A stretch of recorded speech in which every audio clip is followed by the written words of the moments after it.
This story begins with the guy thinking that he doesn't want to be the main character, because at this time he is being taken to carts with bars, and there are guards around him.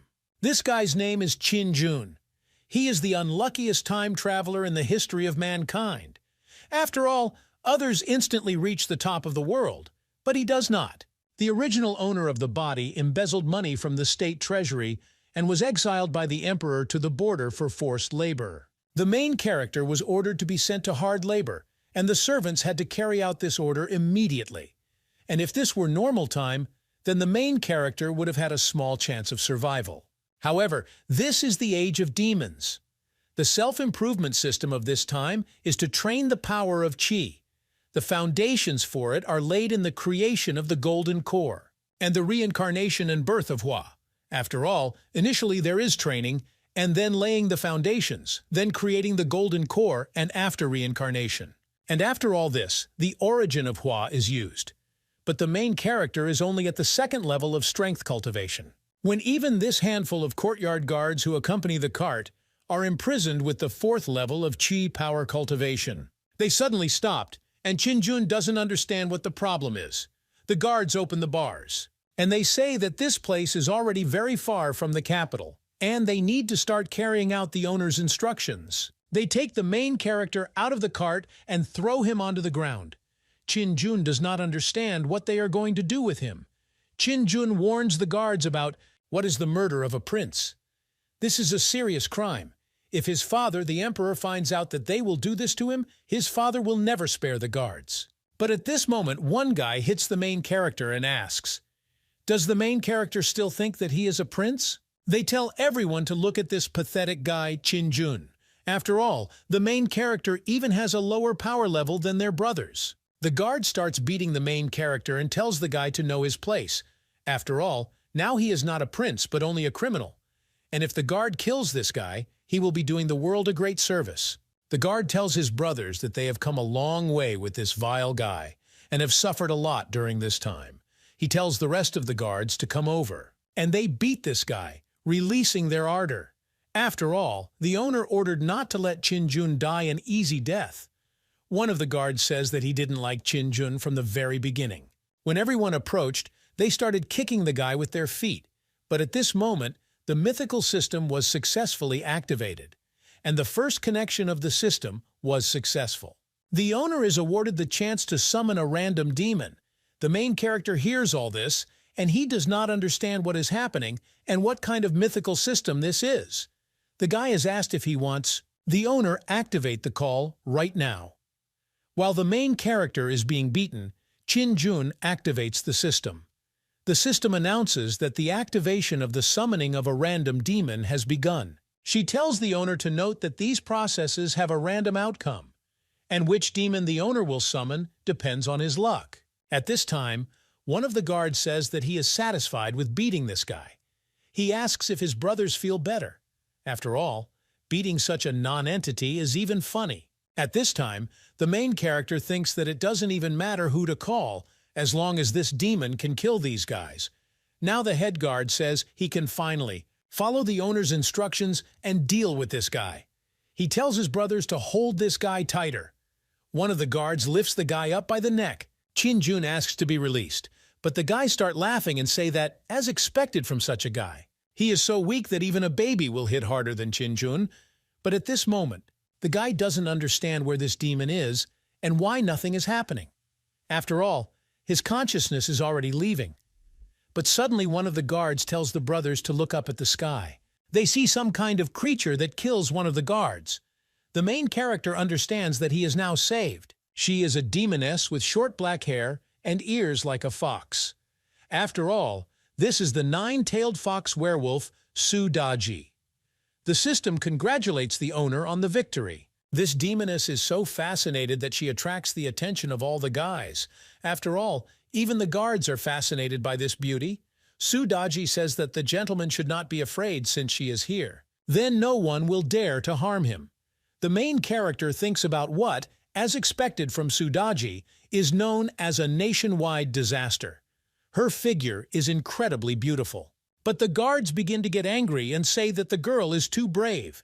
They ask who she is and how she dared to attack the royal guards. Sudaji calls them insignificant insects. After all, they are not worthy to know her name. Combat abilities. Sudaji nine-tailed heavenly fox. And also possessing a love spell. Her devotion level is 90 out of 100. But a reminder that you can't rely on Sudaji if her level of devotion is 0. Qin-jun is surprised that the demoness has the origins of level 5 power.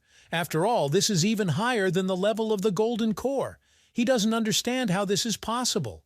Sudaji says that for causing pain to her master, sending these guards to hell is too easy.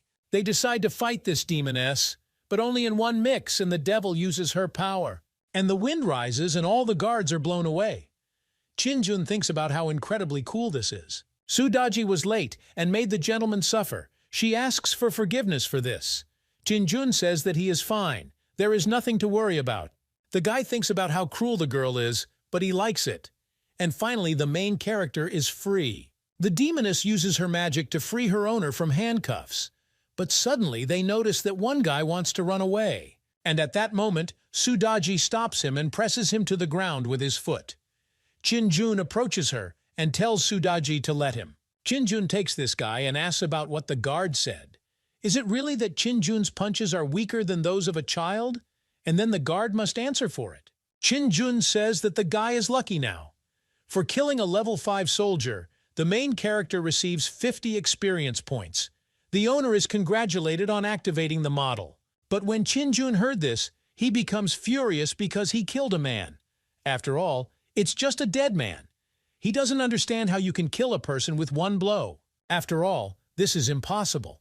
The system says that this is a cruel world where only the strong are respected. And she asks the owner to quickly change her state of mind. The main character understands that the system is right, and this is not the world in which he lived before. Moreover, if Qin-jun had not killed these guys, they would have. And in order to survive here, he needs adapt to the rules of the world as quickly as possible. However, Qin-jun doesn't understand why it looks more and more like a computer game to him. Is this world really fake? The system says that it uses earthly digitization, and there is no need to invent it just because the owner is from the 21st century. Qin-jun thinks that summoning demons is an online game program, and it would seem that everything is for his good. However, nothing is that simple. He asks the system, what is the purpose of this mythical system? The system says that the owner is too weak, and at present he cannot find out the final goal of the system. The main character is simply at a loss to understand what he heard. Why such injustice? Well then, if the system doesn't want it, it doesn't need it, because that's life. If you can't resist something, you just need to accept this fact. After all, the meat of the weak is food for the strong, and you can't be soft-hearted in this world. Qin-jun turns to Sudaji and tells the demon to render these guys incapacitated. And then she allowed the main character to deal with them. Sudaji has accepted the order, and she will carry it out with pleasure. For killing a level 5 soldier, the owner received plus 40 experience points. And so by killing soldiers, the owner receives points towards his experience. The system congratulates the owner on moving to the 4th level. The main character is happy that his idea is brilliant because he has risen 2 steps at once. And with this rate of leveling up, he will become the superhero of this era. The system says that the owner's secondary mission is to kill the 5th Prince Qin-yu. Due to the successful completion of the task, the guy will have plus 150,000 experience points and a chance for a random lottery. The guy understands that since he moved into this new body, it means now they have common enemies. The main character thinks that now it's time to deal with ill-wishers. The system activates the main task of managing the kingdom. The duration of this assignment is 5 years. The main character sees that the reward is very tempting, but he does not understand what will happen if the mission fails. The system issues a warning that if the main task is not completed, the owner will be deprived of identification, and there is no penalty for failing secondary tasks. The guy understands that like any game, there is an end. However, he will not die so easily if he has Sudaji. But the guy understands that for now he will call on some gods and demons. For example, the great sage deity is named Erlin. Then, in a pinch, the 3rd prince will do. But the guys just have to imagine their abilities. After all, they are invincible. Now the main character is interested. Is there any chance of a prank? The system asks whether to launch a lottery. The guy agrees. The system congratulates the owner on winning the desert needles. A gun appears in front of the guy, but he doesn't understand what he can do with it in this world. The system says that the desertion of needles has undergone a systemic transformation. The field turned into the owner's strength, and the owner only needs to pour a little power into the gun, and then he can safely shoot the accumulated energy. The main character understands that this is a dubious thing. The guy points the gun at the stone wall and starts shooting. After the shot, light is heard everywhere, and when the light disappears, a huge hole is visible in the stone. The main character rejoices and says that this is incredibly cool. After all, this is tantamount to some kind of gun, so there is no return from it yet. The guy hides his gun in his pants, and Sudaji approaches him. She asks the gentleman what kind of instrument this is. After all, its power can be compared to the highest level of Huangping. Qin-jun says that this gun is called Deseri Eagle. The demon asks, "Is this really a weapon too?" She wonders why it is so short. But Qin-jun begins to deny and say that this gun and what the girl might have thought are not the same thing. But now the guy is embarrassed because he was thinking about the wrong thing. Qin-jun forgot that this is the first time Sudaji has seen such a weapon. After all, their weapon is a spear. Then Qin-jun remembers that he needs to confirm the original memory of summoning demons. Qin-jun asks Demon if she knows a monk named Zhou-wan, but the girl says that she only knows the Lord. Qin-jun is now calm from what he has heard. After all, in the demoness's heart, there is only him and no one else. Now Sudaji asks the gentleman where they will go now. Qin-jun says they need to find an area with water first. After all, he needs to wash himself. At this moment, the guy undresses one of the guardians and takes his clothes. They head to the river. Qin-jun thinks about the wild mountains of the dark night with a strong wind, and nearby they walk. Single men and women. He understands that it is unknown what can happen. In his thoughts, Qin-jun is already rushing into the girl's arms, and just the thought of this excites the guy. Sudaji notices the sound of water running ahead. Qin-jun says that then they need to go faster. After all, he can no longer tolerate dirt on his body. In this case, Sudaji asks the master to forgive her. At this moment, the girl takes the guy by the arm and lifts him up. They start to fly. The guy is pressed too close to the girl, and he rejoices at this soft touch. He doesn't understand. Is it possible that he gets to experience this completely free of charge? Sudaji says that the gentleman should not worry because she is nearby, but the guy doesn't understand who told the demoness that he was scared. Now Sudaji assumes that the owner's heart rate is faster because he was embarrassed. They have already arrived at the water, and the guy runs into the water as quickly as possible. He understands that even though this is someone else's body, he would not want to show it to others while he is washing. He is asking, will Sudaji really stand in this place? Sudaji asks if Mr. needs help with bathing. The guy, already waiting, shouts that of course he needs help. The girl goes to the guy in the water, but suddenly they hear that someone has come, and the guy is already starting to get upset. They see a guy and a girl running there. The girl is the daughter of the head of the Yuanling sect, named Chang Qianqian. She tells her brother that she can no longer run because she has no strength. Brother. This is a senior disciple of the Xuanling sect named Chang Hao. He tells his sister to wait a little and they will be saved. Qin-jun was angry that his plans to go shopping with Sudaji were ruined. Sudaji, I didn't even think that in such a dark forest you could find cultivators with a golden core. Qin-jun knows that there are only a few people in the kingdom with a powerful golden core. He doesn't understand how such a cultivator could end up here. Chang Qianqian addresses the main character and the demon. She tells them to run away quickly because now General Xiao Huan will come here.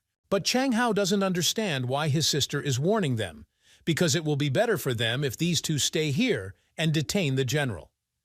But Qin-jun is surprised by what he heard. After all, Xiao Huan used to be a general of the Qianyue kingdom, but because of his lustful nature, he not only raped women, but also had an illicit relationship with one of the concubines. The emperor was what caused his anger.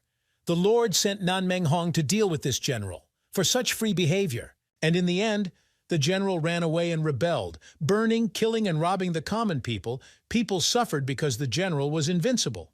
Chin-jun understands that the former owner of this body hates the general most of all, and he feels it. After all, if you separate yourself personally from this general, who knows, maybe, being the main character will be able to clear himself of all charges. Chang Hao notices how beautiful the girl is. After all, she has a magical appearance in the eyes of others. Chin-jun approaches Sudaji and asks what Chang Hao is looking at. After all, if he runs, then let him run further. Chang Qianqian says that they kindly warned them, and they treated them terribly. Chang Hao says that Chin-jun is looking for death. But the main character gets angry and says that he does not need the warning of these two. After all, this is just a general. But Chang Hao doesn't understand. This guy is not afraid of the general. Now he wonders if this beggar Chin-jun is a great master. Chang Hao says that Xiao Huan is the strongest of all with a golden core, and the general will kill someone like Chin-jun with just his finger. Chang Hao asks, will the guy never? I have not heard of a person with a golden core under 20 years of age. He tells his sister that they need to leave quickly because they don't need to stand quietly with these two and wait for death. But suddenly the general appears and asks whether the guy and the girl really want to leave. He lands on the ground, and this is the same rebellious general of the kingdom named Xiao Huan. When the main character saw this general, he thought about how many points he could get for killing Xiao Huan. At this moment, Chang Hao realizes that he is coming to an end. When Chang Hao saw the general, he begins to lose consciousness, and Chang Qianqian jumped into the arms of the main character. She says that she is very afraid, but Chin-jun asks the girl to get off him. But General Xiao Huan does not look at these guys, but he notices what a beautiful woman is standing there. And he definitely needs to take such a beauty with him. He's talking about Sudaji. But the girl begins to get angry. She says that the general is ignorant, and if he looks at her like that again, she looks like a guy's eyes. The general only likes such words, because most of all, he loves all the beauties. He turns to the girl and tells her not to worry because tonight he will make her the happiest. Having heard all this, the main character begins to get angry and asks his demoness if he can deal with this guy personally. The girl agrees with the guy, but at one moment she already attacks the enemy. Xiao Huan starts to get angry and says that he will kill this girl. The main character watches this battle and worries about his demoness. Chang Hao and Chang Qianqian admire the strength of this beautiful woman. But at this time, Sudaji has already thrown the general into the ground, and then she drags him by the hair. Sudaji throws the enemy at the master's feet and says that she did everything. Now Xiao Huan asks who they are in bewilderment. The main character introduces himself and says that his name is Chin-jun. He asks the general to accept his gratitude for the fact that Xiao Huan himself came to him. Xiao Huan doesn't understand, since when is beating called gratitude? Sudaji asks, Mr. What should she do with this guy? Xiao Huan doesn't understand. Could it be that this beautiful girl really called this weakling with the 4th level of Qi refining master? After all, if you wait until this guy comes closer to him, then Xiao Huan will be able to take him hostage and then escaping will not be difficult. After all, who knows? Maybe Xiao Huan will be able to repair this beauty for himself, and then his places will not be long in coming. But the main character takes out a weapon and tells the girl to let him. The guy sees this general has a strong limit of the golden core, and he doesn't know how many experience points he will need. Xiao Huan understands that it is time for him to join the fight, and he says that now the end has come for the main character. Chang Qianqian hopes that the gentleman will be careful. But the main character pierces the enemy's head with just one shot. Xiao Huan doesn't understand how this is possible. Now the enemy falls face down into the ground. The main character is happy that he reacts quickly. The system says that killing the owner of the golden core is level 9, and the owner receives 10,000 experience points. The system congratulates you on your breakthrough to the 4th level of laying the foundation. The owner defeated a serious enemy and thereby received as a reward the chance to summon gods and demons. Chang Qianqian says that Chin-jun is very cool. Chang Hao understands that mortgaging again is very cool. He does not understand how Chin-jun did it. The main character is interested in how experience points are calculated. The system says that if the owner kills an enemy who is hostile to him, then he will receive points. If an innocent person dies, then there will be no reward. Then Chin-jun thinks exactly. Now he should use the chance to summon gods and demons. After all, it's best if he manages to summon the great sage. And then the main character will become omnipotent, stronger than he will be.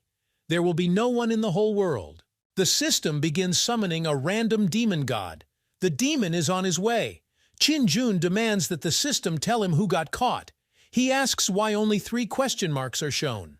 He hopes that this time he will be lucky, and the summoned demon will turn out to be a great sage.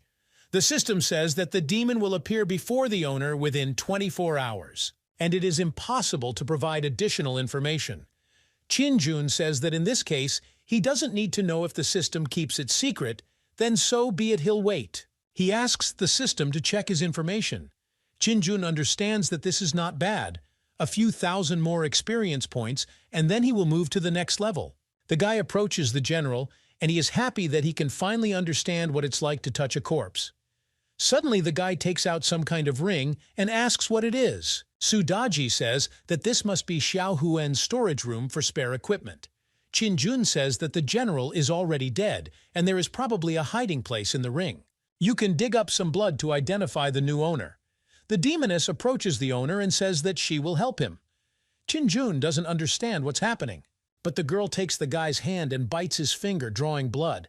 Blood gets on the ring, and the guy understands that this is amazing, because where else would he have met this, if not in the world of gods and demons? A weapon in the form of a sword begins to appear in front of the guy.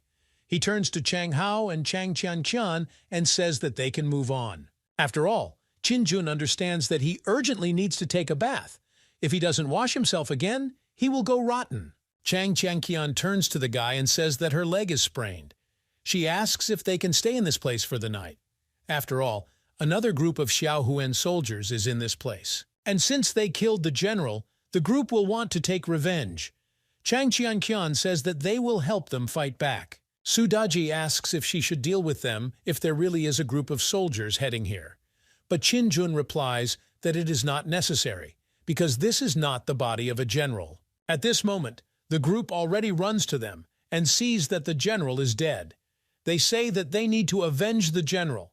Sudaji gets on the defensive. But Chin-jun comes up from behind and tells the girl to let him figure it out this time. Chin-jun takes out his gun and starts killing enemies.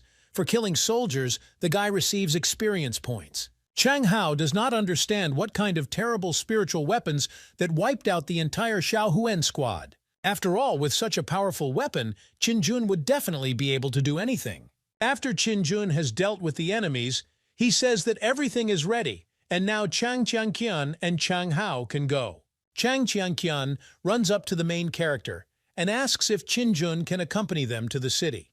She begs the guy. She says that after everyone returns, her father will definitely, generously, will reward the main character. But Chin-jun says that it is useless to beg him. At this moment, the system gives the task to escort Chang Qian back to the sect, and then the guy will have a reward of 10,000 experience points. And at this moment, the guy says that he has no problem, because protecting the weak is everyone's responsibility. And Chin-jun leads them back to the sect. Chang Qian rushes into the guy's arms and says that this is wonderful. Chang Qian is fascinated that the guy will trick her. Chin-jun does not understand why the system launches additional tasks, but the system says that the main character's help is necessary. And since this is the first additional mission, it will be activated by another person. And the secondary plot is that after completing the task, the Mastery Inheritance mode will be launched. It contains martial arts, spells, spiritual vision. The owner can extract random magic skills to gain inheritance mastery. Chin-jun understands that at this rate, he will definitely develop a continuous attack technique. Sudaji turns to the gentleman, and she offers to arrange a halt here and have a good rest. Chin-jun says that he will go and wash himself a little, and Sudaji should keep an eye on these two. Chang Qian did not even expect that after taking a bath, this beggar would become incredibly handsome. Chang Qian gets embarrassed and asks if she can sleep next to the main character. After all, she is very scared. Chin-jun says that the girl can do as she wants. The next morning, they set off on the road. On the way, they see 2 dead animals, which include a huge bird. Chin-jun sees that this wasteland is truly abandoned. He asks the girl if this is evil spirits. Sudaji says that it has 10 stages, and each stage has 9 levels. The first is training the chi power, the second is laying the foundation. The third is the creation of a golden core. The fourth is the reincarnation, and the fifth is the birth of Hua. And each corresponds to the degree of human development. Having reached the fifth level, you can turn into evil spirits. Chang Qiangqian is surprised that this is the higher origin of Hua, because in their sect there is no information about this yet. Chang Hao replied that in fact it exists, but it's a big mystery, and ordinary students are unable to understand it. Chang Qiangqian does not understand whether this means that she is the daughter of the sect leader and is also unable to understand it. Suddenly, the main character notices that something is happening ahead and dust is rising. It turns out that this is a tide of animals from which peaceful people are running away. At one point, Sudaji explodes from his spot, and she grabs the owner and Chang Qiangqian with her hands and lifts them into the air to save them. But Chang Hao is furious and asks them to wait for him too. There is a huge beast running there that looks like a dog. The system says that a demon summoned by the owner has appeared. The demon turns to the owner and tells Qin Jun not to run away because he is a growling dog. Qin Jun is happy that it is really him. The main character says that they are done flying, and he asks Sudaji to take him down. But Sudaji answers the master that when they land, they will immediately be surrounded by evil spirits, and it will be difficult for them to escape. But Qin Jun says that since he is nearby, Sudaji need not be afraid. They land on the ground, and Chang Hao is happy that they have finally stopped flying. The main character approaches the animal, and the dog rejoices that he has finally found his owner. Sudaji sees that this dog is very dangerous. But at this moment, people are still starting to run away, and it says that evil spirits are coming, and they really want to die. People understand that now of course they don't want to die. Like this in some vacant lot. They say that the damned werewolf king has attracted a lot of evil spirits. The main character approaches his roaring dog and asks him to stop these people. The dog starts with his mouth and makes strange sounds. People don't understand, is this a black dog? This is the werewolf king. After all, how can he obey this worthless person? The dog says that he is the king of the werewolves, roaring dog, and now he is under the command of Mr. Qin Jun. And from now on, he is his master, and he just wanted to treat the master the same way they treated him. At this time, a flock of demonic beasts runs in front of them. People don't understand what had to be done so that the werewolf king himself could follow the guy. Qin Jun thanks his beast and asks him to quickly disperse the demonic beasts because they already need to set off. Sudaji asks the owner how he knows him, but the main character doesn't answer anything and says that they need to move on.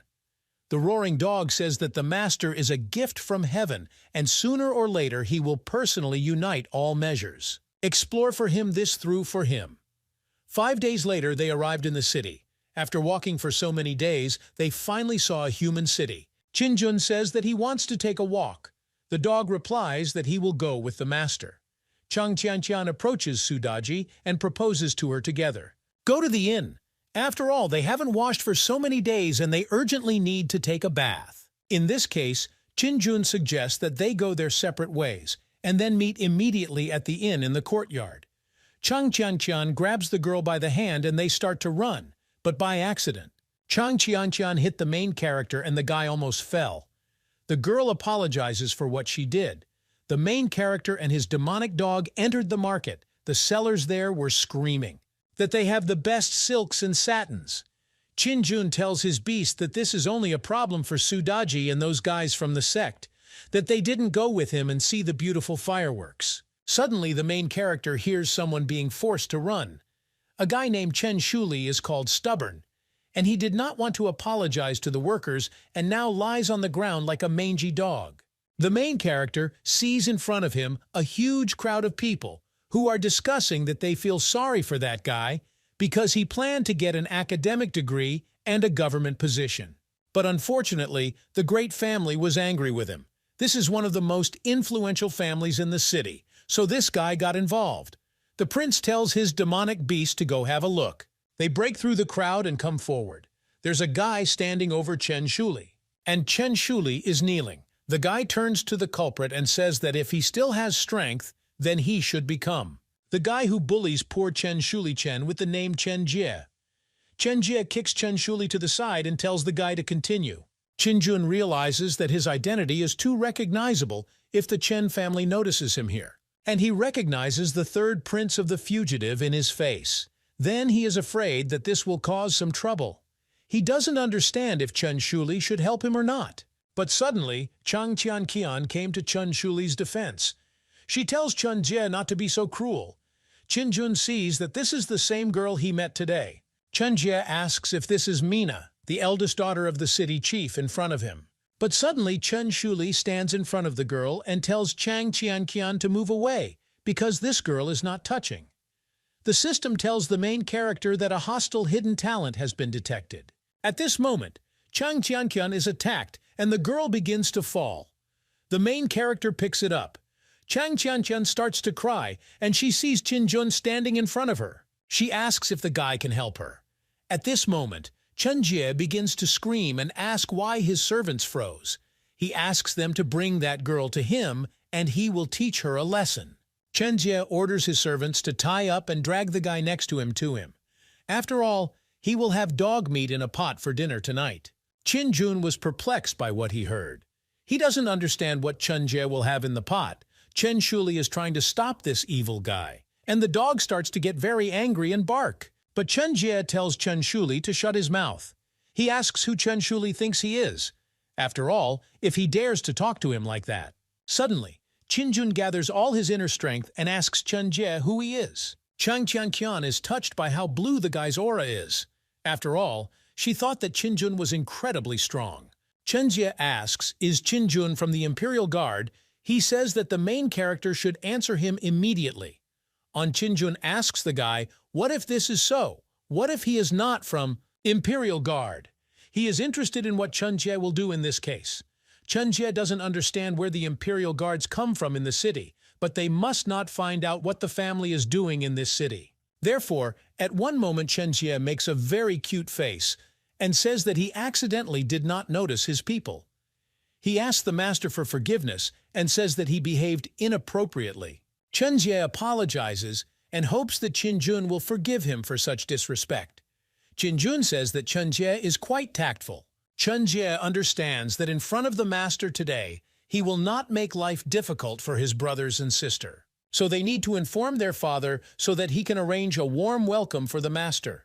Chen Jie understands that he must inform his father about the arrival of the Imperial Guard in their city as soon as possible. Qinjun asks the system what she just said about innate hidden talent. The system says that Chen Shuli has a noble and honest spirit and rare innate talent. Now Qinjun is thinking about how cool Chen Shuli is.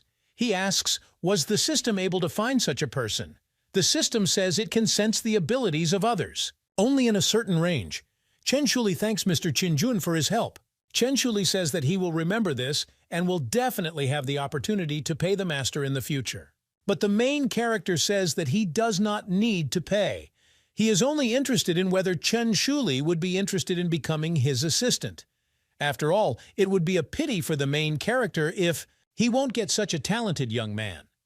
Chen Shuli is surprised. He asks again, can he really become an assistant? But Qinjun says that if Chen Shuli accepted, his proposal is that the main character would arrange a solemn ceremony.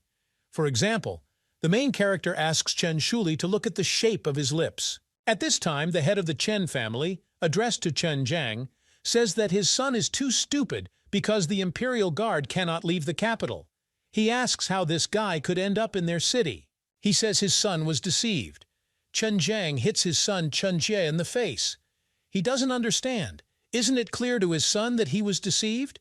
He asks how Chen Jie is going to do it in the future. Inherit the title of head of their family. After all, Chen Jie is simply ridiculous. Chen Jie said that he was not careful enough and that this would definitely not happen again next time.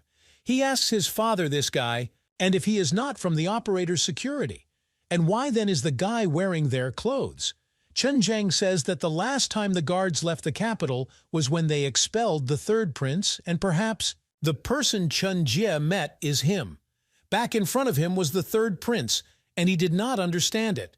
After all, the third prince went to the border for forced labor, and his presence in the city is simply impossible. Unless this guy ran away. The father understands that if they personally deliver the fugitive to the capital, their clan will be incredibly enriched. Chen Jiang turns to his son and says that he has one task for his son. He tells Chen Jie to take people with him and catch that man in clothes of the Imperial Guard.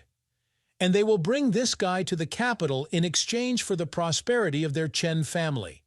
Chen Jie promises his father to follow all his instructions.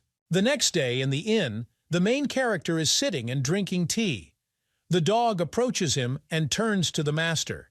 He asks, "Does Qin Jun really want to destroy the Chen family?" Because of this strange guy, Chen Jie. Chang Qian runs up to them and asks why the guy would destroy the Chen family. After all, she is famous throughout the city. The main character says that this does not concern Chang Qian, and she should eavesdrop on them as little as possible. The girl starts to get angry and says that she is the daughter of a sect leader named Chang Qian. She asks, "How dare Qin Jun treat her rudely?" She points her hand and wants to stab the guy. But Qin Jun parries the girl's blow. He wants to take her hand. But suddenly his hand slips, and he takes the girl by the breast. The guy is surprised that the girl's breasts feel incredibly soft. Chang Qian is very embarrassed. She says that this is too much. Qin Jun says to the girl, "She didn't act out in broad daylight." For the main character, it is quite impressive that this girl can surprise. Su Daji suddenly appears and asks what happened to them. Qin Jun runs up to the demon and says that he is glad that Su Daji has returned. He asks if the girl slept well last night.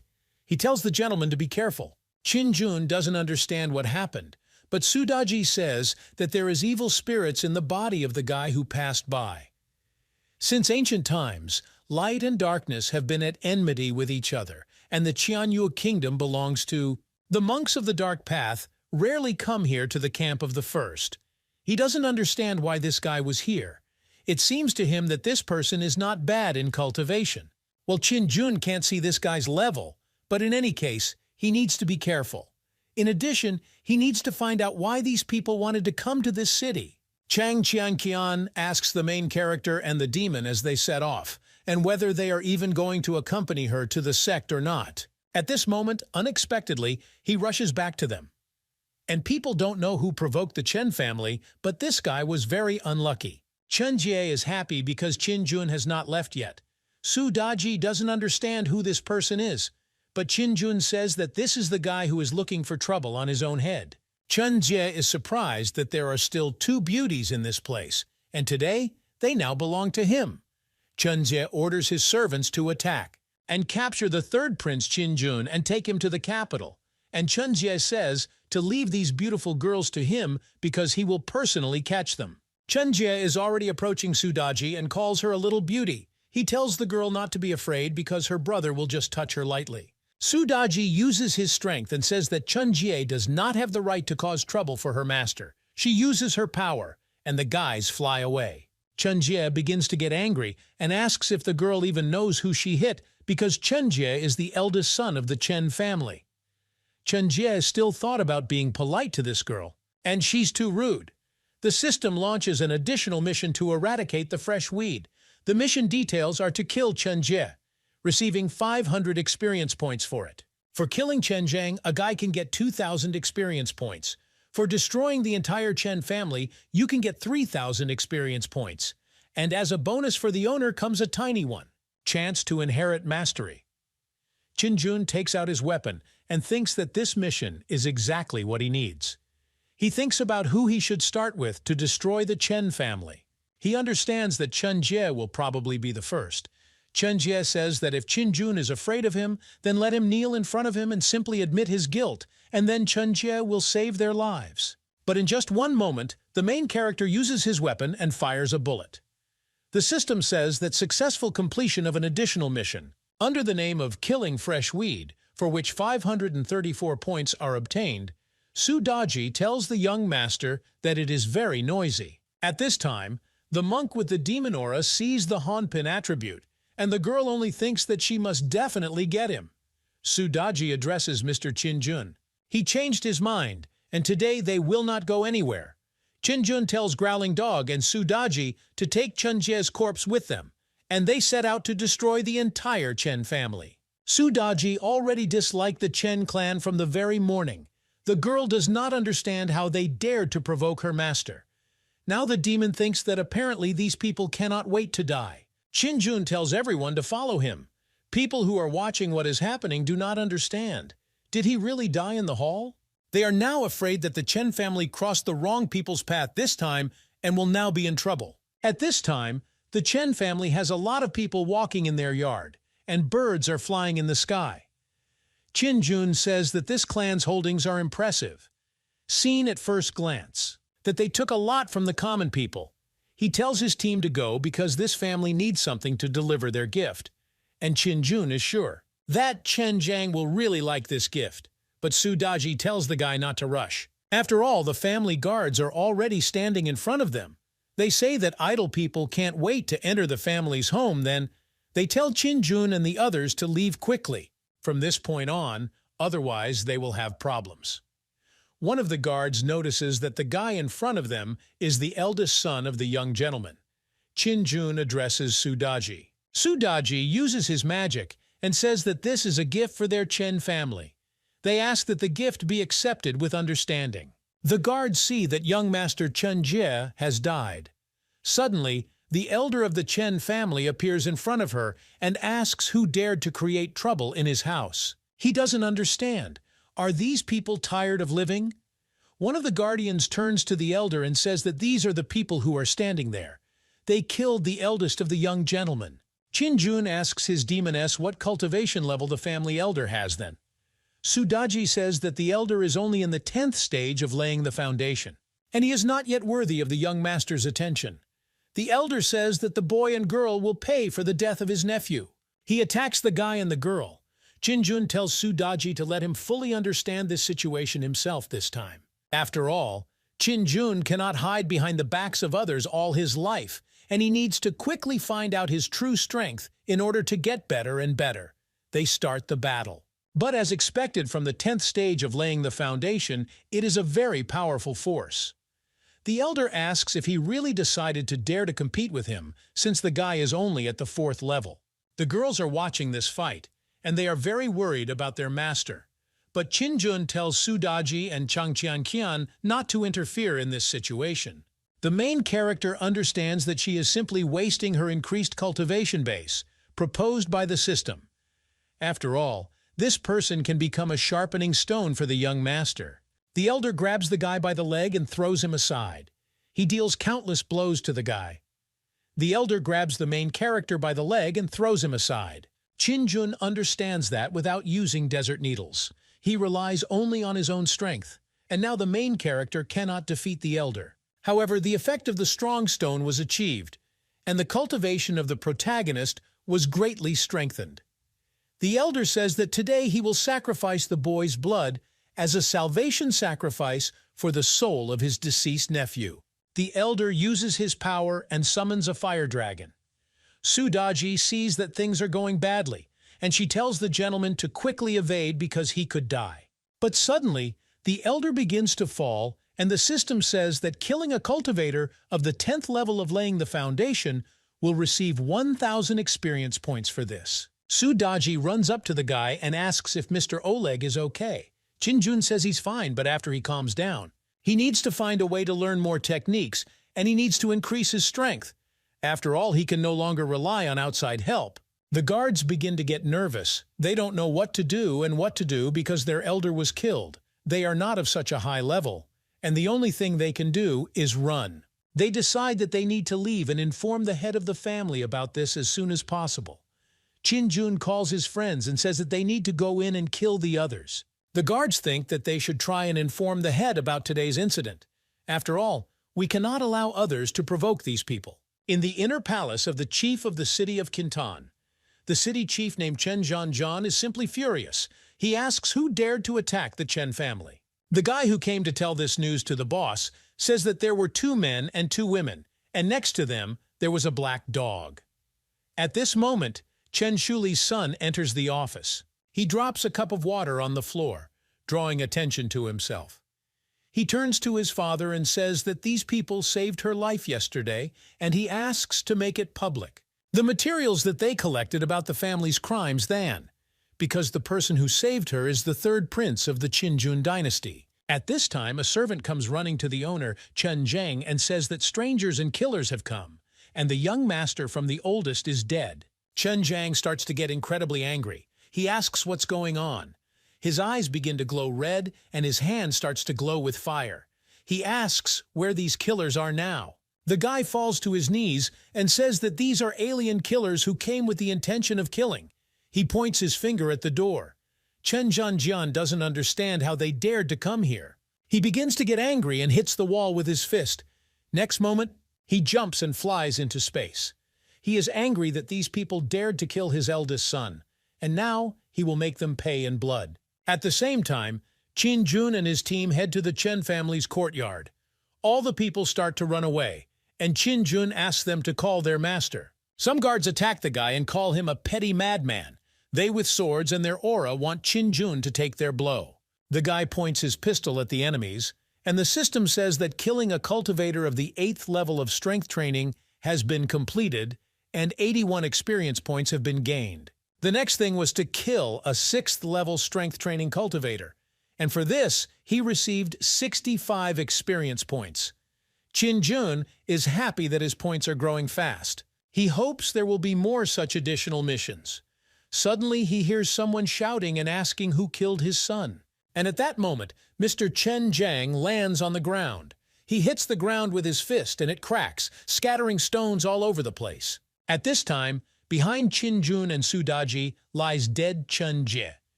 Chen Zhang starts to get angry and asks how dare they. The man already has veins protruding from his face from anger, and the eyes become bloodshot. He uses fire in his hand and wants to strike. He directs his power towards the guy. Su Daji at this moment asks the owner if he also wants to join the battle. At this moment, Su Daji uses his strength and strikes to the enemy. Chen Zhang tries to cover himself with his hands to block this blow. From such a strong aura, the man begins to fly back, raising dust on the earth. Su Daji starts sending demonic lightning at the man and he begins to fall. He sees that this woman is very strong and with his current level of cultivation, he definitely couldn't beat her. But whoever leads this girl has only laid the foundations. Qin Jun is surprised that this gentleman was able to avoid Su Daji's attack. He says it's very good. Su Daji begins to laugh and say that this is her omission. Next time she will finish off the man completely.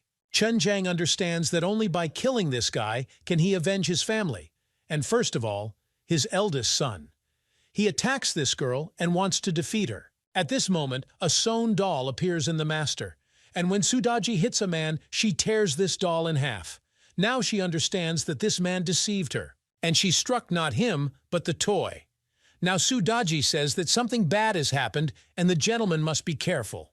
The master uses the accumulation of his star power and summons a fire fist. He says that he is now using an explosive blow against the guy. But Qin Jun manages to dodge, and he takes out his weapon. It hits the head of the Chen family directly in the head, after which the man falls dead on the ground. The system says that killing Chen Zhang, a cultivator of the 4th level of foundation laying, the guy received 500 experience points. And completing the additional mission is killing Chen Zhang and the young master. For this, the owner receives 2,000 experience points. The owner has enough points, so the system upgrades to the 5th level of foundation. Su Daji apologizes to the master because she underestimated the enemy and put the main character in danger. The main character says that everything is fine because this is the world of cultivation and it's early. Or later he would still encounter something similar. He says that girls don't need to protect him too much. The demoness sees how understanding the gentleman is. However, she completely forgot that everything needs to be taken seriously, and the girl allowed some small-time cultivator to deceive her. And the gentleman was almost injured through her fault. The girl understands that today she needs to be more vigilant. Qin Jun turns to the family guards and says that now he will give them time to escape, and whoever does not have time to escape will be killed. And for others who dare to resist, death will not keep them waiting long. When people saw this, they began to rejoice. They say that this is what the family needs. After all, it is unknown how much they made for themselves, forcibly charging fees to enter and leave the city. For completing an additional mission, after destroying the Chen family, The guy received 3,000 experience points and a chance to inherit the skill. Qin-jun is happy that he has finally completed the task. Sudaji says that the Chen family has been completely exterminated. Qin-jun replies that this is great, and now they can continue. But suddenly Qin-jun hears that the city chief has arrived.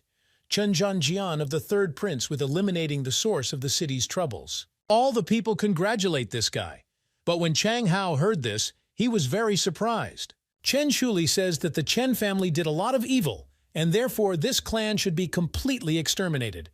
In March of this year, I took a fancy to one girl, but due to her parents' objections, he ordered them to be beaten to death. In January of this year, the Chen family took over the Li family mines, and they attacked the clan at night. They exterminated every single one. Last December, Chen Jie fell in love with a girl.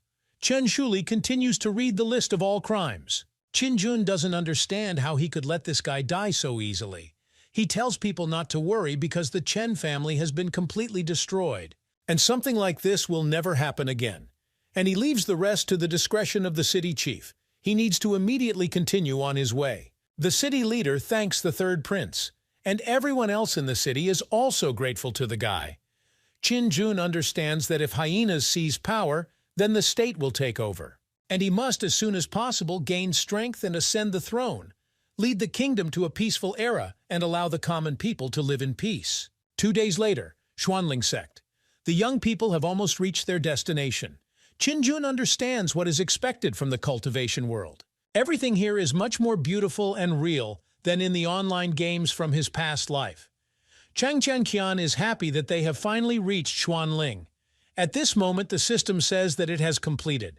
Completing the additional mission, and for accompanying Chang Qian to the sect, received 5,000 experience points, and also a chance to inherit the skill.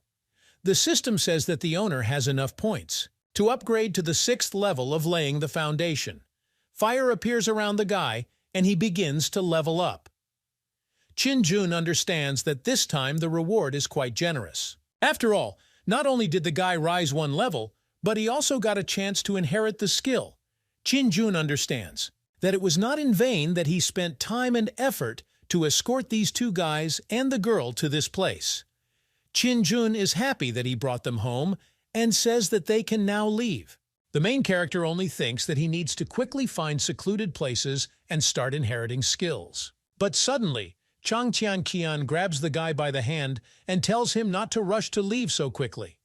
Requests that Qin-jun and Sudaji stay at the Xuanling sect today. Chang Qian talks to his father, and he will thank them generously.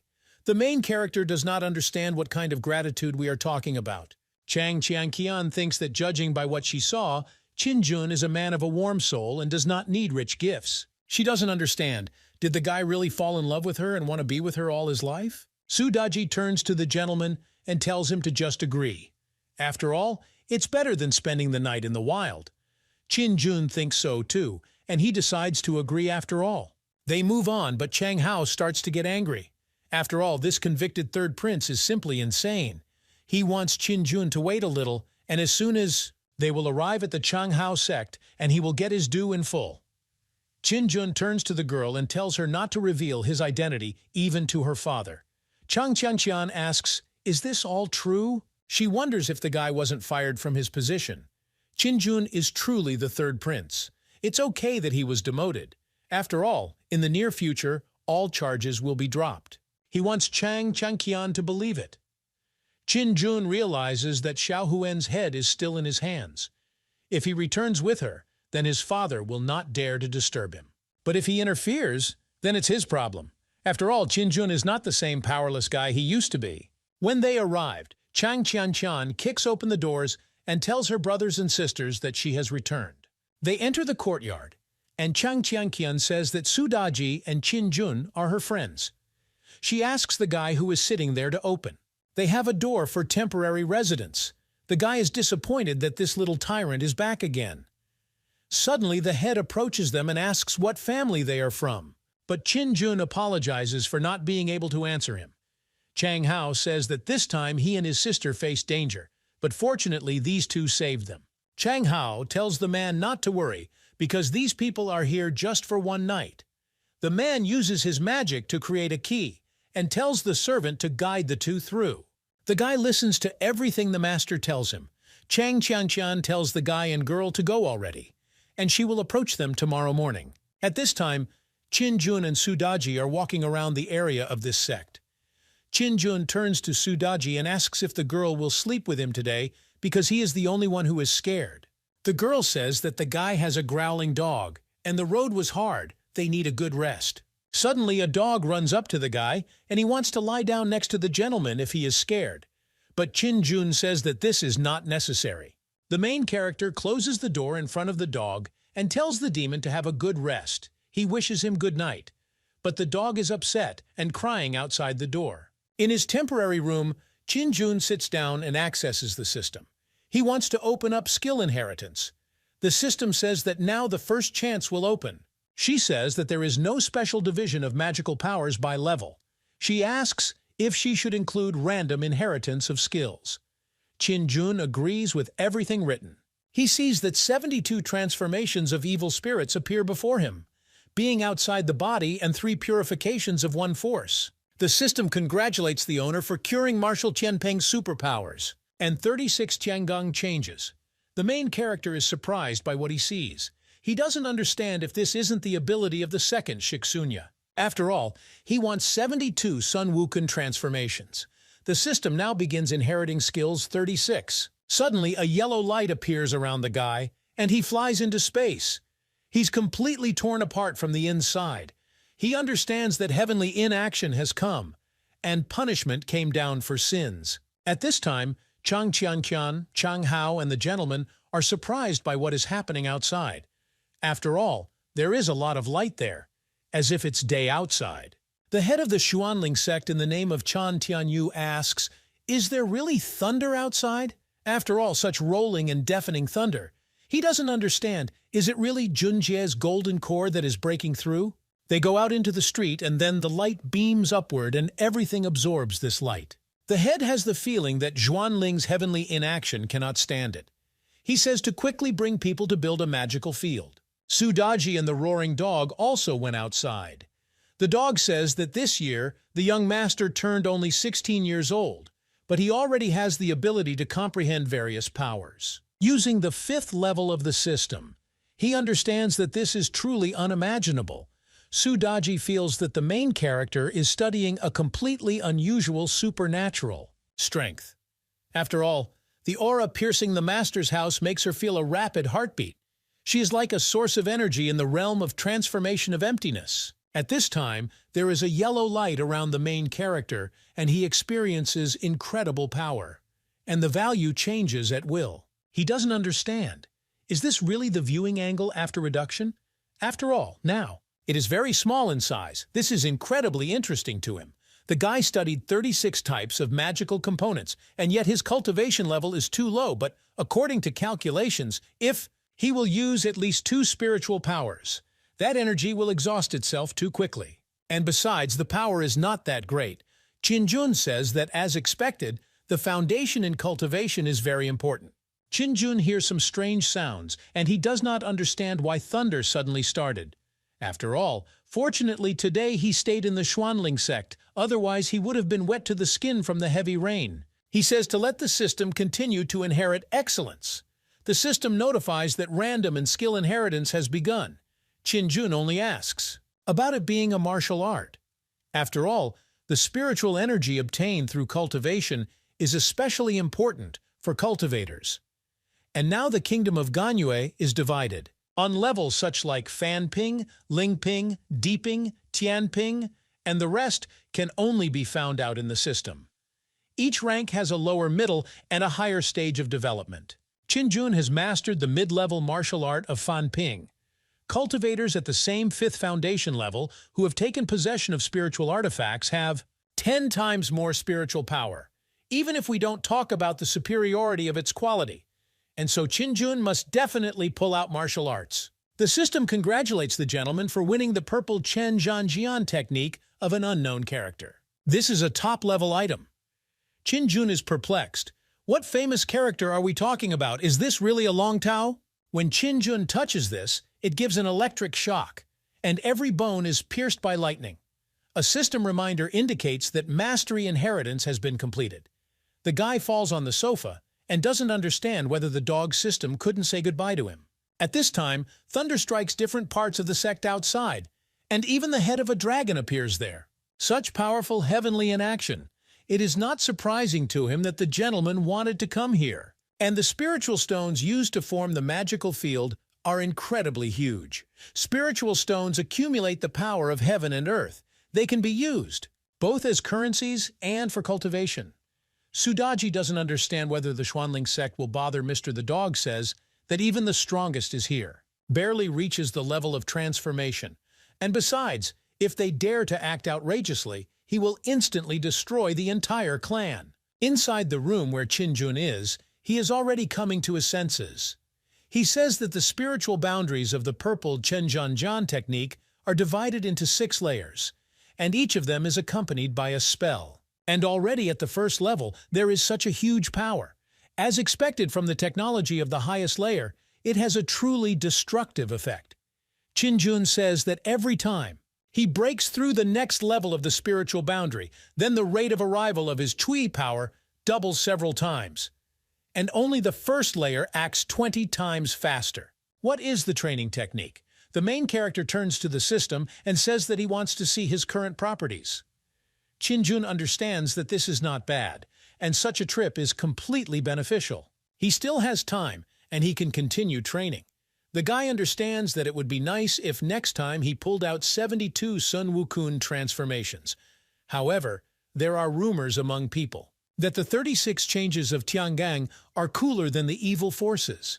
But the guy doesn't understand. Who cares? After all, he wants everything, and it is desirable that he gets it right away. At this time, for Xuanling's advice. At this time, a guy and a girl come in. The guy's name is Zhuo Junjie and the girl's name is Zhong Lin. The two are greeted by Chang Tianqian. She turns to her brother and sister and asks which of them has the golden core. The guy and the girl look at each other and don't understand what the question is. The head of the sect begins to get angry and ask why they are silent. The guy and the girl are in one voice with each other, but they cannot understand what each of them means. Now, Chang Tianqian realized that each of these two did not have it. Zhuo Junjie asks if this is not heavenly in action, not caused by the older sister. After all, he failed to break through. Zhong Lin says that this is also not her handiwork, and she thought it was Zhuo Junjie. Apparently, this is one of the older ones. The head says that this is impossible. After all the elders are assembled, and they would know if someone broke through the golden core. Unexpected Chen Shuli asks, "Is it really Qinjun?" The head of the school asks if this is the guy who saved them. After all, when confronting the heavenly calamity, the spiritual stone used to form a magic field, the effort required by all sects is equivalent, which has been accumulating for more than 6 months if it really is these strangers. The head orders them to be brought to him immediately. Chang Tianqian starts shouting to his father that the guests are now resting, and she says that if this matter is not urgent, then she says tomorrow. After all, even a strong killer like Xiao Huan is dead because of Sudaji, and if we add the incident with the Chen family in Qintang, then Qinjun and Sudaji are far from good people, and that's why your heart cannot argue with them, and she needs to find a way to convince her father. But the father does not agree with his daughter's words. She asks whether he really doesn't care about the fact that these wanderers saved his daughter. After this argument, the head of the sect agrees, and he says that the guests were brought to him tomorrow. Chang Tianqian is happy that her father is the best. The next morning, Chang Tianqian and Sudaji and the dog were waiting for the main character. When Qinjun came out, he didn't understand why they were all here. Chang Tianqian turns to Qinjun and asks, "Was it really because of him that yesterday's heavenly disaster happened? After all, last night there was a heavenly disaster on the sect, and to counter him, the Xuanling sect. I spent enough spiritual stones for 6 months. Qinjun doesn't understand what this has to do with him. After all, he did not break through the golden core. Chang Tianqian says it's impossible. After all, they checked everyone, and yesterday no one did anything, let alone reincarnated." The main character does not understand whether the inheritance of skill caused the heavenly disaster. Sudaji turns to the gentleman and says that he thinks correctly. However, surprisingly, that at such a young age a master is able to comprehend superpowers is extraordinary. Chinjun agrees for the girl to take him to his father. After all, for your actions, he will answer personally. In any case, he does not have spiritual stones to compensate the sect for their losses, and he has nothing to lose. Chang Tianqian brings Su Daji and the dog to his father with the main character. Zhuo Junjie asks in bewilderment, "Is this guy really Qin Jun who broke through the golden core?" Qin Jun says that he has laid the foundation. Zhuo Junjie doesn't understand. Isn't this guy's doing? He asks Qin Jun whether everyone who caused yesterday's disaster came to them. He asks if the guy knows how many losses his sect suffered because of such an act of a strange guy. Qin Jun apologizes. Chang Tianqian understands that everything turned out not so bad because Qin Jun apologizes. And she thought that the guy would again show his stubborn character and go against her father. Qin Jun says that, however, he saved the daughter of the sect leader and also their disciple. He asks how about comparing their good deeds. After all, he thinks that his daughter's life is worth much more than spiritual stones. He asks if that's what the master thinks. The gentleman begins to get incredibly angry, but is calmed down by Chang Tianqian. She really forgot about it. After all, Qin Jun has already asked for forgiveness. She turns to her father and says that he doesn't know. But along the way, Qin Jun had already taken care of her, and even killed the guy who threatened them under the name Xiao Huan. The head of the school does not understand how this is possible. After all, in the Xuanling sect, only 3 are capable. Defeat Xiao Huan. Do they really want to say that Xiao Huan really fell at the hands of this young man, Qin Jun, with the 6th level of foundation? The head understands that this is already ridiculous. The girl whispers in her father's ear and asks why this is impossible. After all, Sister Su Daji has very strong origins of Hua power. The head of the sect is surprised. He does not understand when such a powerful holder of the origin of power appeared in the Qianyue kingdom. Su Daji says that her master has already apologized to the sect leader, and she hopes that their sect will not be too strict with the young master, otherwise they will have problems. At this moment, the girl uses her power to threaten and raises the wind in the room. Qin Jun tries to calm down his demon. He says that Su Daji has a bit of a bad temper, and he asks the head about the head. He says that everything is in order and he is ready to forget about it and everything that happened. Qin Jun turns to the head of the sect and says that he must continue on his way. He bows first and leaves the place. But suddenly Zhuo Junjie shouts for the guy to stop. Qin Jun asks, "Is this the same genius of the Xuanling sect?" He asks if the guy has any business with him. Zhuo Junjie says that the heavenly disasters can be forgotten, but he wants to fight it personally. After all, Qin Jun probably has some unusual abilities because of which yesterday's incident happened. Besides, he needs to ask for some advice. The system promises the guy a reward for additional tasks. 1,000 points if the owner defeats a genius from the sect.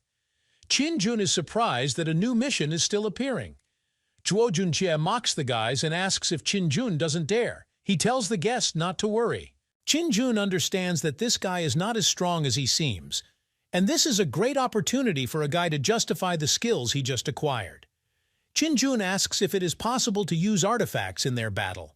Zhuo Junjie says that of course it is possible, so Qin Jun accepts the challenge. Everyone heads to the training ground. The people who gathered there don't understand. Is it possible that the couples don't want to fight? After all, Qin Jun is another strength cultivator. They don't understand, after all, this is only the 6th level of laying the foundation, and people say that this stranger is to blame for yesterday's heavenly disaster. People had heard that his subordinates were very strong, and also Qin Jun had reached the 6th level again at such a young age. And there must be someone more powerful behind him. If Chang Tianqian and this guy, with marriage lips, it's better to wait and show mercy to the guy. Chang Tianqian tells Qin Jun to be careful, but the main character replies that the girl should not worry. When Qin Jun and Zhuo Junjie entered the battlefield, Zhuo Junjie tells the guy to show his artifact. Qin Jun understands that Zhuo Junjie is at the complete completion of laying the foundation, and he is only at the 6th level. The main character takes out his weapon. And he understands that when fighting this guy, he needs to increase his speed. Zhuo Junjie sees that his opponent's artifact looks something special, and he had never seen anything like it. Qin Jun says that Zhuo Junjie has studied this world a little, and now they can start. Zhuo Junjie attacks the guy and swings his sword. He starts the battle, but Qin Jun only dodges the blow. Zhuo Junjie asks, "Is Qin Jun afraid?" And he doesn't dare fight him. Qin Jun uses 36 Tiangong changes and instant flowering technique. Zhuo Junjie is funny because of how weak the guy is. After all, this force is not murderous. And if Qin Jun is a man, then he just needs to fight with all his might. But Qin Jun understands that after the instant technique, blooming peach petals fall on a person's body and then absorbs his physical and spiritual strength, and in the end they turn into a peach which contains all life. Capabilities. By eating such a fruit, a person can increase his lifespan, but if not, then he will disappear forever. Qin Jun points his weapon towards Zhuo Junjie. He realizes that his cultivation is too low, and movement alone absorbs most of the spiritual energy. Qin Jun won't be able to use the full power of this technique, but it's enough to deal with this guy. The sect leader shouts at Zhuo Junjie to be careful because there is something wrong with these petals. Zhuo Junjie does not understand what is happening, but Qin Jun understands that the 6th level can overcome the complete, completing the laying of the foundation with only lightning weapons. And besides, he now has very little spiritual energy, and he must get rid of it as soon as possible. Qin Jun starts shooting with his weapon, and people see that this man is very treacherous.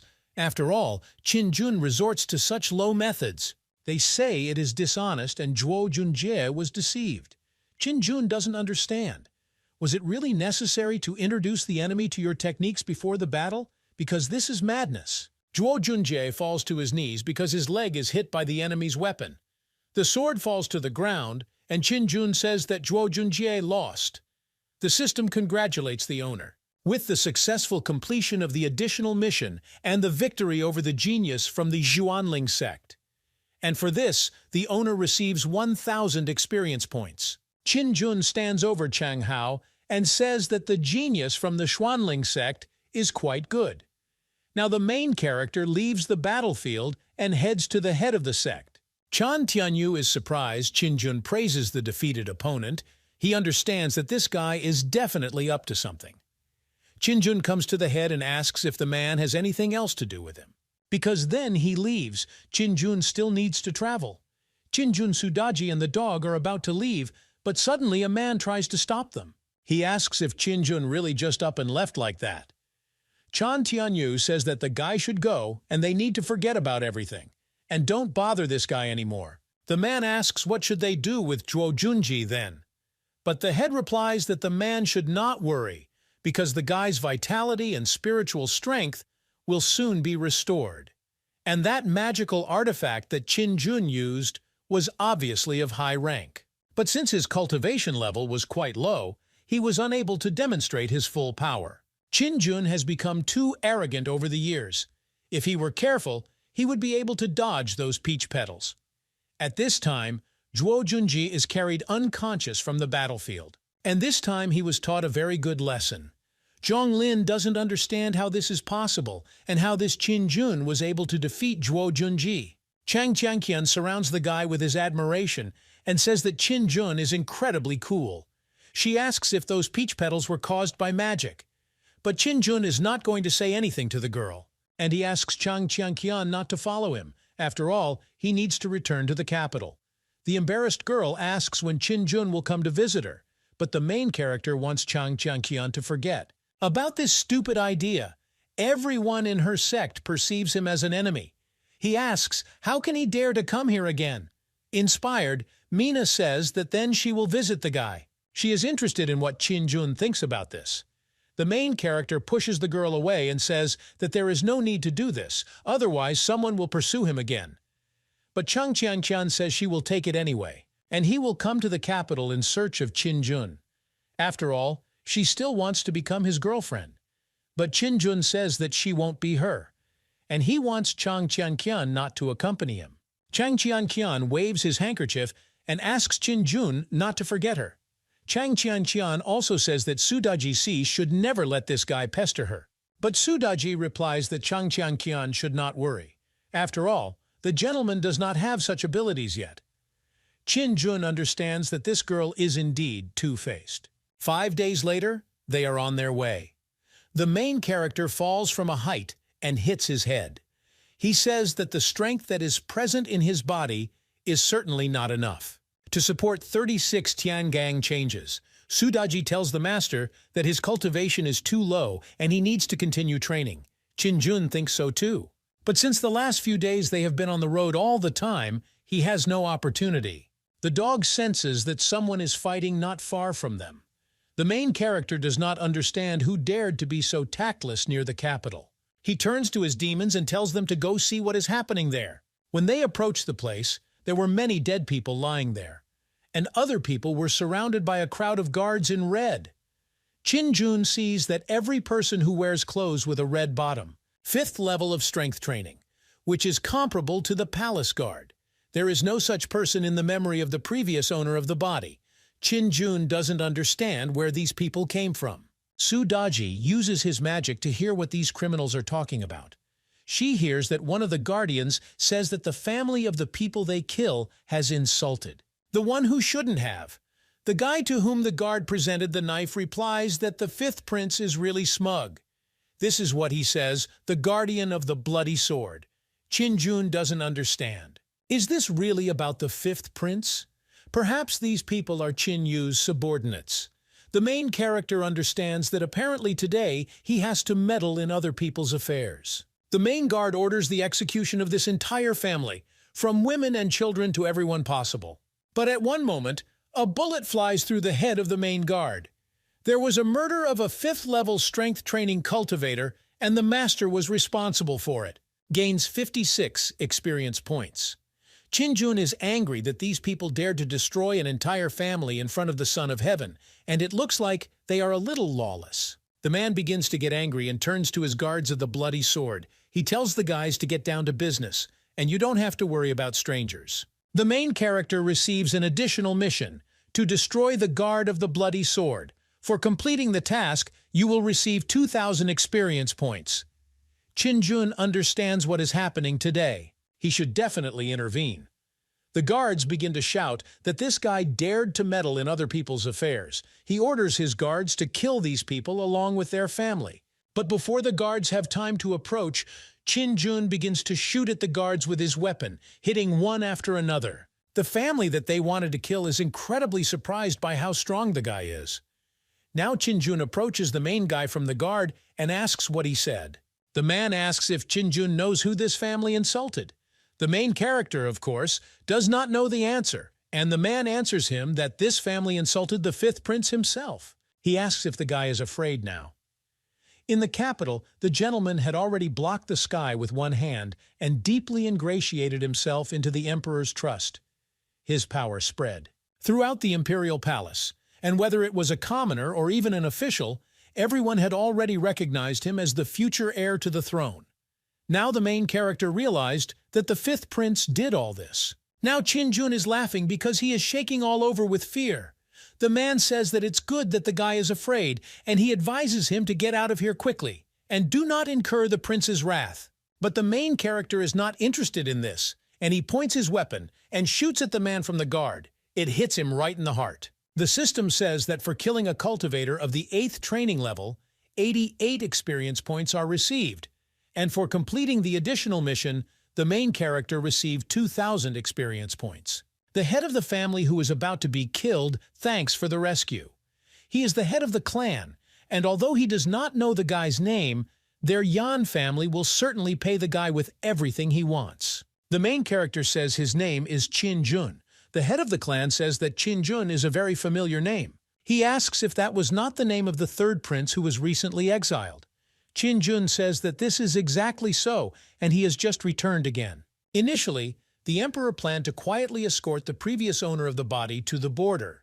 However, this picture was captured by all the residents of the capital, and one can say he was greatly disgraced. He then said that the corruption techniques used by Jun had already caused a commotion in the capital, and the royal family had to take urgent action. He said that let people know that no one can break laws for personal gain, and at the same time, this will become a lesson for future generations. He is believed to have been eyeing Nian Yuxin, the daughter of General Nanmeng, who had a marriage contract with the original owner of the body. The girl's appearance is exquisite and beautiful, and her hair is like a waterfall. She has a slender body and is one of the most beautiful women in the Qianyue kingdom. And all it takes is for Qin Yu to marry Nan Yuxin and hold on to Nanmeng tightly. After this, the throne will immediately be in his hands. Now the rescued family welcomes the third prince. Qin Jun says that he still feels awkward and doesn't need these pleasantries. He asks why the family clan insulted the fifth prince. The head says that it is because of his thirst to take over his family's Chamber of Commerce. The Chamber of Commerce in Qianyue Kingdom mainly collects goods from merchant families and individuals. Auctions of various sizes are organized.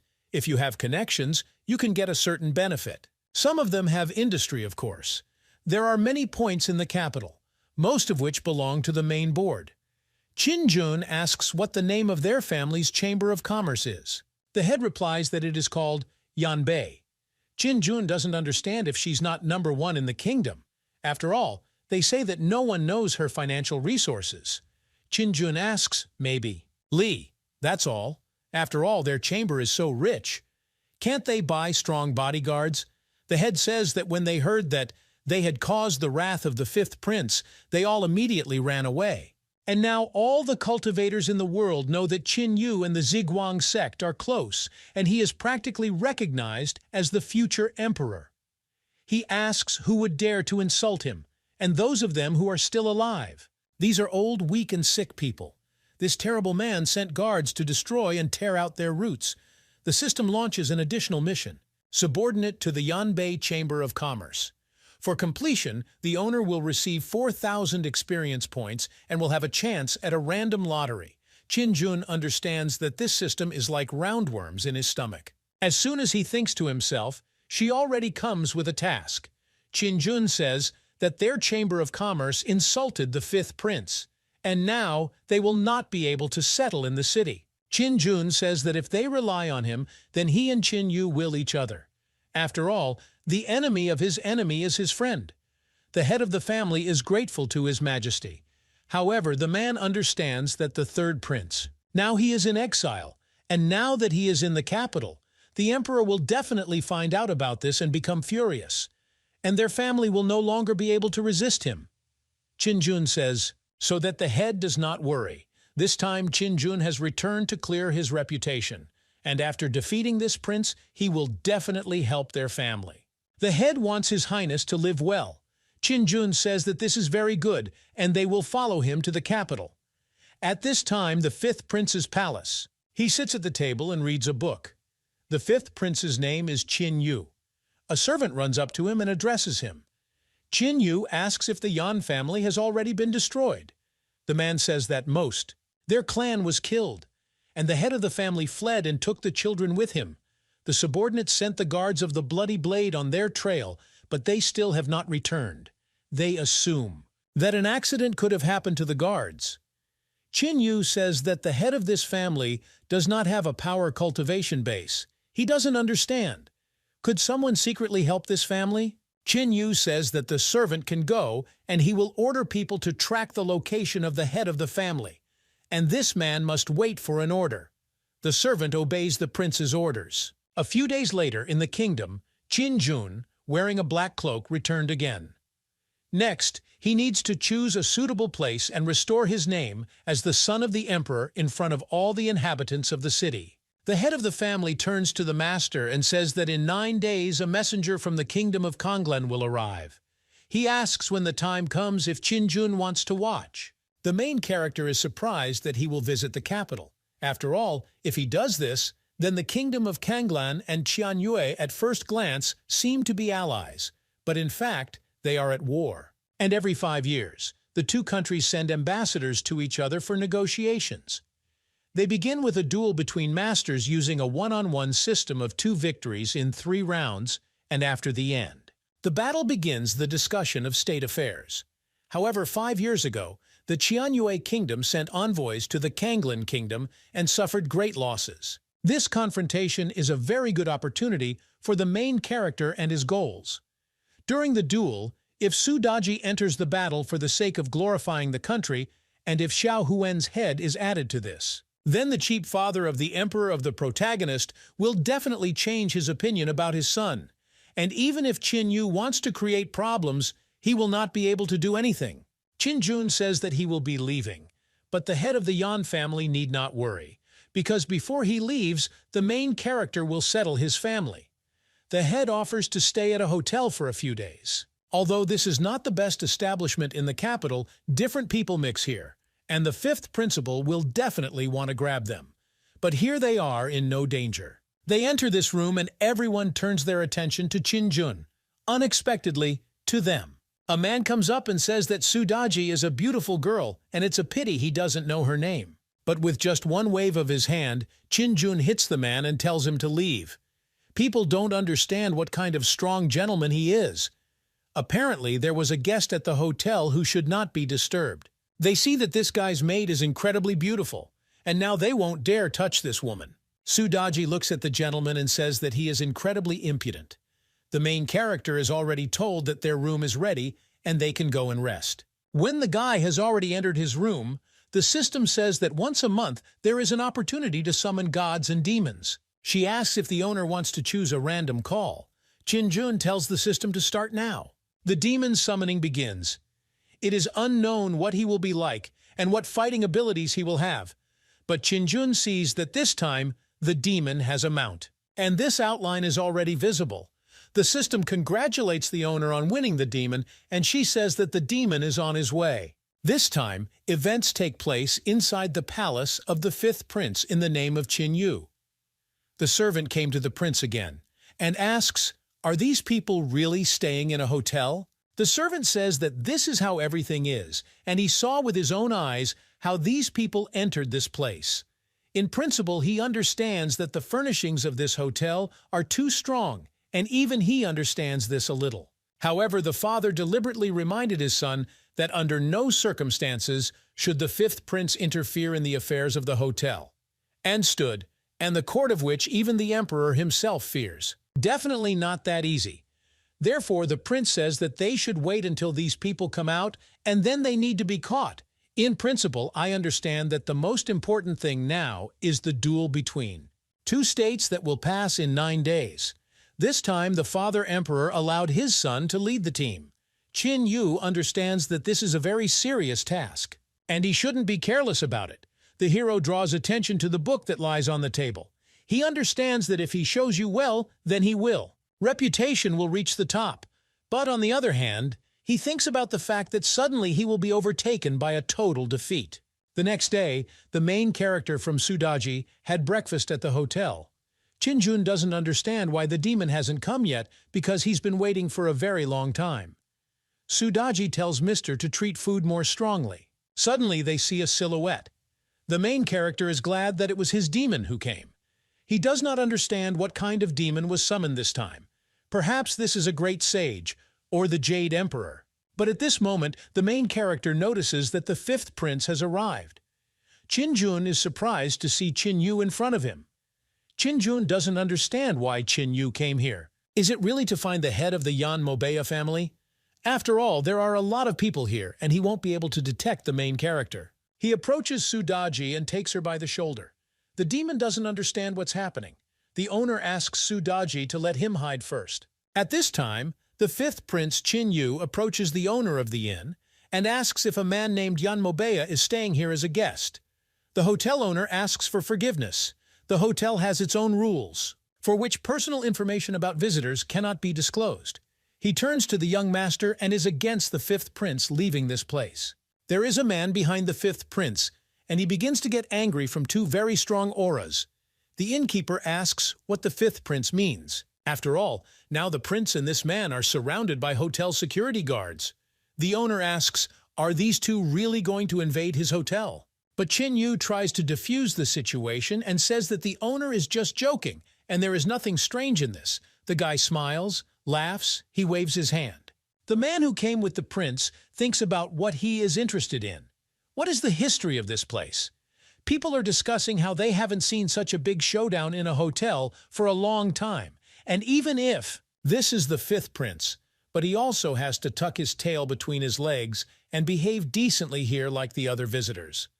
But each of these people now must watch their words. At this time, two girls are sitting at the table. One of them is called Yu Fenghuang, and she is the abbess of Nanming. She says that this guy's cultivation is not bad, she can tell. What cultivation is brilliant? The girl is sorry that only this guy is a prince forever. Otherwise, she could take this guy with her to Nanming for good instruction. Suddenly, someone starts shouting that Guan Yu has arrived, and he asks where his master is.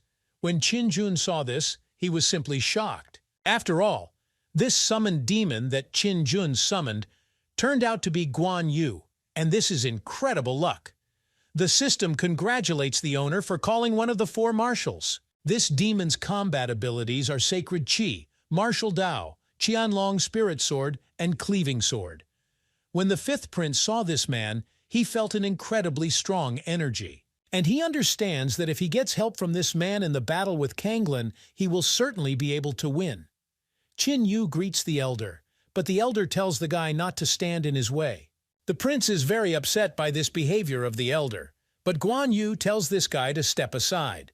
In this case, Qin Yu will not interfere with the elder's rest and will visit him another day. Qin Yu understands that now is not the right moment to win this stranger over to his side, and he better come back and be well prepared. And if he can subdue this elder, then no one will dare to stop him from ascending the throne. A girl turns to Miss Yu Fenghuang and says that this man is not at all restrained, and very arrogant. If he releases all his power, the girl is afraid that the Luoya Hotel will be wiped off the face of the earth. After all, he is so strong. Yu Fenghuang says that maybe this person's strength is immeasurable. She doesn't understand where the elder is going. But at this moment, Guan Yu is approaching Qin Jun. He bows to the guy, and all the visitors are simply surprised by what is happening. Qin Jun is happy that Guan Yu has finally arrived. The owner says that the demon made him wait for a long time and the subordinate was late. Guan Yu asks not to blame him for this, and he admits his guilt. The guests don't understand. Is this big guy really the servant of this young master? They don't understand who this guy is. Is he really a prince too? Yu Fenghuang does not believe that such a young man already has the 6th level of foundation laying. After all, this is simply outrageous for her. At this time, Qin Jun tries to raise the demon from his knees and says that he will not punish him. He asks the demon to rise faster. Su Daji watches this from the side and understands that this demon, indeed, the owner by birth is Hua. Qin Jun tells the elder to come and sit down, and Qin Jun will introduce him. Qin Jun says that this is Marshal Guan Yu. At the same time, Guan Yu is very happy to meet you. Qin Jun says that this beautiful girl's name is Su Daji. She is from the same world as Guan Yu, and next to him stands a growling dog. And don't underestimate him. Qin Jun asks the hotel servant to set the table and bring him all the most delicious dishes that are available. The innkeeper says that it is a great honor for them to welcome such a strong man, and he announces that for those who dine here, everything will be free as a sign of respect for the elder and the young master. Qin Jun says that the owner is incredibly generous and he will be friends with such people. Qin Jun and his demons sat down at the table. Suddenly, a man approaches them and wants to ask the name of the young master.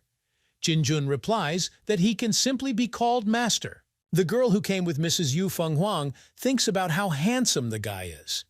Yu Fenghuang understands that she must definitely attract this guy to join the teaching in Nanming. After all, with such a genius, her sect will flourish for 1,000 years. News of what happened in the hotel quickly spread throughout the capital, and many people learned that Guan Yu was a subordinate. Young Master Qin Jun, whose name quickly spread among cultivators. Night of the next day inside the Qin Yu Palace. The gentleman sits at the table with a gloomy face, and in front of him stands a man in black clothes and a mask. Qin Yu asks if the origin of that young man has been revealed.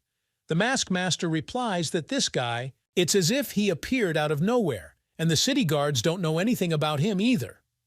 The guy gives the prince a scroll with a drawing of the young master's face, and it was drawn by a visitor to the hotel that day. Qin Yu looks at this and doesn't understand how he can see anything here.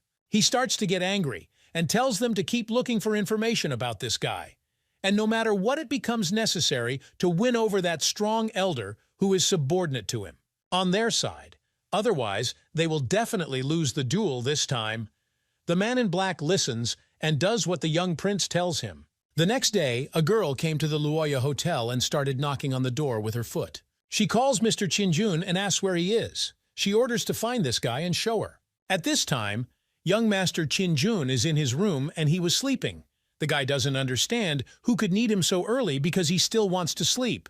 The girl demands that the gentleman be called for her because she wants to meet him. When Qinjun leaves his room, he sees that a girl named Guan Yu is standing there. Main character. She doesn't understand how this girl ended up in this place.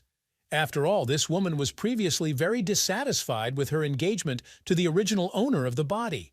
And besides, it seems to the main character that he had come up with a plan to strike back. Qinjun understands that it is impossible for this girl to discover him and reveal his identity. At this moment, Sudaji comes out to the main character. Qinjun turns to the demon and says that he needs help from Sudaji. At this time, the hotel owner tells the girl not to create problems for him. But Nan Yuxin continues to ask to be told Mr. Qinjun's room number, and she will find him herself. At this time, Qinjun appears in front of her and asks why she is looking for him. But Nan Yuxin is surprised and asks if this is Mr. Qinjun. The guy came out with a white mask on his face, where only his eyes were visible. Nan Yuxin says that she wants to compete with the master. The girl uses her aura and waves her hand in front of the guy's face. But Qinjun manages to dodge, and Nan Yuxin is surprised at how fast the guy is. Qinjun is angry that the girl didn't really say hello to him and immediately started fighting. He asks if this is too rude. Guan Yu wants to punch the guy. She asks, didn't she say that before? She asks Qinjun to fight her, and they will see who is stronger. She wants to hit the guy, but Qinjun deflects the girl's blow with his hand. The next moment, the guy is already wrapping the girl's hands behind her back. Guan Yu begins to cry and scream that she is in pain and admits defeat. The girl begins to cry and asks to be let go. Qinjun lets go of the girl's hands and says that she simply overestimated her capabilities. Nan Yuxin didn't expect her opponent to be so strong.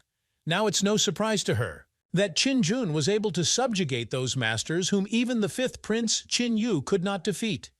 Nan Yuxin believed that Mr. Qinjun was exaggerating his strength. The main character thanks for the praise. However, Nan Yuxin is located in the Luoyi Hotel. The main character asks the girl not to behave this way and not make a mess in this place. The main character turns around and leaves, but Nan Yuxin runs after them and asks when we started making a mess. Qinjun asks my lady to behave with dignity. The guy doesn't listen to her and goes back to his room. Nan Yuxin gets angry and says that she will come again to find the young master. The girl turns around and leaves.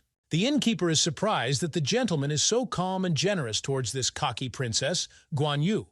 And if in the place of the young master it was. If it had been anyone else, the girl would have been wiped off the face of the earth long ago. Following such a cultivator, a person who does this will definitely not be lost. Qinjun comes back to your room and Sudaji is already waiting for him. The guy is happy that Nan Yuxin didn't recognize him. To the gentleman, and asks if the guy can return her clothes already, because the girl is sitting on a chair almost naked. Interesting thoughts creep into the main character, and he asks if he can help the girl. But Sudaji says in a rude voice that Qinjun should go out. Now the main character is standing behind the doors, and Sudaji closed them right in front of the guy's face. The dog says that he is very sorry, and it seems the gentleman has lost his way. Qinjun says that the dog does not understand anything, and a man who does not succumb to the charms of this beautiful girl Sudaji, then he is not a man. Late at night, Qinjun sits in his room and receives an alert from the system. The system says that the additional mission to subordinate the Chamber of Commerce has been completed, and 4,000 experience points and a chance for a random lottery have been received. Qinjun says that apparently only now Yanbei has truly obeyed him. The owner asks the system to launch the lottery, and she launches a random lottery. She congratulates the owner on winning the Silver Dragon Soul Punisher Spear, which was produced on a journey to the west in the palace of the East Chinese Sea Dragon. Qinjun is happy that he finally saw a cool name, but he doesn't understand whether there was such a long spear there. Palace of the East China Sea Dragon, on a journey. The west contains countless sacred arsenals, and even Sun Wukong got his staff with golden hoops from there. The Soul Punisher Spear of the Silver Dragon is far from being the best attribute. However, it is also in the Tianping rank, the weight of which reaches large volumes. Qin Jun wants to watch it and picks it up. After the guy took it, he felt how heavy the spear was. He asks the system to put the spear back, but she doesn't have time to do anything as the spear falls through the floor and Qin Jun falls behind it. When Paul fails, the guy falls into a huge vat of water. He doesn't understand what it is because it's soft for him. There was a girl sitting there. She asks if the gentleman has already touched enough. Yu Feng Huang, I didn't expect that the man who calls himself Mr. Qin Jun is actually such a lover of women. Qin Jun jumps out of the water and says that this is a misunderstanding and a simple misunderstanding. After all, the floor collapsed.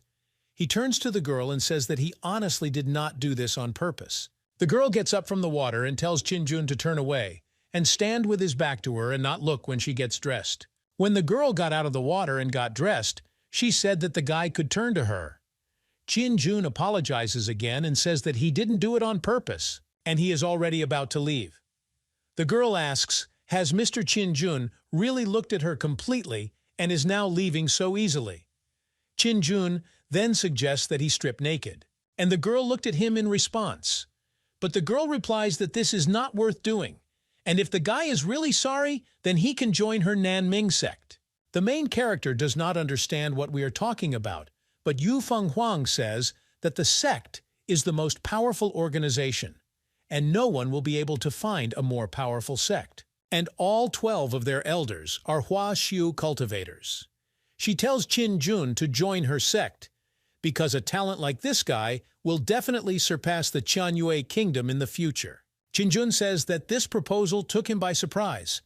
However, he is forced to refuse. After all, Qin Jun is already a representative of a sect of which they are in no way inferior to the girl's sect, so he can only evaluate the girl's work. The main character said this as a joke. He wondered what the point was in joining any organizations if he had a mythological system. Yu Feng Huang does not understand what kind of sect this is, which is not inferior to her sect. She doesn't understand. Is this the Yuhutan sect or the Baihutan sect? The girl decides that she needs to send people immediately to find out all the information about this gentleman. Yu Feng Huang says that in this case she will no longer insist, but since they just don't know each other, so the girl proposes. Become friends. After all, no matter what sect this guy is the leader of. After all, the power of Nanming can only be resisted by people from no man's land. She'll make friends. With the young master in any case, this will not make the situation worse. Qin Jun agrees. Yu Feng Huang thanks the guy and tells Qin Jun to just leave quickly. After all, there is a lonely man and woman, and if someone sees them, there may be problems. But Qin Jun approaches the girl, and Nastya asks if the guy really has anything else to do with her. But the guy looks at the hole in the ceiling, and it seems to him that from this place he will be closer to the room. The guy jumps off and flies straight up to the hole in the room. He lands on the floor of his room, and the guy sees her in front of him. The dog asks, "Did the gentleman really see this?" But Qin Jun hits his dog in a friendly manner and says that it's none of his dog's business. He tells the growling dog to hurry up and call someone to fix the hole, and they will continue cultivating. The dog leaves, and Qin Jun understands that he can't just pull him out. This is the Silver Dragon Spear, and he should wait until it is fully restored, and then he will try to train again. The next day at the hotel, they are already talking. That the Kanglan ambassador had already arrived in the city and had already managed to intimidate Taishi Gushigu. Qin Jun says that this country is very arrogant, and they probably already have support.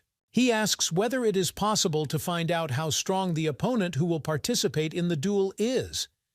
The head of the Yan family replies that people say that the kingdom sent 3 cultivators. At the level of transformation in their own state, there is only one such person, and this is a general named Nan Menon. And if the information is true, then they may lose this duel. Qin Jun says that 3 reincarnation-level cultivators are not surprising, and apparently he planned everything too early. After all, in a duel between 2 states, it wouldn't hurt to make Demon Sudaji and the others public. And also, the main character is already ready to open her eyes to her father. Suddenly, he announces that the 5th Prince Qin Yu has arrived. The head of the family approaches the dog and asks his brother to block him so that they won't see him. Chin-jun understands that this means that Chin-yu will appear soon, and he asks Sudaji to lend him a handkerchief. When the fifth Prince Chin-yu entered, he was met by the owner of the inn and asked why the prince had come this time. The prince turns to Elder Guan Yu and says that war between the two states is inevitable, and he hopes that Qianbei will help him in this battle. Chin-yu understands that it is enough for Guan Yu to follow him, and the fifth prince will also benefit from his achievements and exploits. After all, the entire state will know that Guan Yu is his man. Guan Yu apologizes, but he is not interested. The fifth prince turns to the main character and asks whether this guy is Mr. Chin-jun. Chin-jun says that this is exactly him. He asks what he owes to this prince. Chin-yu hopes that Mr. Chin-jun can help for the kingdom. Chin-jun asks if he can definitely help for the sake of the kingdom or for the sake of the fifth prince himself. The prince's guards say that Chin-jun spoke very boldly. He asks how the guy dared to talk to Prince Chin-yu like that. After all, today Mr. Chin-jun will certainly be imprisoned in the heavenly prison, but Chin-jun sends the guy out the door with just one wave of his hand. The main character says that it's too noisy for him, and that's why the guy should go out. The rest of the guards are surprised by such incredible impudence.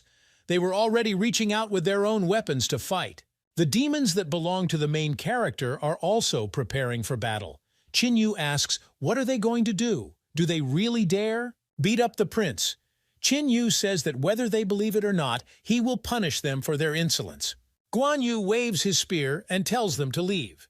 It comes from a spear. There is a lot of magical energy, so the fifth principal flies to the side. Sudaji says that the prince really overestimated his strength. Chin-jun gives the girl a plate and says that they will not ruin their mood for others. He offers to drink wine and tell them the history of the kingdom. Chin-yu starts screaming, and they ask whether, at the time of a national catastrophe, they will simply continue to sit and drink. He asks, what is the use of cultivation then? Chin-yu believes that Chin-jun, he is not worthy to call himself a hero because he is an inhuman and insensitive coward. Chin-jun asks, is it really for the sake of the country that he must become the pawn of the fifth prince? He asks whether Chin-yu is the emperor. Guan Yu starts screaming and says that he is giving the fifth prince and his army 5 seconds to do so that they leave this place. The fifth principal got scared and he and his guards left. Chin-jun says that Guan Yu is great because these guys got scared and ran away. Sudaji says that Master Guan Yu is really cool, and this is the first person with the strongest energy she had ever seen. Chin-jun suggests continuing to eat and drink, and you shouldn't pay attention to such a clown as this fifth prince. At this time, Yu Fenghuang is watching everything that happens from the balcony. The girl asks the lady what Yu Fenghuang is thinking about. The lady replies that she is concerned about one question. She's interested in who's worth it, behind Mr. Chin-jun. But the girl tells us not to think too much about it. After all, their task is to educate the unit and not to poach talent. And Mr. Chin-jun is not even on the list.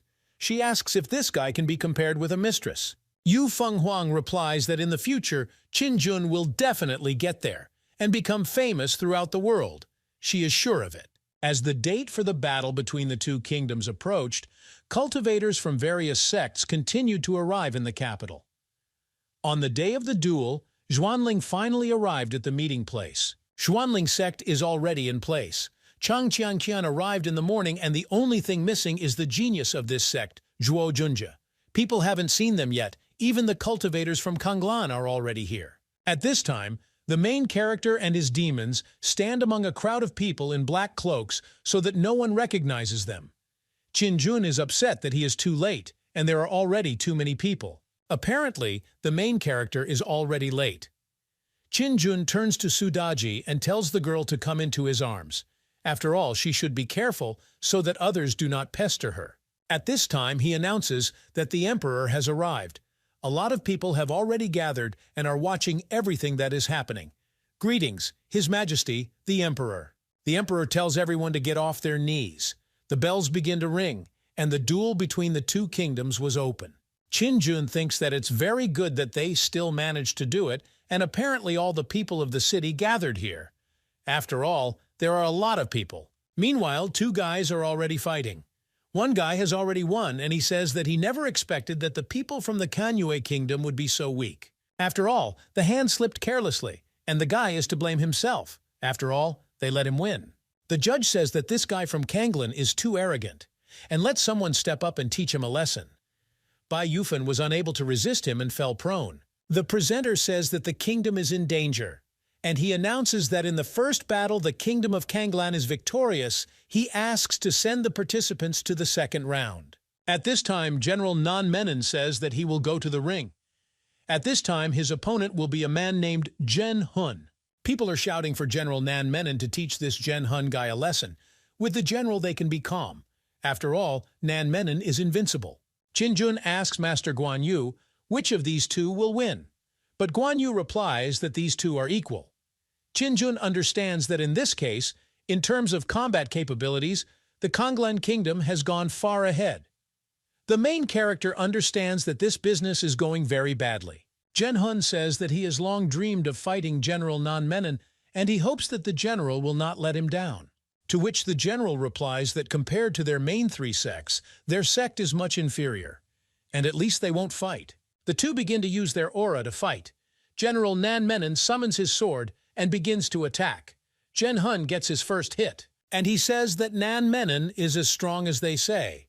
But Nan Menon starts to get angry and tells Jen Hun to stop talking. After all, they are having a fight now. Nan Menon swings his sword again, and Jen Hun dodges the blow. Even if he loses, Nan Menon will have to pay dearly for it. Suddenly, demonic golden bullets start flying, and they begin to explode, raising smoke. Qin Jun is angry that this is a very dirty trick. People who are watching the fight are also outraged. They don't understand how one can talk about military honor while taking advantage of such vile techniques. Qin Jun doesn't understand how he dares to enter the arena even if Nan Menon lost in this battle. At this time, the general's daughter was also watching both of them, and she was very worried about her father. People see that this time their Qianyue kingdom has lost. They say that they are annoyed. These people in the Kanglan kingdom acted too treacherously. But at this moment, General Nan Menon pushes Jen Hun's head with his hand and says that he never loses. Nan Menon slams Jen Hun's face into the ground, and the host announces that the second round is over and victory belongs to General Nan Menon. All people begin to rejoice that their kingdom has won. The emperor is happy because, as expected from his favorite, he won. Two guys discussing that General Nan Menon is really fierce, and one of the guys was really right. The presenter says that the third round will now begin, and he asks to send the participants to the battlefield. One guy enters the arena and asks who has the courage to fight him. The fifth prince sees that the reincarnation level cultivator has come out again. He doesn't understand if they have equal strength to this guy. He asks if General Nan Menon is still able to fight. The guy in the arena asks whether no one will dare to go against him. He asks if they don't have any more brave souls. Suddenly a guy turns to him and asks, does this pathetic clown dare to shout in his kingdom? Qin Jun tells this guy to be careful with his words. The guy saw that Qin Jun and two other people were standing in front of him. He asked who they were and how they dare to interfere in the duel of the two kingdoms. Qin Jun takes off his robe and says that he is the third prince of the Qianyue kingdom, and if he does not have the right to this, then their prince should also get out of this place. Fifth Prince Qin Yu begins to get angry and asks why this person is here. People are surprised because Qin Jun was expelled. They see that the third prince is Mr. Qin Jun, and they drank with him. They don't understand how this could happen. Qin Jun turns to his father and says that if no one wants to fight, then he asks how about sending him to the ring. The emperor allows it. He says that his son is arrogant. However, he asks how his kingdom dared to risk their lives. The guy in the arena asks what Qin Jun means. Qin Jun says that if the guy can defeat his subordinates, he will publicly commit suicide. He asks if the guy agrees to this. The guy doesn't really understand how this is. After all, if he can kill the prince of the Qianyue kingdom, then this will not be a wasted journey for him. And the guy naturally agrees. Qin Jun says then they can start. The guy says that Qin Jun will die today. People say that Xiao Beilong is even more powerful than General Nan Menon. They don't understand whether these subordinates will be able to defeat the guy. They are sorry that the third prince cannot escape death today. General Nan Menen's daughter sees that this guy is putting himself at such risk. She sees that today this guy's lifeline will end, and she is very sorry. But Marshal Guan Yu enters the battlefield and is ready for battle. But the guy with whom he will fight does not understand why such a strong opponent slept in front of him. The emperor calls his son Qin Yu. The fifth principal turns to the father and says that this is the person he did not want to recommend to his father a few days ago. After all, Qin Jun was staying at the hotel, but he was picked up by Mr. Qin Jun. Qin Yu understands that this is not surprising, that Qin Jun insulted him. Guan Yu sees that this is the same man from the hotel. He turned out to be the third prince. She doesn't understand why Qin Jun did this. The emperor asks, "Is it really, mister?" Lately, Qin Jun has been causing everyone concern. This is very interesting to him. And from the looks of it, this man will really be able to win. Guan Yu stands opposite his enemy. The marshal says that with just one wave he will take the guy's dog's life. But in response, the guy starts laughing and says that this is the funniest joke he has ever heard. Guan Yu gets angry and says that the guy doesn't deserve to live. The guy pounces on the demon marshal and engages in battle with him.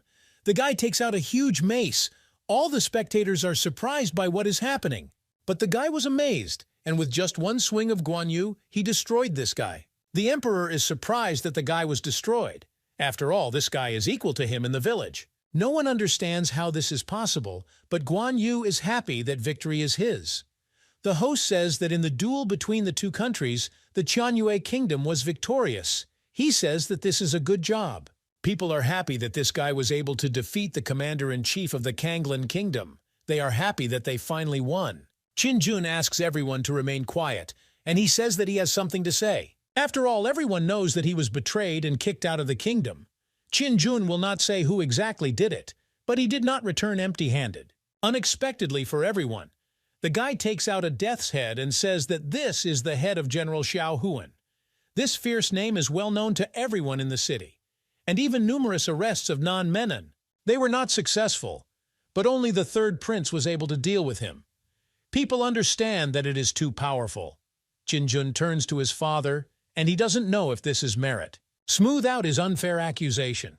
The emperor says that naturally he announces that the third prince Qin Jun has fully redeemed himself and is now restored to his former position.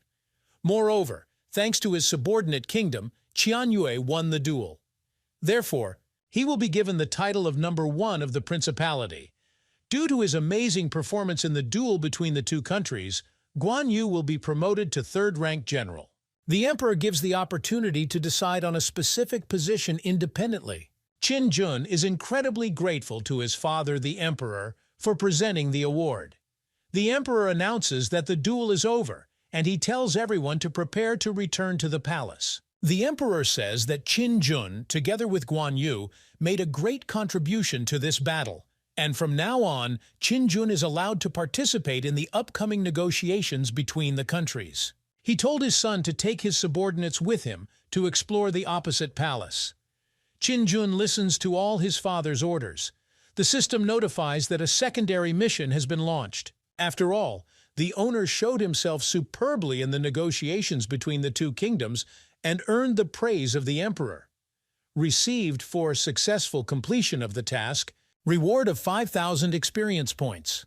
For the main character, this is unexpected, and it seems that this father has great hopes for his son. At this time, the imperial court is the palace of the kingdom.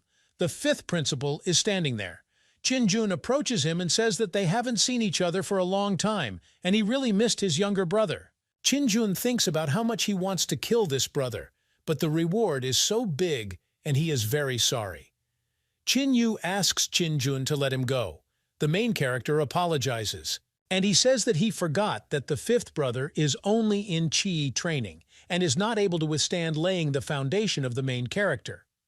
Qin Yu replies that he also missed his older brother. He doesn't understand how this guy's cultivation level increased so quickly. Qin Jun says that a month has passed and his brother is still as stupid.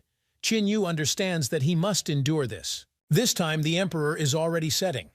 He sits down at the table and tells Qin Jun to come and sit next to him, and Qin Yu can also sit down next to you. Everyone sat down at the table, and the emperor announced that negotiations between the two kingdoms had already begun. To promote their union, he proposes to first discuss ownership of Yugen. This city belongs to Qianyue since the time of Taizu, and now he is naturally under the rule of another kingdom. But the guy from the neighboring kingdom says that it won't work because Yugen is the most important link between the two kingdoms, and if their country doesn't guard him well, this will bring big problems for them too. Qin says that the city should be protected by whoever is more powerful, and all the strongest generals of their country are already dead. He asks if he will go to guard this city. One of the elders says that Xiao Beilong is already dead, but that's what he is there for. Qin asks if he can do it, but the man doesn't understand why he might not succeed. The emperor replies that in his opinion, General Guan Yu is the most suitable person to guard this place. The future heir of a neighboring kingdom, I think this means that when he comes to the throne, he will definitely conquer the neighboring kingdom. The system launches additional missions. She tells the master to begin the process of becoming an emperor. Details of the task: the owner must conquer the imperial throne without dying before the end of the mission. Due to successful execution, he will receive 100,000 experience points and a chance at a random lottery. Qin is surprised that the guy has a lot of hatred towards him, that he instigated a task with such a generous reward. The emperor asks someone to raise the fifth prince, and he also says that everyone can leave. The main character avoids the emperor's father and says that he will do everything. After the duel between the two kingdoms, the names of Qin and Guan Yu spread throughout the kingdom, and even 1,000 miles away in Qingtan City, the Xuanling sect recognized the glorious name of the third prince.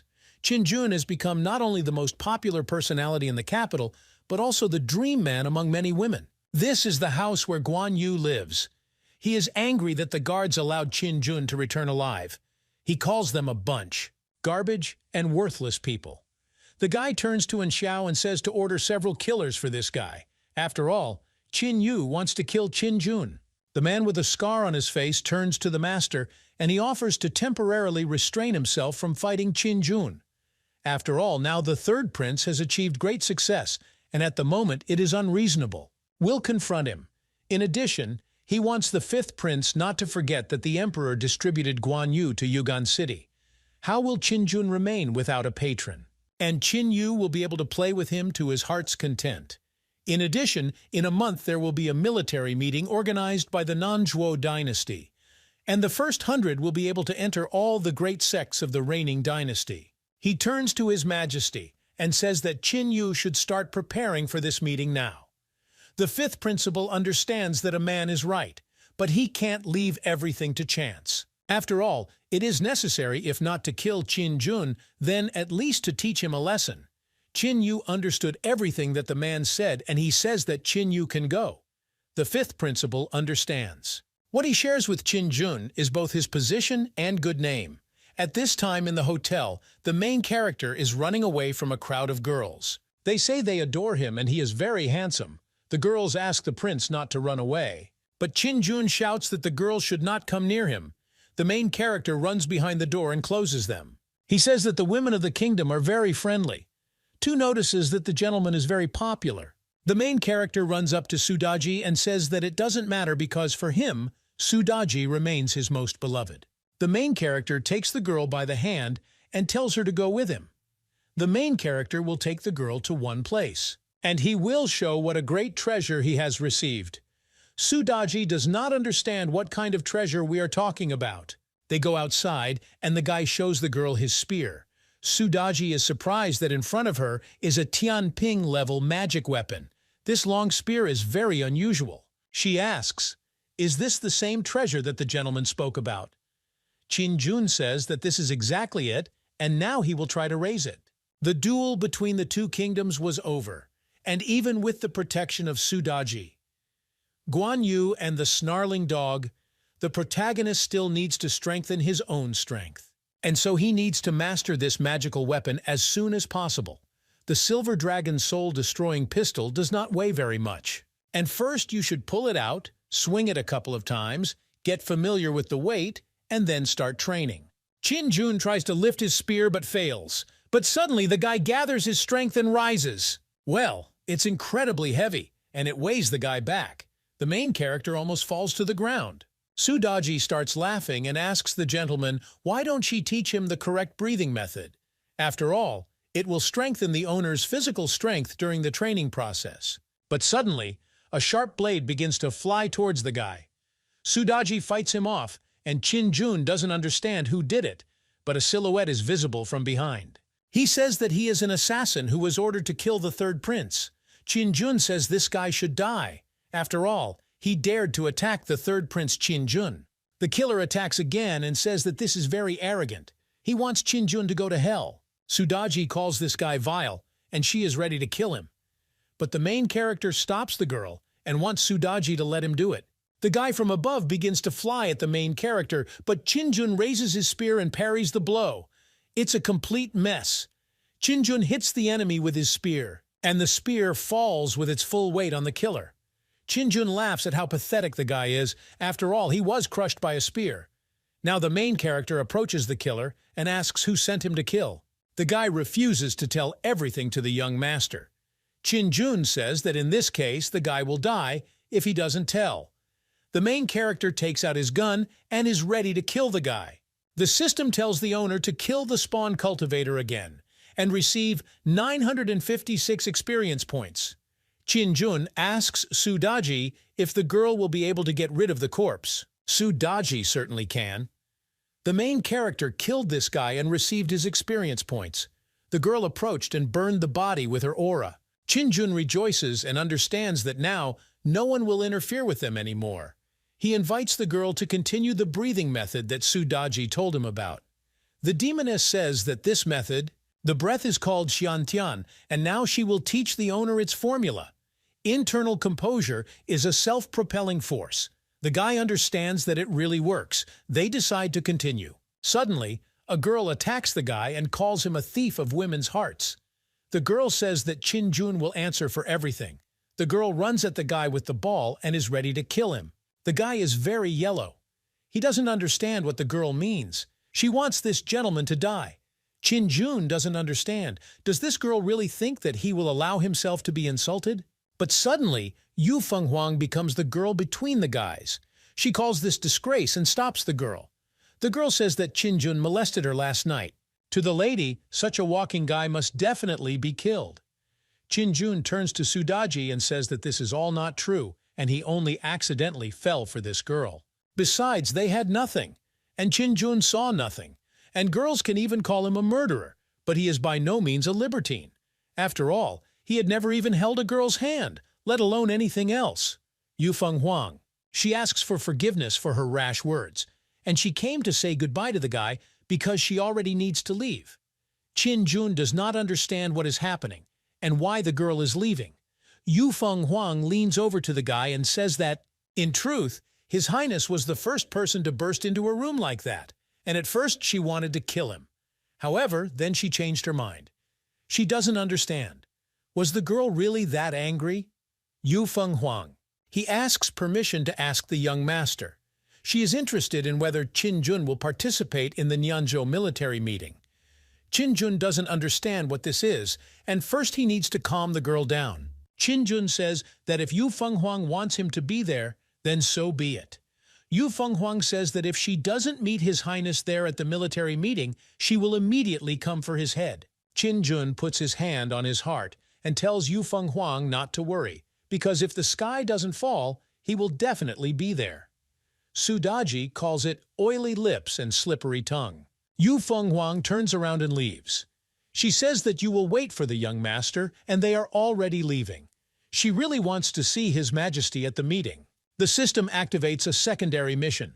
She says that the owner must prove himself at the Nyanzhou military meeting, and for this he will receive 5,000 experience points and a chance to summon God, or a demon and a chance to win a random lottery.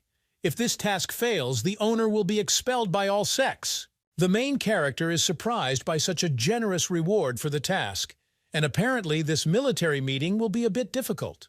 The guy needs to find time and make inquiries, and now he decides to do his own thing, and he needs to train and get up even stronger. The next morning the roosters began to crow.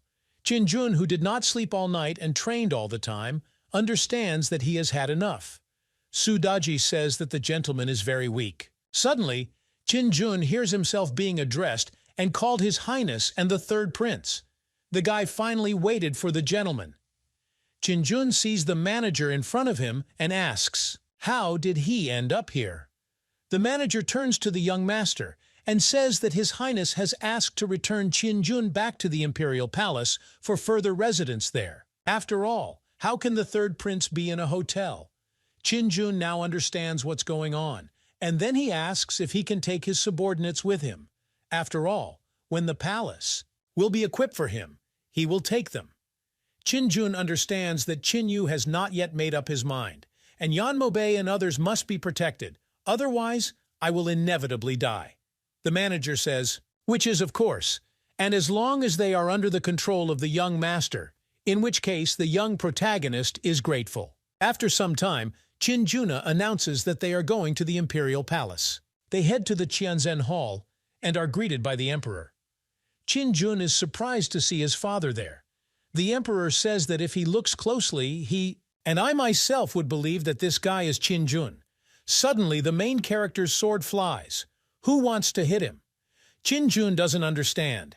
Is this really a magic weapon? He does not understand. Who in the imperial palace dared to attack him? After all, did the emperor really understand that he was not the original owner of the body? The main character is interested in what if the emperor has bad intentions. Qin Jun takes over and turns to his cameraman. He asks what his father means. Well, the father grins and says that he just wanted to check on his son. He tells Qin Jun not to worry. After all, he had no malicious intent. At this moment, the operator tells Chen Dudline to leave. A guy appears in front of the main character and dodges him. He asks forgiveness for these insults from His Majesty the Third Prince. This is the commander-in-chief of the guard named Chen Dudline. The emperor tells Chen Dudline to come out first, and later he will give him 2 artifacts. Chen Dudline leaves, and the main character turns to his father.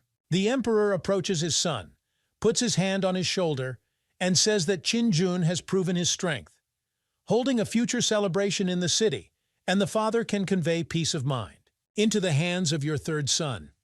Qin Jun doesn't understand what it is, but the emperor says that from time to time, a banquet is held in the capital at which talented cultivators are invited from all over the country, and this time, before this event, a duel between the 2 countries took place, and so they organized everything together. Qin Jun now understands what's going on. It's time to celebrate. He will be able to cause hatred and activate a secondary mission. He doesn't understand, isn't this wonderful? Qin Jun is incredibly happy that now he will have a secondary mission completed, and he will receive his reward. The guy even starts dancing with pleasure. The emperor turns to his son and says that all the young princes previously sent by the royal family were only spectators, so he hopes that this time Qin Jun's son can change it and achieve something. Qin Jun says that the father emperor should not worry, and Qin Jun will definitely be able to do it. The emperor says that this is very good, and in addition, the son proved himself very well in negotiations and therefore allows hundreds of imperial guards to be requisitioned as subordinates. Qin Jun understands that if his memory serves him right, the guard is under the leadership of Qin Yu. The guy is surprised that his father allocates a whole 100. The system says that the secondary mission, it was completed, and the owner showed himself superbly in the negotiations and received the approval of the emperor. For this, the young master receives 5,000 experience points. From this, the guy goes to the 7th level of the deposit again. The system congratulates the owner on breaking through to the 7th level of the deposit again, because now the guy has enough experience points. The emperor's father is interested in why his son had such a breakthrough. The system says that an additional mission has been activated, and the details of the task are the emperor's great expectations. Strange. The system wants Qin Jun to surpass all the geniuses at the celebration, and for this, he will receive 3,000 experience points. Qin Jun doesn't understand. Does he really need to defeat all the geniuses? And now he definitely likes this task because it's not so difficult. The emperor sees that in just 1 month, Qin Jun has reached the 7th foundation level from training his strength. This is a terrifying cultivation speed. He is very surprised. And maybe Qin Jun can speak for the Chanyue Kingdom at the Nianzhou military meeting. At this time, The main character does not understand why his father, the emperor, always looks at him so strangely. He suspects that his father might have noticed something, but the emperor thinks about what he and his son will discuss. Later, his thoughts. The emperor says that now Qinjun can go, and the celebration will take place. Exactly in a week. After its completion, Guan Yu may head to his designated city and begin his duties. Now Qinjun can start selecting hundreds of imperial guards, and Shen Yan will definitely lead the guy through.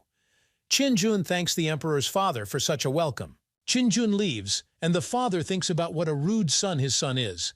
But in any case, he will not last long, and a crown prince must be appointed immediately. And the emperor cannot allow the family to be destroyed by his own hands.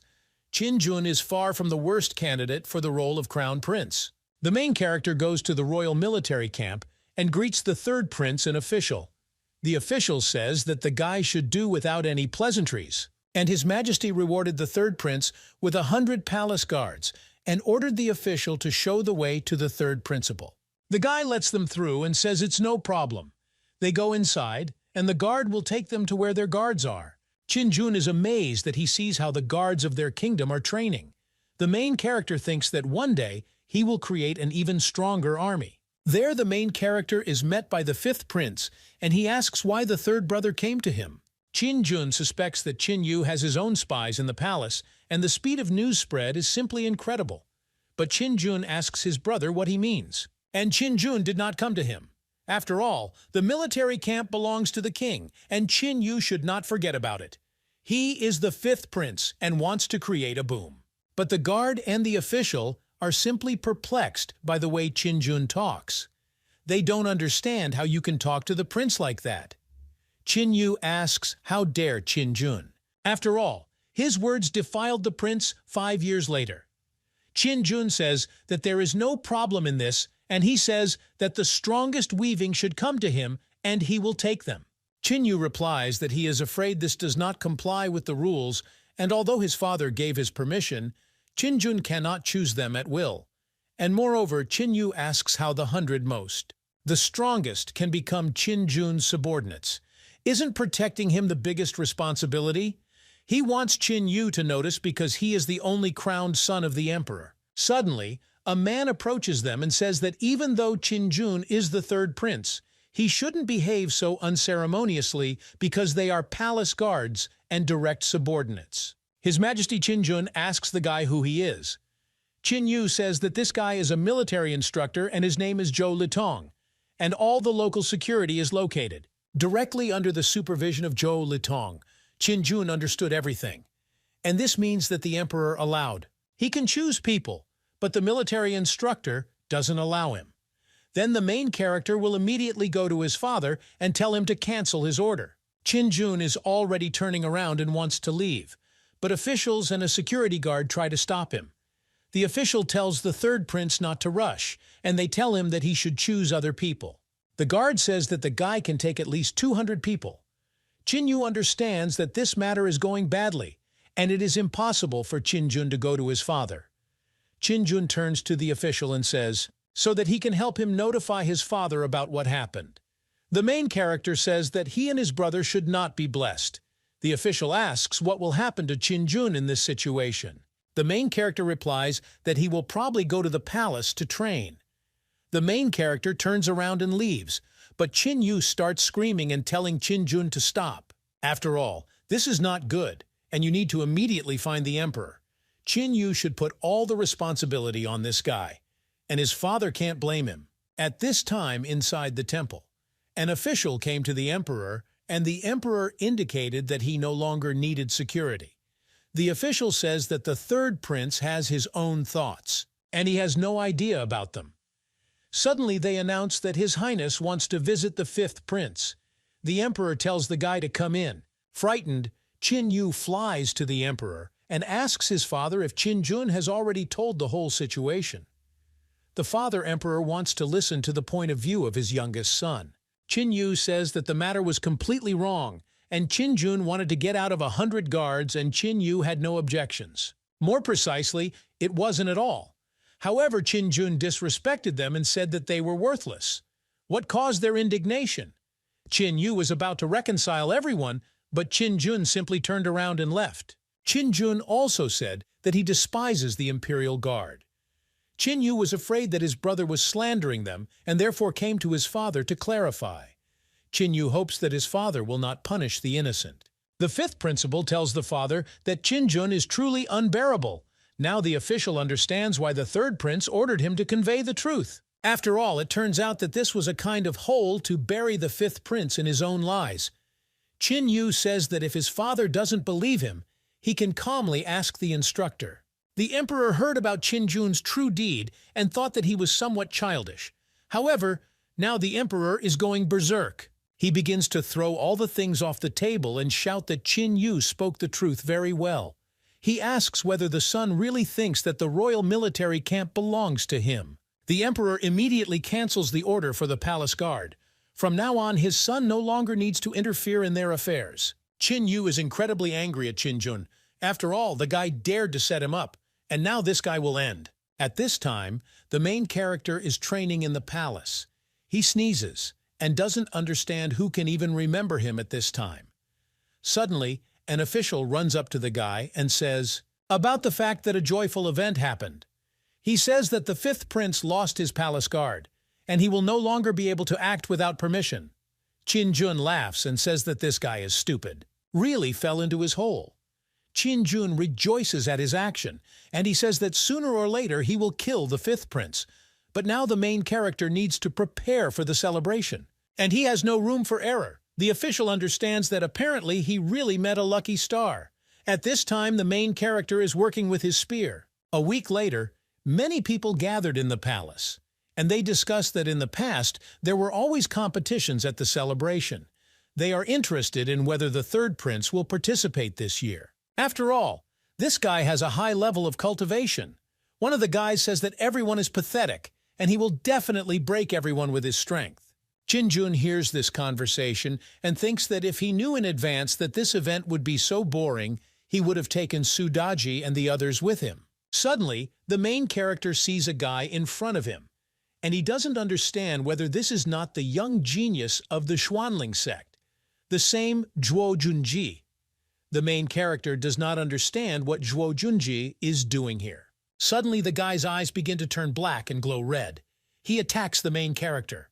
Qin Jun doesn't understand, is this guy really crazy?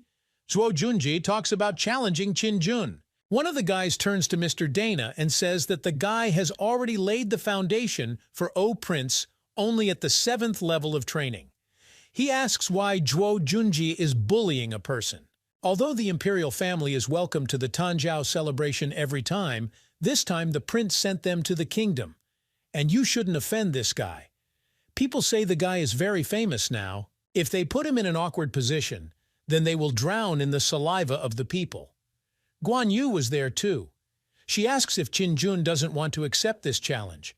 But Qin Jun doesn't mind. He doesn't understand. Why not? Nan Yuxin starts laughing and asks if Qin Jun should stop already.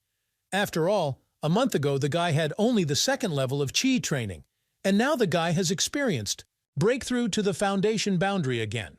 However, against the first genius of the Xuanling sect, Zhuo Junji, Qin Jun would be defeated. She asks, does the main character think that he is that mysterious? The man who beat him a month ago. She says that Qin Jun was better able to preserve the face of the imperial family. But without thinking twice, the main character accepts the guy's challenge. People says, that Prince Qin Jun is incredibly cool.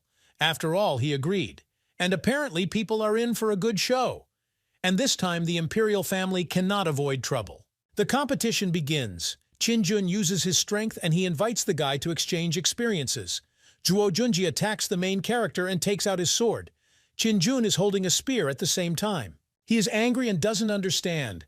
Can't Zhuo Junji make at least a sound when he launches an attack? After all, this guy was not so silent before. The main character swings his spear, but Zhuo Junji manages to dodge the blow. He doesn't understand what's happening because aren't they just exchanging experiences? Zhuo Junji hits the guy more and more, but Qin Jun hits him back with his spear. Qin Jun almost died. Well, it's good that he has high speed, otherwise he's afraid that he'll already. I would be lying on the ground, dead. The main character is surprised that Zhuo Junji is still attacking him, and it's too late for him to evade. And the main character can only use something interesting. Suddenly, people notice that Prince Qin-jun had disappeared somewhere. After all, judging by his breathing, he is still here. People don't understand is Qin-jun using some kind of camouflage method. After all, it is believed that this kind of spell that completely hides the body is absolutely high level. At this time, the guy is already on the street, and he says that he was lucky with a good reaction. Otherwise, he would have been stuck in the bars. The main character raises his head up and looks at the sun. He doesn't understand why there is devil's power on the guy's body. Is Zhuo Junji really possessed by a demon? He doesn't understand what really happened. But in any case, leaving Zhuo Junji alive is very dangerous. However, Xuanling is one of the main ones, but it is impossible to kill directly. And the main character needs Zhuo Junji to lose his fighting abilities Yi first. And in this case, no one will blame him. Qin-jun takes his spear and grabs the guy from behind by his clothes. At this time, who had been spying on the main character before, sits behind the wall and meditates. She doesn't understand how the guy's spell harmed her. She doesn't understand. Is this really a magical punishment? And if this is true, then she will have to give up control over Zhuo Junji for a while. But Prince Qin-jun really has an abundant treasury that has not only Hanpan-level magic, but also a high-level spiritual artifact. And next time, the girl definitely thinks that she needs to take everything. After all, His Highness Prince Qin-jun and they will see her soon. Qin-jun announces that he has won. People don't understand, did Qin-jun really defeat the first genius of the Xuanling sect? Although his means are much inglorious, however, victory is victory. And Prince Qin-jun, in an unusually cool way, the main character sees that the devil's power has disappeared again. This is very strange for him. But he asks if anyone else wants to challenge him. But people pretend that they did not hear what Qin-jun asked. And he begins to discuss very tasty snacks. One of the people suddenly remembered that they had been telling fortunes before leaving the house. And today, he shouldn't fight, because that's fate. Nan Yuxin approaches the guy and says that Qin-jun won by dishonest means. But Chang Qianqian says that it's enough to argue all. Nan Yuxin's day never stops. Chang Qianqian says that Xuanling Qin-jun has already won before. Nan Yuxin doesn't understand when this happened, but Chang Qianqian says that it was a month ago, and this guy is the one. Who was the girl talking about earlier? Nan Yuxin doesn't understand how this is even possible, and why the guy didn't say anything about it then. Sat down and still not enough besides today, Zhuo Junji. He behaved a little strangely, and even that suddenly appeared devil's power. Qin-jun understands that he needs to ask Su Daji later and should not let demons into Qianyue. It's too dangerous. And the most dangerous time is in the middle of the night. Qin-jun is already in his room and says that he has been training all day and all night. And finally he finished. Now the guy will die from fatigue. But suddenly the system speaks of an additional mission. It's called the Emperor's Great Expectations Completed. Details of the task at the celebration. The guy must surpass all the genius cultivators. Because of this, the owner receives 3,000 experience points and a chance at a random lottery. Qin-jun sees that the mission was completed so quickly, and it seems to him that what happened at the celebration has already reached the ears of his emperor. But this doesn't matter to the guy, and first he wants to go back to the room and play the lottery. He wants to see, what will he be able to win? The guy asks the system to start the lottery, and the system launches a random lottery. The main character thinks about what will happen to him this time. But unexpectedly, the main character in the lottery pulled out the demon Su Daji apron, promoted to the rank of spirits. Qin-jun doesn't understand what it is. Suddenly, Su Daji comes to the main character and asks if the guy is sleeping because she brought him something. But at this moment, Qin-jun hands the girl an apron and realizes that the end has come for him. From surprise, the plate that was in the girl's hands cracked. Qin-jun tries to stop Su Daji and says that this is not what the girl could think of. And Qin-jun can explain everything. Su Daji starts to get angry and tells the owner to explain everything to her. The main character asks if Su Daji could give him some time to think about what exactly to say. Su Daji doesn't understand what to think about. She approaches the guy and lifts his face with her hand. She says the gentleman doesn't need to think, and the girl is afraid. That Chin-jun will get bogged down in this and won't stand it. Therefore, Sudaji will help the main character come to his senses.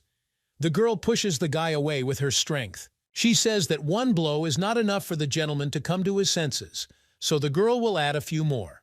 She begins to beat the owner over and over again. After the beating, she says that everything is better now, and now the gentleman is completely fine, and she will no longer bother the owner, so the girl says goodnight and leaves. The beaten Chin-jun lies on the floor and talks about how cruel this woman is. The main character is trying to get to his feet and understand what just happened. But the guy accepts everything and wipes the blood from his face with his hand. After all, in a few days, Guan Yu will go to guard Guan Yu City.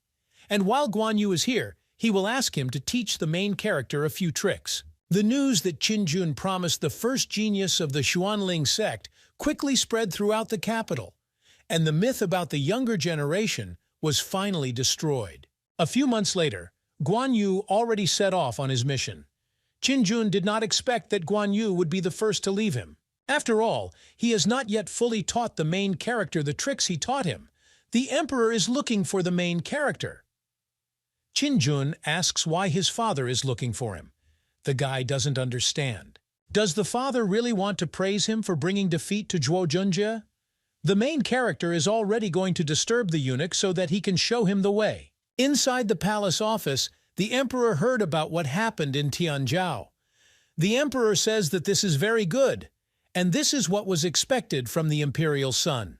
The main character thanks his father. He asks why the emperor was looking for him. The emperor's father asks if Chin-jun heard anything about the Qianlong martial competition of the Nanzhou dynasty. The main character replies that he heard, but not much. He doesn't understand why his father suddenly mentioned this. The main character is interested in whether his father wants him to participate too. In 20 days, the Nanzhou dynasty will hold the Qianlong martial competition. It is held every 3 years and is an excellent opportunity for cultivators in different kingdoms to pay a visit to the Nanzhou dynasty sect. The very first 100th can enter one of the 7 strongest seconds. Father Emperor asks if Chin-jun wants to go, but the main character, of course, wants to. After all, these are additional missions that lead directly to the Nanzhou dynasty, and the main character must participate in these competitions. And maybe on it, Chin-jun will be able to launch a few more additional tasks and earn more points. This way, the guy can become stronger. Chin-jun turns to his father and asks if there is a limit in this competition. Father Emperor says that of course there is, and each kingdom can provide 3 people to participate. And Father Emperor plans to send Chin-jun as well as the 5th Prince Chin-yu and Ira there. The Emperor says that in 10 days they will set off, accompanied by their mentor and the Imperial Guard. However, the father has more hope for his eldest son, Chin-jun, and the father hopes that Chin-jun will not let him down.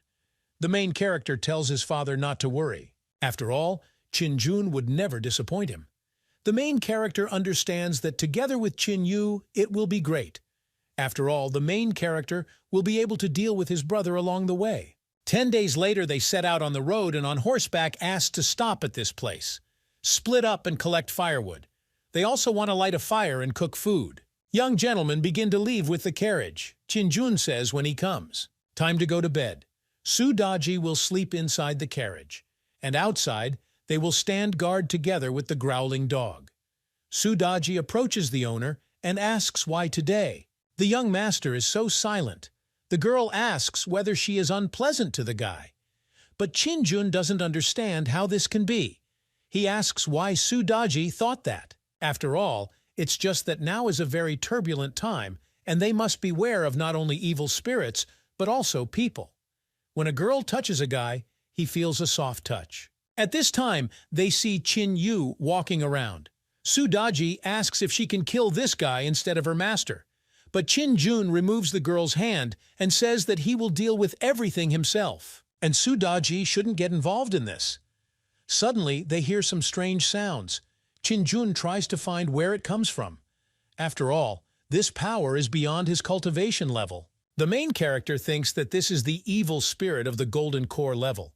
Chin-jun doesn't understand why he is so unlucky. After all, only he left and immediately met such strong evil spirits. The security is already preparing for defense and battle.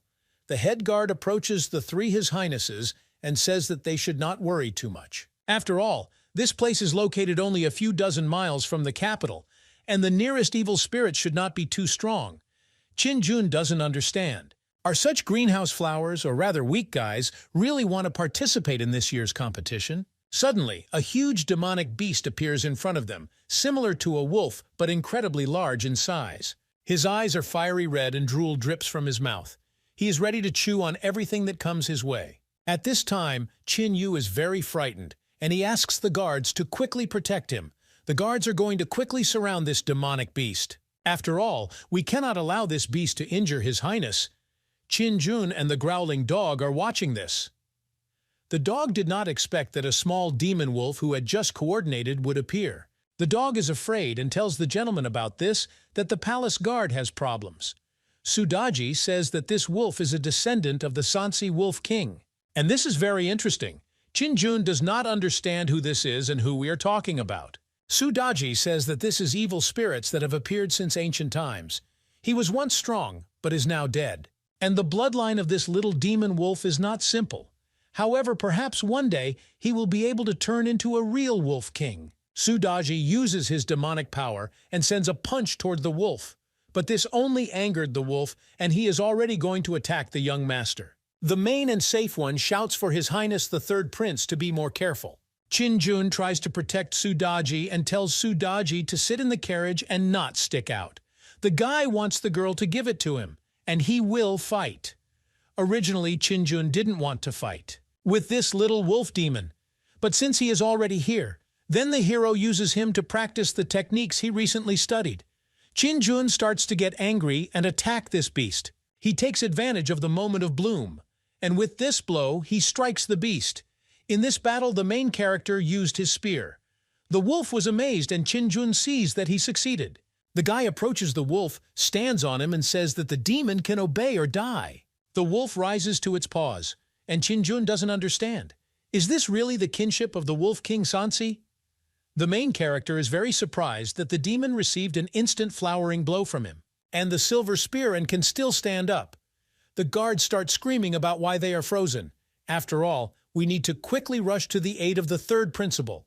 But the main guard is trying to stop everyone. Qin-yu shouts that his brother still has the strength to fight. He asks why they're in such a hurry. He doesn't understand what if they provoke this wolf demon even more. Qin-jun begins to get very angry from what he hears.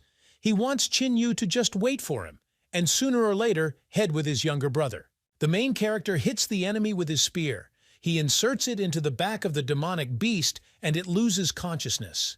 Qin-jun asks for the last time whether the demon will obey him or whether he wants to die.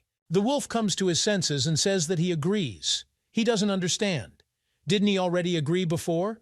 Qin-jun rejoices and says that from me this demon wolf will be called Smoke, starts to get angry. And he says that he wants a more daring name. But Qin-jun tries to persuade the demon and says that the name Dimok is very beautiful. He asks if not Dimok, then which one? The beast wants to choose the same name for itself. The demon says that Sora Aoi is a good name since he comes from the Wolf King. Then he wants his name to start like this. But Qin-jun tells the demon to forget about this name. From now on, he will be called Kang-jun-lan. The demon replies that this name suits him. The security is surprised that this demon agreed. They do not understand. Could it be that the third prince really subdued the wolf demon who had the level of a golden core? It seems to them that they are dreaming because the third prince is incredibly cool. They don't understand how this happens at all. Maybe in life. Qin-yu doesn't understand why all this good stuff goes to Qin-jun. However, Qin-yu has already prepared everything, and he tells Qin-jun to wait for his death. The main character sneezes again, and he doesn't understand who remembers him. Suddenly, an alert appears from the system congratulating the owner on subduing the first animal. And the reward? For this, the chances are random summon. The main character is surprised because it turns out that for the very first time he can receive a reward. And apparently from now on, it will be necessary to think in this direction. The chief guard addresses Your Highness, and he wants Qin-jun to pay attention to the wolf demon. But Qin-jun says that Kang-jun-lan has already submitted to him. and then they will go together. Let's hit the road. He tells the guard not to worry, and since it's already late, the main character is going to go to rest, and they should hit the road early tomorrow. Chin-jun climbs into his carriage and wants to go and rest. At this time, Sudaji is in the carriage with the wolf. Sudaji turns to the little demon wolf and she asks permission from her sister. It's good to cure the beast. At this time, Chin-jun orders the system to begin summoning demons and gods. The system begins to activate the random summoning of demons and gods. And a random demon is summoned, a silhouette similar to a human. The system congratulates the owner with a randomly drawn demon, and the system says that the demon is already on its way. Chin-jun sees that the outline of the demon summoned this time is very blurry. The main character does not know which demon was summoned, but Chin-jun decides that he doesn't need to rush and wants to rest first, because tomorrow the main character still has to hit the road. The next day they are still on the road. In Chin-yu's carriage, they turn to His Highness and ask if their plan is still valid. Chin-yu replies that everything is the same. Chin-yu asks what about Chin-jun and that golden core beast. After all, this time Chin-yu appointed a cultivator with a transformation level. And he will definitely kill the third prince Chin-jun. After all, Chin-yu has already agreed on the time. And later this man will come and finish off the third prince. Chin-yu will never allow Chin-jun to return alive. At this time, the carriage stopped again, and Chin-jun approached the lake. He calls Sudaji and asks, why don't they go swimming together? And they can also lose each other's backs. Sudaji agrees and heads towards the guy. Chin-jun is already waiting. He doesn't understand. Has he finally captured Sudaji? But when the girl approaches the guy alone, with just one movement of her hand, she pushes him into the water. The main character does not understand what is happening. Chin-jun starts screaming and talking about how Sudaji is betraying his love for the girl. Well, Sudaji asks, has the gentleman already forgotten? After all, they have a relationship of master and servant, not husband and wife. Chin-jun asks, are foxes werewolves? They don't like to drain male energy, and he tells the girl to drain his energy. Sudaji begins to drown the main character with his foot and asks how she is the nine-tailed fox. Can use such cheap tricks. After all, this method of collecting strength and replenishing energy was clearly invented by the human race. But unexpectedly, the girl still falls into the water with the guy, and Chin-jun says that form is non-existence, and non-existence is form. Half an hour later, the boys, the girl, and the main guard are already preparing food by the fire. Chin-jun says that he feels comfortable. Suddenly, they hear that someone has arrived. Chin-yu understands that the right person has come. The guy asks His Highness if this is the person they need. Chin-yu says that this is true because this is a Buddhist monk with very strong cultivation, and he tells the guy to show respect. The man with the scar is surprised because Chin-yu invited a Buddhist monk, and it seems that His Majesty is afraid to act openly, can determine the cultivation level of this person, and he is afraid that this person is very strong. Chin-yu hopes that he is just passing by. At this time, the guard begins to shout and say that this is the place where His Majesty is resting. He asks the man to stop and not approach. The monk replies that his goal is exactly what he is waiting for. And I heard that in the Imperial. An evil spirit has appeared in the family, disturbing the hearts of people. The monk came to get rid of him. The guards attack this man and ask how it is possible for the Imperial family to appear. They say that the man is a bald ass, and there is no need to slander the Emperor's family. Suddenly, Chin-yu comes to them and greets the mentor. Chin-yu says that he has finally arrived. The mentor asks His Highness Chin-yu where that same person is. The mentor sees the wolf and says that it is a vile brat, and yet it has only just condensed, and if this allows it to grow further, it will only bring disaster. Chin-jun doesn't understand where this bald donkey who talks all kinds of nonsense came from. Chin-jun asks, does this guy want to die or does he not want to live? The mentor bows to the guy and says that Chin-jun is probably the third prince. After all, such a murderous speech, and in fact his body was captured by evil spirits. The mentor directs his aura to strike the main character. After all those who were bewitched by nothing, the mentor came to behead the third prince. The guards start shouting for His Highness the third prince to be more careful and take care of yourself. Chin-yu thinks that even the gods will not save Chin-jun today.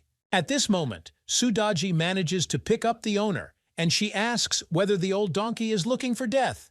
It seems to the main character that this bald man's cultivation level is quite high. He asks, is it possible that the mentor, without understanding, is trying to attack an innocent person? The main character is interested in which temple this mentor is from. Qin Yu says there should be a third prince. Be careful in your statements. After all, this is a mentor named Xuanshan, and he is a monk of the Yehua Temple. The witch specially invited him to expel the elder brother of evil spirits. The security doesn't understand. Is this all true? After all, one of the guards remembered that he had heard that hundreds of demons were destroyed by his hands. And besides, he uses great respect among the people. The guards are afraid that the third prince will lose to this monk. The fifth prince is interested in how Qin Jun will cope with the Golden Core cultivator. After all, Xuanshan is an outstanding monk of the reincarnation level. He can easily deal with the main character. Qin Yu shouts that the third prince should not blame. After all, this is all in the name of justice. Qin Yu understands that today the main character Qin Jun will not be able to avoid death. The monk says that good must definitely defeat evil, and there is no need to be afraid. After all, everything will end pretty quickly. The monk says that he will cleanse the world of evil spirits. He summons his demon with an aura, which burns with fire. The monk addresses Buddha Amitabha, and the monk says that he is a man of mercy. He asks how one can think about killing. But suddenly this monk falls, and no one understands what is happening. A man appears behind the monk. The system congratulates the owner for summoning the Fahai from the legend of the White Snake. This demon's race is human. Qin Jun is surprised that Fahai himself was summoned this time, and his way of appearing is simply amazing. Su Daji tells the gentleman to be careful. After all, this person is most likely an origin-level cultivator. The guards don't understand what's going on, because one cultivator can defeat an entire kingdom with the birth of power. The main guard thinks that this is the end. Fahai asks why Xuanshan came to this kingdom. He insists that the guy answer him. The monk does not understand how the teacher ended up here. Now Qin Jun understands that Xuanshan is a disciple of Fahai. The main character thinks that now the monk will get what he deserves and will cry. After all, this monk's teacher is his subordinate. Qin Yu still has hopes that Qin Jun will die today, and his woman will belong to the fifth prince. Qin Yu wants Qin Jun to die. Fahai bows to the main character and says that a few days ago he suddenly had a vision that they were the fifth prince, His Highness, successfully. We met, and so Fahai came to bow to him. Qin Jun doesn't understand how this is possible. Qin Jun tells his mentor that he shouldn't be so polite. After all, with his support, Qin Jun has now gained wings, and from now on they will ascend to a common peak together. Xuanshan starts running up to them, and he asks if his teacher has confused anything. But Fahai replies that he is merciful. He asks how the student dares to interfere in the power struggle, and from under arrest. He tells the monk not to leave the temple for 10 years. Now the main character turns to his younger fifth brother and asks what Qin Yu told him. About that today, even the goddesses will not save him. Qin Yu asks Qin Jun not to come so close to him. Qin Yu hides behind the head of the guard and says that he and Qin Jun are brothers, and the third prince cannot kill him. The guard understands that it could have been assumed that everything would end like this. Qin Yu begins to hide behind his back. The main character is incredibly angry, and he asks, since when did Qin Yu consider him a brother? Qin Jun wants to start from the beginning of the journey. After all, when the demon wolf appeared, Qin Yu stopped the guards who were going to save the main character. And this time, Qin Yu invited someone bald to kill the main character who supposedly settled in him. And before this, Qin Jun was accused of embezzling the state treasury. As a result, he was expelled from the kingdom and almost lost his life. Qin Jun asks, is it really after this that Qin Yu says that they are brothers? Doesn't this seem absurd to Qin Yu? Qin Jun tolerated everything his younger brother did. Qin Jun did this again and again, but now his patience is over. The main character holds out his spear and says that Qin Yu will die today. But the guard tries to stop the third prince and says that this cannot be done. After all, Qin Jun and the fifth prince are brothers, and if Qin Jun gets rid of him, he will be instantly expelled from the kingdom. Fahai turns to His Majesty and says that heaven takes care of every living creature. and under no circumstances should Qin-jun think about killing. Qin-jun says that in this case, Qin-yu will live another day. But as soon as this guy kills someone, Qin-jun will immediately teach him a lesson. Fa-hai tries to convince the main character, but Sudaji tells the bald man not to interfere in this situation. The growling dog gets angry and tells the monk not to act rashly. Qin-yu realizes that he has already caused enough harm to his older brother Qin-jun, and if he doesn't escape today, he will definitely die. Qin-yu realizes that this is his chance to escape. He turns around and starts to run away. Qin-jun asks, "Does Qin-yu want to run away?" But Qin-jun shouts that it is too late, and he throws his spear towards his younger brother. This spear hits Qin-yu and pins him to a huge stone. Qin-jun says that in his next life, Qin-yu tried to become a good person. Qin-jun realizes that Qin-yu is already dead, and the main character can say that he took revenge for the original owner of his body, and now this body completely belongs to him. Qin-jun will train hard and reach the well-deserved peak. Suddenly, a system appears and says that a murder of a first-level monk has been committed. Behind. This guy gets 110 experience points. The system congratulates the master for completing the additional mission to kill the 5th Prince Qin-yu, and for this, the young master receives 100,000 experience points and a chance for a random draw. The owner is also congratulated on reaching the 9th level of laying the foundation and on achieving the 1st level, creation of a golden core. And also the guy has already reached the 2nd level of creating a golden core. Qin-jun is happy that he finally has the level of the gold core. He thinks that this is the path to immortality. The system says that since the owner has reached the level of creating a golden core, the owner is rewarded with a chance for a random summon. Qin-jun says that although this is his first experience, however, he will not achieve everything honestly like the stupid people from the novels from the TV series. Qin-jun raises his spear and says that the thunder is not that strong.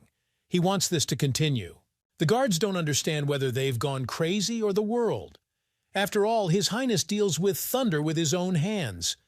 In their entire long lives, they had never seen anything like this. Sudaji watches all this and doesn't understand whether the gentleman will hold out. But the growling dog tells Sudaji not to worry. After all, despite the fact that Qin-jun is usually like this, still he is smart beyond his years. The monk sees that His Highness is indeed very friendly. Qin-jun falls to the ground and says that the feeling of passing through thunderstorms really seemed unusual to him. Sudaji turns to His Highness and asks if everything is okay with the main character. Qin-jun replies that everything is fine, and for now they can go and bury Prince Qin-yu, and Qin-jun will find a river to swim in. The guy sets off and he begins to fly in the air until he reaches his destination. The technique of floating in the clouds and riding in the fog is very advanced. The monk does not understand how His Highness learned all this at such a young age. After all, Qin-jun is truly a gifted cultivator. However, the monk does not understand why these evil spirits are always next to the guy, because this is not possible. At this time, the guy is already in the water, and he asks the system to launch the lottery. Qin-jun understands that under no circumstances should the front or collar fall out again. For a growling dog, the system congratulates the owner for receiving a full set of purple and gold imperial armor from the Sea Dragon Palace from Journey to the West. The main character takes out this thing and says that it looks good. After all, this is some kind of precious thing. The system gives a special reminder that the purple gold imperial armor is defensive. Clothing for the purpose of the owner requires blood. The main character bites through his finger, and at this moment, the armor begins to shackle his body. Qin-jun sees that this is incredibly cool, but he doesn't know how to get it back. But when the guy thought about it, he found himself completely naked. He says it was too unexpected, but Qin-jun is very happy with the lottery this time. And then he wants to continue with a random call. The main character hopes that this time someone will come who can control the Fa-hai. The system activates random, summoning the demon gods. She also congratulates the owner for summoning a random demon who is already on his way. The main character thinks that the summoned demon will arrive, at least in a few days. But suddenly, when he turns around, he sees a man standing in front of him. Qin-jun got scared and asks the man who he is. The man replies that his name is Tai-bai Jinxing, and during his cultivation, he suddenly realized that he had to meet with His Highness, and therefore came to pay tribute to the master. Qin does not understand who it is, but the system notifies that Tai Bai Jinxing is from the work of traveling to the west. His time is a deity. Qin understands that this is a celestial being. He grabs the man's hand and says that he has finally waited for him. Qin asks if Tai Bai Jinxing knows anything about the growling dog.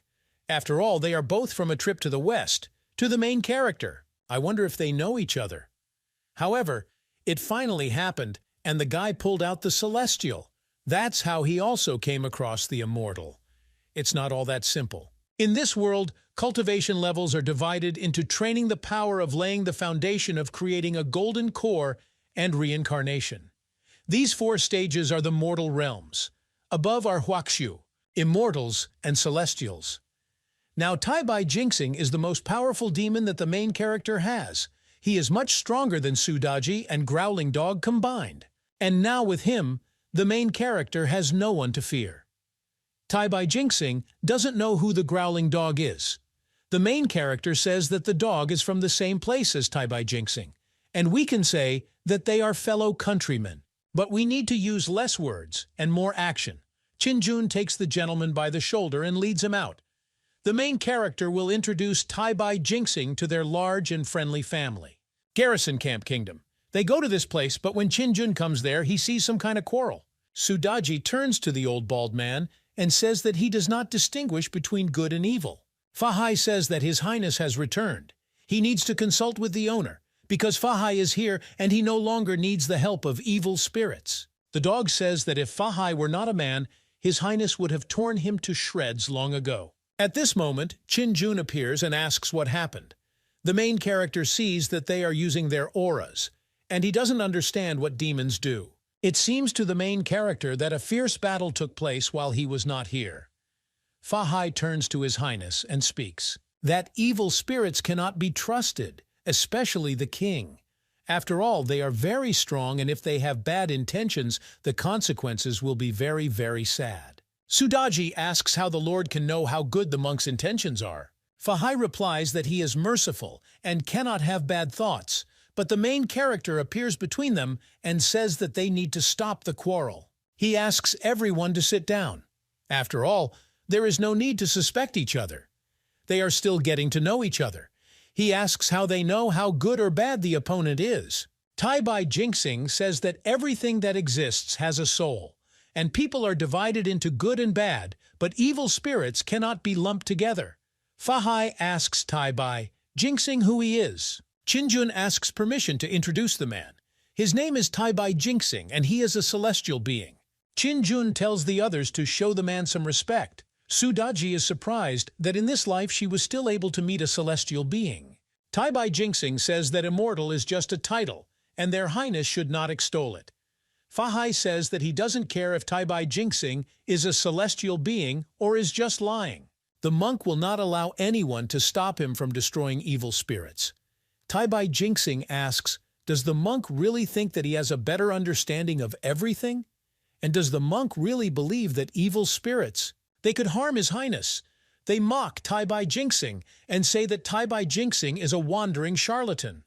Tai Bai Jinxing says that this all means that the monk is not justified, exalts himself above others. Tai Bai Jinxing offers a bet. The monk asks what time we are talking about. Tai Bai Jinxing says that he and Fahai will fight. If the victory is for Tai Bai Jinxing, then the monk will stop objecting in any way. And if Tai Bai Jinxing loses, he will personally cut off his own head and apologize sincerely. Fahai replies that he will accept this competition without any problems. Sudaji turns to the growling dog and asks how he sees it. The dog replies that if he uses his true body, he might be able to see his essence. However, now it is difficult for him to say anything. Of course, it is also possible that Tai Bai Jinxing is just an ordinary mortal. The monk will not mock Tai Bai Jinxing. He tells Tai Bai Jinxing to start first. The two men begin to fight. It's rising all around. Tai Bai Jinxing directs its attack with force. Stones begin to fly because the impact hits the ground. After a couple of seconds, a huge mountain appears. Qin and Sudaji are surprised by what is happening, but Tai Bai Jinxing begins to make excuses and say that he struck his weakest blow. He is sorry for what happened to the monk. Qin-jun sees that it was amazing. Qin-jun says that he really didn't praise the celestial being in vain. After all, it was amazing. The guards ask if they really had a chance to meet a celestial being. After all, His Majesty Prince Qin-jun is truly blessed by the gods since he managed to receive the help of immortals. Tai-bai Jinxing says that everyone flatters him. He goes to look at the monk and hopes that he has not died yet. Sudaji turns to the master and asks if the Tai-bai Jinxing celestial is true. After all, the girl assumes that Tai-bai Jinxing is deceiving them. Qin-jun says Tai-bai Jinxing felt a connection with him. When I was abroad, that's why he came here 1,000 miles away, to pay tribute to the owner. And perhaps this is due to the fact that heaven shows compassion for the main character. But at this moment, Tai-bai Jinxing had already returned and had the body of a monk in his hands.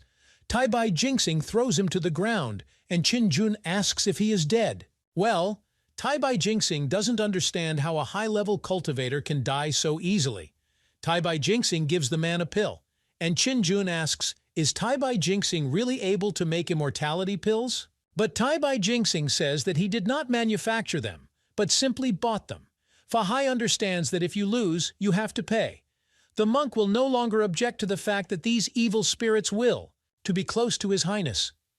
The monk thanks the celestial being for saving his life. Qin-jun says that due to the evil influence of demons, the highest Buddhist teachers sometimes imposed ideas arise. And in fact, if it weren't for Sudaji and the growling dog, he would have been there a long time ago. And Mr. They killed a lot of villains. The monk will no longer attack them. He says that Your Highness need not worry about this anymore. Qin-jun turns to security and says that if the issue has already been resolved, then they can continue on their way. He asks how about giving the carriage that belonged to the fifth prince to the Celestial. The security agrees. A man with a scar approaches Qin-jun and addresses His Highness Prince Qin-jun. He says that he is the Prince of the Bloody Sword and is Qin-yu's subordinate and leads the killing squad. Does the man really want to take revenge on him for his master? The Prince of the Bloody Sword is against it so that His Highness does not misunderstand him. After all, he wants to follow Qin-jun. After all, the life of a prince. Bloody Sword was dedicated to the Bloody Sword organization, and Qin-yu saved him earlier, and that is why he was forced to obey the fifth principle. Although the Prince of the Bloody Sword and his people were the henchmen of the fifth prince, however, they always wanted to get rid of him. This is why he asks Qin-jun to accept their gratitude for destroying Qin-yu. Qin-jun asks how he can know that the guy is saying this sincerely. He suggests doing everything as the next action. Qin-jun says that the further path will be a test, the deadline, and later when Qin-jun returns to the kingdom. They will discuss this issue with all the details. The Prince of the Bloody Sword thanks the young master for his kindness. The guard begins to shout that it is time for His Majesty to leave.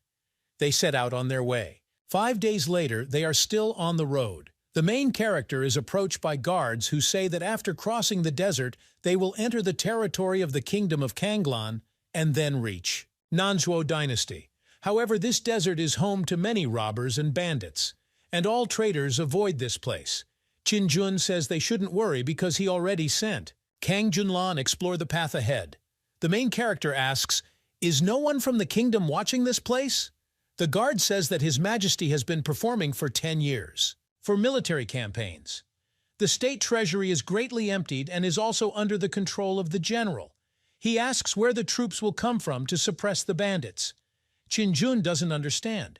Is this the innocent version of the emperor? Military campaigns led to the collapse of the Sui dynasty, and because of this, numerous princes appeared.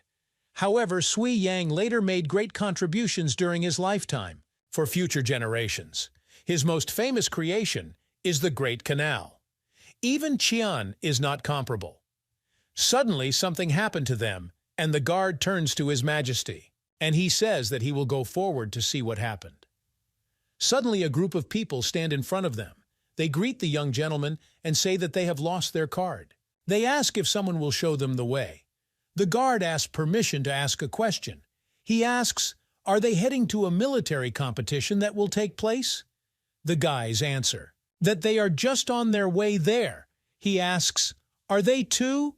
The guard says that they are going there, and that means they are fellow travelers, and we must take care of each other.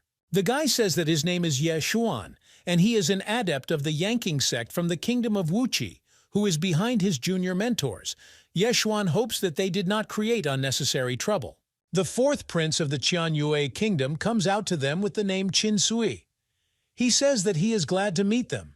He asks if they are not their western neighbors. Ye Xuan is also pleased to meet His Highness. Ye Xuan doesn't understand. Is it possible that even strength training level cultivators are participating in competitions? The guy doesn't understand. Is the Qianyue kingdom really that weak? The guard says that it is already late and they need to continue on their way. Ye Xuan notices that they have 4 carts. Ye Xuan addresses His Majesty the Fourth Prince, and he asks who else is accompanying them besides the security guard. He answers that his brother and celestial being is also here. Ye Xuan is surprised that the celestial is still with them. Qin Sui says that the celestial being was just invited by his brother. But Qin Jun starts laughing and asking what other celestial being is. He tells His Highness not to joke like that. The girls begin to ask, do they really mean that even high-level cultivators are not worthy opponents for him? They are asking, does Qin Sui know how strong such cultivators can be? After all, Qin Sui pronounces such loud words and is not afraid that his tongue will be cut out for this. Suddenly a white wolf appears in front of them. Ye Xuan sees that this is a gold core level monster. But Qin Sui replies that there is no need to panic because this is his older brother's animal, whose name is Kang Junlan. Qin Jun comes out with his carriage and tells Tai Bai Jinxing to come to him. Girls see the main character, and they think about how strong the guy is, but at this moment they are attacked. The robbers tell them to stop. The robbers tell everyone who is alive to leave them all their money and all their women. One of the robbers points his sword at the girl and tells her to come to him. He attacks one of the guys and asks whether the robber is looking for death. The battle begins, and the robber repels the guy's blow. Ye Xuan sees the golden core. He tells everyone to be careful. After all, this robber has reached the level of the golden core, and they are not his opponents. The guy understands that this man must not be the last person. The robber says his name is Gunsun. He asks if they have heard anything about this. Ye Xuan doesn't understand. Is this the same one who exterminated 50 adherents of one of all during the night, which had a foundation level? Gunsun starts laughing and says that he didn't think he was so famous. He says that in this case, if Ye Xuan does not leave him all his money and all the women today, then everyone will die. One of the guys starts calling His Majesty Prince Qin Jun, but he turns around and sees that the guy is sitting completely calm. He understands that His Majesty is relaxed, and Qin Jun seems to think that they are too stupid. Qin Jun sends his wolf Kang Junlan and tells the demon to greet them. Kang Junlan uses his power and tells the creeping thing to die. After all, it's reckless. When Kang Junlan uses his power, a strong wind arises. The girl doesn't understand. Is this really where my golden core lies? Kang Junlan attacks Gunsun, and Gunsun says that the strength of this animal is very great, but however he will do anything. Uses doubling magic to hit the beast. Qin Jun is surprised by what is happening. He doesn't understand if this isn't the Judao clan doubling technique from the Hokage. After all, no one could have thought that such a thing was possible in this world. The main character becomes interested. Gunsun points his sword at the beast and tells Kang Junlan to die. But suddenly the man's body is struck by a ray from a demonic cluster. Fahai did it. Gunsun doesn't understand where the old and bald man came from. Gunsun asks who he is. Gunsun doesn't understand where these powerful cultivators came from. After all, the information provided by Mr. Anxiao turns out to be inaccurate. And besides, no one has seen Qin Yu. The monk replies that it doesn't matter who he is. And what makes sense is that Gunsun has nowhere to retreat. Qin Jun asks the monk to leave this man barely alive. After all, the main character wants to talk to him again. Monks uses his magical aura cluster arm and hits Gunsun. A man is electrocuted so that all his bones are visible. Other robbers say that Boss Gunsun has died. They run away faster. After all, this old monk is terrible. The main character takes out his weapon and asks whether the robbers really want to escape. But it's too late. The guy kills them, and the system says so. That killing a foundation-level cultivator, and the guy gets points for it. After all, he killed more than one. When Qin Jun sees that there is still the last one left, he approaches the guy and kills him with a pistol. The guy sees that he now has over 2,000 experience points. He understands that this is not bad. He sees that Gunsun was caught very fat. Yeshuan starts shouting that this artifact in the hands of the young master is too terrible. He asks who this Qin Jun is after all. Qin Sui from the carriage begins to shout that this is his brother. He says that everyone should not look at him like a hammer, because quite recently Qin Jun broke through the boundaries of the Golden Core. Qin Jun is angry because he is trying and fighting and his younger brother is setting him up. Qin Jun says there are very few Gold Core cultivators, and they met him today. This is no accident. He tells everyone to search Gunsun's body. The main guard approaches him and sees some kind of letter. He opens it and says that there is a letter that young Master Qin Jun must read personally. Qin Jun doesn't understand what it is. He says that even though it still managed to cause him a lot of problems. The third principal turns to the Bloody Sword King and asks if the man has heard anything from the man named Anxiao. The Bloody Sword King replies that his subordinate knows him, and from the Dark Knight of Nanzhou, and has an excellent reputation throughout the dynasty. This clan is famous for its 100% kill rate, and all you have to do is give them spiritual stones, and they will immediately get down to business. It doesn't matter how strong the enemy is, they will complete the task. This is a gathering of people who recognize only spiritual stones. Qin Jun asks, are they really capable of killing even a high-level cultivator? The Bloody Sword King replies that this is so. Qin Jun wonders how strong this man is. But the monk replies that he too has heard about the Dark Knight clan, and few people in the Nanzhou dynasty would dare to offend them. If a person is on their list, then you need to shell out a lot of money to remove my name from there. Qin Jun says that it doesn't matter, and he suggests continuing on his way. After all, he doesn't care about it. If they get in his way, it will be their problem. After all, Tai Bai jinxing itself is subordinate to him, and he has nothing to fear. They set out on their way. 3 days later, they halted again. And Qin Jun left his carriage because he had recently woken up. The system says that the owner has a chance to be called up, which is provided once a month. At this time, the main character and Sudaji are sitting by the fire near a tree, and Qin Jun talks about how quickly time flies. The main character asks the system to activate the call. The system notifies that the random summoning of demons and gods has been activated. Summon demon. It is not yet known who. The system congratulates the owner for summoning a random demon after all. He's on his way. Qin Jun sees the outline of a demon, and he is surprised that this time the demon is not a human. After all, judging by the outline of the horn, it will probably be a deer. The guy asks, is this demon summoned this time by the kingdom of dragons? Qin Jun rejoices and says that if this is really the Dragon Queen, she must be very beautiful. The system says that there are boys and a girl next to the body of Guanyin. The boy's name is Shankai, and the girl's name is Longyu. The main character does not understand. Is the demon summoned this time really the Queen of Dragons? The system says that the Dragon Queen in this world did not follow the Guanyin and became already a girl, and besides, she had some connections with the original owner of the body. Qin Jun turns to Sophia whether she is a girl or not, but tomorrow a very strong girl will come to him to pay tribute. Sudaji asks besides her, will another girl come to pay tribute to the main character? Sudaji comes very close to his master and places his hand on his chest. The demoness fox laughs and tells Qin Jun to continue dreaming like this. But the guy grabs the girl's hand and invites her to make a bet. He says that if what he said comes true, then Sudaji will be forced to kiss him. The girl starts laughing and asks if the owner is trying to deceive her. She asks what will happen if Qin Jun loses. The main character answers, what if he loses? Then Sudaji can punish him. The girl agrees and says that then she will wait for what happened. They hit the road again. The main character rides his wolf Kang Junlin. He says that just recently the Kanglin kingdom suffered great losses. Qin Jun asks, we'll try. Do they kill them? But the guard replies that probably not. After all, the emperor of this kingdom should not be so stupid. After all, of course, if some official or cultivator, he will not want to take personal revenge for his country. Qin Jun really hopes that there will be such cultivators.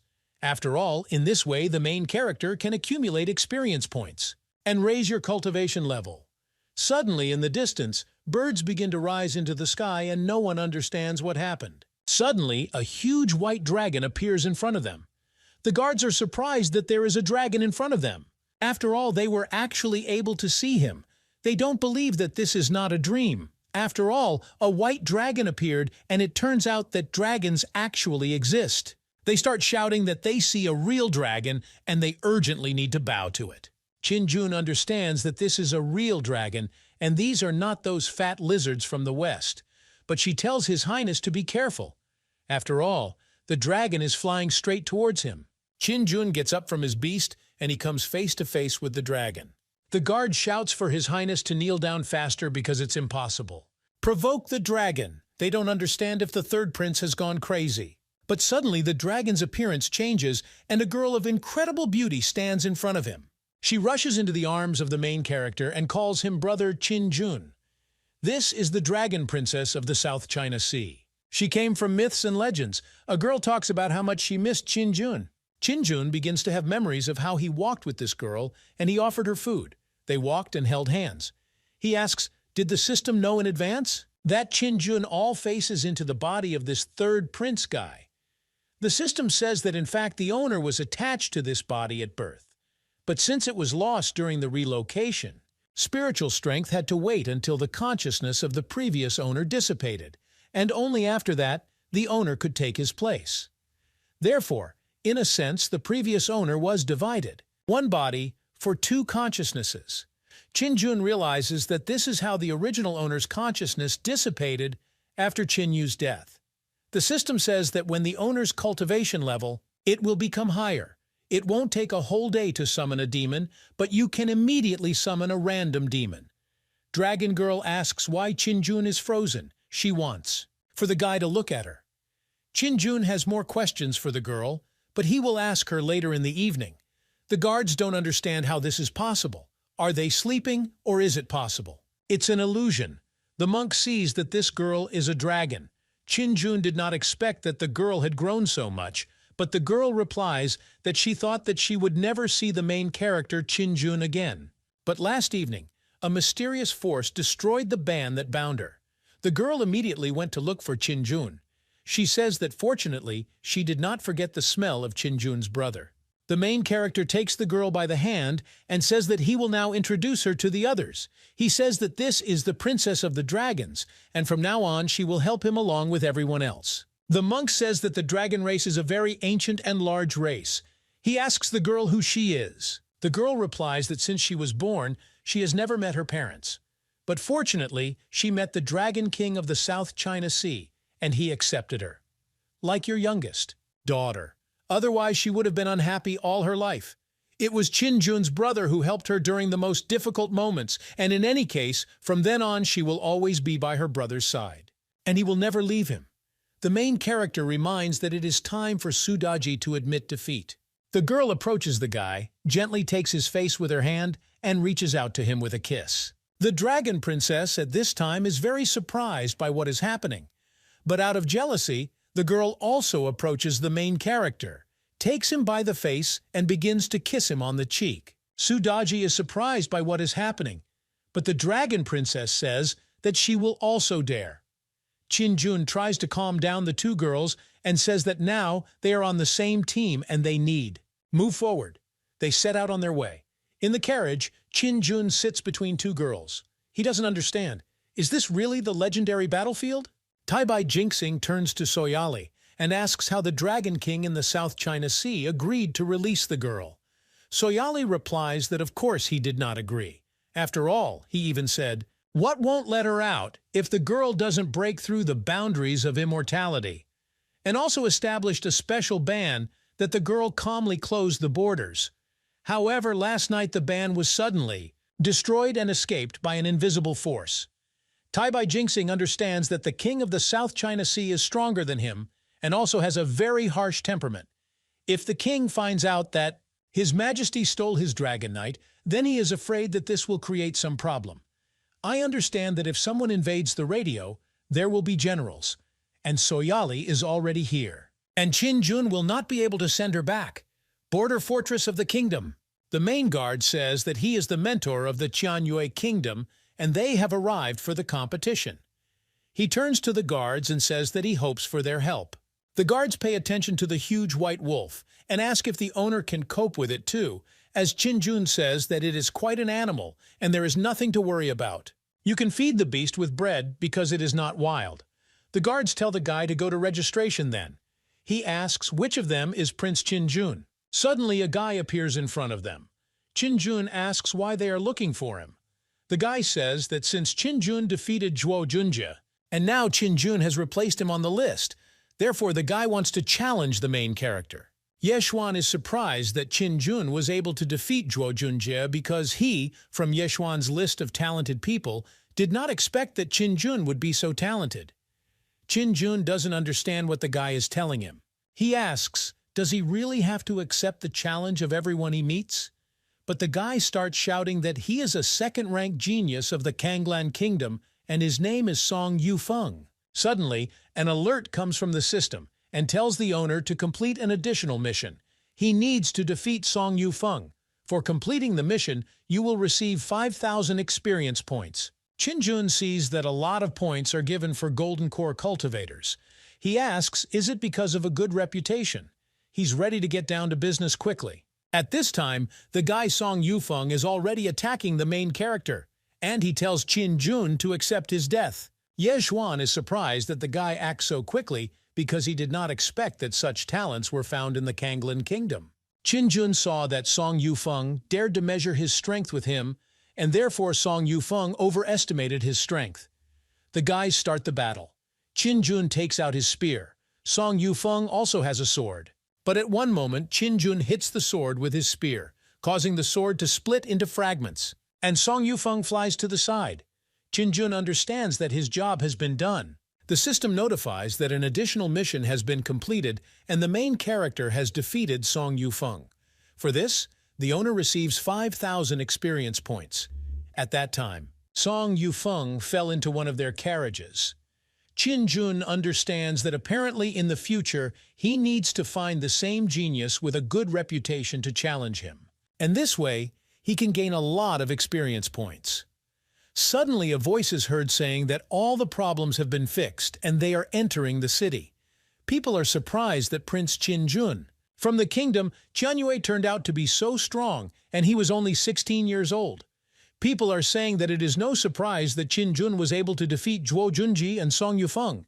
After all, they even say that the general made an agreement with him and died. He never imagined that he was originally a genius with evil energy. People are sorry that Chin-jun is not from their kingdom. Chin-jun asks the man with the scar where he can find that list. The Prince of the Bloody Sword replies that it is sold in every city in the Pavilion of Fate. Pavilions of Fate are very common and exist in every state. It is independent and each individual branch is usually not distinguished in any way. Any item is sold inside. Information that the cultivator wants, if he can provide monetary gifts of spiritual stones and ritual vessels. Chin-jun says to the King of the Bloody. Mecha waited until he settled in the city and bought that list. They go to the first hotel in the Celestial Empire. Chin-jun says that finally they will be able to rest properly. Soyali turns to Chin-jun and asks, how about she goes to bed with him tonight? Chin-jun agrees, but Sudaji pulls the guy back and says, what Soyali must understand is how to maintain moral purity. After all, even if she does not understand, their master is still growing, and Soyali cannot empty his body. Chin-jun says that he will not be devastated. If Sudaji doesn't believe it, then tonight they can try. Soyali agrees. But Sudaji takes the guy by the hand and says that the owner should be with her tonight. Soyali replies that she will come too. Chin-jun asks, maybe they both can. But Sudaji hits the main character and tells Chin-jun not to even dream about it. Chin-jun finds himself in his room and says that in the end he sleeps alone, and this is already true. He asks the system to show a list of attributes. Chin-jun sees everything. He doesn't understand his information why or 3,000 experience points more. He asks, wasn't there only 30,000 yesterday? The system says that since the owner was able to increase number of experience points, and the previous growth was too small, the owner did not pay attention to it. However, since the master has reached the second level of Purple Thunder and the speed, the absorption of spiritual forces has changed. Chin-jun understands what is happening. He says that yesterday there was no agreement with the system, and there is an omission in the system's words. He asks if demons have consciousness. Descending then, why is he a Fahaya, and does the monk have any relationship? The system says that this is because some demons came to this world following the owner, including Fahai.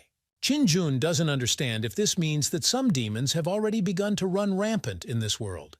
Chin-jun understands that they cannot be powerful. After all, if they had summoned such a powerful demon as the Monkey King, then in these 10 years, they would have aligned themselves with someone powerful in advance or created their own power.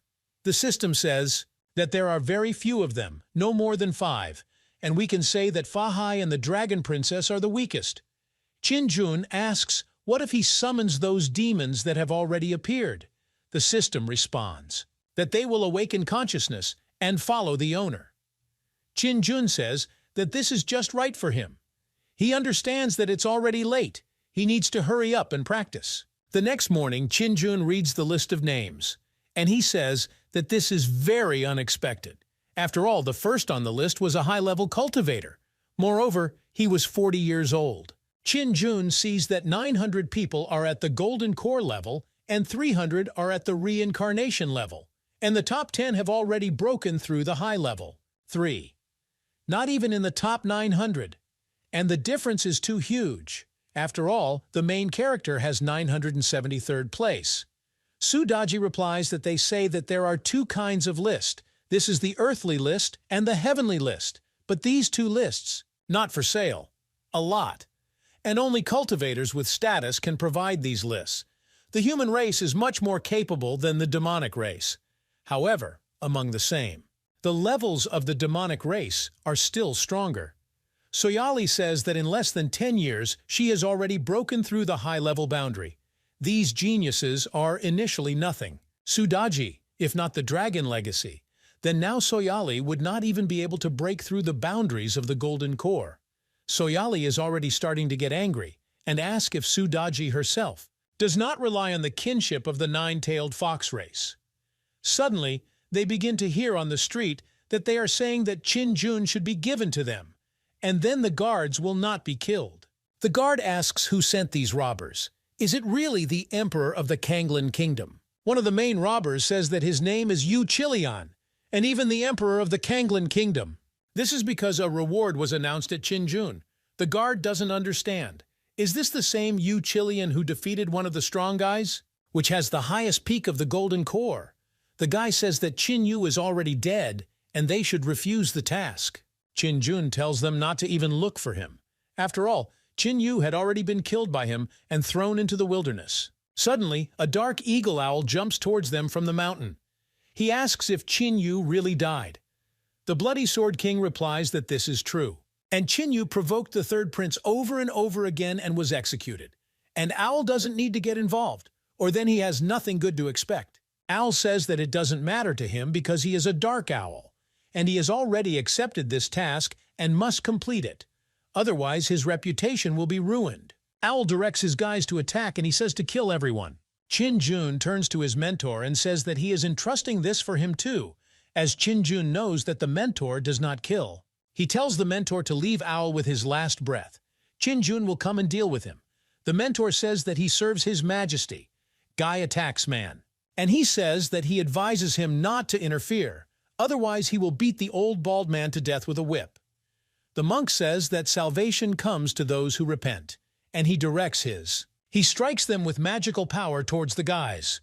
Yu Chilian begins to bleed from his mouth, and he does not understand how this is possible. After all this, the guys lie half dead, and the monk approaches his majesty, and he hopes that he did not let him down. Chin-jun says that the monk did a good job. Next, the main character approaches these guys and uses his gun to kill them.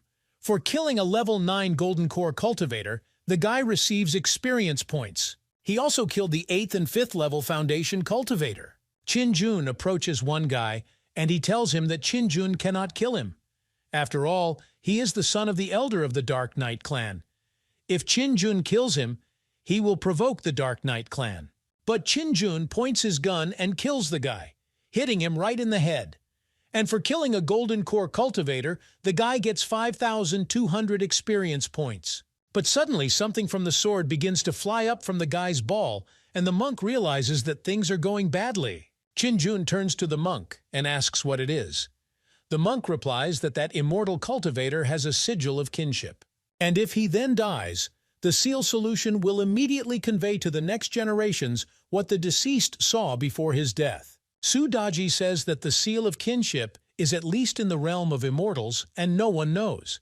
After all, maybe the enemy is not in the realm of the immortals. In addition, he is the elder of the Dark Knight chapter, and it's hard for her to say whether the whole clan will compete with the master. But Qin-jun replies that in any case, he will find his way. After all, if water comes, you need to fill it with soil. And if the main character does not kill this guy, he will still cause the displeasure of the Dark Knight. And so, Qin-jun understands that it will be better if he does kill him. He appeals to everyone and offers to continue moving. After all, they need to hurry and head to the Nanzhou dynasty. After all, the meeting will begin in a few days. Qin-jun understands that the most important thing is that he too must save time and improve. And also the main character must work on himself and increase his strength. Somewhere in the middle of the mountains there is a castle. At this time, the man there meditates and tests his strength. But suddenly memories flies to him, and he sees his son there, and Qin-jun stands in front of him, who wants to kill him. The elder begins to get angry, and he does not understand how this guy dared to kill his son. Now this man promises to tear the main character into pieces. He sees that his son was killed, and the opponent of a high-level cultivator. He turns to one guy and tells him to prove himself. After all, the enemy has a subordinate monk who uses the Wankuzang technique. The father tells the guy to go to the temple first and make inquiries, and he will draw him the outline of the main character's face. He says what needs to be done so that they are in a very painful situation. The guy agrees to dissolve in space. At this time, Qin-jun in the carriage turns to the mentor and asks if he will teach him the technique that he used before. The monk says that this is the Wankuzang technique, and this is the teaching from their temple. Therefore, it cannot be transferred to outsiders. Soyali approaches the main character and says that if he doesn't want to teach, then let him not teach. After all, Qin-jun is very smart, and the girl offers to teach the guy herself, but Qin-jun doesn't understand. What a girl can teach him. After all, the demonic race has a limited limit. Humans initially do not have the ability to use the skills of the demonic race. Soyali says of course she can. She can teach a guy how to harden his body, and then the guy's body will become as powerful as that of dragons. Soyali places her finger on the guy's post and begins to use her power. She tells brother Qin-jun to feel it with all his heart. Suddenly, the girl's power pierces the guy's entire body, and he feels it to every part of his body. The system congratulates the owner on obtaining the skill, which is called the indestructible body. And since the owner received the ancient skill for the first time, he is rewarded with the call of demons and gods. Qin-jun understands that the indestructible body that Soyali gave him consists of only 5 layers. The first layer is to have the strongest immunity and fearlessness to harmful factors or influences. The second layer is durability. The third layer is the diamond fortress. The fourth layer is a force that can turn a mountain upside down. And the fifth force is the temple of nature. Qin-jun understands that there were originally 3 layers, and unfortunately, due to the passage of time, they were lost. The main character incredibly thanks the girl for this, but Soyali says that she does not need gratitude because she is glad that she was able to help the owner with something. Qin-jun understands that it's a little troublesome, because he offended the Dark Knight clan. Although Soyali gave him the skill, however, for the sake of safety, he needs to keep someone strong with him. Qin-jun presses the summoning system and he summons a random demon. He understands that he needs to wait until a new friend arrives. After all, the main character has no idea who will be summoned this time. Suddenly the carriage stopped, and the guards did not understand where it came from. Only the remains. After all, around them there are many bones and skulls of various animals and people. The guard says that Ye Xuan has no idea. After all, there are a lot of werewolves in this zone. And the Nanzhou dynasty had a lot of cultivators keeping evil spirits as pets. And since there were always evil spirits who ran away and caused harm to those around the kingdom, Kanglan feared killings by mistake, and thus was afraid of offending the cultivators of the Nanzhou dynasty. And tell the guards that in connection with this, few people carried out a cleanup of monsters, to the point that some were forced to move. Qinjun says that it is no wonder that this path is so lifeless. Sudaji starts shouting about it, that things are bad for them because a large wave of animals is heading in their direction, feels that this stream of beasts is led by a demon king. The guards see some kind of city, and they shout for everyone to quickly come in and close the city gates. After all, the wave and the animals are heading in this direction. They hid behind the wall, and Qinjun doesn't understand. Do wild animals often rush into this area? One of the guards who closed the gate said that this was so. However, as the meeting approached, the Nanzhou demon kings were always looking for an opportunity to escape.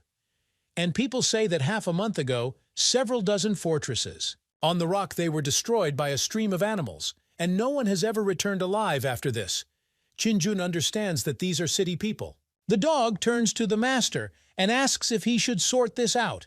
Na Qinjun says that the growling dog should not rush because he will show himself if the city is destroyed. Qinjun just wants to save people and does not want to save the city of the Kanglen kingdom. A huge flock of monsters begin to approach them, and Sudaji says that these monsters seem to be under someone's power since they are so crazy. Qinjun doesn't understand. Have these monsters gone completely crazy? After all, they are attacking with incredibly great power. Qinjun says that a bunch of animals who dared to stand in his way are looking for death. One of the guys starts fighting and he is ready to kill every animal. The system congratulates the owner for calling the Golden Bird of Hands for the name Li Yunba. Qinjun doesn't understand. Is this Li Yunba? After all, at this time, Li Yunba is fighting with these demonic beasts that attacked people. He wants them all to die. He fights a huge witch bear and it hits him. Qinjun understands that this is as expected from a demon who has the blood of a bird flowing in his body.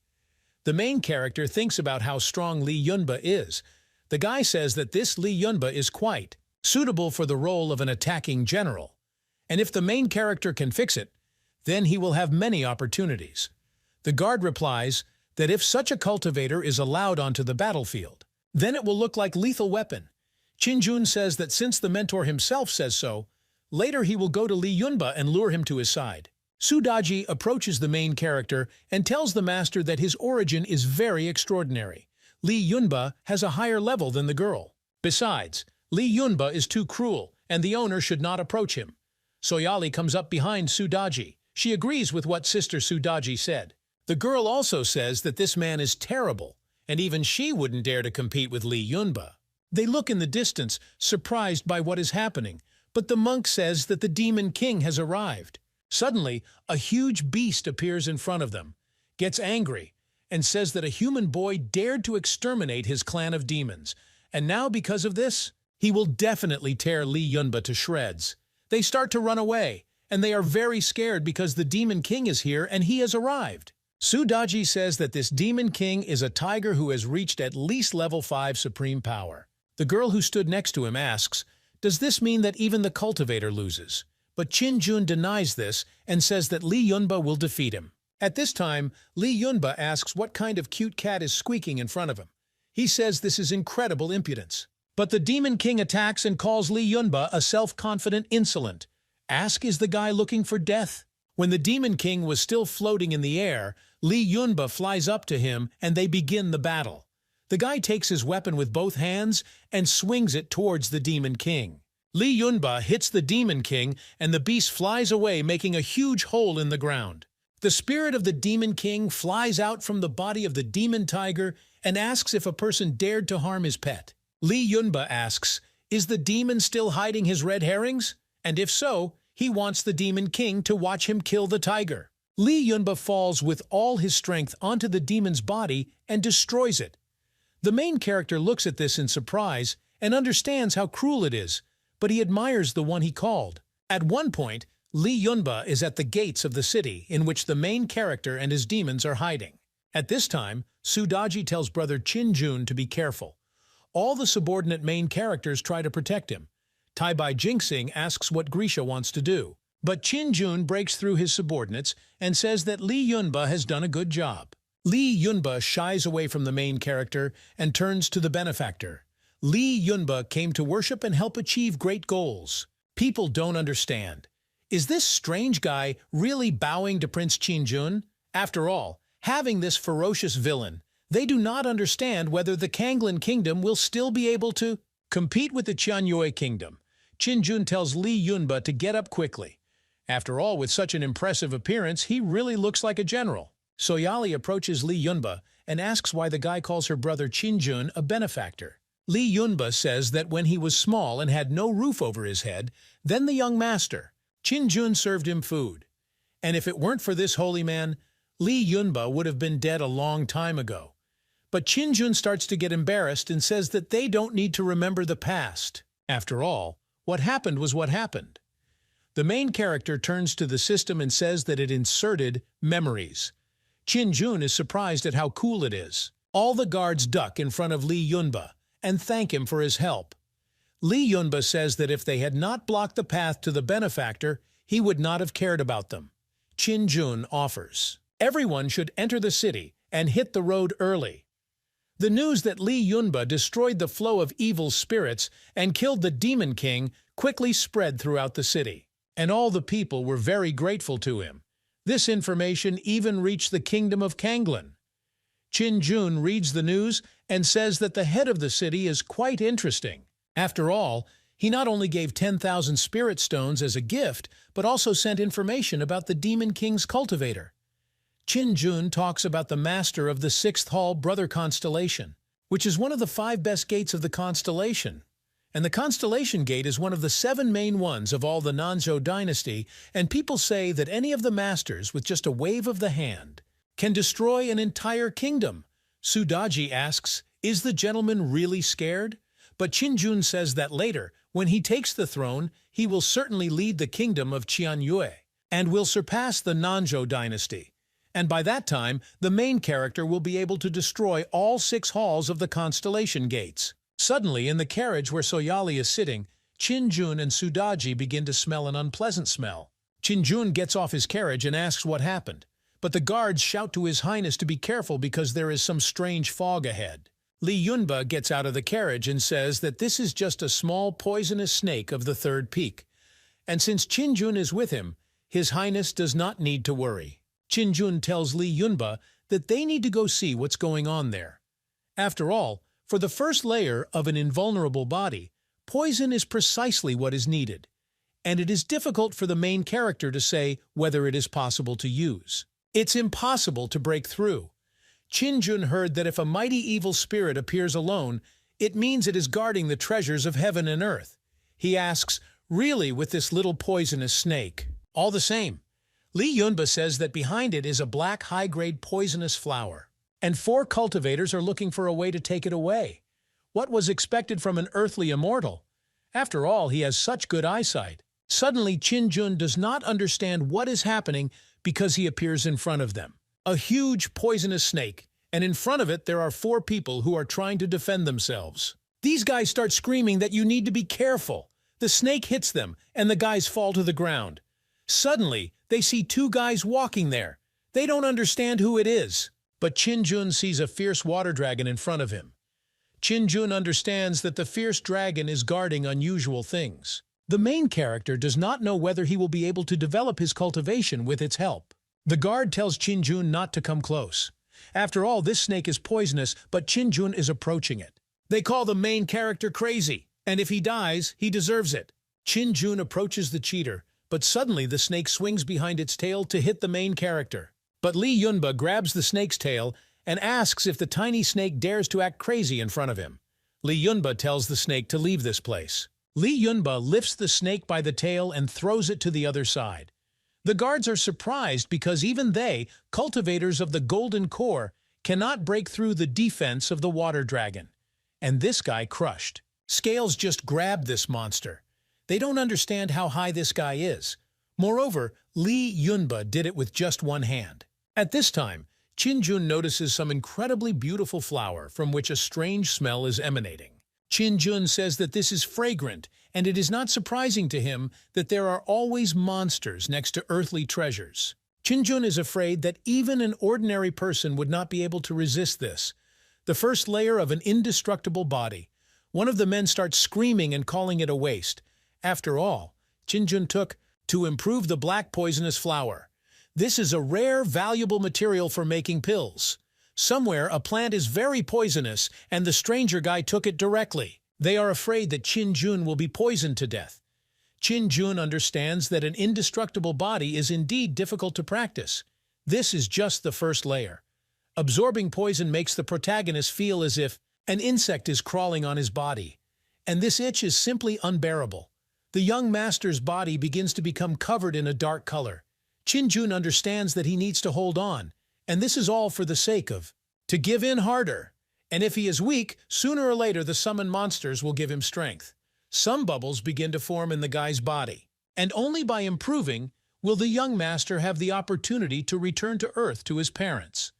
The guy understands that he must hold on. Suddenly, a system appears and says that since the owner has absorbed an earthly treasure for the first time, he will receive a reward from the owner upon reaching the third-level gold core. The men do not understand what is happening and why Qinjun suddenly broke through. They thought that the young master would die from poison, but in the end, he also moved to a new level. Qinjun understands that the first layer of the indestructible body. This is the possession of the strongest immunity to harmful factors and influences. Now the guy asks the system to check the attribute table. Qinjun sees his information and understands that in order to break through each level of the golden core, he needs 50,000 experience points. And for this, he needs to complete more tasks. But when the guy looks around, he sees that these people are still standing. He asks why they haven't left yet. One of the guys tells the gentleman that Qinjun is extraordinary. They ask if they can meet a guy. Qinjun asks if they don't want him dead for taking their treasures. The guy replies that he turns out to be the strongest. Treasures of heaven and earth. He asks, how can you even hate for this? They turn to the gentleman and ask if they can leave this plant to them, even though it is dried up. But it can still be used as a medicinal material.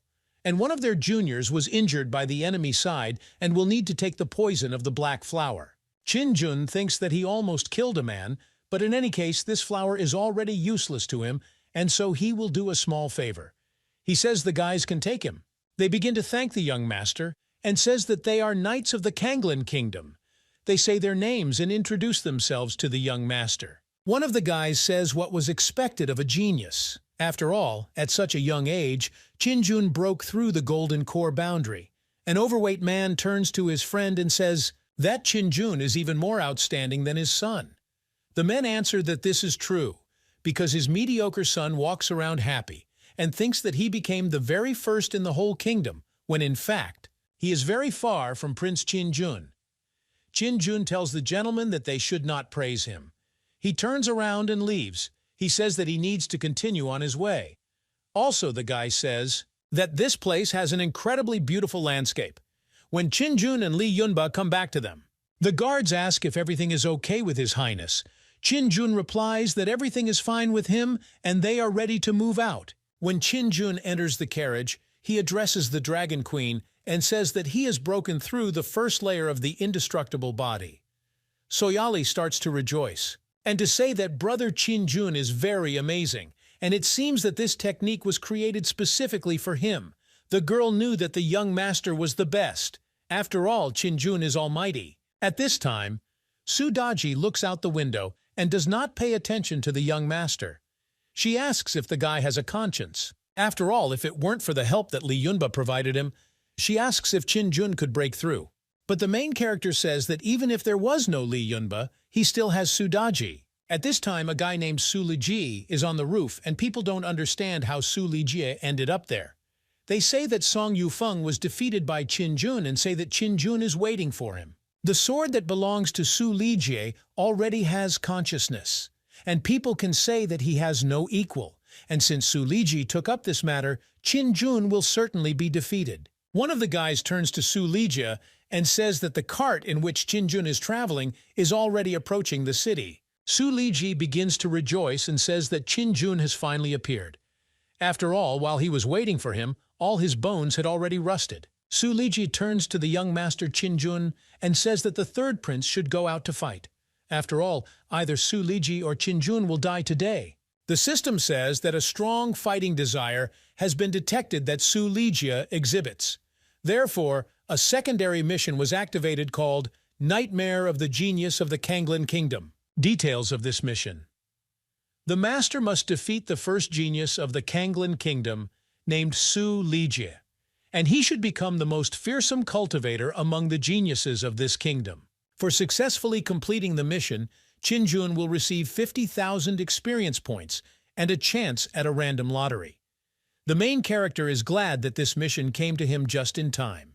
Therefore, the main character agrees. But the guard remembers that people say that Su Liji has already cultivated his sword, and His Highness must be careful. Su Liji takes his weapon and attacks the main character. He shouts for Qinjun to take his weapon too. But unexpectedly, when Su Liji attacks, his blow is interrupted by some man. They clash in battle. But unexpectedly, it turns out to be Su Liji's father. The guy asks what is the father doing. Well, the father replies that his son should not fight this guy. After all, Su Liji is no match for him and is more like a son. I must apologize to investigate after my father. The father apologizes for his son, and he says that he and His Majesty Prince Qinjun met again. He asks that the young master not be angry with his youngest son. After all, the man asks for an apology on his behalf. After all, earlier a man named Liao Su was warned that things were going badly. After all, it seems that his youngest son Su Liji is waiting for Qinjun to appear in their city, and Su Liji is preparing to challenge this guy. Then Liao Su realized that he definitely needed to stop his son, and fortunately, Liao Su managed to save this guy from death. The guys are discussing whether this is Su Liji in front of them. They call the guy too pathetic. Su Liji starts shouting that he is the leader of the Blue Four. The father understands that this is also an incredible shame. Su Liji asks his father what Liao Su wants to do. Qinjun says that the guy is not his opponent.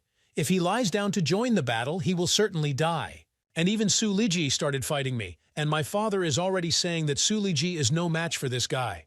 Does the father really despise his boyfriend that much? Liao Su understands that this is already better. But Su Liji begins to get angry and say that it is still unclear who exactly will die. After all, he had already cultivated his sword, and so now he has become invincible. Su Liji is about to attack the main character and he holds out his sword, but with just one movement of his hand and fingers, he intercepts the enemy's sword. What does Su Liji's sword start from? Make cracks. Qinjun says that Su Liji is too arrogant. Qinjun takes his hand off the sword and the sword breaks into pieces. Following this, the main character strikes the enemy, and Su Liji flies into the wall, leaving an imprint of his body on it. People are surprised that the guy was instantly defeated. They remember that Maxime was also killed in one blow. People say that the guy then used a weapon, and this time, Qinjun didn't involve him either. They don't understand. Has the young master become even stronger? After all, even Su Liji was instantly amazed. They don't understand who is their kingdom? Can beat this guy. Qinjun asks, is this really all the power of the very first genius of this kingdom? The main character calls it boring. Su Liji falls to the ground and starts to get angry. He promises to take revenge on the main character, but suddenly, the guy falls and loses consciousness. Liao Su approaches his son and thinks that fortunately, Su Liji is still alive. Liao Su turns to the protagonist and thanks His Highness for his mercy. The man hopes that he and Qinjun will meet again. At this time, Liao Su and his son instantly disappear from the place where they were. Qinjun is surprised that they ran away so quickly. They understand. Is he really that scary? After all, in reality, he is not so scary. Qinjun turns around and says that they already need to leave to find a hotel and rest. They will no longer continue their journey. At this time, in the Kanglan Kingdom, His Highness is warned that Su Liji was defeated by Prince Qinjun, who came to them from the Qianyue Kingdom. His Highness answers that only a few months have passed, and Qinjun has become much stronger. The strength of the laying-level cultivator is again extraordinary. It is incredible that Qinjun has already broken through the boundaries of the Golden Core. His Highness understands that if Qinjun continues to develop, he will certainly become the emperor of a neighboring kingdom in the future. His Highness says that they must find a way to get rid of from this guy, Prince Qin, because otherwise this person will definitely become the most powerful enemy of the Kanglan kingdom. But the servant answers His Highness and says that if he wants to get rid of Qin, then the servant is afraid that he will have to invite someone who has the level of transformation. The guy understands that this is the only thing left, and he tells the servant to go. And I tried it. At this time, the main character is in his hotel room. He is meditating. The system indicates that an additional mission has been completed, which is called the Nightmare of Geniuses in the Kingdom of Kanglan. And for this, the young owner receives 50,000 experience points and a chance at the lottery. Qin wants to launch the lottery again. After all, he will continue to use today's luck that led him to victory. The system activates the lottery, and she congratulates the owner on winning Gatling, the destruction of worlds, to use it. The young master needs to infuse his strength. Qin is surprised by this. He tells the system to pull out the Gatling destruction of worlds, and he wants to see what it is. When the thing falls into the guy's hands, he is very surprised by its mighty power. He doesn't understand. Is this really a spiritual weapon? After all, it looks decent. The main character is surprised. How powerful it is. After all, this weapon is capable of destroying a huge number of streams of evil spirits. But Qin doesn't understand how much spiritual energy this thing can absorb. But be that as it may, he needs to practice first. The main character decides that he will use this thing as soon as he has the opportunity to do so. The next day, the guy is on the street, and Soyali and Sudaji are sitting in the carriage. Qin rejoices because that he slept well that night. But suddenly he notices something. Knights lined up in front of them. The mayor of the city is standing there. The guards don't understand what the boss means. They ask whether the city chief is trying to stop them. But the man asks for an apology.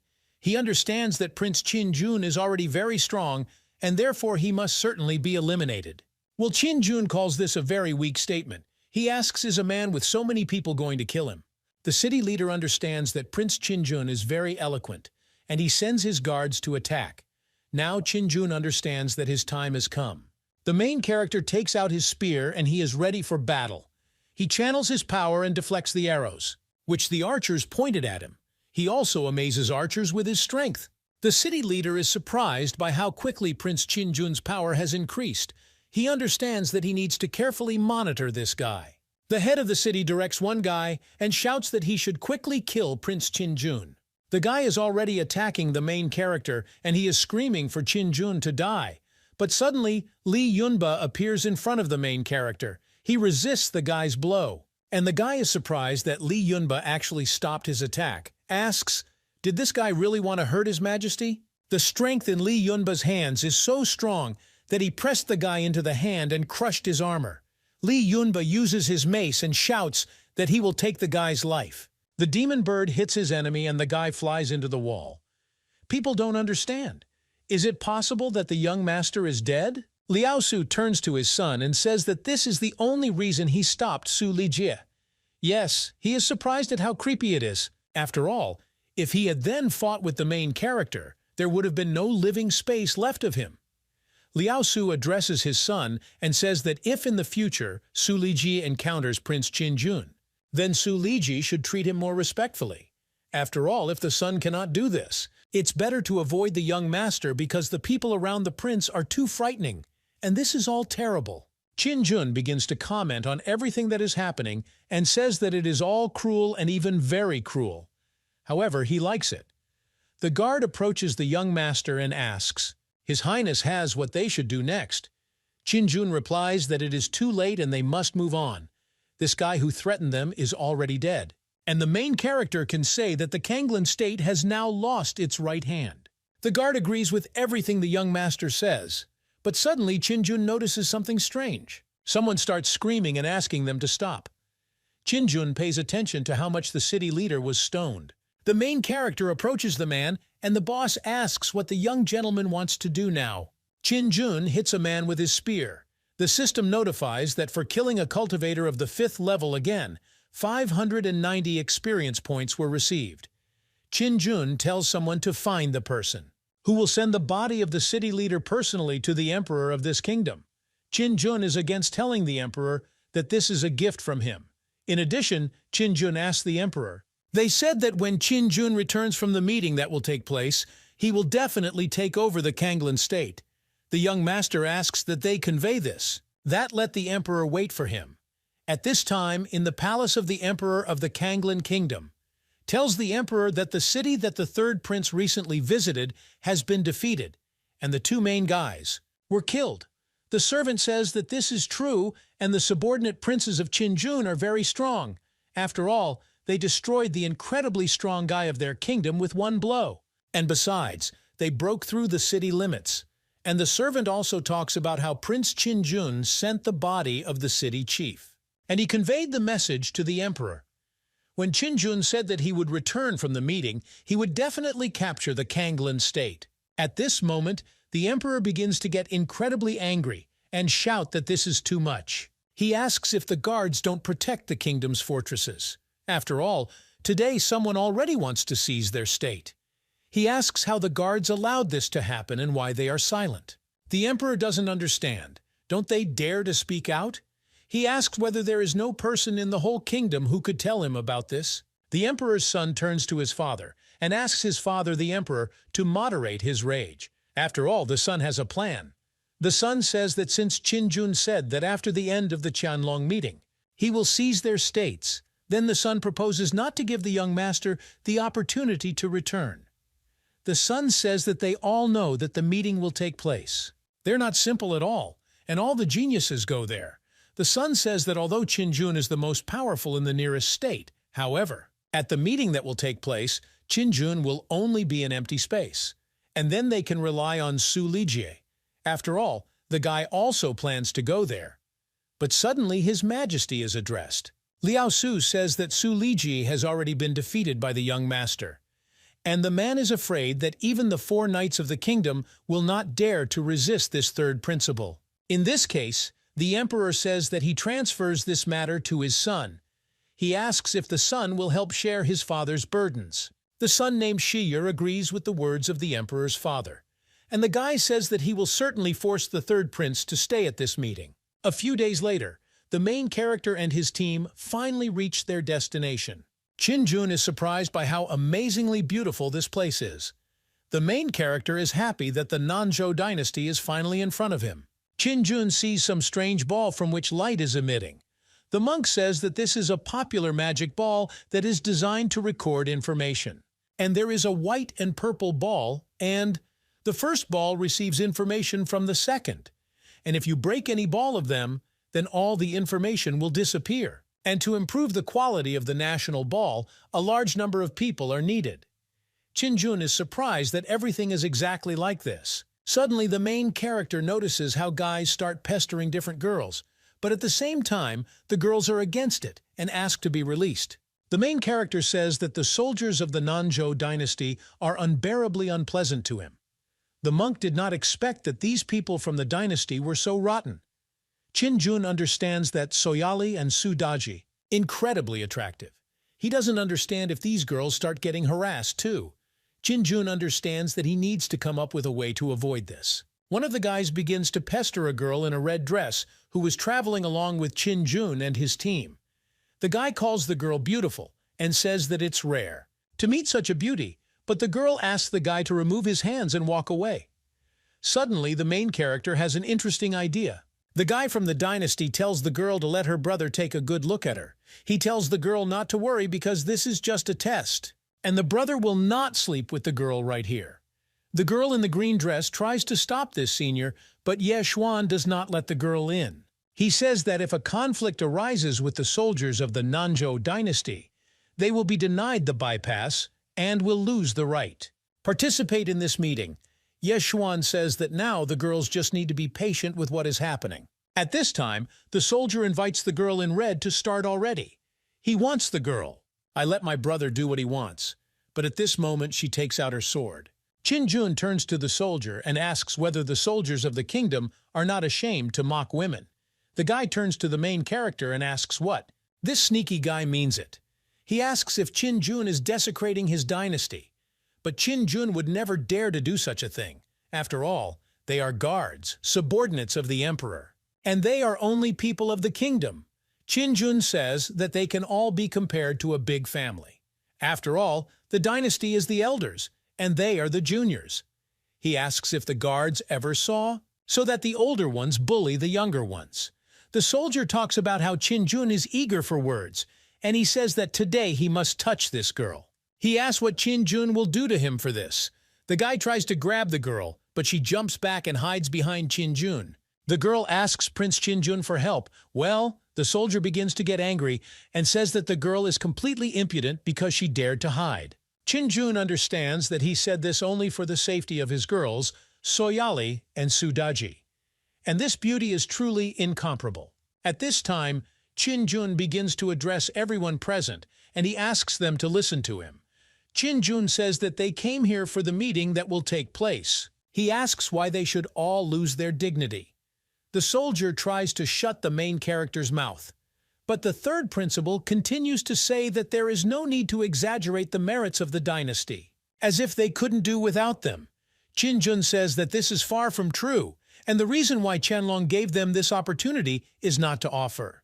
Their alms are to gain new blood, and if they do not join the dynasty, they will lose this opportunity. However, they will become a new threat for them. Yeshuan says that they make so many offerings to them every year, but in the end, they are still humiliated. He asks if the soldiers will tolerate this. The guy doesn't understand why. They are insulted.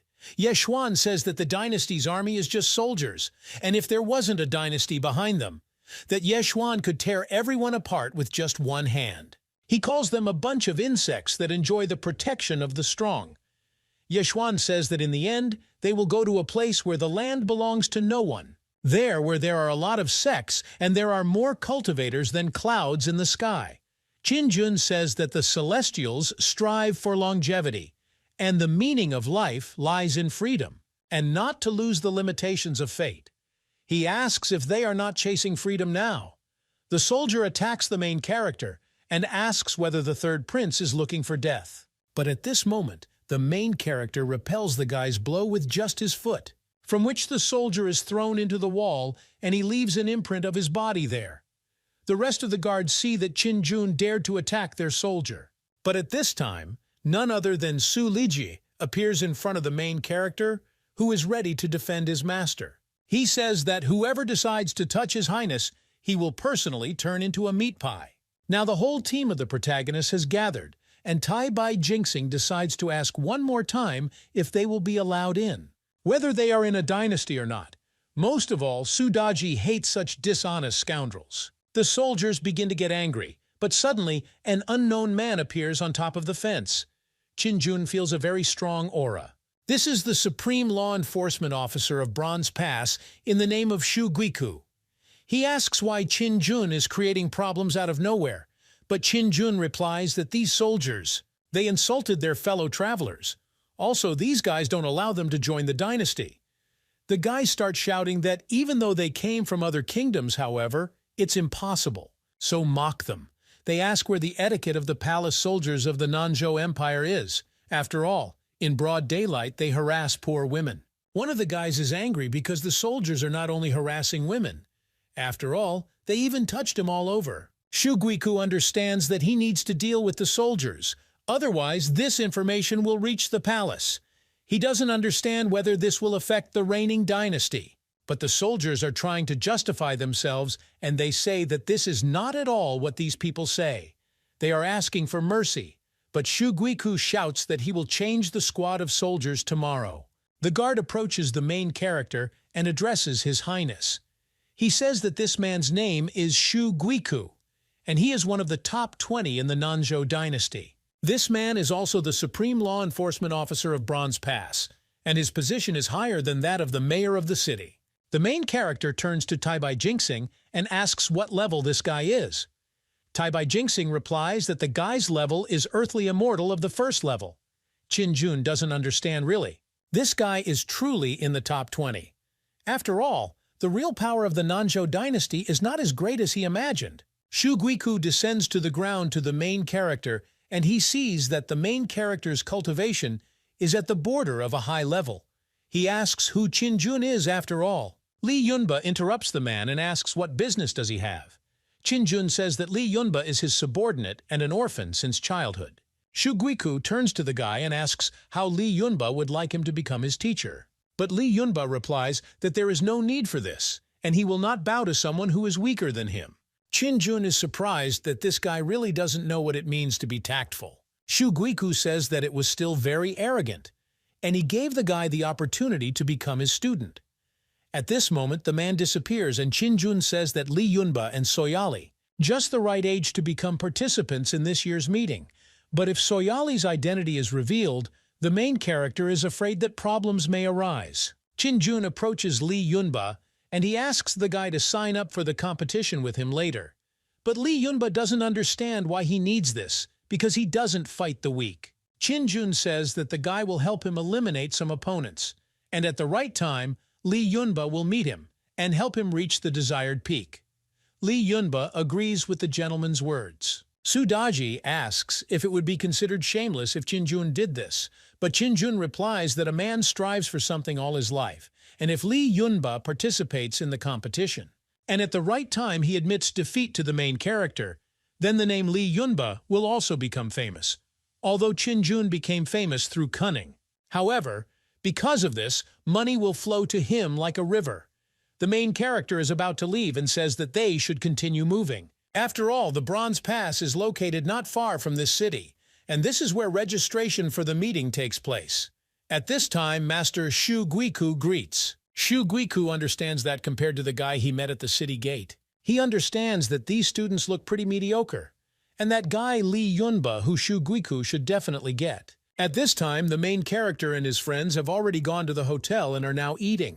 At this moment, Lee Yunba suddenly sneezes, and Chin-jun asks why Lee Yunba is so strong. But he still sneezes. The guy replies that he doesn't know because probably someone remembers him. Suddenly, the main character hears someone next door discussing the fact that yesterday someone in the city received a 5-star rating during an inspection. One guy asks, who exactly received 5 stars? After all, he only has 2. The guys answer that this person is in 798 places on the list of talented cultivators, and people say 3 years ago he shut himself up to break through the border of the Golden Core and therefore missed the Qianlong meeting. Judging by the estimates, a large number of talented cultivators are participating this year. Chin-jun of his friends, what does this 5-star rating mean? The guard replies that this is the meeting's performance rating, and there are only 9 stars. If a person does not score at least 1 star, he will not be able to participate in the meeting. However, with the strength and talent of His Majesty Chin-jun, it would not be difficult to obtain at least 4 stars. Chin-jun asks how this check is carried out. The guard replies that it is carried out differently every time. That's why. He does not know, and His Majesty just needs to keep himself in good shape, that's all. Suddenly, someone calls the main character. Chin-jun turns around, and he sees that guys have approached him and thank him for his action at the Bronze Pass. The guys say that they will now drink to the young master, answer that this is a trivial matter, and if not for their help, he would not have been able to achieve that success. The guy has answered that Prince Chin-jun has no need to be modest. Sometime later, Chin-jun sits down at the table and asks, "Is this what they call entertainment?" Sudaji turns to His Majesty and says that Chin-jun is becoming more and more like an emperor. Soyali approaches the main character and says that of course this is so, because Chin-jun is the best cultivator. The main character begins to get embarrassed and say that the girls praise him a lot, and since it's already late, he needs to go forward for inspection. When the guy went outside, he was met by the main security guard. He tells His Majesty that this is the examination hall. Chin-jun and all the other guys are surprised by what is happening there. After all, there are a lot of people in front of them. Chin-jun asks if there are too many people. After all, there are a lot of them. The guard says goodbye to the young master. He says that since he spent Chin-jun, he wishes the guy to prove himself well and leaves. Chin-jun tells everyone to expect good news from him, but now he asks Lee Yunba to clear the way for him. At this moment, Lee Yunba approaches the crowd of people and uses his strength to push everyone present with the wind. People start screaming and asking who is pushing them through. They ask that others not push each other. They ask, is anyone rushing to the exam hall to be disappointed? At this time, Lee Yunba and the main characters are already walking towards the exam site. The main character sees one of the guys leaving the examination field. People are talking about the fact that Cannon Fodder received a 1-star rating in the competition inspection. The presenter announces that the next one should go. At this moment, a girl passes by the main character, but the examiner sends her away. After all, the girl is only 17 years old at the second level of training. He asks how the girl dared to participate in this meeting. The girl turns around and leaves upset. Chin-jun turns to one of the guys and asks if he knows who this man is. The guy replies that this man's name is Chu Hege, and he is an incomprehensible cultivator. People also say that Chu Hege's gaze burns right through. Chin-jun asks if this is not the watchful eye. After all, this is a low-grade version. Chu Hege announces that Chin-jun should go next. The main character approaches the examination field and announces that he is already here. Chin-jun is surprised by how Chu Hege stares at him. After all, the guy really gets the feeling that Chu Hege sees all his ins and outs. Chu Hege is praised by the guys and says that Chin-jun is not bad. After all, the guy reached the 3rd level of the Golden Core at the age of 16. Chu Hege says that Chin-jun is a born genius. He wishes Chin-jun couples can already enter. People are surprised that at the age of 16, the guy already has the 3rd level of the Golden Core. They don't understand how this is possible. Now, it's no surprise to them that Chin-jun was able to defeat 2 geniuses. This guy's talent scares people. The main character thanks the teacher for his praise and sets off through space to complete the test. When Chin-jun gets inside, he doesn't understand what kind of place it is, but unexpectedly, he sees Iron Man in front of him in his hands. The main character doesn't understand what it is. But suddenly, this creature begins to attack him. Chin-jun sees that in front of him is a doll of the 3rd level of the Golden Core. He sees how huge she is. At this moment, this creature attacks the main character, and Chin-jun uses his spear to parry the blow.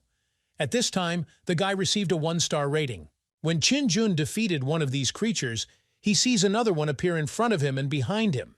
Chin-jun doesn't understand. Is it possible that by defeating an opponent of the same level, you can get 1 star? After all, having defeated 2, he will get 2 stars. And if this is really so, then he wants to be attacked already. Now the main character himself is interested in how many stars he can get in this competition. At this time, 6 masters watch through a huge ball as the students undergo tests. They see how Chin-jun competes, and they say that this child has not only 8-star abilities, but also very rich combat experience. They suggest that maybe Chin-jun will reach the 6th star, but there are not many participants whose abilities were rated 8 stars. The master in the name of Fei Yushu replies that abilities are important for combat experience and cannot be ignored. At this time, Lee Yunba appears in their ball, and they don't understand. Has this guy reached the boundaries of transformation? After all, probably the upper limit of verification is the boundaries of reincarnation. One of the masters asks for Fei Yushu to evaluate this guy's abilities. Fei Yushu says that Lee Yunba has 9-star abilities. Now Fei Yushu is inspired by the idea and turns to the elder and says that they must get this guy. After all, no one knows. Maybe Lee Yunba will be able to hold their Hall of the Divine. Soared to new heights. The elder says that they must act quickly and lure Lee Yunba away before the other sects recognize him.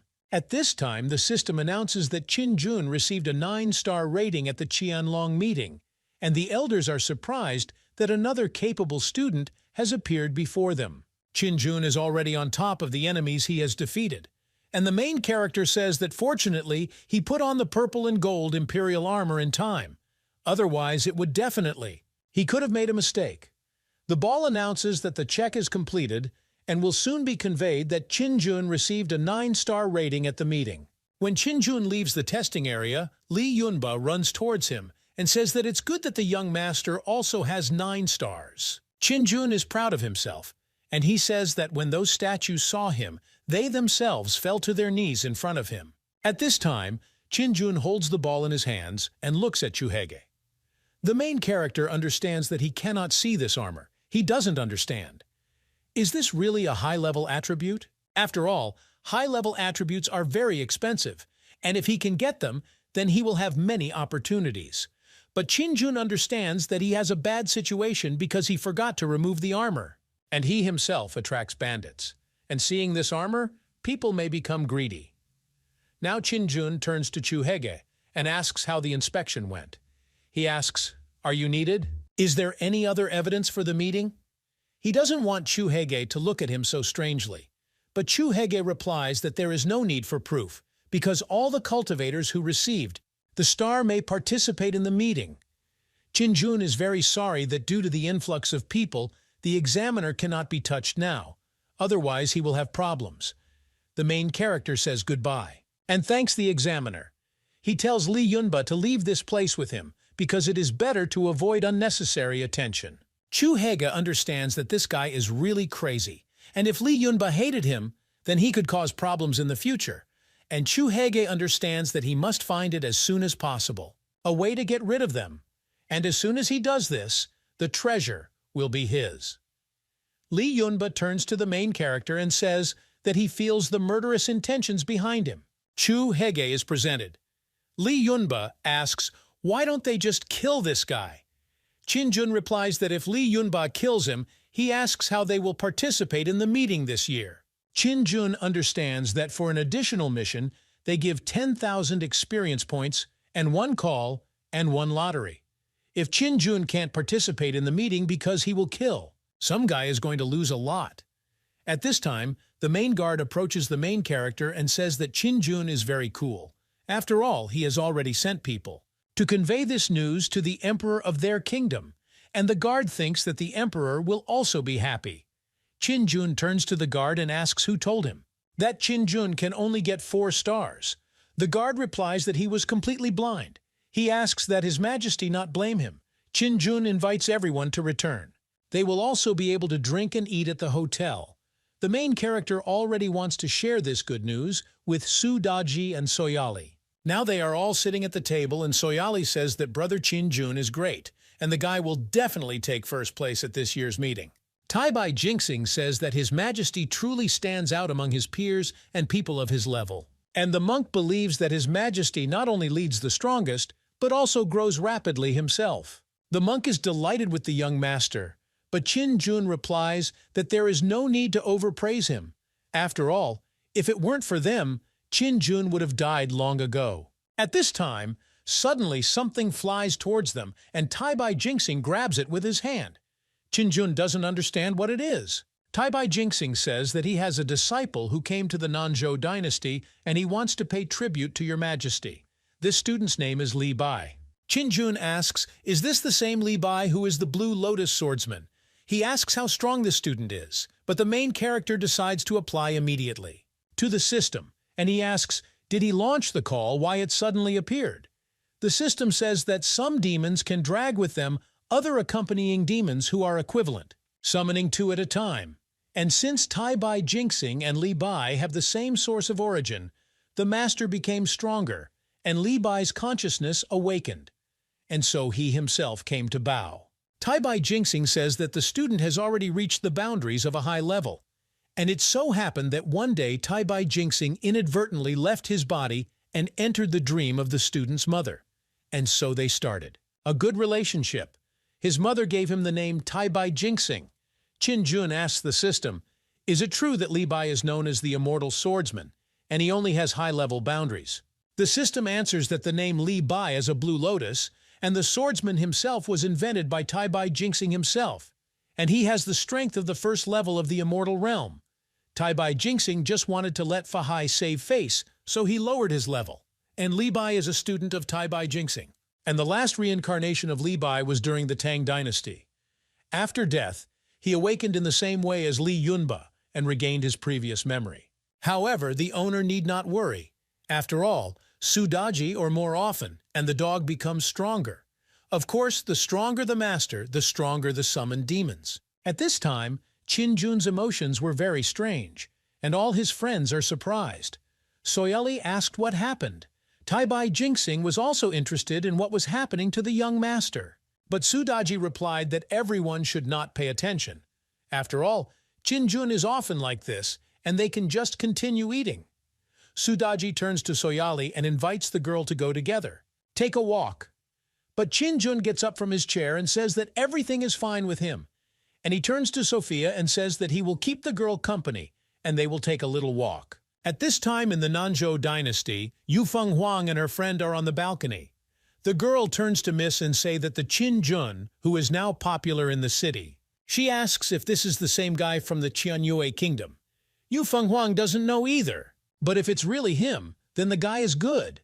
After all, the genius who received 9 stars is stronger than that demon of the young master, and later the guy will be able to help Miss get rid of the prenuptial agreement. Miss also hopes so. But if this is not so, then she herself. After all, besides her husband, she will not allow any other man to look at her body. But the maid thinks that hope is small. After all, the Qianyue kingdom is a small state, and here a genius with 9 stars would never appear. Suddenly, the girl in the balcony notices that Qin Jun is walking there. At that time, Li Yunba turns to His Highness and says that someone is following them. Qin Jun replies that there is an abandoned earth ahead that belongs to no one. Therefore, they will deal with the enemies there. Suddenly, Li Yunba parries a blow and tells His Highness to be careful. Li Yunba stands right in front of the guy. Suddenly, they notice the silhouette of a man who says that all the treasure should be given to him, otherwise they will die. This man radiates some kind of incomprehensible power. Qin Jun turns to Li Yunba and says that this man is arrogant. He asks Li Yunba to bring him here. Li Yunba obeys all orders from his young master and goes to pick up this man. The person is surprised at how self-confident the guy is. He directs his power towards the guy. But Li Yunba breaks the shield that this unknown man put up for himself with just one blow. He is surprised that Li Yunba is a high-level cultivator. Li Yunba asks, has the person just realized this? He asks if they really want to run away from him now. Li Yunba tries to strike with his fist, but the man parries the blow with his hands. Li Yunba makes another blow, throwing the man aside. Dust rises around him. And the man starts coughing. He's kind of bleeding, and he didn't expect Li Yunba to be so strong. But Qin Jun sees that in front of them is their examiner named Chu Hege. The main character says that the majestic imperial envoy has coveted on the treasures of the participants and was going to kill them. The young master says that the man gave him food for thought. The girls begin to discuss the fact that people are very cynical. Soyali says that Brother Qin Jun is different from these despicable people. Chu Hege says that he is an examiner and the guys cannot kill him. Qin Jun asks if the examiner is so inviolable. Qin Jun is already taking his weapon, a pistol. The guy understands that he has insulted the man enough, and if he is not killed, he will create problems for him. But the main character doesn't know how many experience points can bring him a high-level cultivator. The main character puts a gun to the examiner's head. At this time, someone runs up on the main character from behind and shouts for the guy to stop. But before this man has time to react, Qin Jun fires a bullet into the man's forehead. The system says that killing a high-level cultivator was 102,000 experience points received. The system congratulates the owner on breaking through to the 4th level of the Golden Core. The guy makes the transition to the highest level. At this time, the man already comes down and sees the dead Chu Hege. Qin Jun says that Master Shu Guiku is just in time. After all, the examiner attacked the main character, and Qin Jun was just defending himself. And there is no need to reward him. After all, this is the responsibility of every student. Shu Guiku asks if Qin Jun even knows that killing an examiner is a serious crime. Qin Jun asks, what about the examiner killing students? Isn't this a crime? Li Yunba begins to get angry and says that if the man does not agree with him, then they can fight him. The master begins to get angry and say that they are arrogant boys, and he is very strong compared to them. The master says that these people should not test his patience. But Li Yunba asks the man not to talk nonsense, and he invites him to fight. The master or Li Yunba enters the duel. Qin Jun thinks about how many experience points he can get if he kills Master Shu Guiku. Shu Guiku asks the guy if he really wants to fight him, and if so, then let Li Yunba know his strength. Qin Jun asks, is Master Shu Guiku doing this for selfish reasons? But the master replies that it doesn't matter to him what the reason is, because Qin Jun killed a man. Li Yunba begins to get angry and say that the man is looking for death. After all, now the guy will laugh in the next world. But suddenly some unknown man appears in the sky. It turns out that this is Li Bai according to Tai Bai documents. He came to honor His Majesty. Qin Jun is happy that the guy has finally arrived. Li Bai asks if the master is planning to capture His Majesty. He says that a man should only dare to do this. The master asks what will happen if he really does this. Li Bai picks up his sword and swings it. He says that if the master does this, then he will accept his sword. When Li Bai waves his face, Shu Guiku looks at it in surprise and is scared. He sees that it's fast and he won't even be able to dodge it. He doesn't understand. Is this guy really an immortal saint? After swinging his sword, Shu Guiku begins to spit blood. He asks who the guy is. Li Bai replies that the master should consider this a lesson, and if he disturbs their master again, then it won't just go away, and the master will have to respond according to his deserts. Qin Jun sees how impudent Li Bai is, but this is what was expected from a student trained by Tai Bai Jinxing. He shouts and says that this time he was too inattentive. He invites the guy to fight next time. Shu Guiku takes Chu Hege with him and leaves the place. At this time, Li Bai is already going down to the young master. Qin Jun says that Li Bai is very strong. He asks how about they fight and see who is stronger. Qin Jun says that Li Yunba can't fight everyone, and if he wants to fight, then let him fight with his enemies. Now Li Bai understands that the mentor did not lie when he said that His Majesty has many strong cultivators under his command. After all, Li Bai had just arrived and met a worthy opponent. And those two girls are high-level cultivators, and also not from the human race at all. Qin Jun says that he has heard about the name Li Bai for a long time, and finally he saw it in reality. Qin Jun says that if he gets help from the guy, then he has nothing to fear from now on. Li Bai is ready to use his magical sword to serve His Highness. The system congratulates the owner for subjugating Li Bai. After all, Li Bai comes from folk legends, and his race is human. After some time, all the heroes are sitting at the table in the hotel, and Qin Jun tells what happened. The monk says that he did not expect that such a vile person would appear in the reigning dynasty. Soyali turns to the main character and says that if they don't participate in the meeting, then they won't need to rely on the Nansho dynasty.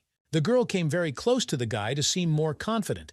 Tai Bai Jinxing says they can't, but His Majesty has no need to operate on the 7 major sects. However, the reward at the meeting will be extremely generous, and His Majesty needs to compete for it. Li Bai raises his glass and says that His Majesty, there is no need to worry because that Shu Guiku was wounded by his sword, and he will not interfere with them anytime soon. Qin Jun says that Li Bai is right, and he suggests continuing the meal. Suddenly they hear someone calling the main character and Li Yunba. Suddenly someone enters the restaurants and says that they are messengers from the Divine Sword Hall. Everyone is surprised that these people came from the Divine Sword Hall itself. The guard says that this is the strongest of the 7 major sects, which is under the direct control of the Nanzhou dynasty. At this moment, Qin Jun jumps up from the table and says that his name is Qin Jun, and he is the 3rd prince. He asks on what business the envoys arrived. One of the messengers replies that their Divine Sword Hall wants to hire Qin Jun and his associates as disciples. They can choose any elder to be their teacher.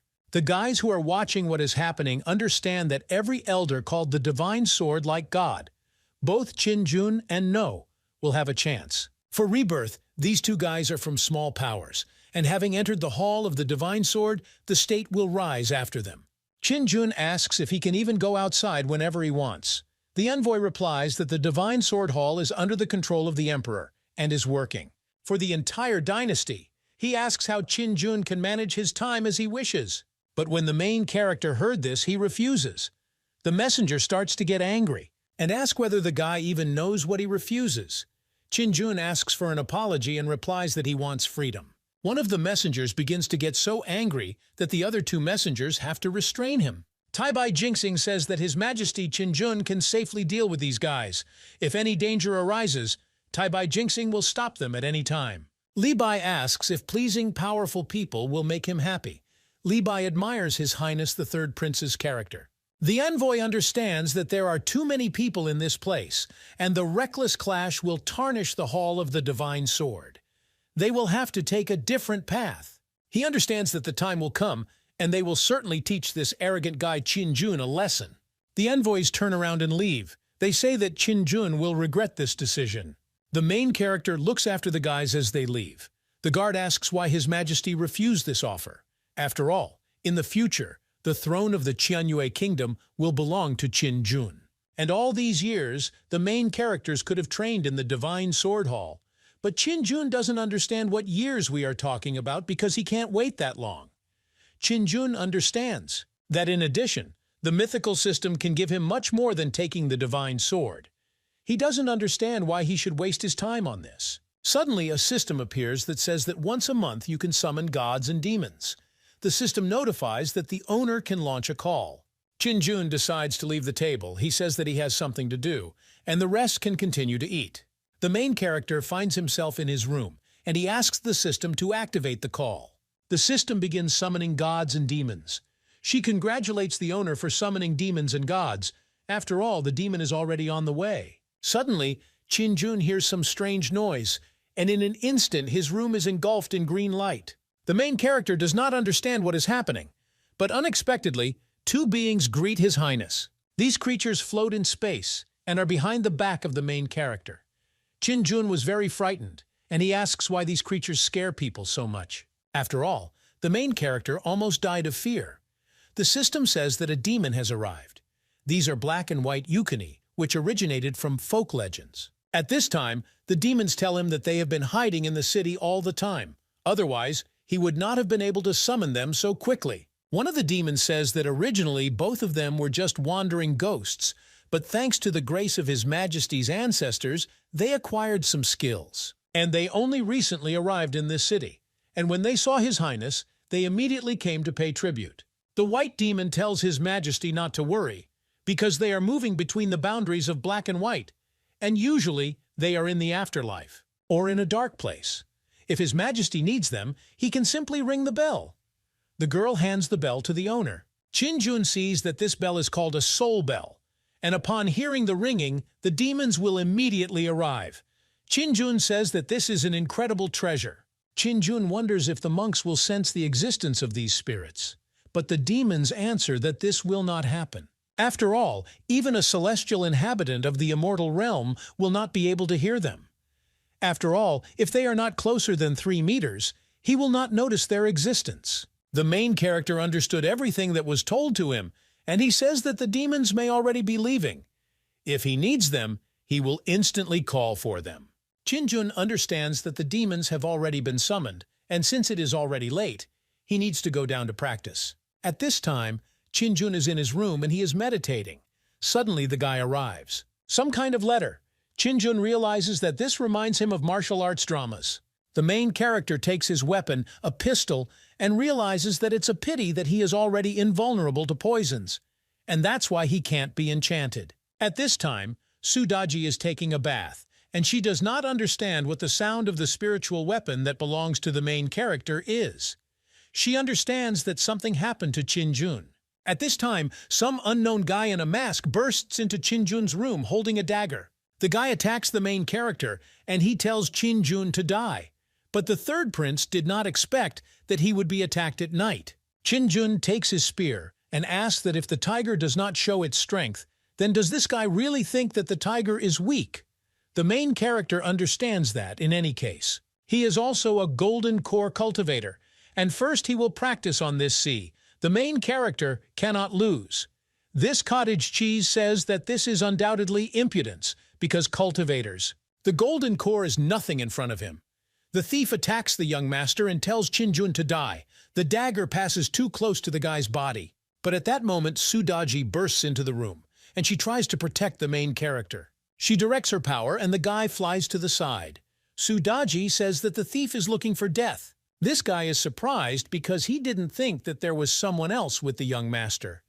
He jumps out the window and realizes that he needs to escape before he is caught. Qin-jun only sees through the window how this guy jumped on the roofs. He asks, does this guy want to run away? Qin-jun picks up the bell and wants to use it. His Majesty begins to shout at Sudaji that this cannot be done. After all, this bell is a terrible thing. And he can not only summon ghosts but also capture the souls and minds of people, turning them into ghosts. Qin-jun says that there is nothing wrong with this. After all, he has a sense of proportion. The main character uses this bell, and the sound of the bell is heard throughout the city. Demons appear in their room, and Sudaji tells His Majesty to move away to protect him. But suddenly the black and white demon begin to evade the young master and greet His Majesty. Qin-jun says that someone wanted to kill him. He was wounded and ran away. He tells the demons to follow him, and at the same time, Qin-jun asks that these demons destroy everyone who stands behind him. At one moment, the demons disappear into space. They obey His Majesty. Sudaji asks His Majesty, "Are these demons serving him?" Qin-jun says that white and black Uchan are ghosts of the underworld. They were the ones who gave him the bell. Sudaji is surprised that even the ghosts of the underworld obey His Majesty. This sounds very convincing. But suddenly Qin-jun rushes into the girl's arms and thanks her for coming to save him. Qin-jun says that if it weren't for Sudaji, he is afraid that he would have been lying dead a long time ago. He asks why Sudaji doesn't offer his body to repay him for saving him. The demoness thanks His Majesty, but she will probably refuse such an offer. Qin-jun says His Majesty is very weak, and of course he thinks about how to become stronger. But in this case, the main character says that they will wait for good news from the Uchan demons. At this time, the Divine Sword Hall, there is a man meditating in space. A man comes to the 13th Elder and says that his student failed the mission. The 13th Elder is floating in the air. The Elder asks what happened. After all, now that the reincarnation cultivator could easily deal with Qin-jun, he asks how the student got such a wound. The student says that there was a demon woman next to the young master, which is much stronger than him. And from one blow, all the student's bones were crushed. The student says that if he had not improved his body, he would have been dead long ago. Suddenly, they hear some strange sounds, and the elder asks who invaded the Divine Sword Hall. Suddenly, someone attacks the student from behind and takes him by the neck. At this time, the student doesn't even have time to ask for help before I die. The elder does not understand why he cannot feel its power. After all, this is something much stronger for him. Suddenly, the elder begins to attack with chains, and they begin to strangle the gentleman. At this time, a demon appears behind the master. He tells the elder not to waste his strength in vain because this is the existence of Dharma, and the elder will never be able to free himself from this. The man asks the demon who he is. At this moment, the elder takes out a dagger and tells the demon to die, but he doesn't have time to do anything. Suddenly, the white demon pierces the master's stomach with his hand. The elder doesn't understand why this is happening to him. The white demon asks who forced the elder to touch someone who should not be touched. The demon tells the elder to rest in hell. At this time, the soldiers at the table are discussing the latest events. After all, someone had attacked the Divine Sword Hall, and people say that the whole residence is full of corpses. These people were killed with particular cruelty. They understand how terrible it is. At this time, the elders are in the examination field. They are met by some guy, and Fei Yushu says that the residence was attacked. This is an open provocation to the Divine Sword Hall. Moreover, this happened in the territory controlled by Master Shu Guiku. Fei Yushu asks if Master Shu Guiku heard about what happened, and if he found any evidence. The master replies that he was unable to find out anything. After all, the enemy. Like a ghost, Fei Yushu asks, is it really that nothing is known? The killer left no traces, and it's so impossible to track him down. All that remains is for the master to deify the murderer so that the Hall of the Divine Sword does not blame him. Fei Yushu says that in this case he will go to the residence himself and find out what happened. The elders pass by the master, and Fei Yushu says that he is leaving. 2 days later, a crowd of people again gathered near the examination field. The elder says that today the martial arts competition begins, and in all of them, they will move to the magical world, and also each person will wear a wooden tablet filled with spiritual power. If they face an uncertain danger, then they can crush the wooden sign and get out of this place. In the end, when there are 100 people left, the competition will end. Also, the competition will last exactly 1 week. If at the end there are more than 100 people left, it will be held in the arena. And now, the elder asks everyone to enter the portal. Qin-jun and Li Yunba are already the first to enter this portal. Fei Yushu sees them and doesn't understand. Aren't these the 2 cultivators who received 9 stars? After all, it seems to him that their names are Qin-jun and Li Yunba. The elder addresses the main character and Li Yunba and wishes him good luck. The elder says that he will keep an eye on the guys. Master Shu Guiku heard that the Divine Sword Hall provoked Qin-jun a few days ago, and the guy is now a master, suggesting that Qin-jun has something to do with it. To what happened? After all, next to Qin Jun are such strong cultivators as Li Bai. The master turns to Elder Fei Yushu and whispers in his ear. The elder asks if the master is sure of this. The master replies that he is sure. After all, next to this guy, there is a mysterious cultivator named Li Bai. He is more than enough to destroy for the divine sword with which he was at enmity. But Fei Yushu replies that any possibility cannot be ruled out. The elder will keep a closer eye on this guy.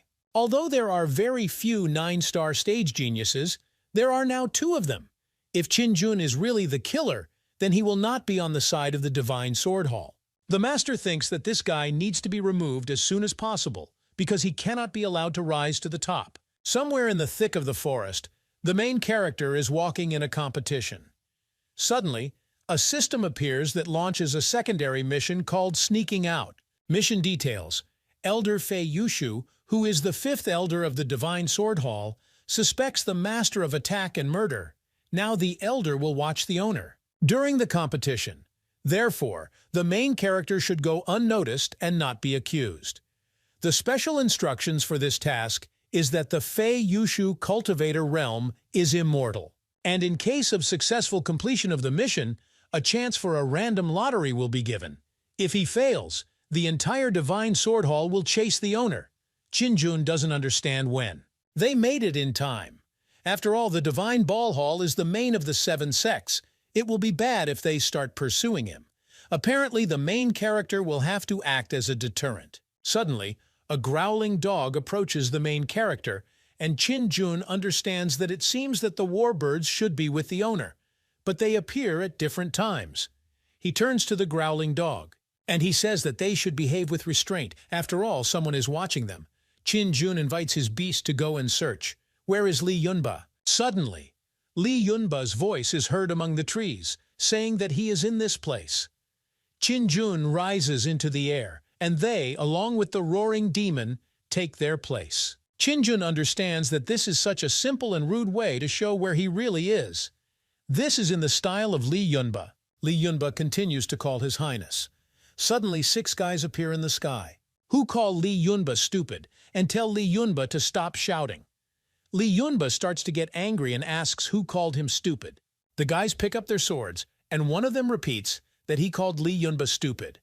He says that if the guy doesn't like it, then just let him. Li Yunba will come and kill him. After all, he is only one. And these guys decide to kill Li Yunba first. Li Yunba uses his strength and calls them pathetic gold core cultivators. He says that the guys are just looking for death. When the first guy with the outstretched ball flies up to Li Yunba, the demon bird hits the guy with one of its weapons. They fly away from that person. The rest of the guys see that there is a monster in front of him, and they decide to run away. Li Yunba starts to get angry and question, do the guys really want to run away, but it's too late? Li Yunba attacks each of the guys and he kills them one by one. The guys who were nearby see how cruel Li Yunba is. After all, this guy is a 9-star. And they don't understand what will happen if Li Yunba decides to team up with Qin Jun. The guys decide to leave because they need to stay away from this guy. At this time, the main character is already approaching the demon bird, and Li Yunba is glad that His Highness has already arrived. Li Yunba asks His Highness the 3rd Prince where to go. They will move on. Qin Jun shows the direction with his hand, and he says that they will go in that direction. Qin Jun realizes that they only have 1 week, and he needs to eliminate the members. The main character does not want to compete in the arena. After all, it will be a waste of time. Suddenly, some strange vortex begins to rise, and the main character suspects that there is a dragon there. He wants Li Yunba to come with him and see what's going on there. When the guys come to this place, there is already a crowd of people standing there. And in the water, there is a huge dragon serpent. Qin Jun says it's incredibly interesting. After all, this dragon is about to reset itself into shape. Water dragon. People see that this dragon has a dragon pearl in its claws. A dragon pearl is a thing created by condensing the spiritual power of a dragon. And it is somewhat similar to the golden cultivator pill. The growling dog says that dragons live for a very long time, and therefore, the spiritual power of this pearl is enormous. And after its absorption, some connection with the dragon race may arise. The dog says that His Majesty needs to take this dragon pearl for himself. Lee Yunba asks if the main character needs help. After all, Qin-jun must take possession of this pearl. At this time, other participants in the competition are trying to take the golden dragon pearl for themselves. When one of the guys went to pick her up, the others began to get angry. After all, they also want to take it for themselves. The snakes begin to use their aura to protect the golden pearl. Qin-jun tells Lee Yunba not to rush because the main character wants to watch what is happening. Qin-jun reminds us that the system said that you can draw out a soul with a silver dragon spear. He asks, is there really a dragon spirit inside the spear? After all, at least a silver dragon spear is a high-level attribute, but his only flaw is his weight. The system has previously mentioned that the dormant soul of a dragon is hidden inside this spear, so it will not be possible to fully realize its potential. But the main character comes up with an idea to find a way to make a breakthrough. The system says it's possible. The silver dragon spear has a stronger damaging effect on dragons. If you absorb the soul of a dragon, you can awaken the ancient soul of Dragon Spear. These are prohibited weapons in the palace of the Dragon King and among the dragon race. Qin-jun doesn't understand whether it won't be possible to break through the boundaries of cultivation if one awakens the soul of the ancient dragon. Suddenly, the main character's brother starts calling his name. Qin Sui's younger brother was standing there, and he was shouting that he and the girl had finally found Qin-jun and Lee Yunba. Qin-jun turns to the girl and asks, does the beauty really want to take part in this? The main character advises the girl to give up, because he has had his eye on this golden pearl for a long time. Qin-jun says that this water dragon has many treasures and can share with others. After the dragon begins to fight those who want to take his golden treasure, Qin-jun tells Lee Yunba to get down to business. Lee Yunba agrees with the young master's words, but the dragon tries to drive everyone away. Lee Yunba heads towards the dragon to pick up his precious item, but the dragon begins to defend. After the dragon gets very angry, various stones begin to fly towards the main characters. Qin Sui got scared and starts to run away. He tells everyone to leave as quickly as possible. The girl takes the main character by the hand and asks why Qin-jun is standing. She's trying to pick up the guy for the third prince to run away with her. But Qin-jun replies that when Lee Yunba is nearby, they don't need to run away. A huge stone begins to fly towards them, which can kill them all. But Lee Yunba jumps up from the ground and flies towards that stone to destroy it. Lee Yunba breaks through this stone with his body and force. It scatters into different parts. Rocks begin to fall, and the guys who watched everything happen begin to run away. One of the guys shouts for the others to break the signs to escape. Qin-jun sees that Lee Yunba is indeed very strong. Qin-jun understands that he needs to work hard, and one day he will become as strong as Lee Yunba. Demon Bird Lee Yunba is already descending on the main character and thanking His Highness. For trust, Qin-jun uses his armor to protect himself in battle. He thanks the beauty for her concern, and he tells the girl to leave the rest to Winter. The girl in the red dress wishes Qin-jun to be as careful as possible. The main character sets off to fight the dragon. The main character uses his spear and hits the dragon and snake in the body. Qin-jun realizes that this is so, as expected from the archenemy of dragons. After all, it was so easy for him to break through the dragon scales. The dragon is just mad, and he starts screaming. Qin-jun asks, does the dragon really want an equal battle? If so then, let the dragon have it. The main character's body increases several times, and he stands up larger. People who are watching what is happening do not understand what kind of spell this is. They don't believe their eyes. Is this really an illusion? After all, the main character is moving. Qin-jun is already approaching the water dragon, and he hits it with a spear right in the heart. A huge dragon falls into the water, losing consciousness. The main character makes the final blow, which is called instant flowering. He hits the dragon, and from such enormous power, Qin-jun falls into the water. Qin Sui was very scared of his brother. Nobody understands what is happening. Lee Yunba was also very afraid for His Highness. But the growling dog tells everyone not to panic because His Highness's strength is growing, and such a water dragon baby can survive. The guys who are watching what is happening do not understand which of them won. One guy thinks Qin-jun will lose.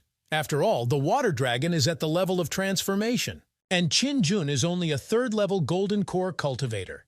They feel sorry for this genius with a 9-star rating. The main character failed this time. But suddenly, at one moment, the water begins to rise, and no one understands what is happening. Is the water dragon alive? But if this is so, then Qinjun died. Suddenly, a huge ball of water appears. A huge white demonic water-type dragon with horns flies out of it, and a golden pearl is in its hands, and next to it is the main character. Everyone is surprised that Qinjun is still alive, and this guy, the third prince, didn't die. At this time, Qinjun and the white dragon are floating in the air, and the water-type dragon is still in the water. Qinjun realizes that he must sacrifice thousands of demons, otherwise he will bear the wrath of the gods. He says that water-type snakes should be sent to, and the main character is sent to kill the dragon. The dragon opens its mouth to direct the force of the blow towards the main character. But Qinjun uses his spear and directs the spear into the beast's mouth. The third prince strikes the dragon, because his white dragon used a fireball, which he directed towards the serpent. The system says that the silver spear absorbed the soul of a water dragon of the 9th level of reincarnation. Magic weapons have been strengthened. Everyone sees that the dragon pearl has appeared in the air, and everyone is trying to take her away. After all, everyone needs her strength. But at this moment, the main character grabs this golden pearl and begins to get angry because people are coveting his treasure. He sees that these people are tired of living if they go against the third prince, and he is heading towards them. The guys understand that they have to leave. But at this time, Li Yunba is already pouncing on them to kill them. He tells the guys not to even try to run away. He throws his weapon and hits the guys. Li Yunba rises into space to the main character and addresses His Highness. The main character gives the guys time to retreat because they won't have another chance. But at this moment, the guys believe that they have nothing to fear if they all pile on against Qinjun and Li Yunba, because then these two guys definitely won't be able to stand it. After all, there are many more of them, but these guys are only two. The guys decide that they need to take the weapons from Qinjun and Li Yunba.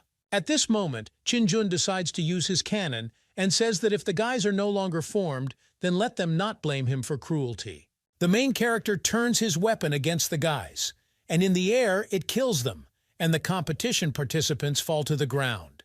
The rest of the participants who are on the ground do not understand what is happening because the bullets are flying in their direction. One of the guys asks everyone to break the sign so they can go back. Qinjun continues to point his weapon towards the participant and ask, "Do they still want to take his things?" Qinjun looks at these poor members and understands that a bunch of monkeys couldn't handle a tiger as strong as him. After all, these guys are probably tired of living. Over time, Qinjun sheds his armor and descends to the ground. Brother Qin Sui and a girl run towards the main character. Qin Sui rejoices that his brother is very strong and very handsome. Qinjun is very impressed by what his brother calls him. He asks what Miss Beauty thinks about it. The girl replies that she agrees with everything the guy says. The main character sets off on the road again. Qin Sui asks his brother where they will go next. Qinjun replies that they are going where there are a lot of people. After all, along the way they can also look for monsters, to kill them. Qinjun had already killed the water monster and other cultivators. He doesn't understand why there is still no system notification about the experience points he deserves. The beauty asks, why would they go to this place? The main character replies that since they did not want to compete in the arena, he wants to exclude these guys. Outside the magical world, the participants are once again being watched by the elders. Elder Fei Yushu says that this is cruel, but Master Shu Guiku turns to the elder and says that news has come that he has found an eyewitness who saw 2 demons with blades at the sect last night. The elder asks, really with blades? He's interested. Are there any of his subordinates who wield the blades of Master Shu Guiku that Qinjun does not have such subordinates? The elder says that just then, and you can exclude Qinjun from the list of suspects. The master says that the enemy's strength must be above the 5th level of the immortal realm. Since he was able to brutally deal with the divine sword hall, such a strong cultivator would not serve the 3rd principle of Qinjun. And the master says that all suspicion fell on the guy, but the enemy used blades. Elder Fei Yushu says that there are few such people in the entire southern region. At this time, 2 demons, black and white, are sitting on the roof. The white demon says that if it weren't for the black demon's technique, His Highness would have had problems. The Black Demon replies that the Divine Sword Hall is like a mountain on the way for His Majesty. They must spread rumors so that they will divert suspicion from His Highness. At this time, the system announces that the secondary mission has been completed. And for this, I received a chance at a random lottery. Qin-jun doesn't understand how this is possible. He didn't do anything. Well, let him win the lottery and the reward now. For this, he will have a free one. The system activates a random lottery. Suddenly, they notice something strange, and Li Yunba starts calling His Highness. Qin Sui doesn't understand. Is there really a monster in front of them? At this time, the participants begin to run out of the trees and shout that one guy has gone crazy. He attacks everyone and wants to kill. They run away from him to save their lives. Qin-jun doesn't understand. What kind of guy are we talking about? Because the rest of the participants run away and don't even look back. The system congratulates the owner for winning 10 bombs, the origin of which is unknown. A highly compressed microbomb filled with spiritual energy and gunpowder. It explodes as soon as it touches the ground or any other object. The blast range is 100 meters. Within 100 meters, even the transformation cultivators would only be left in remnants. Qin-jun is happy that this is all cool and it couldn't even be better. Qin Sui says that I remember that this guy is the same genius with the blood of wild monkeys. This guy's name is Luca, and now Zhang Lun has harnessed his power. The participants are trying to run away. They don't understand. Why is Zhang Lun so angry, as if he had lost his chain? They don't understand why, but they shouldn't have mocked this guy. They need to run because Zhang Lun almost caught up with them. Suddenly, a huge monkey with demonic claws appears. Now this monkey is approaching the main characters, and he swings his paws at them. Qin-jun believes that this is indeed a wild monkey. Li Yunba tells His Highness to be careful, but Qin-jun replies that everything is fine, and he can even figure it out himself. Qin-jun picks up the same bomb that he won in a random lottery and sends it towards the monkey. When this thing touches the monkey's body, an incredibly huge explosion occurs, and the main characters just watch how the fire burns and fragments of what is happening fly. At this time, Li Yunba uses his weapon to create a huge ball, protecting them from shrapnel. Qin-jun is happy that this bomb is really very cool. After all, this is the place where there was a monkey at which a bomb was thrown. All that was left was a scorched earth with smoke still coming from it. Qin Sui, what just happened? He is asking. How did the monkey explode? Li Yunba asks what kind of thing His Highness threw away. After all, this explosion was very powerful. Qin-jun says that this is a spiritual weapon, which is called a bomb, and one such thing is enough to tear a cultivator to shreds. The girl says that this is very terrible. She asks whether the kingdom of Qianyue is behind Qin-jun. Qin-jun says that everything is possible and nothing can be ruled out. At this time, the main characters set off on a journey and Qin-jun does not understand where his experience points are. The systems respond that the owner is participating in a competition which is equivalent to a list in a dungeon, and the experience points will be distributed by the end of the competition. Qin-jun doesn't understand whether his experience will decrease or increase. The system responds that naturally the experience will increase. After all, the Qianlong meeting is a very important event, and the reward system would not have started if this was a competition within one sect.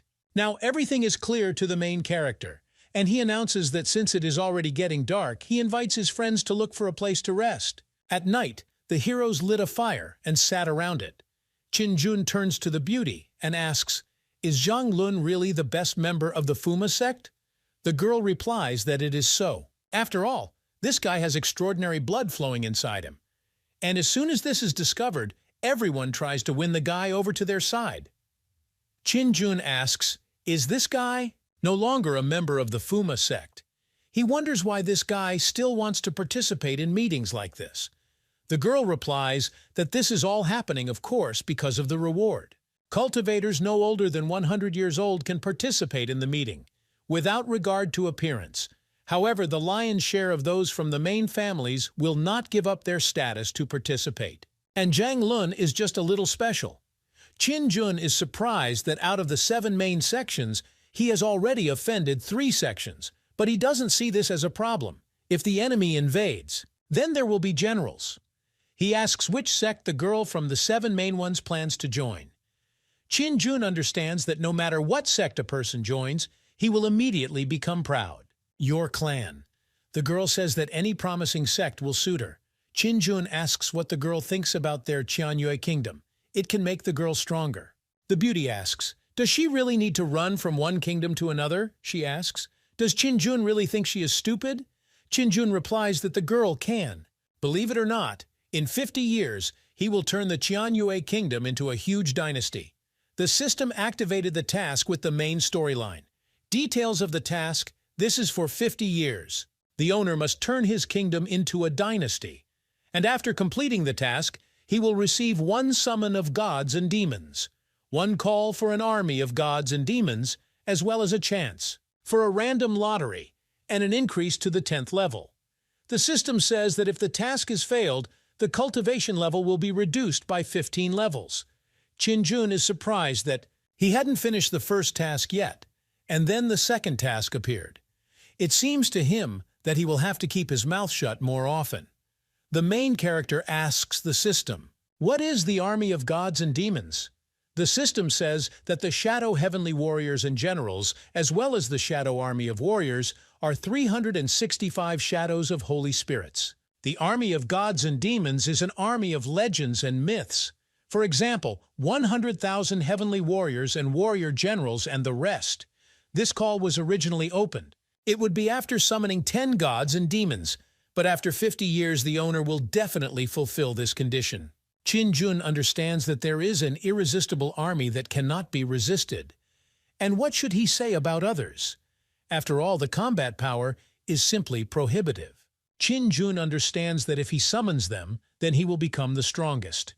Now he is going forward, and in these 50 years, he will definitely make the Qianyue kingdom a reigning dynasty. Suddenly, the main characters hear that someone is discussing that Qin Jun is here. The guys are going to pile on together and take away the Dragon Ball and spiritual artifact from Qin Jun. Suddenly, students pounce on them from above. They shout that Qin Jun should not think long and give them the Dragon Ball. After all, this time there are more than 50 of them, and this is enough to kill them all. One guy is happy that several geniuses have fallen into his hands, and now Qin Jun or Li Yunba will die. They decide to get rid of the weakest ones first. Qin Jun says that if in this case the guys are already here, then you can leave everything to him. Qin Jun uses his cannon to hit enemies.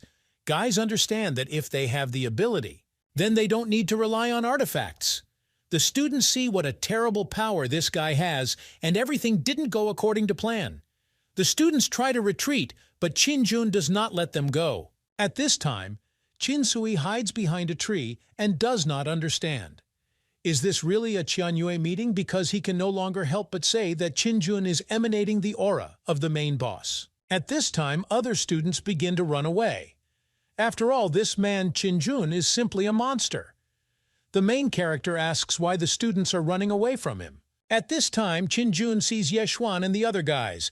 Yeshuan appeals to His Highness the Third Principal. The girl sees that her friends are there, and she asks what happened to them.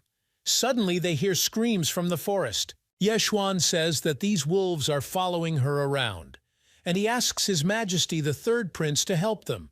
After all, Yeshuan will not remain in debt if the Third Prince helps them escape. Qin Jun asks, is this really the same evil wolf? They hear some strange sounds in the forest. A huge pack of demon wolves is heading there. Qin Jun understands that all those cultivators have already escaped, and they will always have time to deal with everything that is happening. Qin Jun summons his white dragon. He asks if these wolves of the second level are not so rare. Qin Jun is glad that by competing with them, he can stretch his bones. Qin Jun sets out to fight the wolves. Li Yunba turns to His Highness and shouts that he will help Qin Jun. At this time, the main character is already faced with animals, and he pierces the body of one of the wolves with his spear. Also, the protagonist's dragon participates in the duel, and he intercepts one wolf with his teeth. Qin Jun understands that the dragon does not hit in the area and is a little inconvenient. Qin Jun decides that he needs to use it more often. At this time, Li Yunba appears in front of the Third Principal. He also wants to fight. Yeshuan and everyone who stayed there are watching the competition taking place. There is huge smoke rising from the explosion. One of the guys says that it looks like this year's Qianlong meeting is the dance stage for Qin-jun and Li Yunba. Half an hour later, the main character and Li Yunba had already dealt with all the enemies. Qin-jun asks if Li Yunba can leave at least half next time. Qin-jun is angry because Li Yunba, "Single-handedly, I dealt with a crowd of these wolves. If the main character had not managed in time, Li Yunba would have destroyed everyone on his own." Qin-jun decides that the guy now needs to be warned in advance. At this time, the protagonist's friends are already approaching him. He asks if Qin-jun is okay. Qin-jun turns to the girl and says that if she is so worried, then he asks the beauty to wipe the blood off his face. The girl says that the third prince is really strange. Qin-jun doesn't understand. Since the girl is here, is she really worried about him? At this time, the beauty approaches the third prince and begins to wipe his face. It's strange for the main character that he doesn't understand. Is this really how my heart beats? He wonders if his girlfriend will hit him. Yeshuan watches what is happening, and he is angry with the third prince. The growling dog sees that this person's aura is a little strange. After all, Yeshuan begins to get angry and radiate anger. The girl asks why Qin-jun is looking at her so strangely. She asks if the main character has left. He is afraid that she will eat him. But Qin-jun starts laughing and says that he doesn't think so. Suddenly, His Highness is approached and told that Yeshuan has an evil spirit pill. Qin-jun asks, "Is that really true?" The dog says that this is the third-rank Wolf King's evil pill, and the reason why the wolves are chasing him is the pill. Yeshuan addresses His Highness the third prince and he thanks Guy for help. Qin-jun will definitely thank the main character after the competition.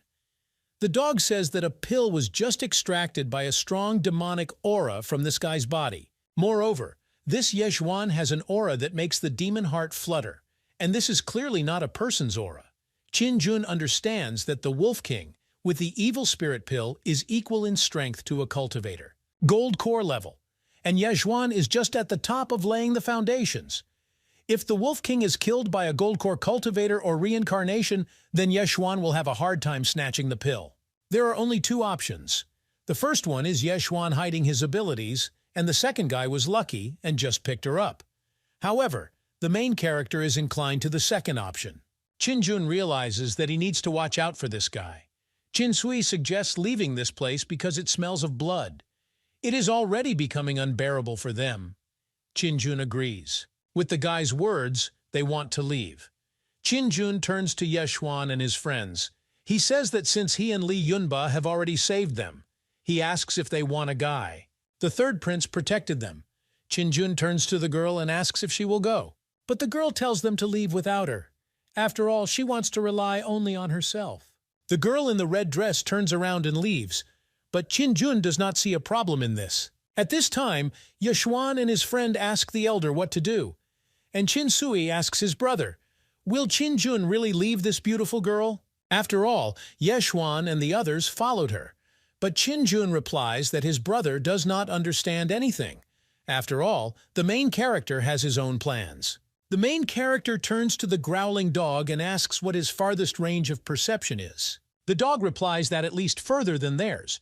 Therefore, Qin-jun announces that they are going back. At this time, Yeshuan and his friends are also a girl sitting under a tree. Suddenly, some guys come up to them and say that Yeshuan has a beautiful girlfriend. Yeshuan sees that all these people in front of him are on the border of the Golden Core. And the leader is at least the 6th level of the Golden Core, and they will not be able to defeat them. The girl says they need to run. But one of the main guys announces he's going to kill everyone. Just leave everyone with a girl with whom he can have fun and then give it to the others. The guy tells his subordinates that these people are just trash laying the foundation, and the guys will deal with these people in no time. The guys attack and hit something. They see that Yeshuan and the others are worthless. They are still resisting. They are asking, have they really lost their minds? Enemies say that it is time to crush Yeshuan and his team, but unexpectedly, Yeshuan begins to emit a very evil aura, and he says that all his enemies should die. Yeshuan gains incredible power, and he knocks back all his enemies. He turns to the other guy and says it's his turn now. The guy asks Yeshuan not to approach him. The enemy takes the girl by the neck and says that he is a student of influence. If Yeshuan decides to kill him, then the entire sect will come for Yeshuan's head. The guy asks if Yeshuan wants. dragging your kingdom into this. But Yeshuan asks whether the effect and constellation can be taken into account. After all, in the great battle with demons, all their sects and the reigning Nanzhuo dynasties were hiding behind the front line. He says these guys are just a bunch of cowards. How fortunately this guy forced me to refuse. Yeshuan from his business. Now Yeshuan tells the guy to die in agony. Yeshuan attacks this guy, and he wants to kill him.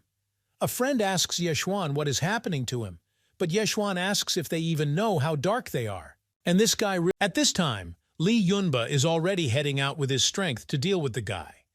Yeshuan didn't think that they would catch up with them so soon. Now Yeshuan understands that he is no match for Li Yunba, and he needs to run. He decides to take revenge as soon as he gains strength. But Li Yunba starts shouting that Yeshuan should not even think about running away. Yeshuan points his mace at the guy. Yeshuan tries to fight it off, but an incredibly huge explosion occurs. Yeshuan understands that even though this body has seen Li Yunba's strength, he still exceeded all expectations. Yeshuan understands that given the strength of Li Yunba, the guy definitely has the blood of some ancient people. Yeshuan doesn't understand who this guy is. Li Yunba screams that he is the guy's executioner. Qin Jun sees the battle and he doesn't understand what happened to Yeshuan. After all, the guy's aura is too powerful. The growling dog says that the guy harbors a possessed soul, and the evil spirit controls the guy's body. This must be the soul of a lost cultivator or a demon. Qin Jun asks, "Is there a difference between them?" The dog says that demons appeared before the birth of humanity. Some cultivators imitated the cruelty and ferocity of demons, having set foot on the sprouted path. Lost cultivators improve faster than normal ones. However, they do not lose their minds very easily and turn into monsters capable only of killing. The dog is afraid that over time, the soul of this guy will absorb the spirit of the demon, and then they definitely won't be able to save Yeshuan. Now Qin Jun understands everything that is happening. Meanwhile, Li Yunba and Yeshuan continue to fight. Li Yunba shouts that it's enough for the guy to make him angry.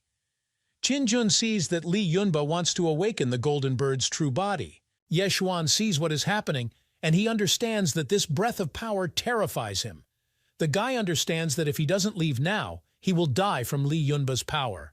The guy opens a portal in space and tries to go there. Li Yunba asks, "Was Yeshuan about to run away?" Qin Jun screams for Li Yunba to calm down and come back. Qin Jun understands that although he himself wants to see the true body of the golden bird, if the elders of the Divine Sword Hall admit this, they will suspect the third prince. And the Qianlong meeting will be over. An unexpected system opens up a side quest called Destroy the Demon. The details of the task is to destroy the demons that are inside Yeshuan. Reward. For this task, this is an increase in level by 5 points and a ticket to summon gods and demons. Also, double chance for a random lottery. The note for this assignment is the fact that the demon hated the owner and could attack at any moment. Li Yunba descends to the main character and asks His Majesty what happened. Qin Jun replies that it doesn't matter anymore. The main character feels that they will meet this guy again. The main character has already told the girl to follow him, and she obeyed. And she said that she would rely only on herself. Qin Jun says that the girl they want almost died herself. Qin Jun takes the handkerchief in his hands and tries to wipe the girl's face. The girl takes the scarf, and she says that she will do everything herself. Qin Jun says that he will not be angry with the girl, but he asks her to follow him now.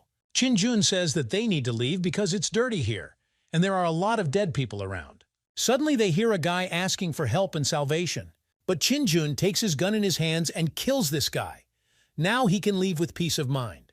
At this time, the students who were watching what was happening held their wooden cards in their hands and understood that they should practice more. At this time, Elder Fei Yushu is thinking that it is unknown how many participants were eliminated by those two Qin Jun and... Suddenly, a demon cultivator flies towards him. Fei Yushu doesn't understand. Was that massacre in the branch of the Divine Sword Hall really caused by a demon cultivator? Yeshuan gets out and Fei Yushu sees him. But suddenly Yeshuan opens the portal again and shouts that they should just wait for him because he will return. Fei Yushu tries to catch the guy, but he doesn't have time.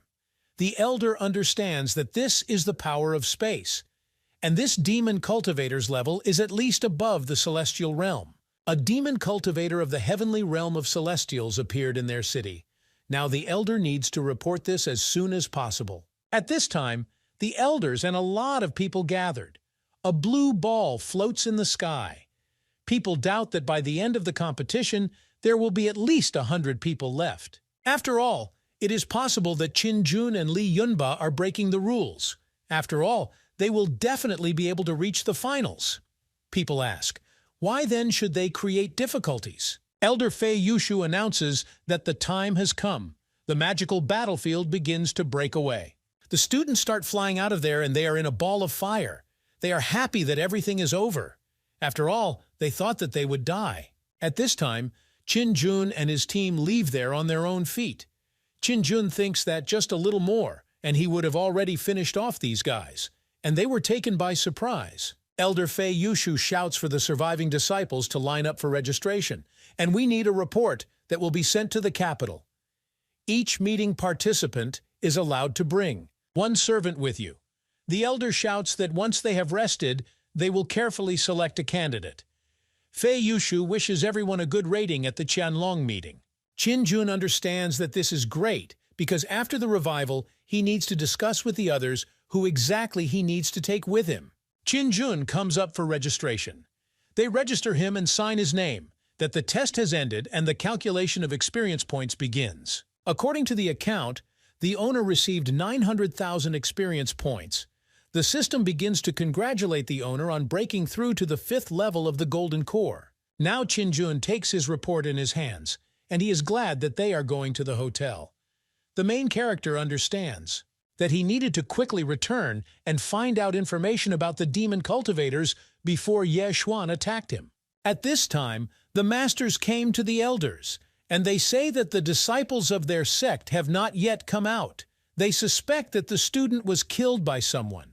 They all ask the elders. They were given a list of those who killed this guy. They turn to the elder and ask him to quickly hand over the killer of their students to them. Fei Yushu says that the meeting participants told him that these students were killed by a demon possessed. Master Shu Guik hears this and is angry that this demon has appeared again. The master says that as soon as he catches him, he will destroy him. At this time, Qin-jun arrived at the hotel, and he tells everything as it happened. Taibai Jinxing says that since this demon spirit has the power to move in space, then cultivation, he has no lower boundaries than the realm of the immortals.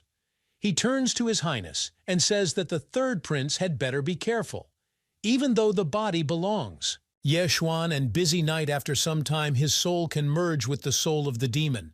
Emotions also influence this, and he can cause problems for His Highness. Taibai Jinxing says that the most important thing is that if demons own a cultivator's body, then his level will skyrocket. And when he gets there, until the very top, something irreparable can happen.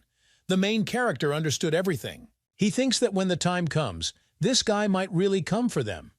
The main character does not believe that Ye Xuan can easily kill him. Qin-jun bids farewell to Taibai Jinxing and says that he will go train and strengthen his body.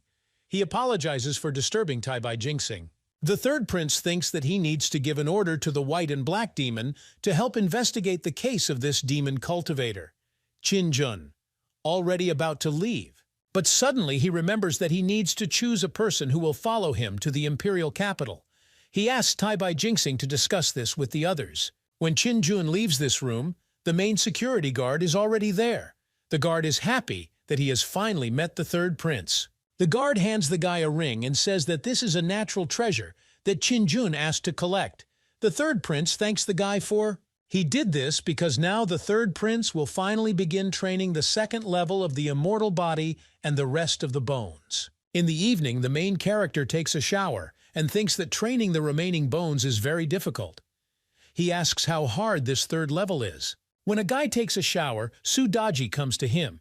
She says that this is liquid medicine and from the fiery flowers that she brought.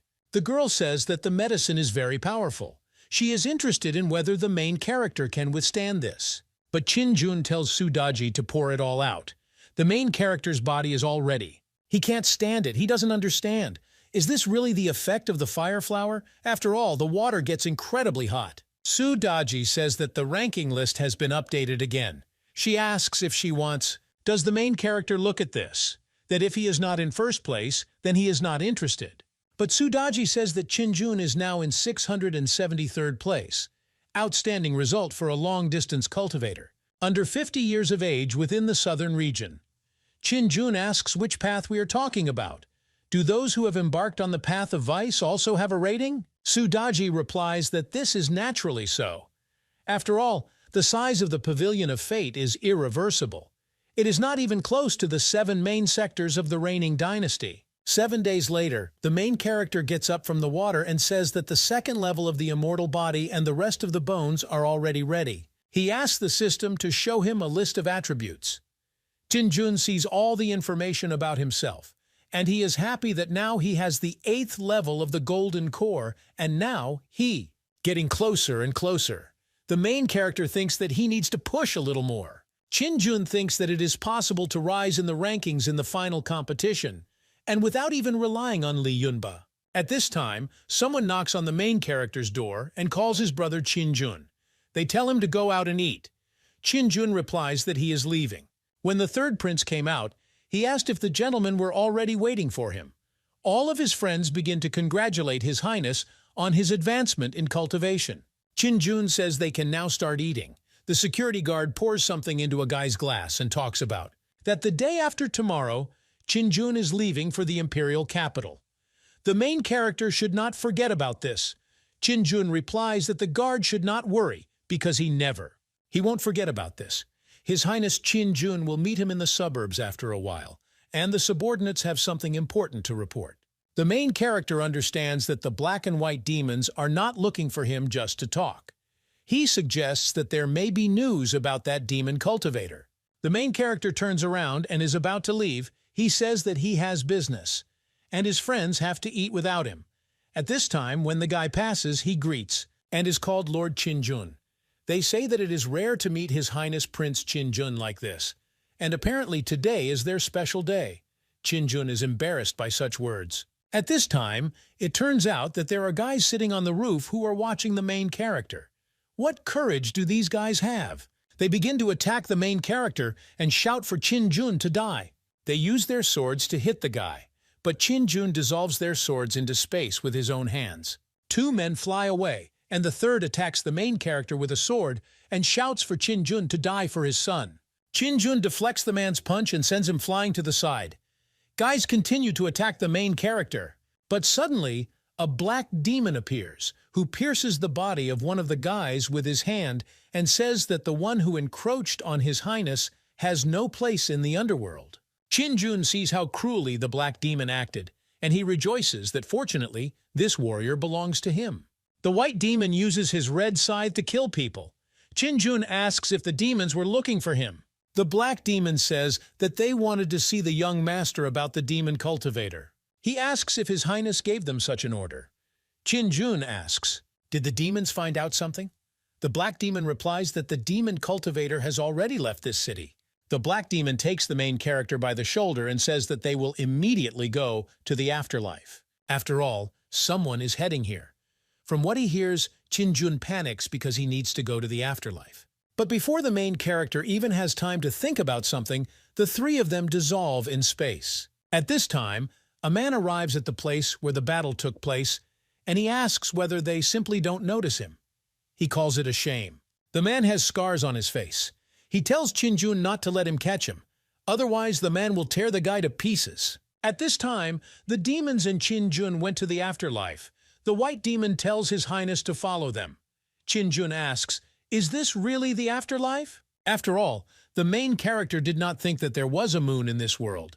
When Chinjun passes by, he sees the soul of the people there. One of them cries about how horribly he died. The system congratulates the owner on arriving in the afterlife for the first time, and a reward. For this, a ticket to conscription. Chinjun doesn't understand. Should he really end up in a strange but meaningful place? How he is immediately rewarded. He has a system of whether he can make a call after arriving in the capital. After all, a new servant would be useful to him there. The system responds that the owner is too naive and that the summoned demon will probably not be allowed into the capital. In this case, the main character already agrees to start the call. The system has activated random summoning of the gods and demons. As always, the demon summoning is unknown, such as its race, cultivation, skills, superpower, and mount. Qin understands that he needs to wait until the summoned demon arrives. At this time, the black demon announces that they have already arrived. A very beautiful girl appears in front of them, and Qin doesn't understand. Are there really such beauties in the afterlife? After all, this girl with a white body and white hair, she has green eyes and a green dress, whose name is Yun Qing. The girl greets the demons. The black demon says that this is the daughter of the demon cultivator after death who, she was not reborn and became a ghostly messenger in the afterlife. The demon asks the girl to tell His Highness about her father, whose name is Yun Chengmo. The girl tells that her father was a cultivator of the righteous path, but after the defeat, his mind became clouded and he began to perfect the path of vice, and then he mercilessly killed his daughter and her mother.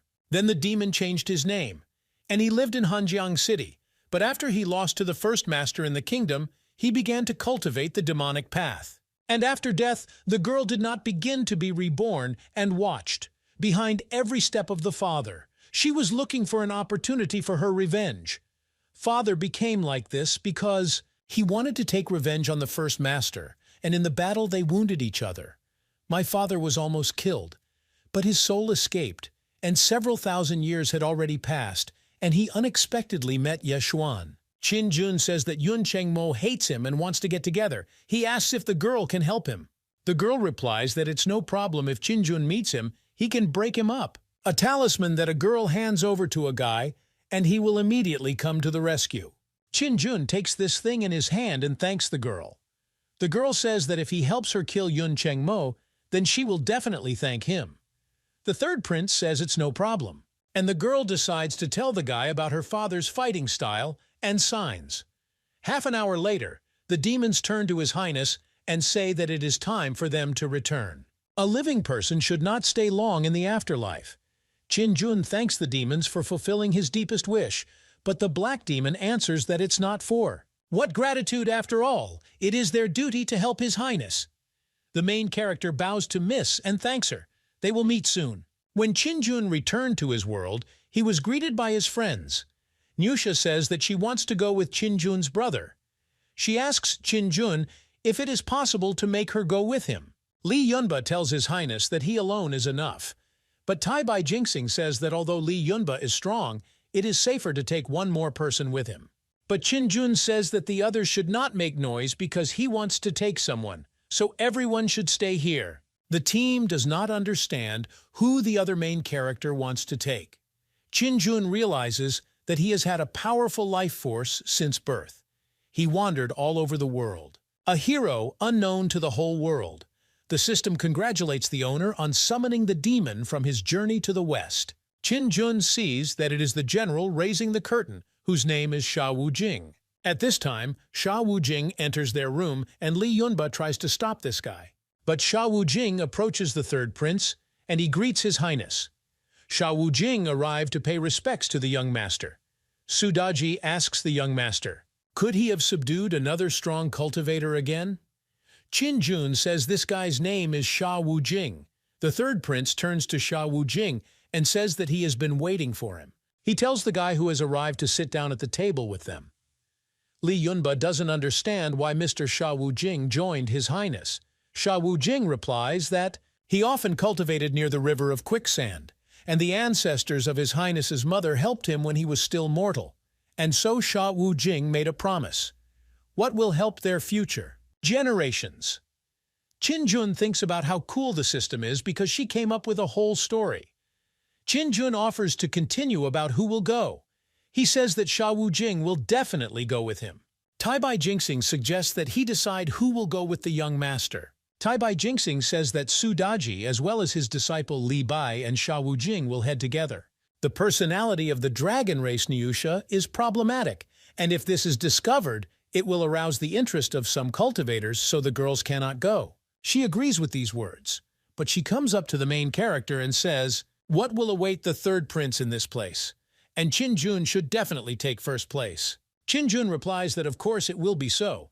Qinjun understands that the trip promises to be interesting because Sha Wujing, Tai Bai Jingxing, Li Yunba, Li Bai are traveling with him, and also black and white demons. They set off on the road, and at this time they are at the portal. The elders say that after arriving in the capital, they will settle the participants together. If they are eliminated, they must wait until the end of the competition. They will be sent back all together. Otherwise, it will be impossible to leave the capital. Elder Fei Yushu says that participants should come to the front of the line and check their identification and enter the portal. Elder Fei Yushu holds out the ball, and each student must touch it. Qinjun passes through the portal, and when he opens his eyes, he sees that in front of him is the capital of the reigning Nanzhou dynasty. At this time, the elders also enter the portal and they tell the students to follow them and not run away. Qinjun turns to Sha Wujing and asks if the guy feels someone stronger than him in this capital. But Sha Wujing replies that there are only 2 immortal realm cultivators in the capital, and one of them has the 1st level, and the second one has the 3rd level. Qinjun understands that it turns out that 2 cultivators of the immortal realm live in the capital. Luckily, Qinjun was able to summon them for this by Sha Wujing. And if that matter about the divine ball sect in the city came up, then Tai Bai jinxing it would be very difficult to bring out the main character from the capital.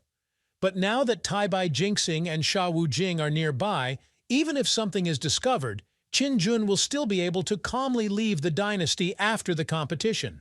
2 of the 10 villains are in this city, but it is unknown which of them is Qinjun or Li Yunba Fei Yushu, the 5th elder of the divine sword sect who leads the city. 10 of the most experienced villains have gathered in one place, and people are saying that this year's Qianglong competition will be memorable, and every villain can emerge victorious. Qinjun doesn't know. Is Yu Fenghuang participating in this year's competition? If he knows about the current achievements of the main character, then Qinjun wonders if this can be called completing a task. The elders stand near the gate and say that the students will live in this place until the end of the competition. On weekdays, they can walk everywhere, but should not think about it. To row, otherwise they will be punished according to the rules. And despite their opinion, the kingdom here treats everyone equally. Elder Fei Yushu addresses Qinjun and Li Yunba and tells them to. They followed him. The elder sits down and says that he will get straight to the point. He wants to take these 2 as his disciples. He invites everyone who has the divine sword to join them. Qinjun says that the divine ball sect's controls are too strict. After the competition is over, Qinjun must return and become the emperor. The main character is afraid that this is not suitable for him. He thanks the elder for his attention, but Fei Yushu tells Qinjun not to worry because everyone uses his students. Qinjun will not be there. Qinjun thinks about it. Why doesn't Fei Yushu understand human speech? After all, didn't Fei Yushu hear the tactful refusal of the main character? At this time, a huge bird flies next to them. Tai Bai jinxing did not expect that there was such a huge burning bird in the Nanzhou dynasty. Fei Yushu says that there are mythical animals in this place. He turns around and leaves. He says that he will give the main character more time to think. Elder Fei Yushu leaves this place. He says that he has business and he must leave. Tai Bai jinxing once said that it is not so easy to raise your state, and there are other conditions. Qinjun doesn't understand. Is the mythical animal really one of them? Sha Wujing says that this bird is the 6th level of the immortal realm. Qinjun now understands that there is something in the capital. It is planned. If we add the recent cases of tragic deaths of cultivators in the city, then this year's Qianglong competition will not go peacefully at all, and they need to be more careful. At this time, a master named Li Mengjia is sitting in one of the estates. He says that if anyone dares to touch his pet, he will kill him for it. Someone turns to Kolya and says that the palace of the Dark Knight has sent a messenger. Li Mengjia says, "Let whoever came come in." At this time, there is a demon behind the gonzo. He says that he has not seen Master Li Mengjia for a long time. The master heard that this guy never failed a mission and made a reputation for the palace. Dark Knights of the last 100 years, Master Li Mengjia asks. Why was the guy looking for him? This demon turns to the master and says that he came to him because of their common enemy. He says that perhaps Master Li Mengjia doesn't know, but Li Yunba is just a pawn in the wrong hands, and behind him is Qinjun himself.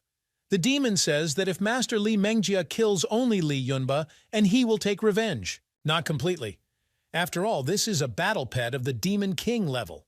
If the demon were in Master Li Mengjia's place, he would have given up long ago.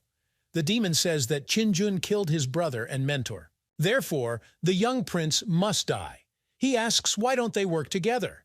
After all, if Qinjun and Li Yunba team up, then the final of the competition is already a foregone conclusion. And to prevent the emperor of the dynasty from overpowering Qinjun, the demon is going to light a fire. After all, people say that it was Qinjun who dealt with whoever the department of the Divine Sword Sect. Master Li Mengjia, if Qinjun grows up, then no one knows. Maybe the young prince will become #1 in the ranking. Master Li Mengjia asks why he should let the demon kill this guy. He asks what evidence the demon has that it was Qinjun who ordered Li Yunba to kill his pet. The demon turns to the master and says that there are a lot of geniuses in the world, and he asks how many of them without regretting anything. So if he grows up, he can compare with the master. Master Li Mengjia realizes that the demon is right, and they must now cooperate. Li Bai approaches His Highness and asks if Qinjun would like to accept the invitation from Elder Fei Yushu. Qinjun replies that, "Don't answer." The elder left halfway due to the appearance. Another guy. But Qinjun does not understand whether the reigning dynasty must have mythical animals. Li Bai understands what Qinjun is saying is true. After all, the reigning dynasty is strong and therefore has good luck. With luck, the divine power is more intense, and things are going well and they have no troubles either. Luck is the fate of one person, and a mythical animal is named after. They are born good luck heaven and earth mythical animals commanded by the reigning dynasty, which makes them even stronger. Tai Bai Jinxing tells His Highness not to think about it. After all, some knowledge is not useful. Qinjun says that now he just wants to take part in the competition, and there will be more than 100,000 participants, and hundreds of thousands will remain only 1,000, and the pressure is very great. Qinjun says that everyone should go with him, because the path to this place was very difficult, and just like that, they can go for a walk. They walk along the alley, and there they sell mysterious ritual suckers. After all, it's on sale right now. They also sell the elixir of resurrection for only 10 spiritual. Stones of the second rank, also sold as a foreign snake woman capable of giving pleasure to any man. Qinjun sees this girl and understands that this is not bad because it sounds profitable. But the main character is pinched on the back by Sudaji, and Qinjun says that he is just watching and is not going to play with anyone. He says that Sudaji is very cruel to him. Suddenly, they hear that one guy is screaming for the girl to leave him alone, otherwise he will kill her on the spot. Qinjun sees Yu Fenghuang standing there and he doesn't understand what the girl is doing here. Opposite her is a guy named Lu Huan. He is asking, does his sister really want to lend him a helping hand? But the girl tells Lu Huan to be lenient. After all, if he mocks them, then they might come because of the guy. Lu Huan starts laughing and asking who in the capital would dare to do something to him. He asks if the emperor himself is behind this guy. Lu Huan comes very close to the girl and says that he doesn't want to create problems for this guy, so now he will switch to her. Yu Fenghuang asks, does Lu Huan really think that the capital is at the disposal of their divine sword hall? But Lu Huan replies that their hall has always served the emperor. He tells the girl not to be afraid because he won't hurt her. But suddenly someone announces that His Majesty has arrived. At this moment, Lu Huan begins to bow down and says that long live His Majesty the Emperor. The girl's maid sees that this is the same guy Qinjun. Yu Fenghuang is surprised that the guy actually came. Qinjun turns to Lu Huan and tells the little eunuch to get up. After all, His Majesty had business and he returned back. Lu Huan attacks the main character and asks how Qinjun dares to joke with him like that. He tells Qinjun to die, and the guy attacks the main character. But Li Yunba hits the guy right in the face with one swing of his leg. Why Lech falls to the ground. Qinjun turns to the girl and says that they have finally met again. Yu Fenghuang thanks His Majesty Prince Qinjun for his help. Qinjun asks, did the girl really think that he would perform well in competitions? He asks if this counts now. He understands that it is considered that first Qinjun must break into the top 100. At this time, the guy who broke through the wall from Li Yunba's blow, Lu Huan, screams that he will kill them all. The guy comes up and has a very strong aura. Qinjun doesn't understand. Is this guy also on the demonic path? After all, This guy's cultivation is growing rapidly. Lu Huan attacks the main character and wants to stab him. But at this moment, when Lu Huan is already approaching the main character, a huge mace, thrown by Li Yunba, flies into him. At this moment, a crowd of people gathers next to Lu Huan, and they say that the master has died, and they need to call the elder. Yu Fenghuang takes the main character by the hand and says that these guys are calling the elder of the Divine Sword Hall. They need to leave this place. But Qin Jun says that this cannot be done because there are too many witnesses, and even if they run away, they will still be found. At this time, the 8th elder of the Divine Sword Hall appears and asks who dared to kill his disciple.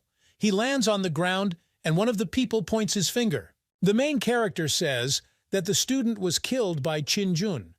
The elder says that he will bury the guy along with his beloved student.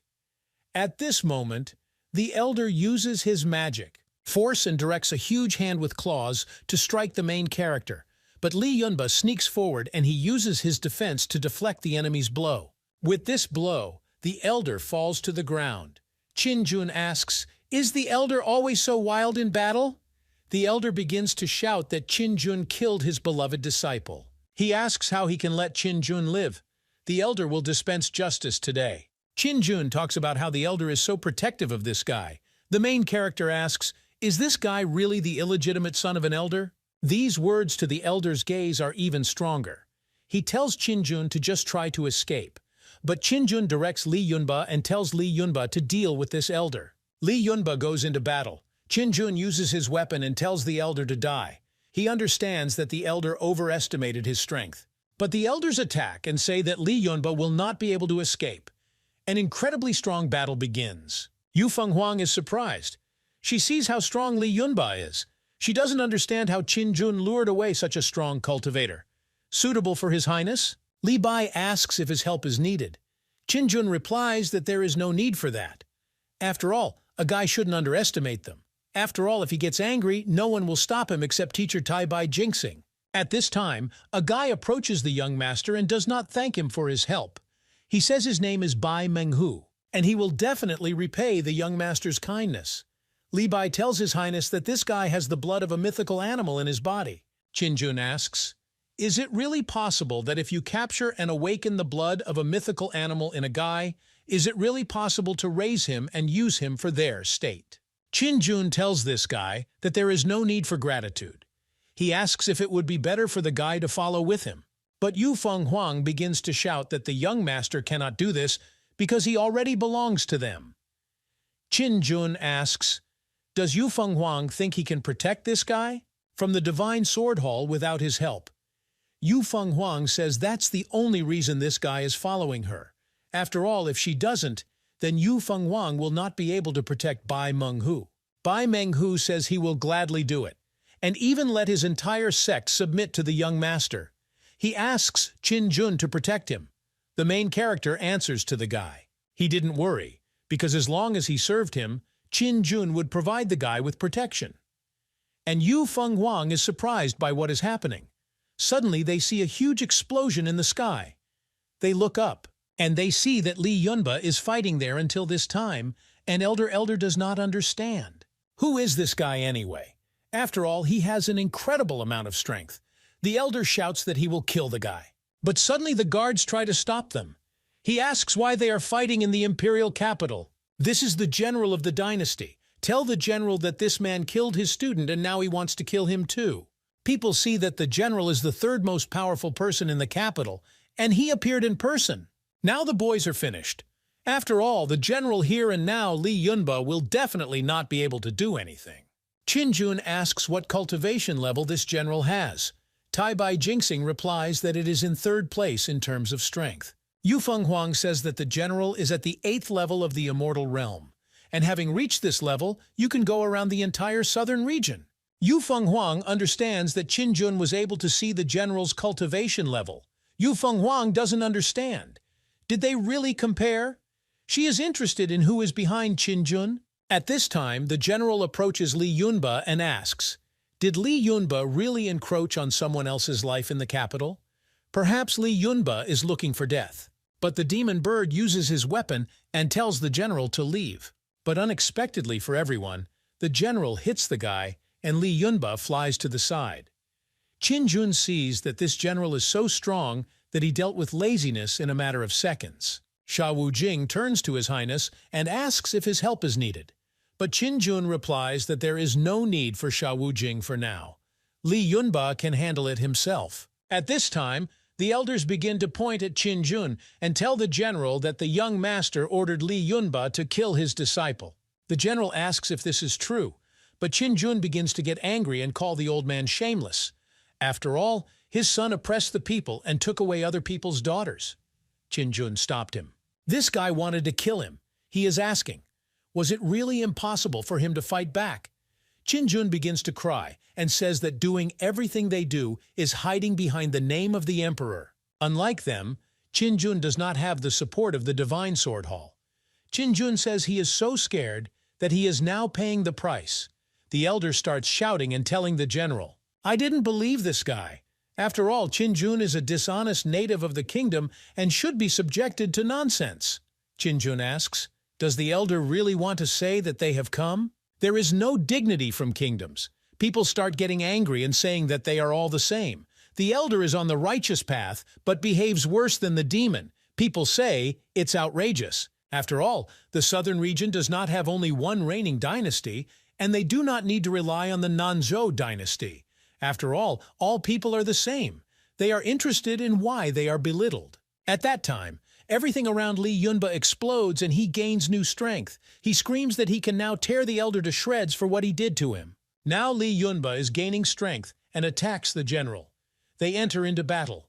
Li Yunba strikes, but the general manages to parry it. Qin Jun is surprised by how ruthless this guy is. The elder doesn't understand how this guy's cultivation has grown so suddenly. Li Yunba swings his mace and tells the elder to die. He punches the elder and the man flies to the side. Yu Fenghuang approaches the young master again and tells them to leave this place. She takes the guy by the hand. Yu Fenghuang says that if Qin Jun makes a fuss again, he might actually die. After all, they are the uneven cultivators of their dynasty. Qin Jun doesn't understand. What is the girl talking about? Now the main character turns to Sha Wujing and tells the guy to help bring Li Yunba back.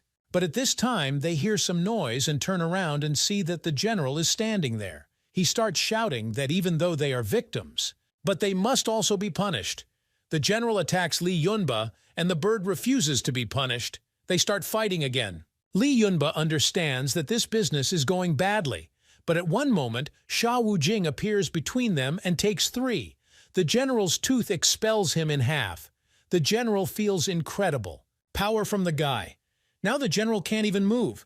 Sha Wujing shouts for the general to know his limits. The general jumps to the side and asks, which of the two does not know the limits? Sha Wujing turns and says that His Majesty told the guy to retreat. Now the 2 warriors who fought for the honor of the young master descend to the ground. At this time, the elder sits by the wall and asks how long the guy will stand in that place. Suddenly you see a guy standing on a pole with a flag. This is the head of the Kangyun sect. The guy turns to the elder and asks if he still wants them to restore order in the city. The head of the sect asks what the elder is thinking about. The elder does not understand that their Kangyun sect is not one of the reigning dynasties. After all, they are on the same side. The sect leader says this is a lie. He wants the elder to go away and not make him angry. At this time, the elder begins to get incredibly angry and expel his anger. But Qin Jun, when his warriors descended to the ground, left with them. But suddenly the head of the sect appears in front of them and asks where they are going. The main character answers that if they don't leave, will they really be captured and tortured in a heavenly prison? But the sect leader talks about what Qin Jun wanted for this year's meeting, and the guy will be sorry to miss such a chance. The head of the sect says that if Qin Jun promises him not to create any more problems, then their Kangyun sect can intercede for the main character. The young master thinks this is strange, but Tai Bai Jinxing asks His Majesty to agree to this proposal. After all, this will greatly help the gentleman in the competition, and it is better not to miss this opportunity, Qin Jun asks. What does the sect leader want in return? Is it really possible that he would become their student?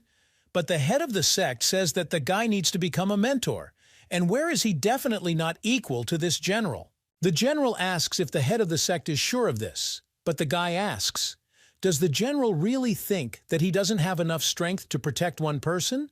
Or does the general really want to say that other sects are no match for them? Qin sees that this sect leader treats the general poorly, but he gets along with him.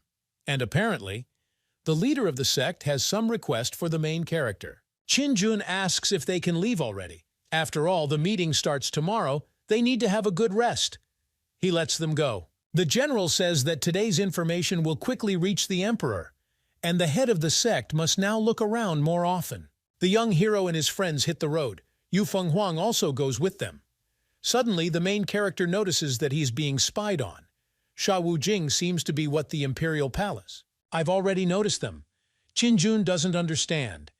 Is it really possible that this is the emperor's divine perception? The system says that the secondary mission is to escape from the emperor, the reigning dynasties.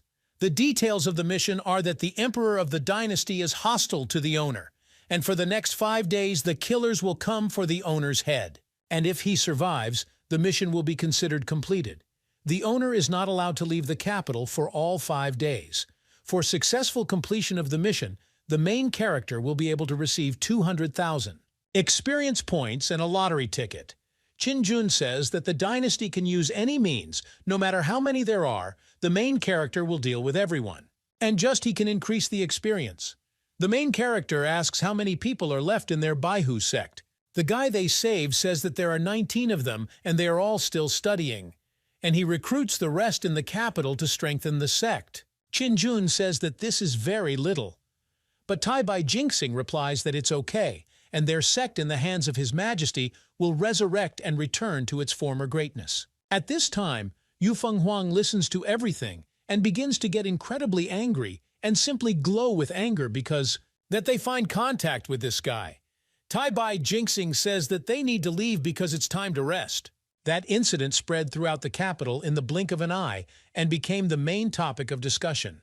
At this time, Qin is meditating in his room at the hotel. The system says it was completed. Secondary mission. The main character had to prove himself at the Qianlong meeting in the Nanzhou dynasty. For this, the young master receives 200,000 experience points and a reward in the form of a ticket for random summon and lottery. The system congratulates the owner on breaking through to the 8th level of the Golden Core. Qin is happy that this has finally happened.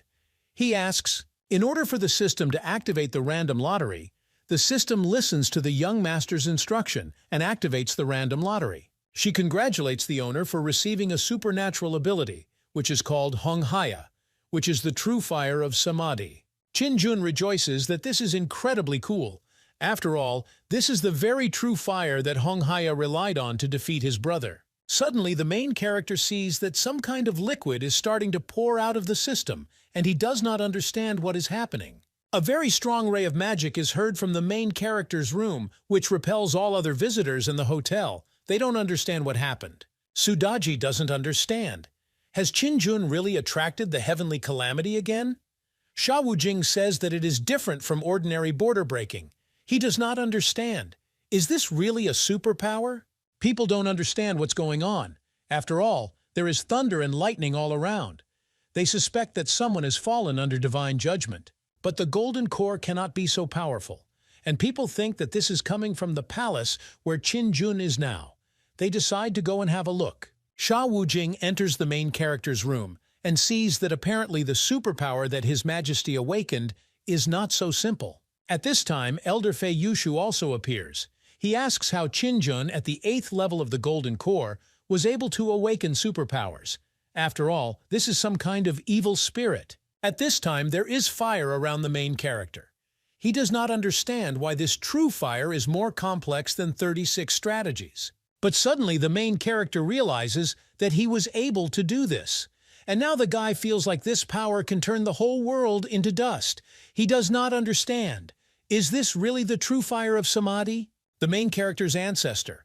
Once she said that this fire was completely unusual, and the release of energy from the eyes, nose, mouth, and spirit accumulate and turn into this fire, and all the flames come together.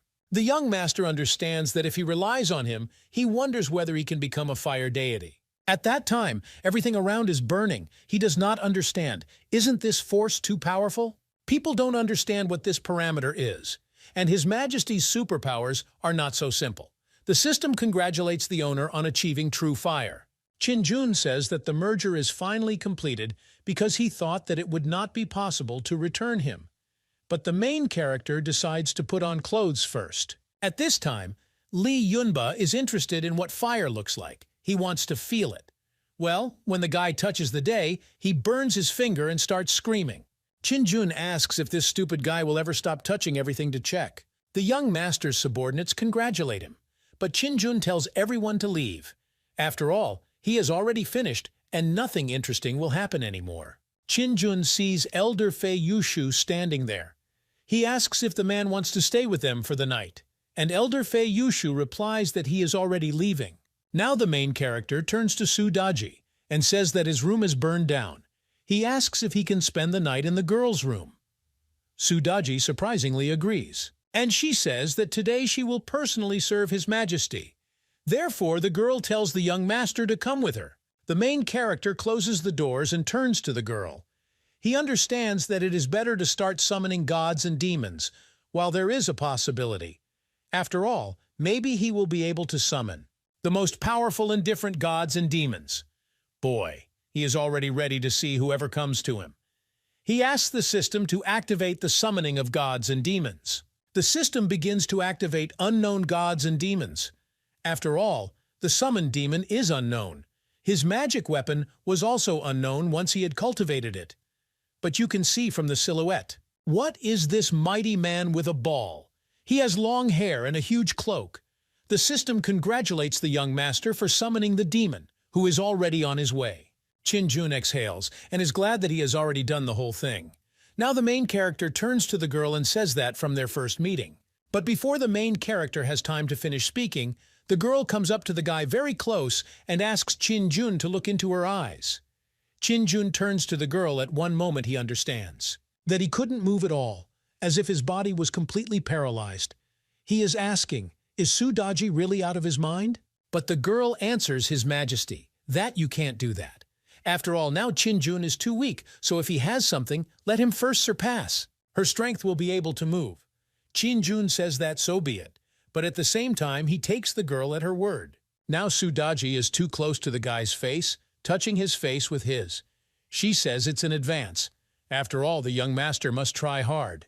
The girl turns around and goes after Chin-jun, says that Su-daji should just wait, because sooner or later she will become his woman. The next day, two birds are sitting by the window. At this time, Lee Yunba gets angry and shouts that the stinking Taoist should leave this place, and so that no one can see his legs here. But the guy is screaming that he will not leave because he is looking for His Majesty Chin-jun. He begins to call the young master and shout that he has come to bow to him. But Lee Yunba insists on his own and says to give him the chance to fall out of this place right now. When the main character wakes up, he comes out of his room and asks, what's all the noise since this morning? The system notifies you that his summoned new demon has already arrived. This guy's name is Zhang Jiao. His time is a man cultivation of the 9th level of the Golden Core. The guy has purple hair that is tied into a ponytail at the top. The lower part of the hair is simply loose. Zhang Jiao addresses His Majesty and says that he is a wandering Taoist in the name of Zhang Jiao. He heard that the young master is very wise, and therefore, the guy came specifically to bow his head before the young master. The young gentleman was simply perplexed by what he heard. Could it be that Zhang Jiao is his summoned demon? After all, the guy, the 9th level of the Golden Core, and Zhang Jiao is only one level higher for him. But suddenly, the system says that the guy has a superpower, and Chin-jun doesn't believe that Zhang Jiao really has. The main character remembers that such a superpower is that Zhang Jiao, in the last years of the dynasty, managed to raise hundreds of thousands of peasants to revolt before the imperial palace noticed this. Obviously, the ability to deceive people is indeed abnormal. After all, if you introduce this guy into an enemy state, it will be incredibly cool. Chin-jun understands that now this guy will become his biggest ace in the hole. Zhang Jiao turns to His Highness and says that he has a feeling that the young master's trip will change the southern borders. Chin-jun pats the guy on the shoulder and says that's very good, that Zhang Jiao is now his undergiven, and Qin Jun hopes that Zhang Jiao will not disappoint him. The guy ducks in front of the young master, and he says to Qin Jun, "Didn't worry. After all, Zhang Jiao is this. He won't allow it." At this time, Li Yunba begins to get angry and question, why is His Majesty such a weakling? But Qin Jun says that in this world you cannot rely only on your fists. Qin Jun turns to Zhang Jiao and says that Li Yunba is a bit straightforward. He tells the guy not to pay attention because Li Yunba is actually very kind. Zhang Jiao has long heard about the glorious name of the double hammer, so he won't keep both. Zhang Jiao is confident that he can change brother Li Yunba's point of view. Qin Jun believes everything, what the guy told him. He asks permission to introduce him to the rest of his participants. A little later, when the young master introduced Zhang Jiao to everyone else, Zhang Jiao says that he is glad to meet everyone. Tai Bai Jingxing turns to Zhang Jiao's brother and asks what these formalities are for. After all, they are all His Majesty's people, and Tai Bai Jingxing hopes that they can get closer. At this time, it is announced that all participants in the competition must gather in the Imperial Palace, which is great because the competition has already begun. They are going away. At this time, a lot of people had already gathered near the palace. Qin Jun says that the ambitions of this powerful dynasty terrify him. Tai Bai Jingxing says that this is true, so he won't be surprised if all the geniuses in the square go to this dynasty. Suddenly, the emperor of the Qin Jun dynasty appeared in front of them all and sees that this is just an illusion, but it evokes oppressive feelings. People think about how much this emperor is really strong. Qin Jun thinks about it.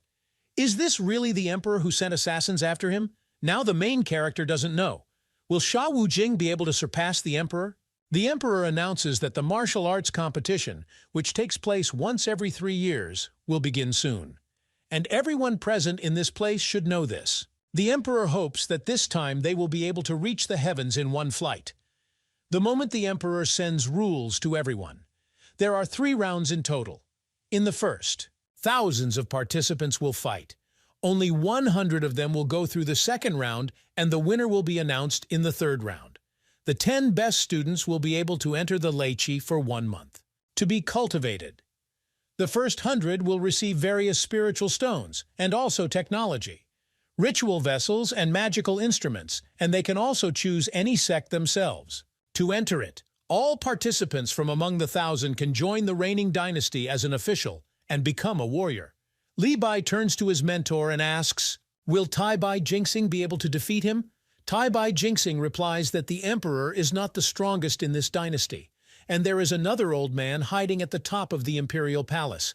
But if Tai Bai Jingxing fails to defeat him, there is still Sha Wujing. Zhang Jiao says that he must prepare something for His Majesty in advance, so he leaves them first. Tai Bai Jingxing says the guy can go. Li Bai turns to his mentor and asks why Tai Bai Jingxing let this guy go so easily. Li Bai doesn't understand what will happen if Zhang Jiao runs away. Tai Bai Jingxing replies so the guy doesn't look to the low cultivation level of Zhang Jiao. After all, the guy has his own unique skills.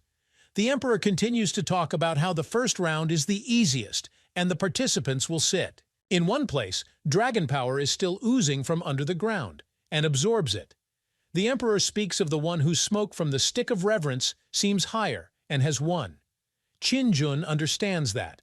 This completely depends on the level of cultivation.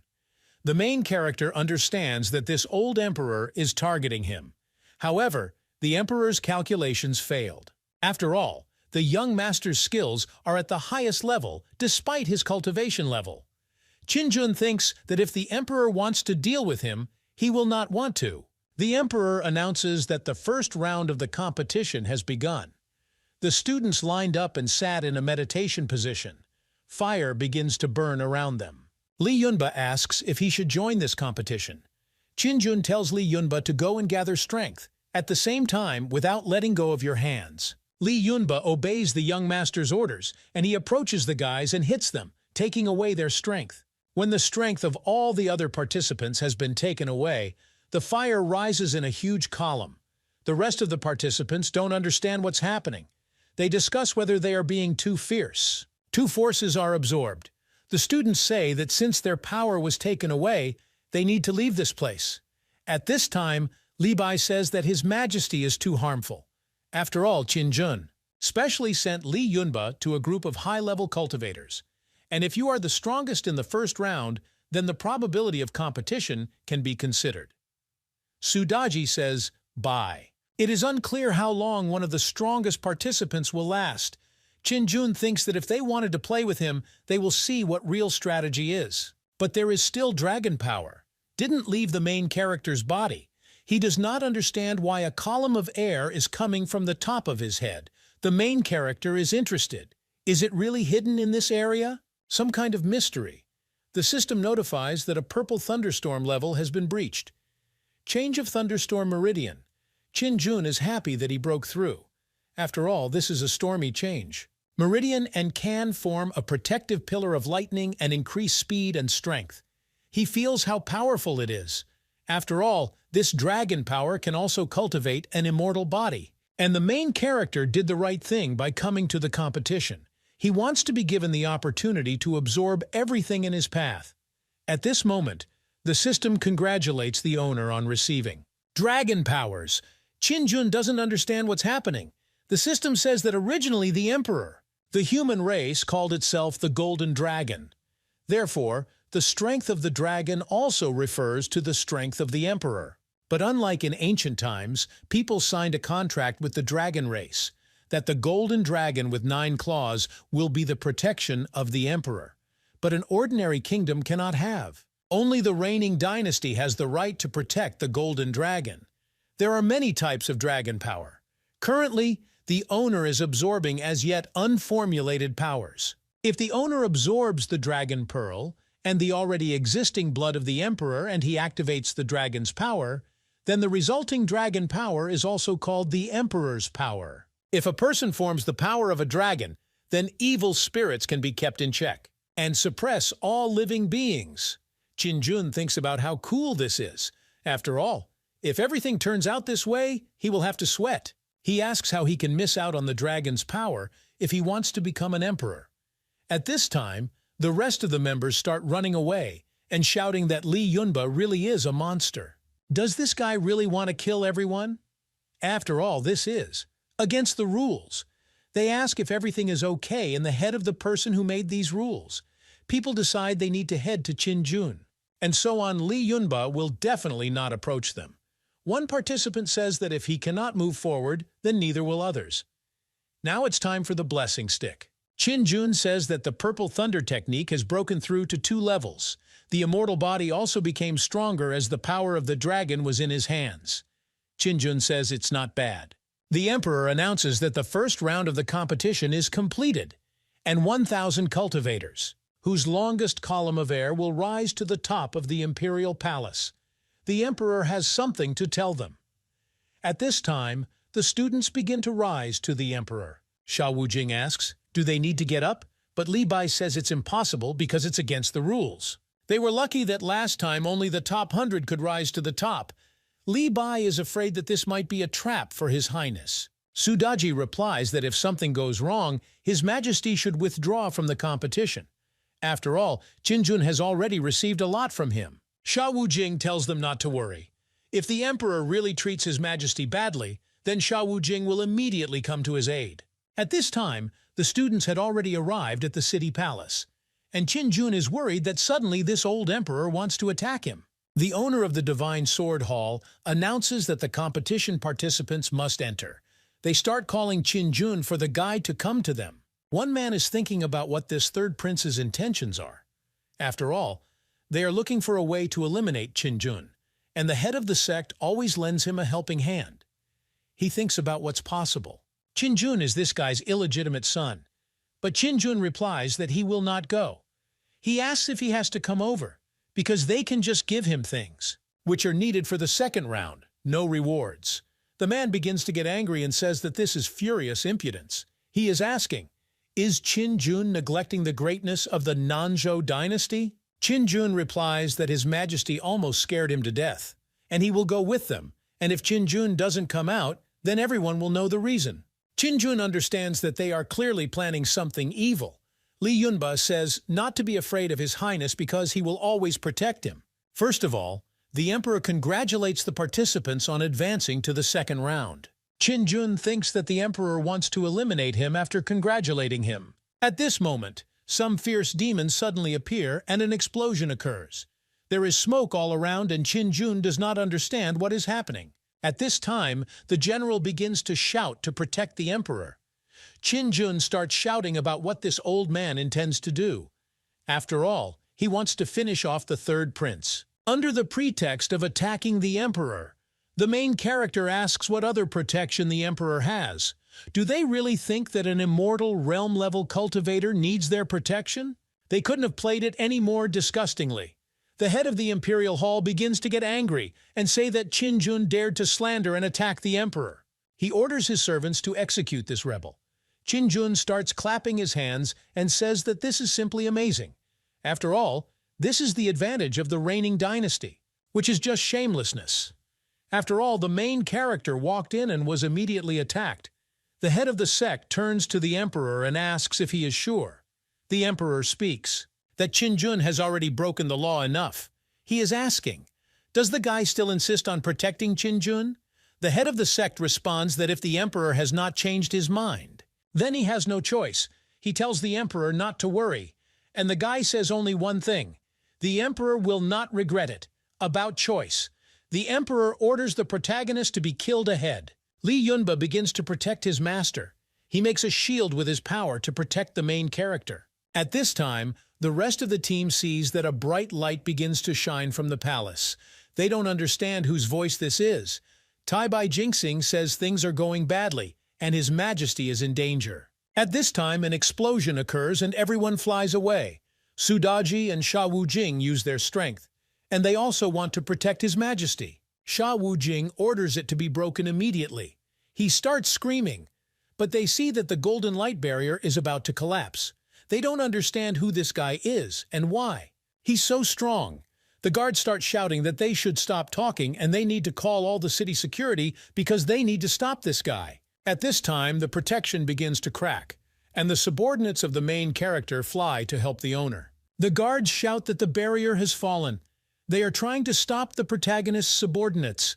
After all, there are Su Daji, Tai Bai Jinxing, Sha Wujing, and Li Bai. Suddenly, the peak of the city's imperial palace appears. This is a huge firebird. They see that in front of them is that famous bird. At this time, the main character takes his bell and begins to ring it. He wants to summon a white and black demon. The general shouts that things are going badly and they need to stop the third prince. During the massacre, people heard the crying of ghosts. Qin Jun calls for the black and white demons to come out. Qin Jun orders them to kill the emperor. Demons fly at the emperor. The emperor mockingly says that this is incredible impudence. He uses his power and the white and black demons fly away. After all, the emperor called, "Your fiery dragon, which repels blows." Qin Jun doesn't understand. Is this really the developed power of a dragon? At this time, the emperor sees a huge flaming bird, and he sends his fire dragon to destroy this vile creature. Now the fire bird and the power of the fire dragon united in battle. Another moment, and an explosion could occur. Qin Jun exhales with relief that he almost got hit, but at this moment a hand appears in front of the guy. It turns out that this is one of the guys directing his power at the main character and screaming for Qin Jun to die. Qin Jun sees that there is a huge hand in front of him with an accumulation of power. But at this moment, the black demon intercepts this guy and starts screaming, and asks, did he really have the courage to attack His Highness? He calls this guy a suicide bomber and binds him with his chains. At this moment, the rest of the protagonist's subordinates appear, and Sha Wujing shouts that he has arrived. Now Qin Jun directs his strongest subordinate and tells Sha Wujing, even the emperor's own mother made it so. I did not recognize. Sha Wujing takes the lead from the protagonist and heads into battle. With his strength, he fights off all the guards who stood in his way. The emperor sees that this is dangerous, because now he is no match for this guy. And the emperor thinks that he needs to retreat before it's too late and while he's alive. At this moment, the emperor is thrown up and begins to float in the air. Sha Wujing attacks the emperor, but he does not have time to grab him. After all, the emperor is leaving. Now Sha Wujing rushes after the emperor and asks where he is going. Qinjun watches how the huge firebird deals with the guards. Li Bai begins to quote one passage from the poem. The protagonist's subordinates continue to fight the guards. At this time, a girl in a red dress approaches. She clings to Qinjun because she is very scared. But Qinjun is happy that this is an unforgettable battle. Qinjun turns to the sect leader and asks, "Didn't he expect that the prey would go on a hunt?" The guy replies that Qinjun should better leave. After all, there won't be such a chance again. But the main character does not understand why he should follow someone else's orders. The main character directs the black and white demon. He says that he will leave the rest of them, but he will finish them off. The demons do everything as the main character orders. The third principal understands that it's not in his nature to go empty-handed. He decides to take a bite out of the Nanzhou dynasty. Qinjun turns to his friends and tells them to leave, and he will catch up with them later. The girl in the red dress is against the prince being careful. At this moment, another guard attacks the main character and screams for Qinjun to die. At this moment, Qinjun takes a mouthful of air and asks, "Really, until they show their strength, they still won't hold him as an equal." And the next moment, the main character of the variety releases a huge column of fire, because of which everything starts to burn.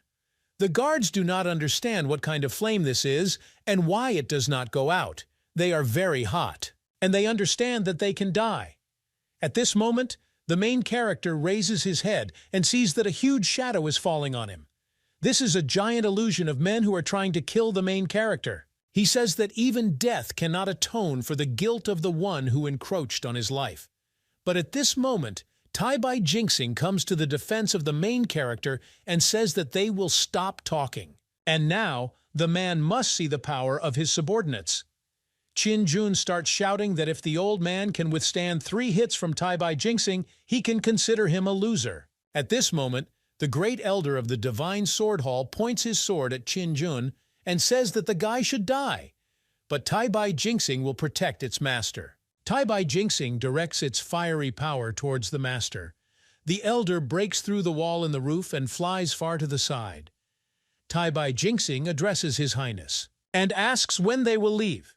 Qinjun replies that they will leave as soon as they kill the emperor. Tai Bai Jinxing agrees to keep His Highness's prank company. Tai Bai Jinxing and Qinjun set off to retrieve the emperor.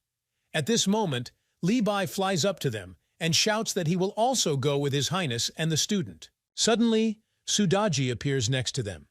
She says that she was the first to bow to His Majesty, so she asks Qinjun to accept this as her duty. Qinjun begins to rejoice and says that together they will bring down the dynasty from heaven. At this moment, people from the outside watch as the main character and his subordinates leave this place. One man screams for the guards to kill this guy. The guards are sent after the main character and his subordinates. Now their task is to kill the young master. But at that moment, a black and white demon appears in front of them, and the demon shouts that they can only do this if they kill him. At this moment, the white demon appears. Qinjun is surprised that they are still trying to catch up with him. Qinjun uses his cannon and points it towards the guards. The guard uses protection, but it does not help her. Li Bai calls this herd bandits. He is surprised by what is happening.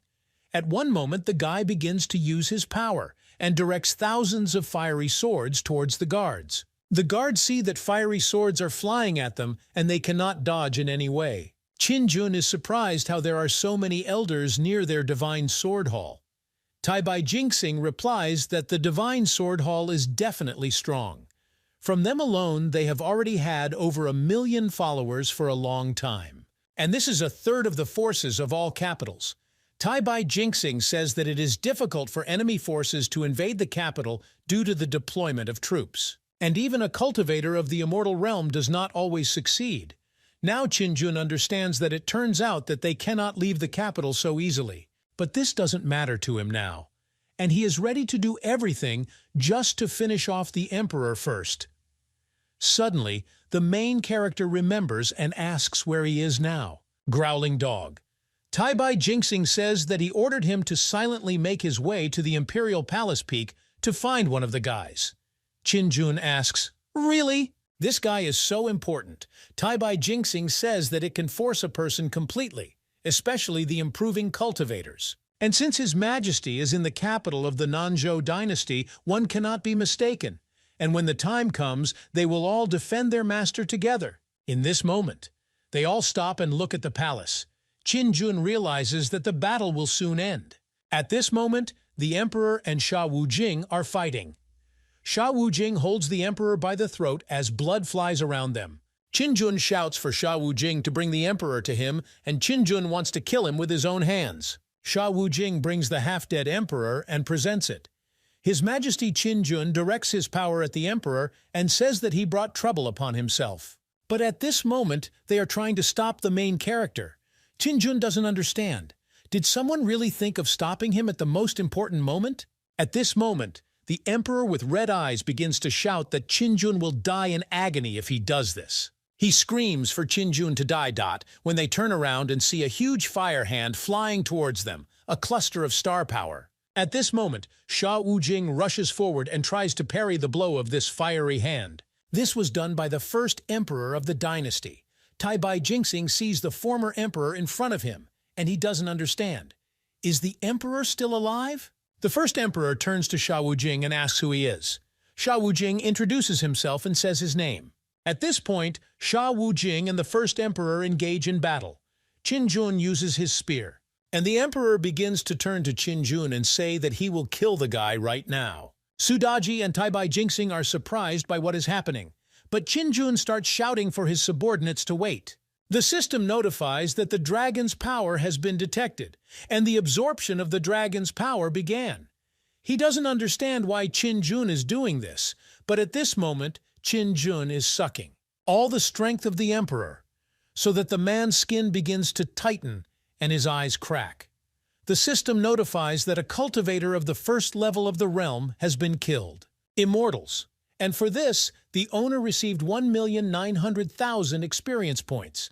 The system congratulates the owner on the breakthrough to the first level of transformation. Next, the guy makes a breakthrough to the third level of transformation. And the system says that since the owner killed the emperor for the first time, he was awarded a ticket to conscription. Demons and gods. The system was activated by a plot task called the murder of hundreds of rulers. And the details of this task are the rulers of kingdoms and above. Reward. For this increase by 4 levels. There will also be tickets to summon gods and demons, armies of gods and demons, as well as skills and a random lottery. Qin Jun understands that with his action, he hit a huge jackpot. At this moment, Su Daji flies up to the third principal and asks, "What happened to His Highness?" But Qin Jun answers that everything was fine with him and it was just a breakthrough. Taibai Jingxing asks His Majesty, "Has Qin Jun really broken through to the third level of transformation?" Qin Jun says that the emperor wanted to show off his technique, and Qin Jun responded by absorbing all of his dragon power. Well, at that moment, other elders appear in front of them, and they shout that the battle is not over yet. Qin Jun sees that Sha Wujing is a 9th-level cultivator of the immortal realm, who fights equally with the strongest people. Taibai Jingxing says that this person's cultivation is similar to his, but even though this person has rich combat experience and stronger skills, he will still lose soon. At this moment, the first emperor, fighting with Sha Wujing, understands that he is not his opponent, and he first understands that he needs to lie down, and then request reinforcements. Otherwise, their dynasty will be in danger. Qin Jun is surprised that Sha Wujing allowed the man to escape. Sha Wujing descends to the ground and addresses His Highness. He says that the first emperor took out a spatial scroll from somewhere and tore it with it. He ran away. Qin Jun replies that if the first emperor escaped, then so be it, and they cannot do anything about it. Qin Jun understands that the first emperor has escaped, but the ruling emperor is already dead anyway, and now there is no one in this dynasty who could stand against him. At this time, a growling dog comes to the main character, and he turns to His Majesty. He says that he has found Laki. Qin Jun starts calling Li Yunba and telling him to come back to Earth. This huge firebird turns into a guy again. Li Yunba lands on the main character and asks how His Highness is feeling now. Qin Jun tells him and Li Yunba to go and look at the Leichi. At this time, people are watching what is happening. They do not understand what will happen now. After all, these people go to the source, and they can't do anything about it. After all, even the emperor and the first emperor. We couldn't handle this guy. People understand that now they will definitely die, but they cannot allow their dynasty to be trampled. One guy starts to get angry and ask why they are going into battle then. They're not eager after all. They only know how to talk. What should you tell your mentor about this? At this time, the spirit of the demon is watching everything. He dissolves and says that he needs to ask to go out into the world because this is the only way he will be able to kill this Qinjun. At this time, the main characters have already reached the cave in which the thing they are looking for should lie. In front of them is a spatial circle that looks like water. Qinjun asks, "Is this really the source of Laki they are looking for?" Tai Jinxing addresses His Majesty, and he says they better hurry up. Qinjun asks if this is dangerous. After all, the source looks even more terrible than the heavenly disasters. Su Daji appeals to His Majesty and says that only without imposing difficulties can one achieve a high position. The main character undresses. He takes off his clothes to plunge into the source, because he wants to plunge into this source. Qinjun shouts that he will go forward because he is a coward in front of the lady. When a guy plunges into this source, he feels incredible pain, but suddenly his fire dragon bursts out. Tai Jinxing shouts that His Majesty should not forget about technology. He says that they should leave the third prince alone in this place, and the rest will wait outside. He asks who will go to meet Fahai, Soyali, and others. Su Daji says that she will stay in this place and will never leave the young master. Li Bai turns his head, and he turns to his friend Li Yunba and tells them to go meet the guests. Li Yunba agrees with the guy's proposal, and the two heroes leave. At this moment, everyone else also left the cave, and only one Su Daji remained to watch the young master. News that the emperor was killed, and the legendary former emperor. They were expelled from all dependent states of the reigning dynasty, and everyone was afraid of sudden changes. Qinjun and his team gained unprecedented strength as ruthless tyrants, and rumors reached every corner. 10 days later, the whole team was in the cave. Soyali turned to Qinjun's brother and said that the young prince in just 10 days. Reaching the third level of the body is incredibly cool. Su Daji told the girl that His Majesty was about to awaken. Only once a month does a ticket drop to summon gods and demons. Qinjun says that a whole month has already passed, and he asked the system to launch a call. The system activated the summoning of gods and demons.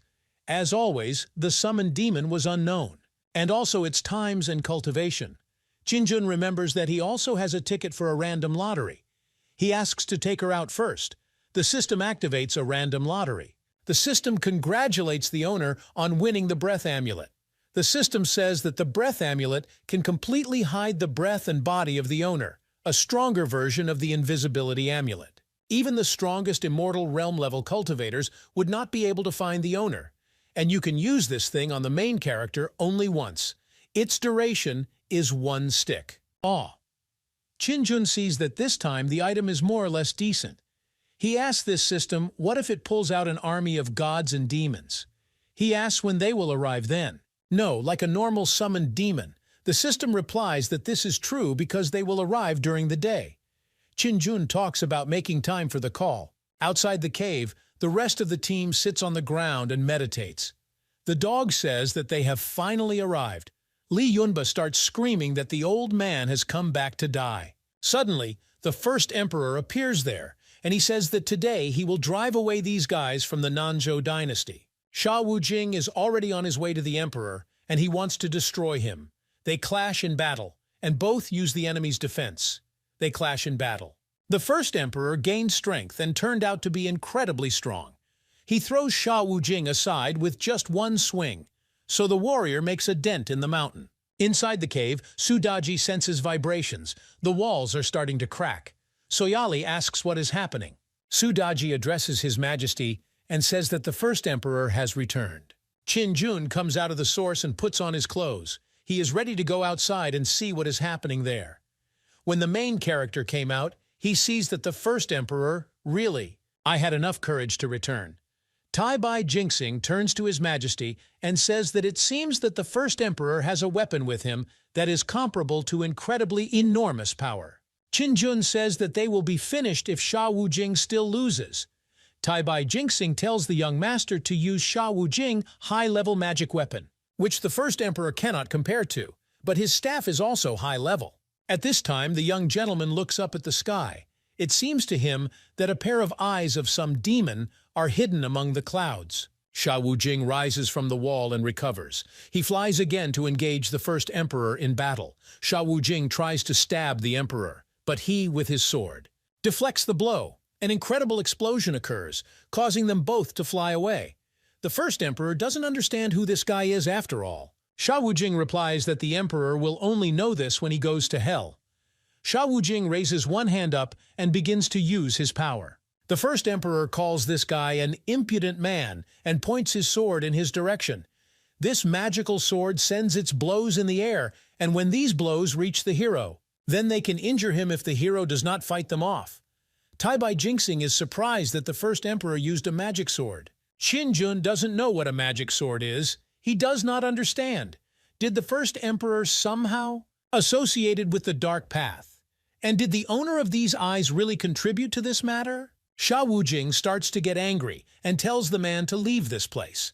Or rather, he wants the first emperor and demon to leave. Sha Wujing directs his hand with force to smack. Magic strikes. Following this, Sha Wujing sends out his magical attacks. The first emperor is already beginning to pray to his ancestors to save him. At this moment, a huge finger appears from the sky with its blow and defeats the force that Sha Wujing used.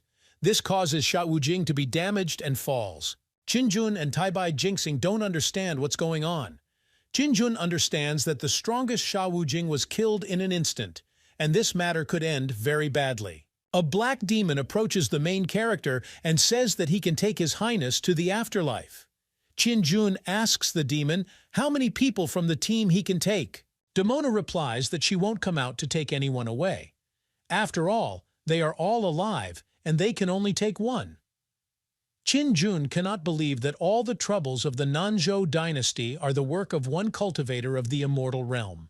In the sky, Qin Jun continues to believe the huge demonic eyes. Qin Jun realizes that this demon is here. The first emperor turns to the demon and thanks him for his help.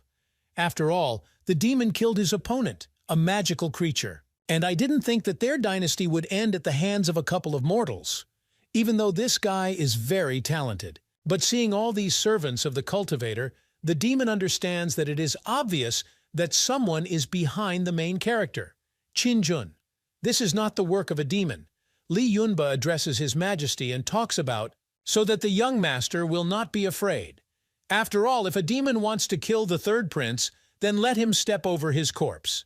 Soyali tells Qin Jun's brother that they will fight him to the end. But suddenly it turns out that Sha Wujing is still alive. He gets out with a lot of smoke and turns to the first emperor. He is asking, is he really looking for death? The first emperor begs his predecessor to kill these two immortal realm cultivators. After all, the emperor will not forget just an agreement. The demon agreed on this with the emperor, and now he is ready for anything. A growling dog means that they will serve their owner until the end of their days. A sign is born on the beast's forehead, and the real body of the demonic dog is revealed. A snarling dog attacks the first emperor. The man responds by sending magical blows with his sword. He screams for the dog to leave this place. But the sword swings that the emperor sends. The dog bites through with his teeth. And in an instant he is already standing next to the emperor and begins to strike him. The first emperor tries to protect himself with a sword and makes a shield. The whole team is surprised by what is happening. The main character turns to the system and asks if she didn't say that after the transformation, the dog will become at the level of the kingdom of immortals. After all, when they called the growling dog, he had great power and limitless potential. He awakened even greater power to protect his master. At this time, the demonic spirit tries to strike the dog. Huge explosions occur. People are trying to escape from this city. After all, chaos is happening in the city now because people see the devil. The demon says that he did not expect to meet a descendant of dogs here, and for him this is very interesting. The demon promises that if the growling dog becomes his favorite pet, he will give the beast something to think about temporarily. Otherwise, the dog will die. At this time, the main character begins to shout for Tai Bai Jinxing and Sha Wujing to help the growling dog, because he cannot cope on his own. The demon calls this incredible impudence because 3 people are already starting to attack him. He channels his power and tries to strike the heroes. He says it's no use. After all, nothing can save the young master, and if he begs the demons on his knees, then he will think about how much he can study the third prince. Qin-jun is already starting to get nervous. He doesn't understand. Will he really just die here in this place? But at this moment, someone appears and begins to ask who dared to touch His Majesty. The system says that the summoned demon has arrived. This is the Adaman of the Holy Children, who comes from a journey to the west. It's time, it's a ghost. Now the main character begins to rejoice. After all, this demon's fighting skills are great feats, and its magical attribute is a long, fiery spear. Superpower True Fire. Qin-jun sees that this is indeed the same Hong Hai. This is the one who caused problems for one guy, and he is the realm of the immortals. This kid can easily defeat anyone. At this moment, Hong Hai already appears. He says that he has come and addresses His Majesty. The guy starts laughing. Qin-jun directs Hong Hai to deal with these enemies. Hong Hai understood everything that the young master told him, and he sets off to defeat the enemies. Hong Hai takes his magical weapon and uses it against his enemies.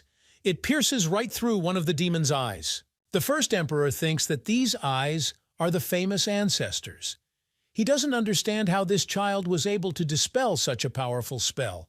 After all, this cannot even be. Hong Hai uses his 2 weapons and begins to laugh very cheerfully. He really acts like a child. Now the first emperor is also trying to attack this little guy.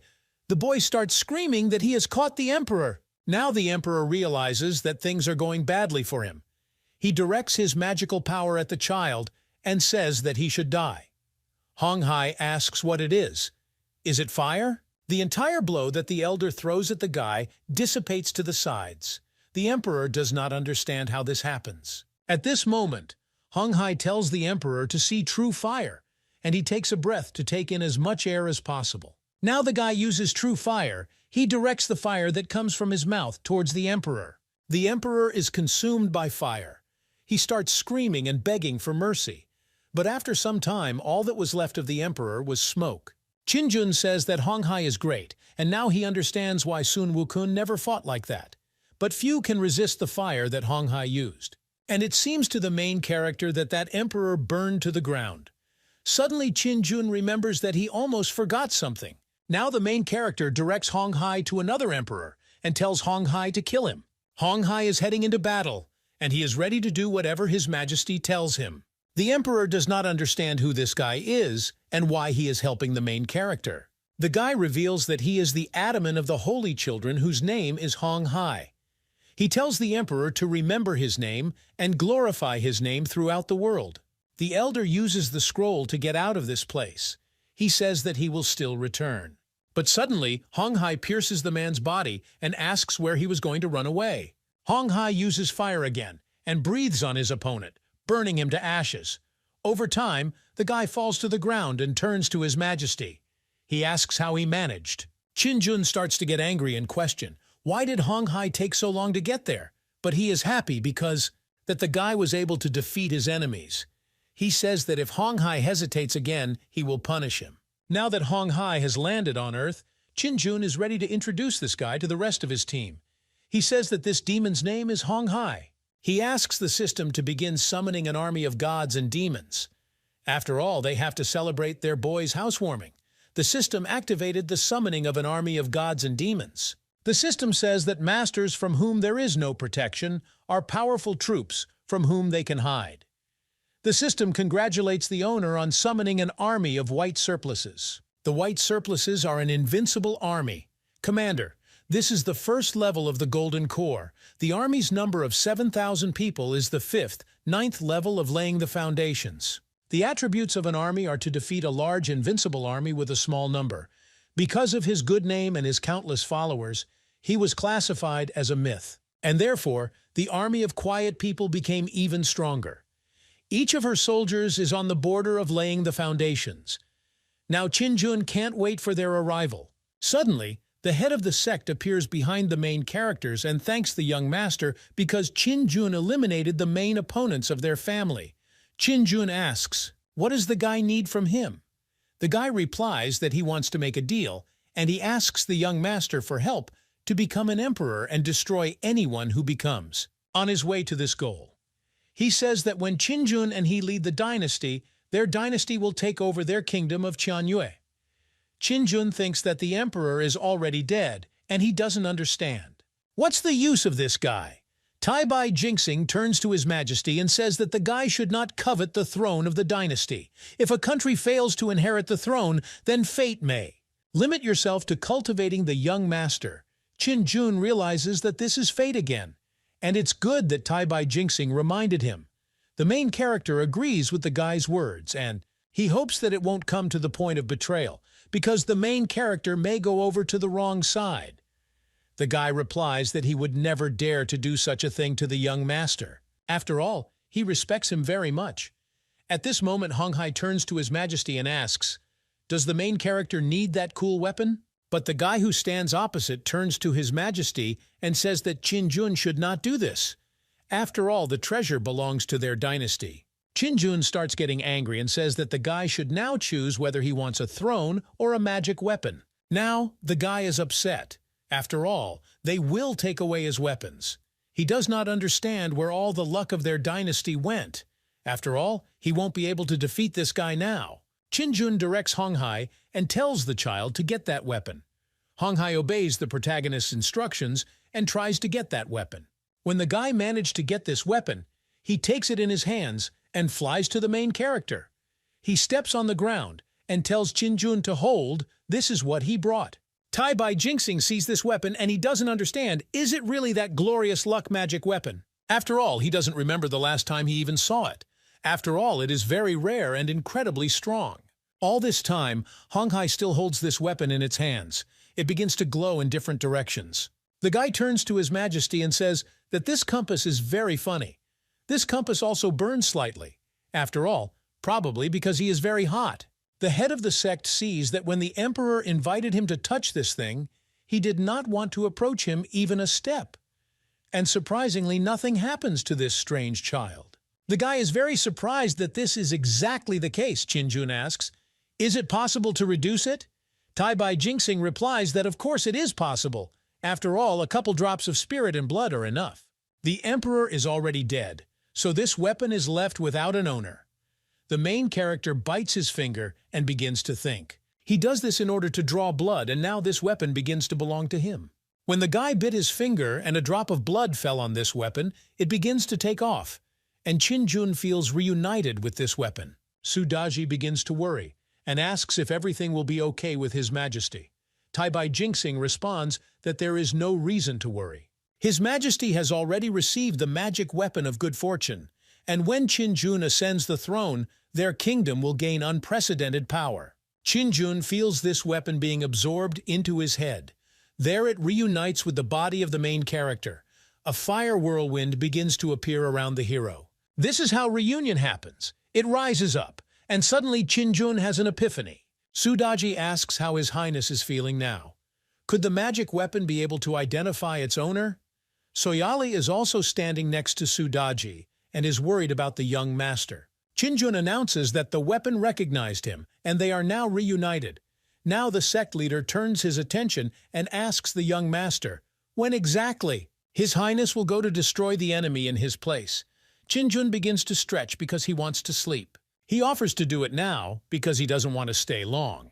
The guy incredibly thanks His Highness for his kindness and generosity. Qinjun thinks that Elder Fei Yushu did not do anything wrong, and he treated him very well from the very beginning. Qinjun decides to leave him alone. After all, he can still restrain his strength. Apart from the ordinary sect disciple and the Fei Yushu elder, the rest of the elders of the Constellation sect and the Divine Sword Hall were killed. When they returned to the city, people began to attack them again. Li Yunba fought them off as best he could. Now Hong Hai is also joining the battle. He scoffs that he is already here too and ready to fight. Third Prince Qinjun took Tai-Bai Jinxing, Sha Wujing, and the others with him to quickly finish off the elders of the Divine Sword Hall and Constellation sect. His Majesty became so famous in the Nanzhou dynasty and in other states that the common people began to worry. Now even the elder Fei Yushu is kneeling in front of the main characters, simply asking for death. After all, he doesn't want to suffer. Fei Yushu says that the Divine Sword Hall has been destroyed and he no longer has a reason to live. The guy gets up from his knees and he holds onto his shoulder. After all, he is seriously wounded. Qin Jun says that until the soul leaves, hope will not leave. He asks if the guy wants to get together, but suddenly the head of the sect turns to the main character, and he asks His Majesty if he thought about the guy's feelings. The elder says that until the soul leaves, Nadezhda will still not leave. Qin Jun turns around and says that they will leave. Elder Fei Yushu understood everything, and he thanks His Majesty for saving his life. At this time, people in the city are discussing that the Divine Sword Hall has fallen, and the Constellation sect has also fallen. They do not understand.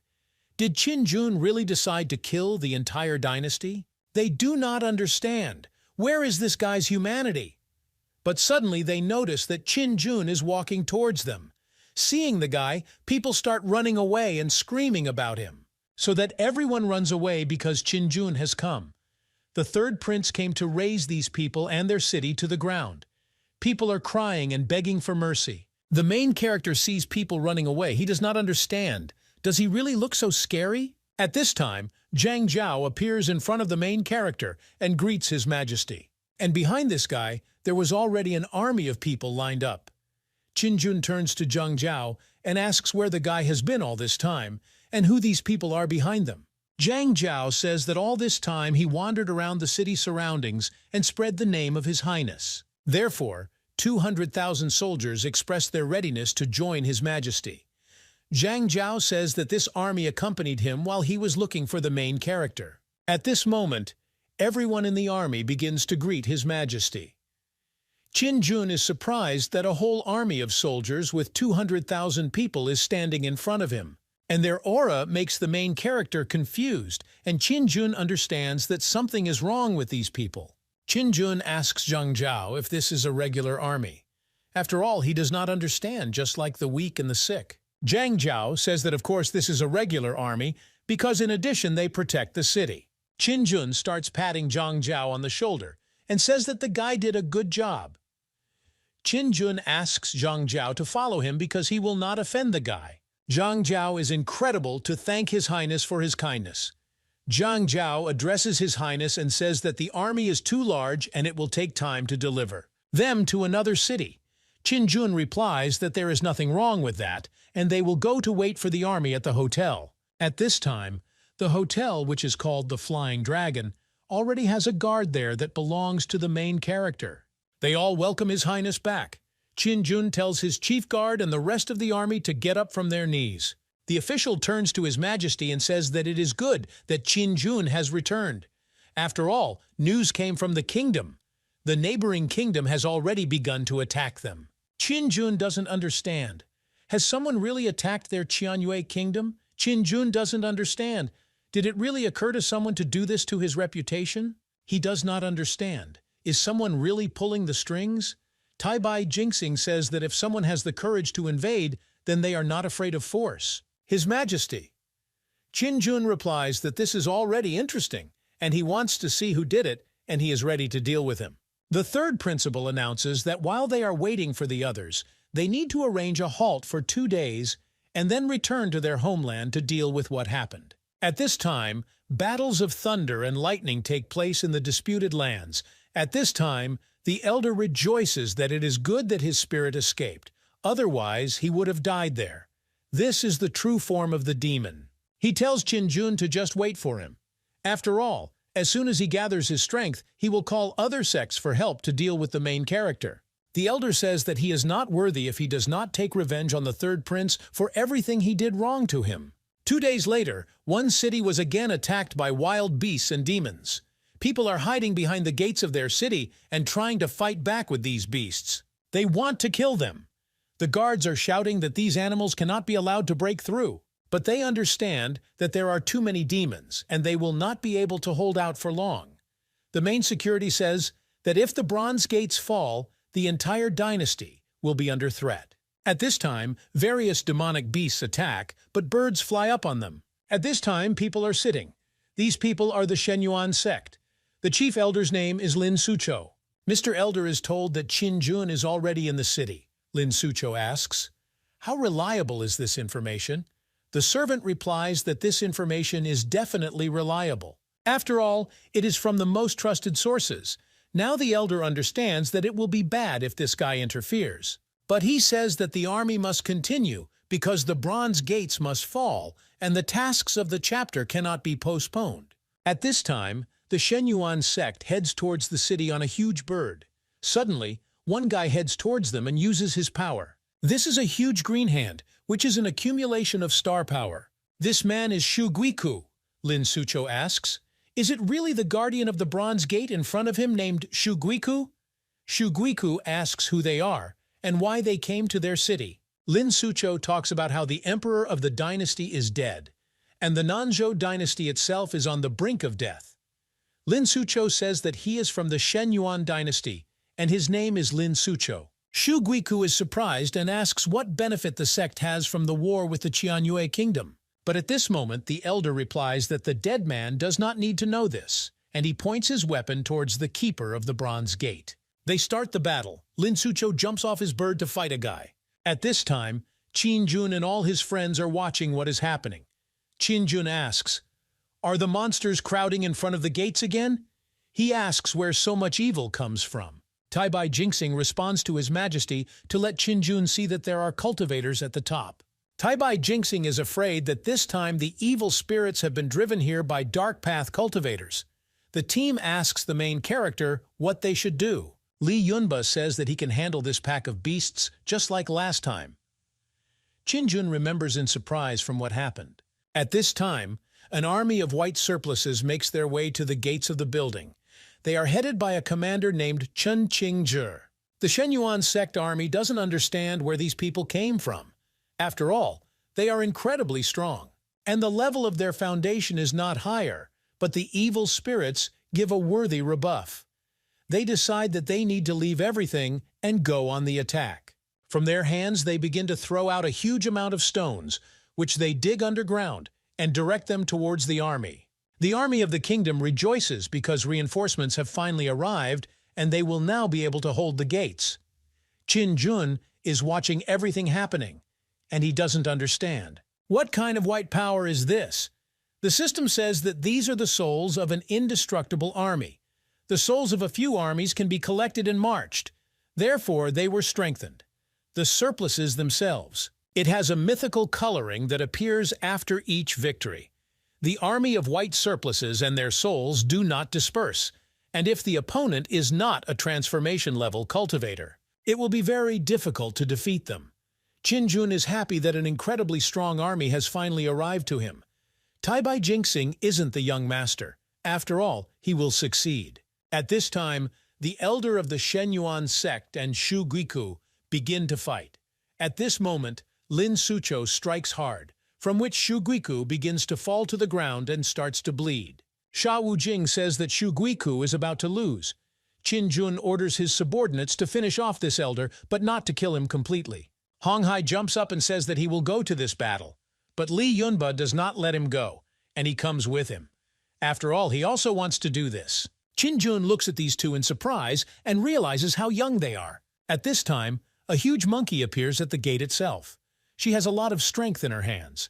This beast has very hard fur, huge fangs, and red burning eyes. It is ready to kill everything that is in its way. The huge monkey makes a swing and wants only blood. The demonic beast swings both hands, which it clasped like a key, and hits the ground. At this moment, the main character turns to Li Bai and tells the guy to help the army. Li Bai agrees with the young master's words and he goes into battle. When a huge demonic beast, which is an evil spirit, swings once again to strike, his neck is pierced with a sword. It turns out that Li Bai is in the air now. He hit this beast with his sword, causing the entire huge body of evil spirits to fall to the ground. Chen Tingzhi looks at Li Bai and says that the glory of His Majesty's servants has justified itself. At this time, the demonic army is trying to get through the gate because the master is already waiting for them and they go forward. At this time, the army of the kingdom try to hold the doors as hard as possible so that enemies don't get through. Also at this moment, the main character Qin Jun descends to the ground and is met by Army Commander Chen Qingzhi. Taibai Jingxing approaches His Majesty and says that the same general has appeared, and they can try to use them. Taibai Jingxing says that there are not many armies that can accumulate souls. But at this moment, Qin just stands with his eyes closed and thinks about his own things. Taibai Jingxing does not understand what is happening to His Majesty. Have words clouded his mind? At this moment, Chen Qingzhi bows to His Majesty and greets the young master. The guy says that his name is Chen Qingzhi, and he brought an army of white surplices to kneel before the young master. Chen Qingzhi hopes that His Majesty will receive them. They are ready to serve the guy for the rest of his life. At this time, when Chen Qingzhi is still kneeling, Qin looks at the guy from high. But at one point, the guy bends down and tries to lift the captain. Qin says he's been waiting for a long time. Captain Chen Qingzhi's boyfriend. He asks the captain to get up from his knees as quickly as possible. He says that working under the command of His Highness is a big part of it for him. And they, with the entire army, are ready to serve the young master.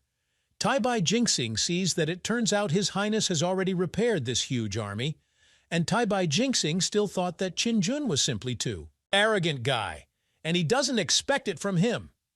Qin turns to Chen Qingzhi and says that he already has 200,000 soldiers. He asks if the captain will help him train these guys. After all, they are very weak and inept. Chen Qingzhi gets down on one knee again and thanks His Highness for his kindness. The captain says he will do his best. To help only the third principal, Chen Qingzhi says that the generosity of the young prince has no limits, and Chen Qingzhi will never allow himself to disappoint the guy. At this time, Qin raises his head and sees that there is someone flying in the sky, blazing with fiery fire. At this moment, Hong Hai, Li Yunba, and also Shu Guiku land on the ground. They brought the Code Sect Elder in their hands. Hong Hai says that the guys could leave him at least something. When the main character turns around, he sees Elder Lin Sucho lying on the ground. The man begins to bleed of sorts. The elder holds on in his arms with all his strength. But at one moment, a sharp spear appears in front of his face, which the main character points at him. Qin asks the elder who he is and what his name is, and also the main character. I wonder what this man is doing in the city. The elder asks, is this really the third prince in front of him named Qin? The third prince says that this is exactly who they were looking for. Monk Fahai turns to His Highness, and he says that he believes that the Shenyuan sect is behind this guy. But after one moment, the monk says that this man is definitely from there. Shu Guiku addresses His Highness and says that this sect is very strong, and now it's better not to provoke them. The elder begins to say that they are not enemies for Qin. After all, their goal is just the Nanzhou dynasty. The elder hopes that Qin will not interfere in this matter, but Qin asks them to be kind and come after they leave from this city. He asks if the elder agrees with his words, but Shu Guiku turns to Qin and says that the Shenyuan sect is followers of the devilish way, and therefore they are their common enemies. Lin Sucho starts shouting that Chen Qingzhi should not invent anything or lie. After all, they have already allowed the stream of animals to enter. He asks how they can be stopped. Now the main character understands everything. He turns to the monk and asks what the situation is, now occupied by the Shenyuan sect. The monk says that, unlike the true path, followers, for the devilish unification of one, and at their head are the 9 highest sects among them, and the monk says that they only attack the reigning dynasties of the true path and collect their dragon veins. Qin didn't expect them to be so strong. He thinks about whether Nanzhou's dragon power might be there, something to do with the golden compass he had absorbed into his body. But he is thinking about what he should do now. At this moment, Commander Chen Qingzhi addresses the main character. He asks, do they need to do anything? But at this moment, Elder Lin Sucho begins to shout that his sect has no equal in the southern region. And he asks that Qin and his patrons better leave and do it quickly.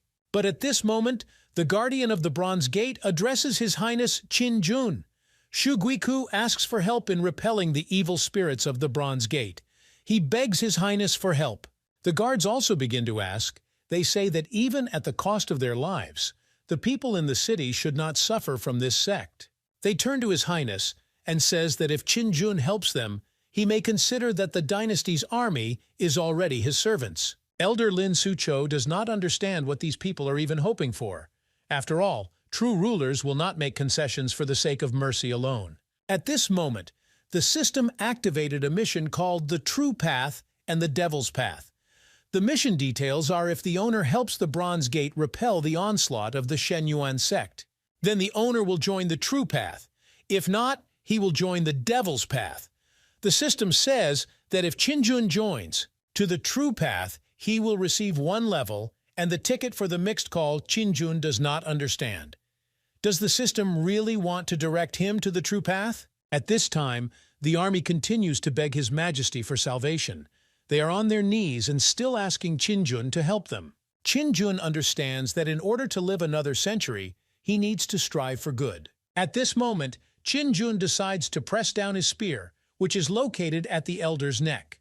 The elder asks, "Has Qin really decided to go against the Shenyuan sect?" Lin Sucho says that this is madness. He accumulates strength in his hand and tries to hit the main character. But when the blow is already approaching the main character, Hong Hai appears at this time and takes in air. And in an instant, he directs the blazing fire towards the elder. At this time, the entire Shenyuan sect army begins to run away and say that their affairs are bad. After all, Lin Sucho was killed by a point. They are quickly trying to leave. After all, this still needs to be conveyed to the head of the sect. Qin begins to call his warriors to him. He asks Li Yunba, Hong Hai, and Li Bai to destroy the beast stream below. He tells the guys to kill these followers of darkness. The guys agree with the words of His Highness. They are ready to carry out any of his orders. At this time, the warriors head down and try to get upset with all the evil spirits. Now Qin turns to Elder Shuguiku and asks what Shuguiku thinks about the Nanzhou dynasty. Shuguiku replies that the position of the dynasty is precarious, and if it were not for Qin, the gate would have fallen long ago. One day, Shuguiku asked the imperial palace for help, but none of them wanted to sacrifice their reputation. Qin asks, "Otherwise, Shuguiku can go with him." But at this moment, Soyali hears the whole conversation and thinks about what? This same Shuguiku is ungrateful. The system says that the mission called the True and Devil's Path has been completed. The owner joined the True Path. The young master's level is increased by 1 point, and also the owner received a ticket for a mixed call. The system says that plus this is winning sympathy among the generals. The True Path in the southern region, and also another plus is receiving the enmity of the generals of the Devilish Path of the southern region. The system congratulates the owner on the breakthrough to the 4th level. Transformations. The main character thinks about how cool this is, and he is incredibly happy. But after a while, he asks the system, "What does a mixed conscription ticket mean?" The system says that the summons are always random, and it is likely that the owner can summon a demon even weaker than Zhang Jiao. But if the owner accumulates several tickets for a mixed summoning, then he can summon a stronger demon or even an army. Qin doesn't understand. Is it really possible that if he saves up a ticket all year, he can even summon the Great Pangu? But the system responds that you can't do that. After all, you can mix only 5 tickets, and after mixing 2 tickets, a demon will be summoned stronger than the owner. And conscription of the army works the same way. And the owner can make it stronger than himself up to the maximum level of the system. Qin doesn't understand. Does this really mean that if you mix 5 summons at once, you can summon Immortal Realm level Cultivator? The system responds that this is true, and not only that. At this moment, Qin begins to call his subordinates and say that they are returning. But Shuguiku are trying to stop the young master. Qin turns to him and asks, "Has Shuguiku changed his mind?" Shuguiku says that now the Nanzhou dynasty, in decline. But the imperial palace doesn't care about them anymore, and Shuguiku already wants to follow His Highness. He turns to his army and asks who wants to do this with him. The dynasty army begins to think about what to do. They are very doubtful about what to choose. After all, they say that Qin is a very strange person. But Qin sees doubt in the eyes of the warriors, so they raise their hand and say that he will not ask them the impossible, but that they should simply follow him. Suddenly, the warriors, one after another, begin to talk about what they are willing to explore behind His Highness Qin. They all want to follow. At this moment, Qin begins to think about whether he agreed about this. After all, as far as he remembers, the soldiers created difficulties for him. At this moment, Tai-Bai Jinxing turns to His Highness and tells Qin to agree. The gap between the imperial soldiers and the kingdom soldiers is too wide, and it would be best to borrow them to unite with the soldiers of the kingdom and let them bring their families, and then they don't have to be afraid of rebellion on their part. Qin says it's incredibly cruel, but he likes it. The main character turns to Shuguiku and says that with the others, they have to figure it out themselves. And 2 days later, the Bronze Gates do not leave. 2 days later, the entire army is getting ready to set off. At this time, all the soldiers accompany the locomotive, on which the main character and his subordinate are located. Soyali gives the young master a massage. Sudaji, watching from the side, begins to get very angry. But the main character is incredibly tired after such competitions, and he understands that his life is comfortable because he easily makes people fall. Suddenly, an official turns to the third prince and tells His Highness that ahead is the Luoy fortress of the kingdom of Kanglan. Qin remembers that once he said that the kingdom of Kanglan needs to be destroyed, and now this is a great opportunity for him. Suddenly he gets up and starts calling for Li Yunba to come to him. Li Yunba goes down to the prince and asks His Highness what his orders will be for him. Qin directs his warrior and tells Li Yunba to defeat the fortress that is in front of them. Li Yunba is heading out to carry out missions. At this moment, Qin is already turning to Commander Chen Qingzhi. He says that when attacking the fortress, the rebels must be killed on the spot, and those who serve as weapons can be spared. The commander accepts the young master's order.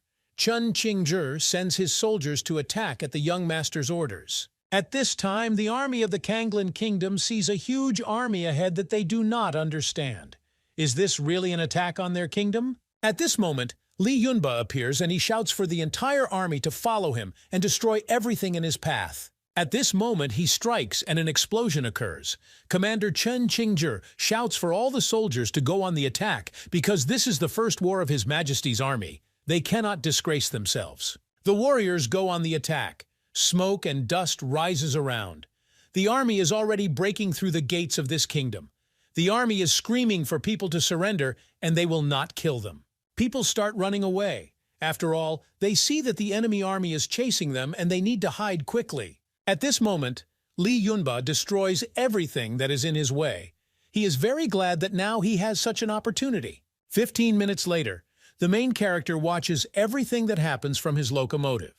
The commander starts screaming, and to announce that today, the Luoy fortress belongs to His Highness, and whoever refuses to carry out the orders of the prince will be dead. The young master's army is ready to kill everyone who gets in his way, so all the people of this kingdom have already bowed to His Highness. People don't understand who it is, but they are told to shut up. After all, of course, it is Qin who is the cruel person who dared to kill the emperor of the Nanzhou dynasty. People understand that the end has come for them, just as the end has come for the kingdom of Kanglan. The main character turns to his soldiers and asks who will guard the fortress. Zhang Jiao answers His Highness and says that the fortress is just a small place, and therefore there is no need for elders to guard it. Zhang Jiao asks to let him, who is a gold-level general. Corps and 5,000 soldiers guard this city. Qin asks, "Can you trust the guy?" But Zhang Jiao replies that if there is desertion, he will personally answer to His Highness. Qin agrees with Zhang Jiao's words and says that that's why he leaves everything to him. But the rest do not need rest, and they will continue to move on. In the kingdom of Kanglan, the guards are discussing that the fortress was attacked by the third prince. They don't understand. Can't this guy fix the Nanzhou dynasty? The emperor of the kingdom starts screaming that the guy attacked them. He asks, at the elders, what should they do? The emperor asks how about asking Emperor Qian for help. He starts shouting for a letter to be sent to Emperor Qian. After all, it remains. They only have to take extreme measures and see if the emperor, taking advantage of his long-standing friendship, can stop Qin. The son turns to his father and says that if this doesn't work, they will get that thing. and with her they will definitely be able to defeat the third prince. Chen Miaoyin with the words of his son, and he understands that he will have to put everything is at stake, otherwise the kingdom of Kanglan will be destroyed, and he will become the greatest criminal in history. In 10 days, Qin Jun captured more than 10 cities and came closer and closer to the capital of the king of Kanglan. And the inhabitants of the kingdom were all in panic. The official turns to His Highness and says that it will take them more than half a day to get to the capital. Qin Jun understood everything the guy told him. Now he is training with his spear.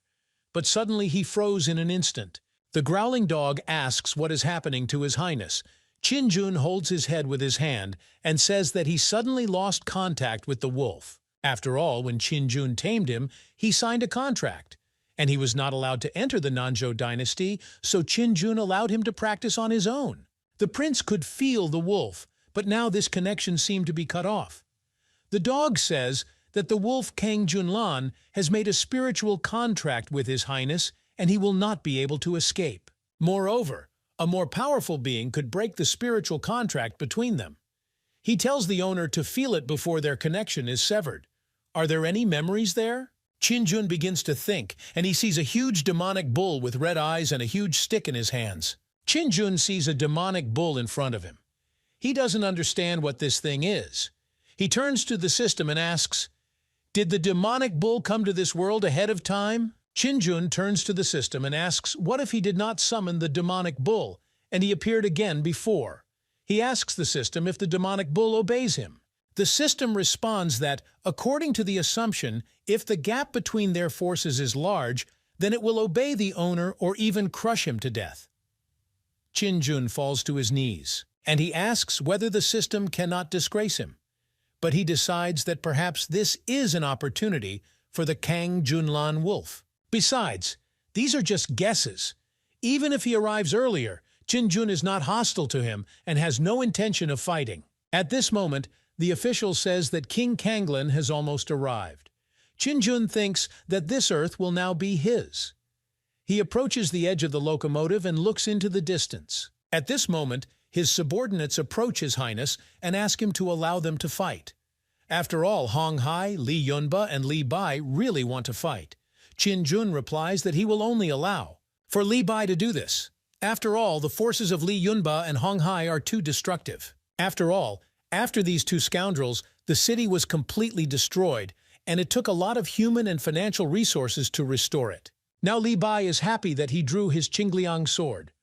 At this moment, Li Bai leaves and tells His Highness that he is already leaving. At this time, the capital of the kingdom was Kanglan. The emperor did not expect that the kingdom would face this day today. The son asks why this guy Qin Jun hasn't come yet. After all, time slips away like sand through your fingers. Suddenly, Li Bai appears in the sky, flying on his ball. He heads forward and sends his demonic swords to attack. There's a huge barrier over the emperor's palace. The servants are trying to protect the emperor as quickly as possible and prevent an attack. At this moment, all the swords that Li Bai released fly into the barrier. Also, swords simply fall throughout the city and begin to kill the guards. The swords break through the barrier and enter the emperor's palace. Li Bai shouts that people can give up or die. At this moment, the palace was almost destroyed. The emperor asks his son what he is waiting for. The emperor wants his son to release the spirit of antiquity. After all, if they do not let go of the spirit of jealousy, then there will be no food. The son agrees with the words of the emperor's father and tries to summon the spirit of antiquity. A guy bites his hand to make him bleed. Now he smears blood on his mirror, which he held in his hands. Li Bai does not understand that it is in the hands of the prince. Is this really an evil spirit? The prince starts shouting that Li Bai is already late. And now the spirit of antiquity will come out. Li Bai continues to send his demon balls to attack. One sword pierces it. And demons begin to come out from there and say that someone has awakened him. Li Bai doesn't understand. Is it possible that evil spirits appear in front of him? Li Bai is very scared. At this time, Qin Jun and his entire team are watching what is happening at the palace of the capital emperor. Tai Bai Jinxing asks why the kingdom kept evil. The official replies that he remembers that there have always been legends in the kingdom of Kanglan. And this legend says that once upon a time, a kingdom. It was the capital of the demon emperor. and after several thousand years, the capital fell into decay and turned into the current kingdom. Qin says that this legend is too exaggerated, and it is obvious that these are just dirty rumors. The young prince asks if the others believe this. But Tai Jinxing says that the legend may be true because the aura that comes from the palace is very old and powerful. Now the main character thinks about all the words he has said, and he turns to Sha Wujing. He asks the warrior to go and look, and at this time they will watch him. Sha Wujing obeys the young master's order and sets off. At this time, a huge bloody cloud rises over the capital. The demon says that the Holy Spirit will never be destroyed in this kingdom. Now the main character understands that their business is going badly. He tries to get on the road and tells Li Yunba, Hong Hai, and also the growling dog went with them, and the rest must follow the army to avoid the enemy's attack. At this time, the army of the kingdom sees that the same tyrant Qin has arrived, and they go on the attack. The army begins to shoot their arrows from their bows to hit the main character. But at this moment, Li Yunba repels each of the fired arrows, and Hong Hai takes as much air into its mouth as possible and releases a lot of fire. He calls these people a bunch of insects. After what Hong Hai did, the city begins to burn, and each of the warriors begins to burn with fiery fire.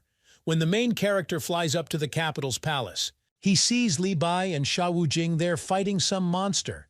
Qin doesn't understand what it is. At this time, the demon says that the holy court will never be destroyed and no one will do it. There appears a huge face screaming about it. Qin tries to cover his face. After all, when the demon speaks, he emits a lot, and so the main character has difficulty staying in the air. Now Qin realizes that he is in serious trouble. At this time, the prince of the kingdom of Kanglan gets out of the rubble and points his finger at the main character. He tells the demon that he needs to kill this guy in the name of Qin.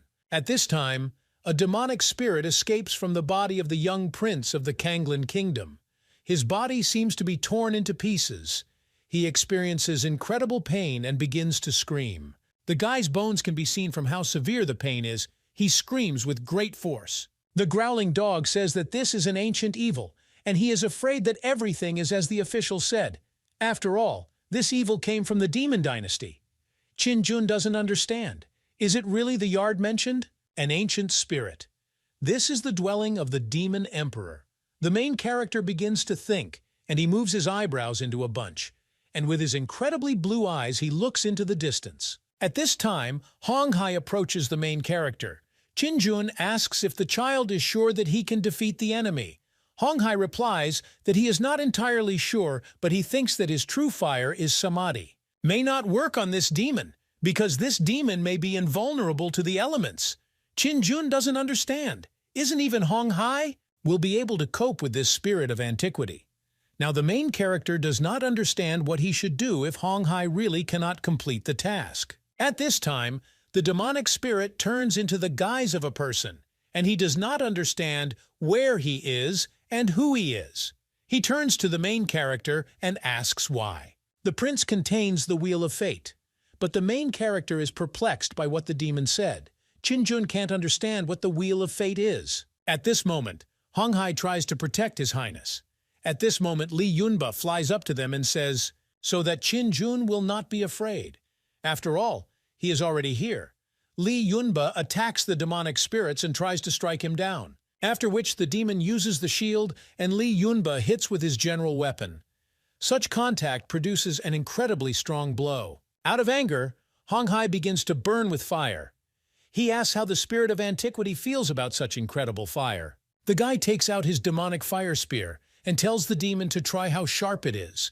At this moment, Hong Hai strikes the demonic spirit with his spear, and fire bursts all around. After touching the demonic body with his spear, fire begins to speak, but nothing happens to the demon. With his next blow, Hong Hai takes in air and tries to burn the demonic body, but nothing works. Demonic spirit speaks. What, Hong Hai?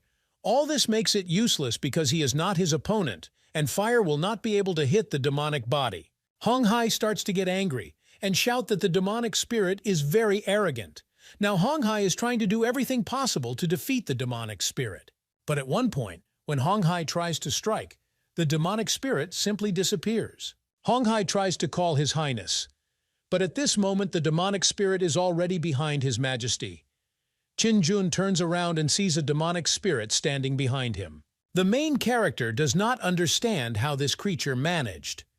At this moment, Li Yunba, Hong Hai, and also Sha Wu Jing begin to fly up to His Highness from different directions. They tell the demon to let His Highness go, otherwise they will destroy him.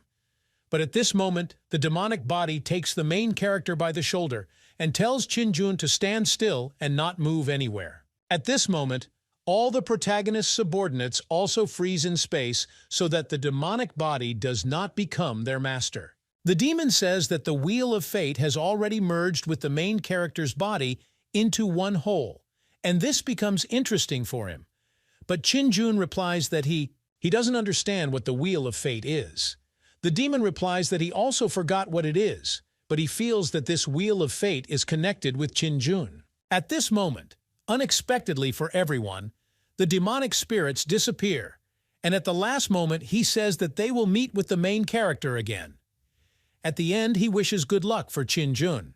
As soon as the demonic spirits disappear, his warriors fly up to His Highness, and Hong Hai asks if His Highness is okay. Qin replies that he is fine, but his interest is gone. Li is a demon. Hong Hai replies that he does not feel the aura of the demonic ghost, and Hong Hai is afraid that this ghost has left. The main character does not know why the spirit of antiquity spared him. But with the current strength of the protagonist, it is better for him not to mess with this demon, and he needs to be more careful in future. After all, no kingdom should be underestimated. At this moment, the main character sees that the emperor is lying on the ground, and he begins to approach him. The emperor begins to ask the third prince to let him go. After all, the emperor will be able to give the guy everything he wants. The emperor is ready to give the main character even the kingdom he rules, and also a handsome man from his harem, but only so that Qin would save his life. But at this moment, the main character doesn't even listen to this emperor, and he simply pierces this man's back with his spear. The system says that the emperor from the Kanglan kingdom was killed. Because of this, the young master gains 1,000 experience points. The main task is to kill hundreds of emperors, and it is only 2% complete. At this moment, His Highness Li Yunba descends, and he says that he was unable to complete the task, but Qin replies that it was not Li Yunba who failed. After all, this spirit of antiquity is too strong, and someday they will be able to restore their reputation. At this moment, the main character is interested in what happened to his kingdom of Qianyue. The official says that the situation is critical because the kingdom of the Black Dragon in the east and the Wuqi kingdoms in the west united to attack their kingdom, and General Guan Yu and General Nan Menon guarded with every caution against the enemy troops. They turned out to be stronger and had to retreat, leaving several cities. Qin asks the master to tell his subordinates to take an army of white surplices and go to Yuguang City to support Guan Yu against the Black Dragon Kingdom's army. The official listens to all the instructions of His Highness. Later, Qin gathers all his warriors and asks, "Who wants to stay in this kingdom?" Soyali replies that she will not stay because she wants to follow Prince Qin. Sudaji also doesn't agree to stay because she wants follow too. Zhang Zhao says that he is staying and will quickly be able to win the people of this kingdom to their side. The monk turns to His Highness and says that he too remains. After all, the Kanglan kingdom personally guards the area where power originates. Qin asks, does she really want to stay? Fahai replies that he is of little use to His Highness. He asks why doesn't he stay? Qin apologizes in advance. He says that everyone else can rest for one day, and tomorrow they will go to their kingdom. On the second day, they already went on a trip to their kingdom. At this moment, the main character is lying on Soyali's lap, and the girl is feeding the guy berries. Unexpectedly, the main character, he remembers and asks, "Do you need a mythical animal to raise a kingdom to dynasty status?" He asks Taibai Jinxing if he thinks growling dog Sudaji or Soyali would be suitable for this. At this moment, Sudaji begins to laugh. Taibai Jinxing turns to His Highness and says that not everyone can be a mythical animal, and only evil spirits baptized by heaven and earth. Maybe they are, and the roaring dog and Sudaji are simply kings of evil spirits. After all Although Soyali belongs to the dragon clan in the world, there are very few baptized dragons now, and besides, she is still minor. Qin realizes that he seems to be thinking too much. At this moment, an official turns to the main character and says that there are rumors that there is a black dragon in the kingdom appeared. At this moment, Qin stands up and asks, "Could this really appear in the kingdom of the black dragon?" He decides that they need to go to this place then. He asks why don't they split into two groups? After all, several people can go with him to the kingdom of the black dragon, and the rest with the army can travel to the Qianyue kingdom. The mentor is very surprised by this decision of the young master. He says that these are just rumors, and the prince cannot take them seriously. But Qin says that it doesn't matter, because didn't the Black Dragon Kingdom attack their kingdom? And at the same time, the young prince will kill the emperor, and they will have to retreat. Qin understands that if he kills the emperor, then they will definitely choose a new one, and Qin will kill him again. This will correspond to 2% towards completing the task, which is called the murder of 100 emperors. Qin understands that this is wonderful. Since the main character has already decided everything, he turns to his warriors, and he asks who will go with him. Taibai Jinxing asks how about Shu Guiku come with him to stabilize the dangerous situation in the kingdom, and the rest will follow his highness. Qin agrees with this proposal and said that then they will move forward, and he transfers the kingdom of Qianyue into the hands of Taibai Jinxing. Taibai Jinxing agrees with his highness's words. At this time, they are already on the border of the kingdom of the Black Dragon. They got there with the help of a fireball that Honghai created with his power. Sha Wujing turns to his highness and asks whether they will destroy only the imperial palace or whether they have other plans. The main character tells Sha Wujing not to worry. After all, they will secretly sneak there and find out about the mythical beast. Honghai says he doesn't understand what's good about the mythical beast, because he's not as good as the monsters, which he defeated. Qin replies that Honghai does not know or understand anything in this moment. They have already reached the kingdom and begin to walk. They have already made their way inside the kingdom, and Sha Wujing says that they have already arrived. They ended up at a bazaar where they sell baked flatbreads. Also open is a place where young girls, visitors are welcome. They hear announcements to the security. Those below the 4th level of cultivation may not be disturbed. Qin decides to go for a walk. At this moment he hears how someone discusses the fact that they became friends with Qin at a competition. When the main character heard this, he was perplexed because he didn't remember something like that. Qin sees a guy standing there with other warriors around him. This guy's name is Jiang Ming, and he says that he and the young prince met in a city called Laiyan. Jiang Ming says that they were struck by each other and became sworn brothers. The girl asks why then Jiang Ming dropped out of the exam. The guy tells that the traitors were plotting against him, and the 10 monks of the Golden Core were chasing him to kill him, and he had no other choice. Also, how to choose. Oh, his dear brother Qin was. Enraged by this, he killed all the monks who participated in the exams, and that's why the exam ended early. Qin doesn't understand. What is this guy even talking about? After all, this is just a blatant lie. The main character begins to get angry and tighten his sleeves to bring this guy down. He will not allow him to lie, hiding behind his name. Suddenly, they notice that something is happening up ahead. The main character decides to go see what is there. They see advertisements that a reward is being given for the capture of an unknown beast with 3 horns and a fiery tail. Some man announces that he recently passed. There is a rumor of a strange beast in the kingdom, and it is probably a mythical beast. Recently, the imperial palace announced a reward for the capture of the beast, and this time, the reward was doubled. And anyone who can provide information useful for capturing the beast can receive a reward, including appointment to the position of an official. People begin to discuss that this is the same wild beast that recently caused the storm because it is not an easy evil spirit. When a mythical beast appears, it causes various anomalies. And people say that the last time the mythical beast appeared near the capital, a multicolored spiritual radiance spread across the sky. Qin understands that these rumors seem to be. They were truthful, and if it was a lie, then the imperial court would not be able to start a war. His Highness, what will they do? The main character replies that they will go to the Imperial Palace. After all, the Palace of Fate is a top-level intelligence organization and should have information about the mythical beast. At this time, the Palace of Fate has many people walking around it, and inside, the main character and his friends are greeted and asked whether the Lord brought them to this place. Qin says he is interested in information. The guy tells the guest to go to the second floor. When they went to the second floor, a man was sitting at the table and sleeping. The guy shows that this is a place to get information. Qin sits down at the table and knocks on the window where the sleeping man is sitting. At that moment, the man woke up and got a little scared. He asked, "What interests the young gentleman?" Well, when he saw who was sitting in front of him, he was incredibly scared because it was the same young third prince, Qin. The man runs out of his room and says that in front of him is really the Lord. He takes the guy by the hands and is glad that the young prince has arrived in their kingdom. Qin doesn't understand how the man could recognize him.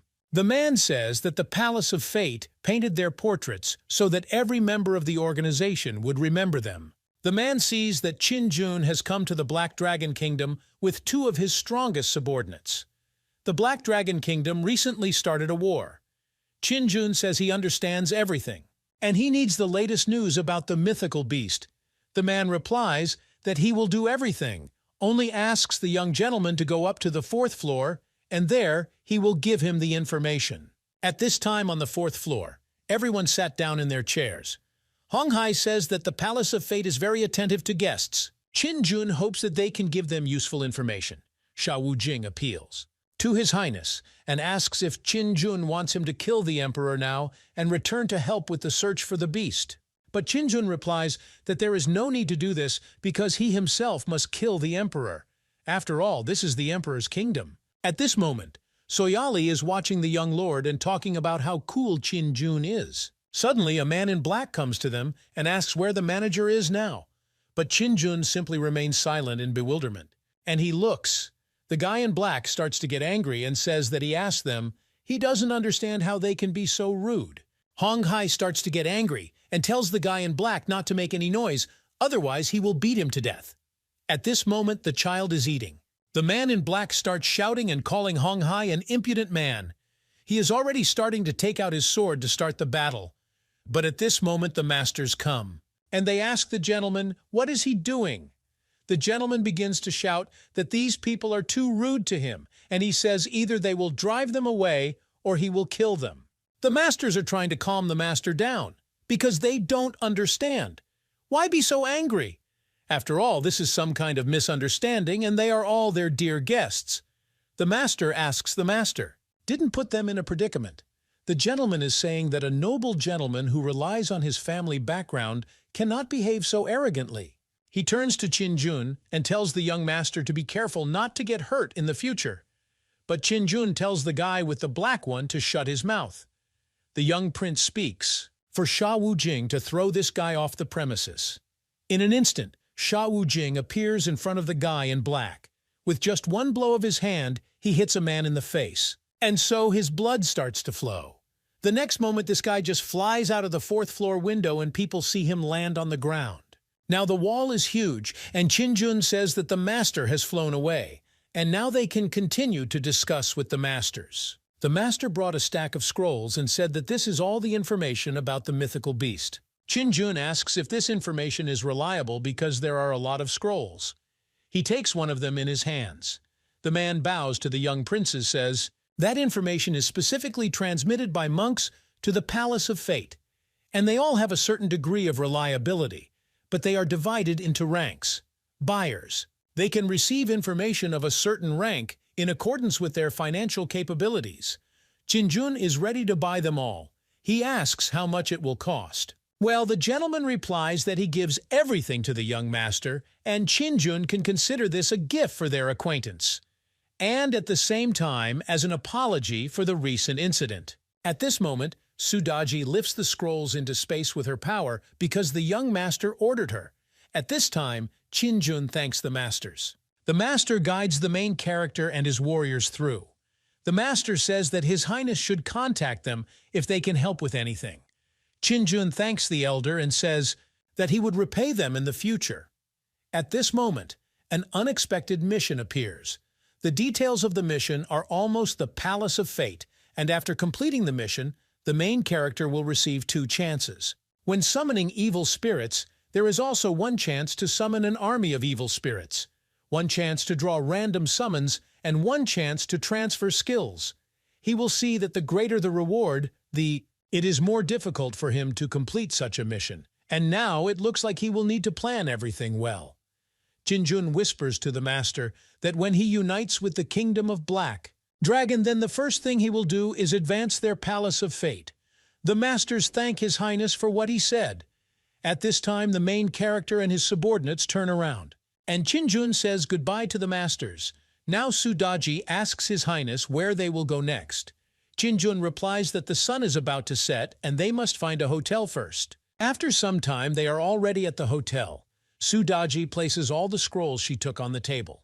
The girl says that this news is too scattered and all from different places. She asks if there really is only one mythical beast. Jinjun asks if Sudaji paid attention to the timing of this news. After all, judging by the dates, this looks like the root of a mythical beast. Sudaji agrees in surprise. With the young master, she didn't even think that Jinjun was so smart. Jinjun replies that he was always smart. The girl just didn't notice it. The news stopped spreading. Last week, and the last stop of the mythical beast is in this place, which is called the Fiery Mountains. The main character shows this on the map. Sudaji asks, will they really go to the Fiery Mountains tomorrow? Jinjun turns around and leaves. He says that they need to go to bed early. Sudaji tells the master that it is forbidden to deal with spatial things, otherwise he will regret it. Jinjun agrees with the lady's words. The next day, the main character asks why his face is swollen. Jinjun says that yesterday there was an unfortunate misunderstanding during training. It looks like Sudaji hit the main character in the face. After all, he even left a fingerprint. At this time, Sudaji and Soyali are laughing with the young master and Honghai talking. Jinjun looks at Sophia and thinks that this woman does not know how to be gentle. After some time, Sha Wujing turns to His Highness and says that they have arrived. They went to this place on a space ball. Sha Wujing says that he will scan the area with divine knowledge. Sha Wujing summons his divine consciousness and tells it to use scanning. At this time, Sha Wujing sees everything strange. What's going on in this forest? He notices that 2 guys are running somewhere, being chased by a huge green elf with an axe. He also sees another strange demonic beast, which is gnawing meat. He also sees 2 guys watching a wild boar. Sha Wujing addresses the young master and says that he does not sense a strong being. He asks if Jinjun is sure that the mythical beast is hiding here. Jinjun replies that they should go down and check, and that's the only way they will know. When they descend, they stand on a huge rock, where they see the forest under their feet. Jinjun says that there are many cultivators in the forest, and it seems to him that they were not the only ones who attacked the trace of the beast. Suddenly an explosion is heard in the distance. They pay attention to what is happening there. From there, a huge demonic beast bursts out, similar to a lion, but with 2 heads, and a man sits on it. Now the young master asks Sha Wujing how strong this lion and man is. Sha Wujing says that Leo is at the top of the 9th level of the mortal realm, and this person is at the 5th level of the origin of power. Jinjun understands that the appearance of such a strong person in the Fiery Mountains means that the mythical beast is probably also located here. But suddenly the guy takes his mythical sword and inserts it into one of the heads of the demonic beast. The beast stops and crashes into a huge stone. Jinjun sees that it is really strong. At this time, the guy is holding a ball in his hands, and he turned his attention to the young master and his warriors. Jinjun sees that the 2-headed demonic beast is already lying dead. He decides to follow this guy, and maybe they are already on the right track. At this time, this strange guy gets to the waterfall. He says that it's strange.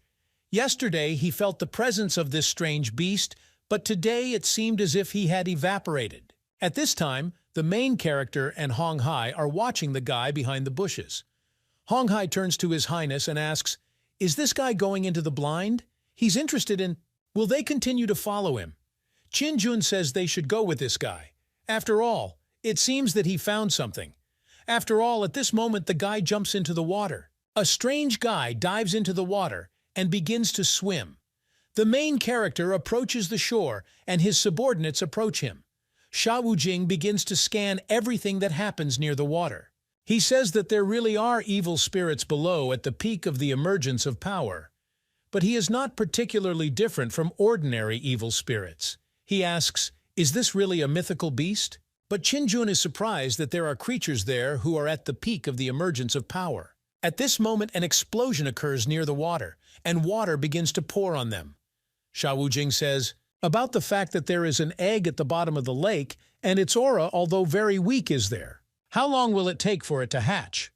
Sha Wujing replies that he will be able to hatch in approximately 5 days. Sha Wujing rises into the space above the water and says that the mythical beast in the lake will hatch in a few days. At this time, people heard that a mythical beast was in the lake, and they quickly went to look for it.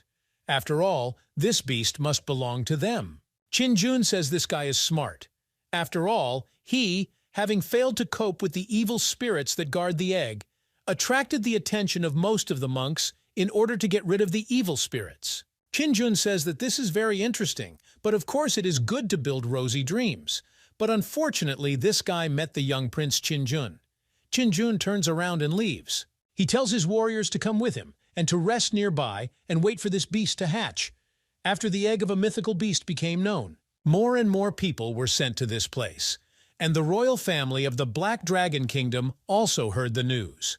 Time in the Black Dragon Kingdom, the Emperor is told about the fact that during the attack of the Black Dragon Kingdom on the Qianyue Kingdom, suddenly a white surplus appeared, an army of 7,000 people that defeated the million-strong army of the Black Dragon.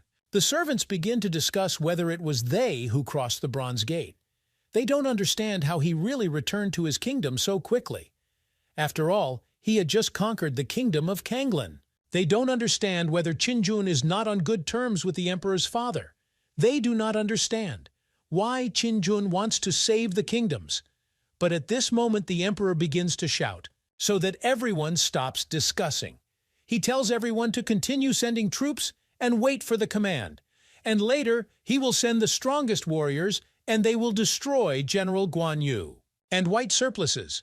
The warrior obeys the orders of His Majesty. At this moment, another official approaches His Majesty and says that today the trace of a mythical beast was discovered.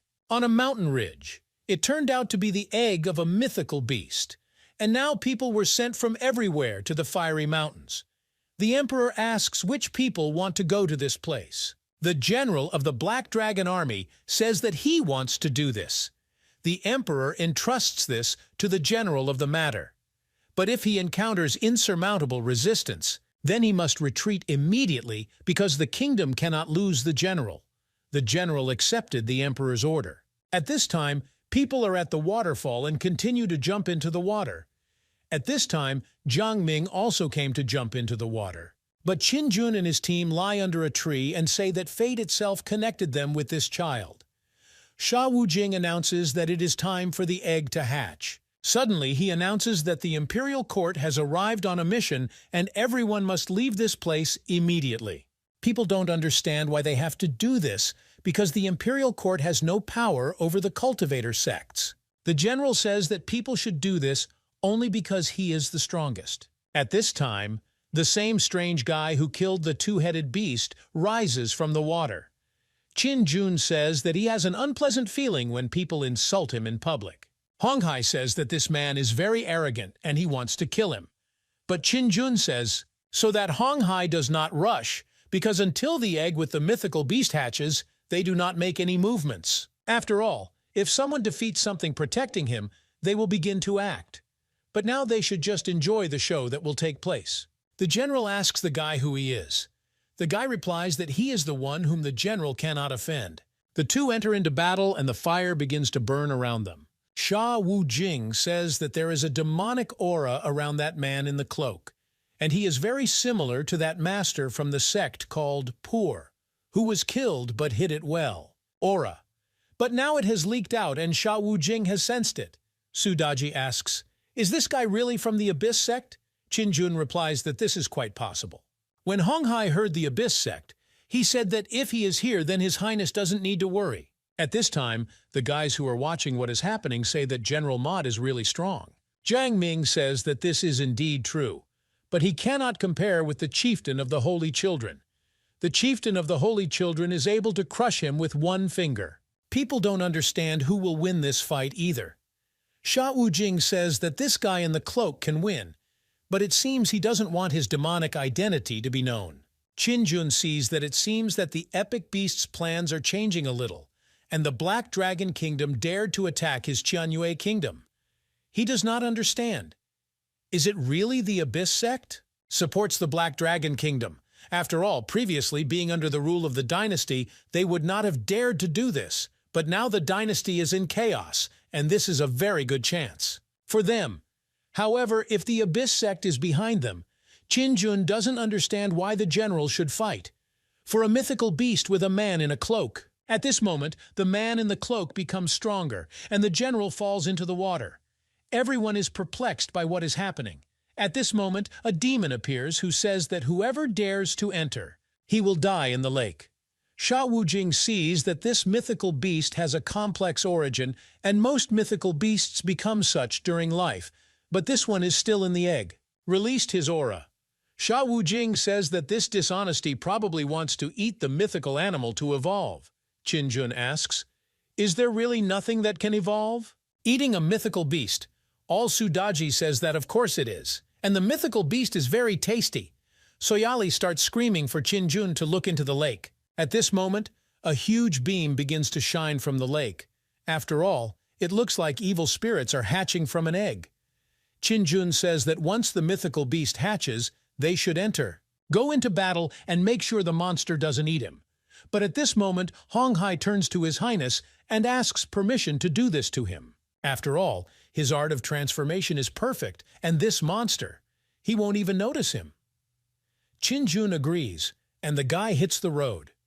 At this moment, Qin Jun addresses people. Those who stand watching what is happening. He says, do these four guys really want to catch the beast too? The guys don't understand why they shouldn't do this. Qin Jun wishes them luck, and says that if they fail to catch him, he will begin to despise them. Jiang Ming doesn't understand how Qin Jun can talk like that if he is his beloved brother. At this moment, the mythical egg rises up, and Qin Jun sees that it is about to be born. At this time, an egg appeared above the water, and behind it stood a huge demon.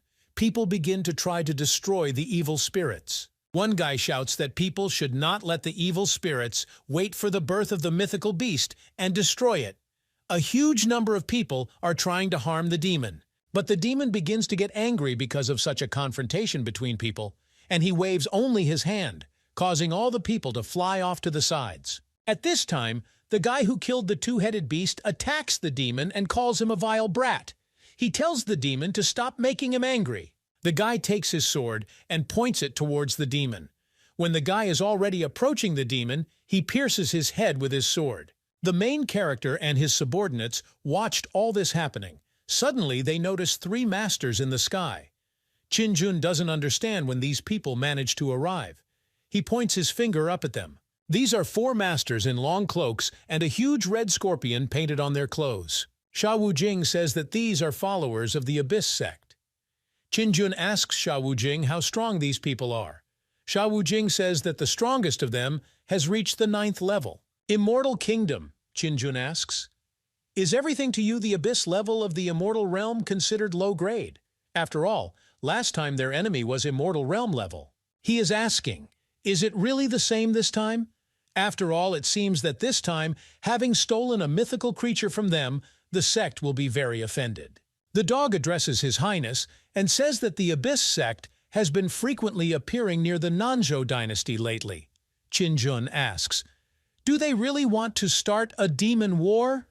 The main character thinks about what is happening and begins to think about what might happen. At this time, the demon simply goes berserk from being hit with a sword. He throws his demonic punches and starts screaming loudly. People don't understand that this is happening.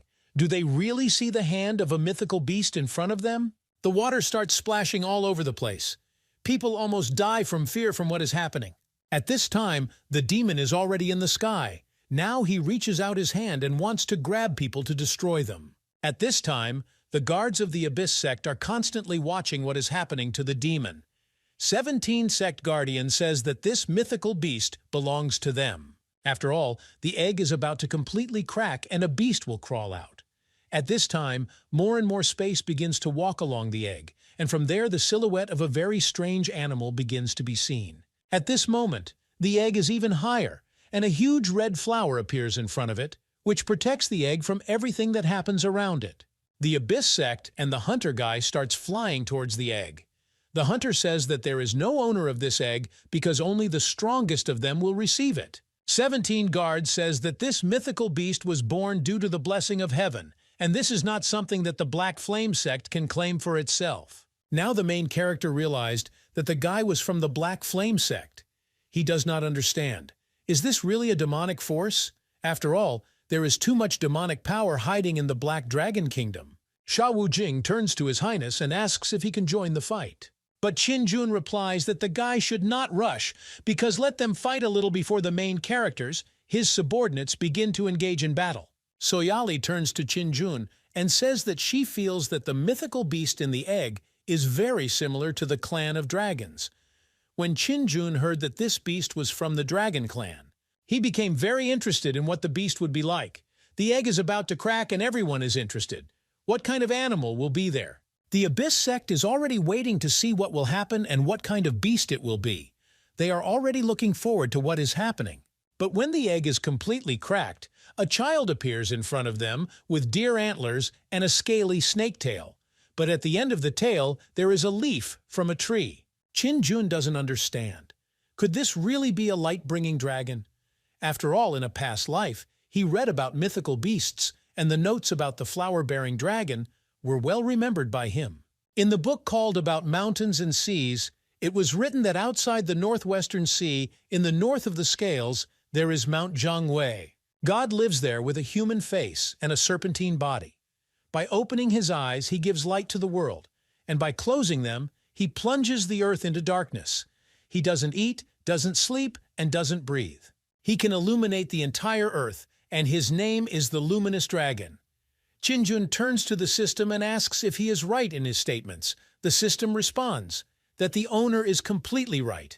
The Lightbringer dragon can control the day and seasons, and its abilities are extremely powerful. If he is developed, he will become the defender of the country. Qin Jun understands that this beast must belong to him. The main character begins to call the light-bringing dragon and tells him to come to him because Qin Jun is his father. At this time, the 17th Guard of the Abyss sect was already determined to let the beast go to him. He hears about Qin Jun calling the animals and begins to get very angry. He sends his servants from the sect and tells them to kill the young prince. They are already flying up to the main character and are ready to kill him. The main character stands and waits on the shore until something happens. He asks that this baby be given to him. He extends his arms and from there releases 3 huge fireballs to hit his enemies. After these balls flew out, explosions were heard everywhere. The system notifies that the owner killed 3 monks of the 6th level of the earthly kingdom, and for this, the owner receives 60,000 experience points. At this time, the hunter does not understand why the main character seems so familiar to him. At this moment, the guy comes up with an idea, and he takes the tablet in his hands, where a portrait of the main character is drawn. Now the guy recognized the prince as Qin Jun. The dragon spirit is already heading towards the main character. At this moment, the 17th Guards of the sect begin to scream about someone stopping the spirit. He begins to worry that this spirit will not be in his hands. Qin Jun starts to get angry and question, does anyone really dare to take his mythical beast? Qin Jun starts calling his Honghai to ask, did he really fall asleep in the lake there? 17 guards are surprised by what he heard. That Honghai is located here after all. This is the Ataman of the Holy Children. At this time, people are surprised that this person Qin Jun is here because it is impossible. When Honghai emerged from the water, he turns to His Highness and says that he is already here, and he is ready to listen to all the orders of the young master. Qin Jun addresses the Abyss Grid and says that they are not enemies with them, and he will give them time to leave, otherwise they will then die. The guards of the sect ask Qin Jun, does he really want to deal with the sect without? But it is powerful and frightening to them. At this moment, the main character begins to get angry, and he counts from 1 to 3 so that the sect gets out of his way. because otherwise he will kill them. The 17th guards begin to get angry and tries to somehow influence the third prince, but the main character counts out. And he orders Hong Hai to hit this guy A. When he is dying, the prince wants to kill him personally. Hong Hai obeys the young master's order, and he is already heading out to destroy the guards. He directs his fiery spear and hits the guy's body. At this moment, the 17th guard leaves his body and flies away in spirit.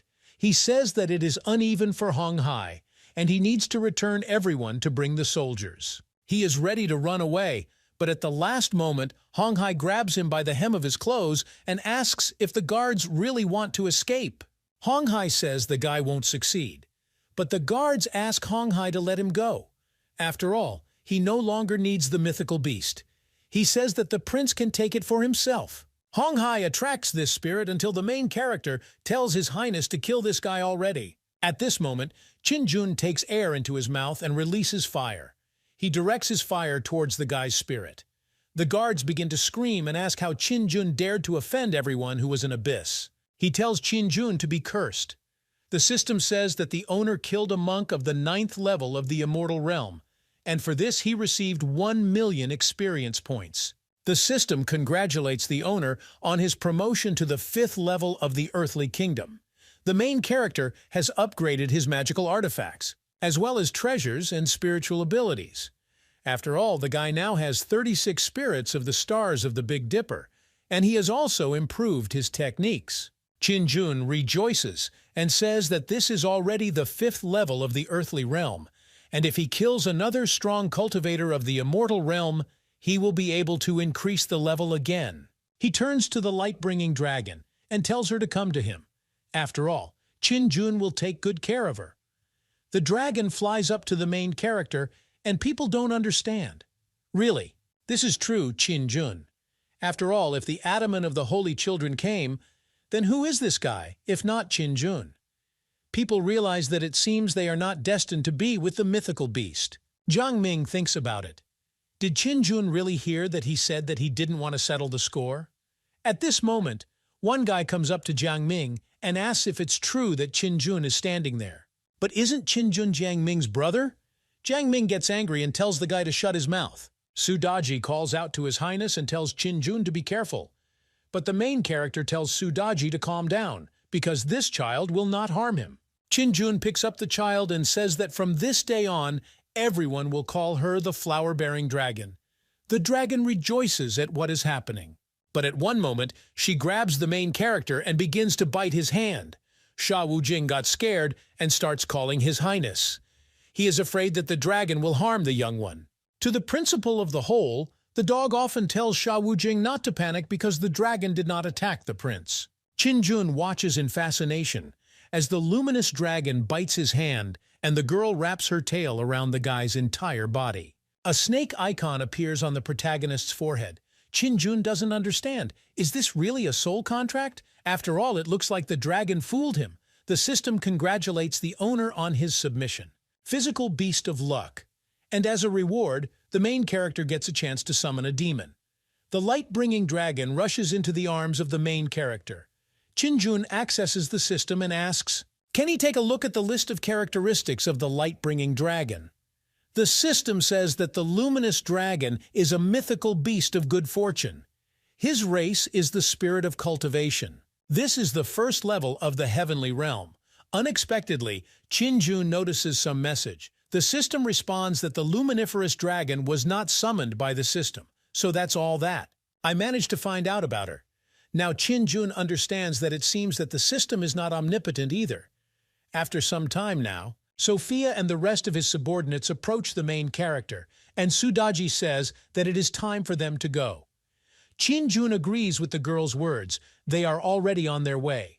But at the last moment, the main character turns to a guy whose name is Jiang Ming and starts calling him.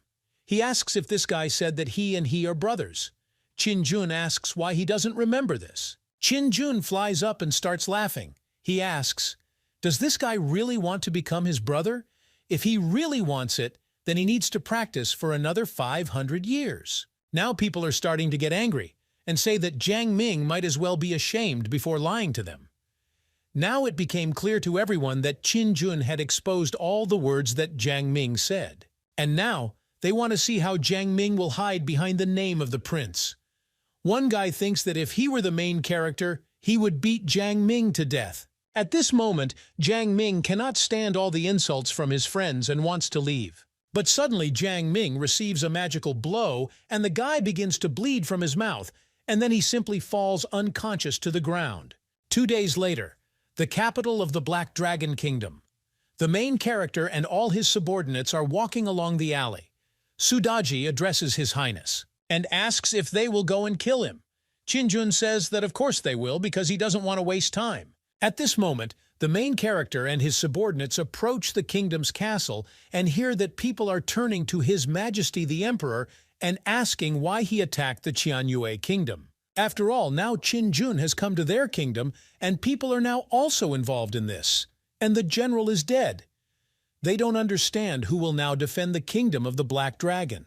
People understand that because of His Majesty's recklessness, they are in danger. Qin Jun did not expect that the Black Dragon Kingdom would be so free. After all, they allowed the people go on strike. Sudaji says that these are not ordinary people, and they clearly have power and property behind them. But the main character doesn't want to listen to this, and he says that they need to get straight to the point. At this moment, Sha Wujing uses his power, and they push people away to get to the beginning of this crowd. After Sha Wujing used his power, people begin to disperse to both sides. Qin Jun has already reached the guards. The guards start shouting for Qin Jun to stop. They ask who the guy is. The main character introduces himself and says that his name is Qin Jun. And he came to take the life of the Black Dragon Emperor. He gives 16 seconds for everyone to leave the palace. Now all the people are scared because Qin Jun has come to this place. Qin Jun says that otherwise all the people will be destroyed along with the palace. At this moment, everyone is scared. People begin to run around and save their lives. After all, since Qin Jun is here, they need to run away quickly. Now the main character orders Sha Wujing to catch the emperor. She will spare his life. Sha Wujing obeys the order of the young master, and he goes to the palace. A minute later, the emperor is already lying without a creature on the floor. Qin Jun addresses His Highness and says that he has brought the emperor. At this time, the emperor is kneeling in front of the young master, and he sees that in front of it is the third prince, Qin Jun himself. The emperor says that the prince cannot kill him. But Qin Jun does not listen to the emperor and pushes him with his foot so hard that the emperor ends up on the floor. The main character asks, did the emperor really think about this and never attacked? To the Qianyue kingdom. The emperor says that he actually did not want to attack, but was forced to. Qin Jun asks, was the emperor forced to do this by the Abyss sect? The emperor says that this is true because the Abyss sect forced him. He asks that Qin Jun let him go because he will now obey the young prince, and whatever Qin Jun wants, he will do for him. But Qin Jun does not listen to the emperor and takes out his spear. After all, he needs to complete his task. At one point, Qin Jun uses his spear to grab the emperor's heart and kill him. The system reports that the owner killed the cultivator at the 9th level of the Golden Kingdom, and for this he received 10,000 points. He says that the main mission, called Killing 100 Emperors, has already been completed by 3%. Qin Jun is upset that this is only the 3rd emperor and he needs to kill another 97, which is a very long time. Suddenly, the main character notices a light in the distance, and he doesn't understand what it is. He raises his head and sees Hong Hai floating in space with something very luminous in his hand. When Hong Hai caught this thing, he goes down to the main character and says that it looks like the sound talisman that Tai Bai Jinxing sent. The sound talisman indicates that the emperor of the Qianyue kingdom has died, and the young prince should return to the kingdom as soon as possible. Qin Jun doesn't understand why this old man suddenly died. Sudaji addresses His Highness and tries to calm the young master. At this moment, Qin Jun begins to get angry. She is no longer on the street, and now they hit the road. They need to return to the Qianyue kingdom as quickly as possible. The main character picks up 2 bombs and throws them towards the palace of the kingdom in which they are now located. An explosion occurs within seconds, but the main character and his subordinates are already in the fireball that Hong Hai created, and they are heading on their way. Residents of the kingdom watch the palace burn. Now they understand that the palace has been destroyed and there is no palace in the Black Dragon Kingdom.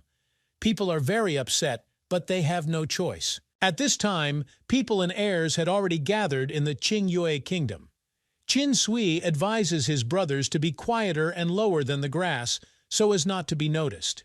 The second prince named Qin Li says that Qin Jun is now a completely different kingdom he does not understand. Why would the third prince fight them for the throne? The crown prince in the name of Qinlong says that the second prince says correct. After all, especially Qinlong is the eldest son and also the crown prince, and so the throne will pass to him. Qin Sui says that brother and Qinlong has not been in the kingdom for several years. He does not understand. Is it possible that Qinlong is now declaring that he will not become the crown prince? He's interested. Why did the brother come back? Moreover, there are many cultivators on Qin Sui's side. Qinlong says that Qin Sui is playing with death, and he shouldn't care. He begins to talk about how the accession ceremony will begin in 3 days, and this throne will belong to him. At this time, in the kingdom of Kanyue at the city fortress, you can see that something is flying. The guards are very surprised. They do not understand what is happening. But after a while they notice and begin to shout that it is His Highness Qin Jun who has returned. At one point, the main characters descend from their transport vehicle, and all the guards shy away from the young master. Qin Jun tells everyone that they don't need to stand on ceremony, but everyone welcomes the young master back. At this time, the young master is met by the rest of his subordinates. Taibai Jingxing congratulates His Highness on his triumphant return. Qin Jun asks what they were doing. So far, he has only been gone for a few days. At this moment, Zhang Lun approaches the main character and Qin Jun says about the fact that they haven't seen him for a long time. Zhang Lun is embarrassed, and he says that he also missed His Highness very much. Now the main character turns to the official and asks what the general situation is in the kingdom. He is interested in how the emperor died. The official says that 4 days ago someone snuck into the palace and killed His Majesty, and they have not yet been able to restore the identity of the killer.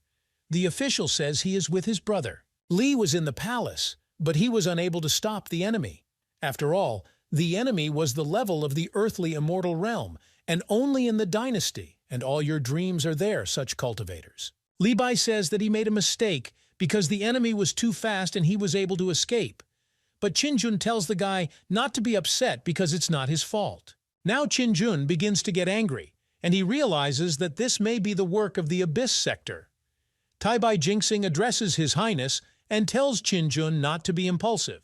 After all, the business sector is too far from them, and you need to think about everything. First of all, to resist them, you need to become stronger. The third principle says that he understood everything that Taibai Jingxing told him. Now Qin Jun turns to the warrior and asks how the war is going. The warrior says that the kingdom of the Black Dragon stopped the war, and the kingdom of Wuqi is out of fear. In front of Li Yunba does not attack, and peace was temporarily restored on the border. Qin Jun says that the troops brought from the A dynasty were later called the Dragon Army. After a few, the days will be transferred to General Shu Guiku's business trip, and after that, the soldiers under the command of General Li Yunba will be handed over to the general for training. Li Yunba turns to His Highness and asks why Qin Jun won't order anything. Qin Jun asks, does Li Yunba really know how to command troops and wage war? Li Yunba is upset because he doesn't know how to do this. Now Qin Jun turns to the roaring dog and says that he has a special task for the beast. Growling Dog listens carefully. His Highness. Qin Jun tells the dog to subdue the second-level demons from the Qianyue Kingdom and divide them into armies. 200,000 ground troops and 100,000 army. Demon birds. Qin Jun tells the dog to remember that this is the minimum amount, and the dog shouldn't worry because the members of the demonic army are also soldiers. And Qin Jun hopes that in the future, in the kingdom where he rules, evil spirits and people will be able to exist peacefully. The dog asks His Highness, what is the limit? Time to complete the task. Answer, that there are no restrictions, and the dog must rest for several days and then he can go on a mission. Now Qin Jun announces to everyone that the kingdom cannot be left without a monarch, and 1 day of rest, and tomorrow they will return to the capital. At this moment, officials approach His Highness and say that in the capital, some are against the third prince, including the rest of the princes. Qinjun confidently says that no one will dare to take his place and he should become the crown emperor. 3 days later, a meeting is held in the kingdom's capital. The elder says that unfortunately His Majesty, no longer alive and the kingdom cannot live without an emperor. At this time, Qin Long is standing next to the elder. Qin Sui says that if he were stronger, it would have been a long time ago. He would have already defeated his older brother. A girl standing nearby named Qin Li says that when Qinjun returns, he will be beyond furious with himself. Chang Qianqian also starts to get angry, and she talks about how they can't let this guy take the throne so easily. After all, Qinjun worked so hard overseas. Chang Qianqian does not understand how Qin Long was able to get ahead of everyone. At this time, the elder announces that Crown Prince Qin Long will inherit the will of the former emperor and ascend to the throne. He is already asking for the crown to be carried to him. The elder takes the crown in his hands and already holds it out to the air and wants to put it on his head.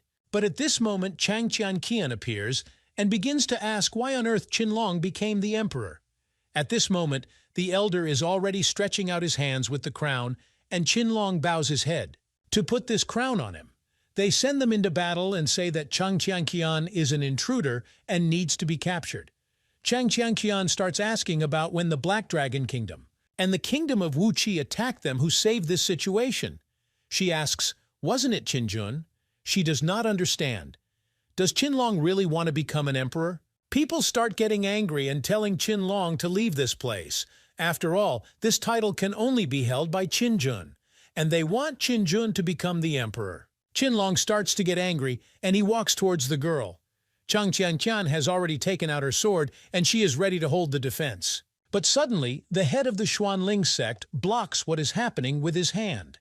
Chang Qianqian sees her father standing in front of her, and her father tells Chang Qianqian to move away. Qin Long asks, is it really the head of the Xuanling sect named Chan Tianyu in front of him? Chang Qianqian starts to run away. And Qin Long accumulates energetic power in his hand, and now he and the sect leader enter into battle. Sect leader Chan Tianyu uses his power, and he and the young prince come into contact. And the battle begins. The head of the sect sees how strong the young prince is, and he feels that soon he will not be able to withstand what is happening. An instant later, there is a huge explosion, and Chang Qianqian begins to worry very much about his father. At this moment, Qin Long stands on the podium and shouts that those who dare to prevent him from ascending to the throne will face one end, and that is death. When the guy finished this, suddenly, a spear falls from the sky on him, and she hits the ground right next to him. Qin Long raises his head and sees that Qinjun's older brother is heading towards him by air transport. Qinjun shouts, does Qin Long really dare to take his place? People are starting to rejoice that His Highness Qinjun has finally returned. And now Qin Long has come to an end. Qin Long's eyes begin to glow with red fire, and he sees that Qinjun is approaching him.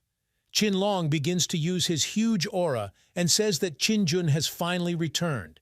After all, Qin Long has been waiting for his brother for so long. Tai Bai Jinxing says that Qin Long uses devilish power. She addresses His Highness, and he tells Qinjun to be careful. After all, this guy has a demonic aura, the origin of power. At this moment, Qin Long heads towards the main character and shouts that he will kill Qinjun. Qinjun is also ready for battle. He summons his huge fire dragon and directs it towards his brother. Qin Long sees what is happening, and he begins to get incredibly angry. He summons his purple dragon with horns. Now these two dragon brothers are entering into a single duel. The protagonist's dragon dissolves into space, and it turns out that the dragon that belongs to Qin Long dies. Qinjun doesn't understand. How is this possible? Now the dragon is flying towards His Highness, and Li Yunba is trying to help the main character. But at this moment, only Sha Wujing repels the blow. Li Yunba uses his weapon and turns to Qin Long. He asks, does the guy really want to die? At this moment, Li Yunba is already approaching Qin Long and hits him in the stomach with his weapon. Why Qin Long starts bleeding from his mouth. Li Yunba makes another swing and sends Qin Long to the other side of this site. Qinjun says that he missed the blow due to inattention because he did not expect that his brother broke through the emergence of power. Li Yunba says, so that His Highness would not worry, because now Qinlong is already dead. And even if he is a cultivator of the earthly immortal realm, Qinlong will not be able to survive against the hammer that belongs to Li Yunba. But suddenly Su Daji starts screaming that the guy is not dead, he is reborn again. And it's like he becomes a demon. His eyes become round and glow red, and the varieties are steaming. Tai-Bai Jinxing is surprised that this guy really didn't die. At this moment, Hong Hai is ready to fight. Hong Hai takes his spear and says that everyone else would put it on his true fire. Suddenly, the main character notices something strange in the sky. There you can see the abyss that destroys everything that exists. After all, there are members of the Abyss sect there now. People begin to be afraid to say that they have demons in front of them. After all, the Dark Cultivators and Dark Cultivators are from the Abyss sect itself, which recently attacked the Nianzhou dynasty. One guy says that everyone else should not be afraid because Qin Jun and his subordinates are here, and they will drive out the Dark Cultivators. Qin Jun sees the realm of the birth of power, as well as heavenly immortals and the earth. Immortal realm, and it looks like these people are not going to give up.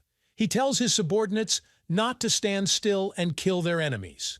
Hong Hai is one of the first to go and shouts for these people to taste his true fire. At this moment, the elder of the Abyss sect, who is called the Heavenly Immortal, appears in front of them. The elder says that he will still see the mighty Adaman of the Holy Babies. At this point, the two teams fight each other, and Hong Hai enters into a duel with the oldest Li Yunba and begins to fight off his enemies and shout about it, so that they get out of this place. Li Bai also sends out his powerful sword strikes to resist. An incredibly strong battle breaks out.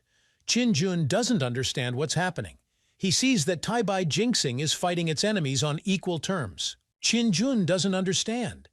Is it possible that the Dark Cultivator is also from the immortal realm? Although he is not as good as Sha Wu Jing, Tai-Bai Jinxing seems to have weakened. At this moment, Hong Hai pounces on the elder and asks, "What is he hiding?" The elder says that he is hiding a special thing to weaken Hong Hai. According to them, his body turns into fire. But this is no ordinary flame. And if Hong Hai wants to find out what it is, then he can go with the elder, and the elder will burn Hong Hai. The elder uses his power to strike the guy, but Hong Hai uses his fire, and he directs fire at the elder. The elder uses protection and says that the guy's actions were useless. Hong Hai turns around and leaves. He says that he will not have fun with the elder. He says that he is handing over this old man to Sha Wu Jing to fight. Suddenly, Qin Jun feels that someone is watching him. At this moment, Qinlong appears behind him.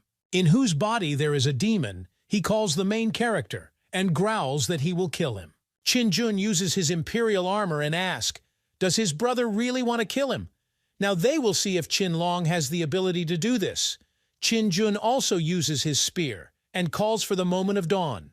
The main character pierces the body of his brother with his spear, but Qinlong does not understand how this is possible, because now Qinlong falls to the ground. Qin Jun says that nothing is impossible because Qinlong knows too little about his brother. The next moment, the third prince uses fire and burns the guy's body. The main character looks up and sees that some kind of space appears there.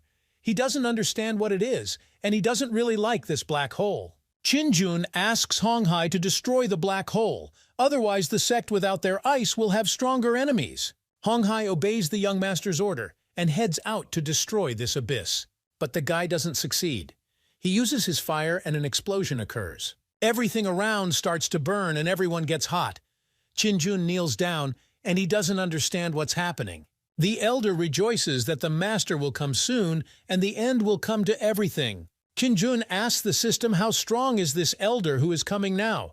The system is not sure, but she believes that the elder is superior to the realm of immortals. Qin Jun understands that the elder is superior to the realm of immortals, and now among his subordinates, only Hong Hai is from the realm of immortals, and this really complicates the situation.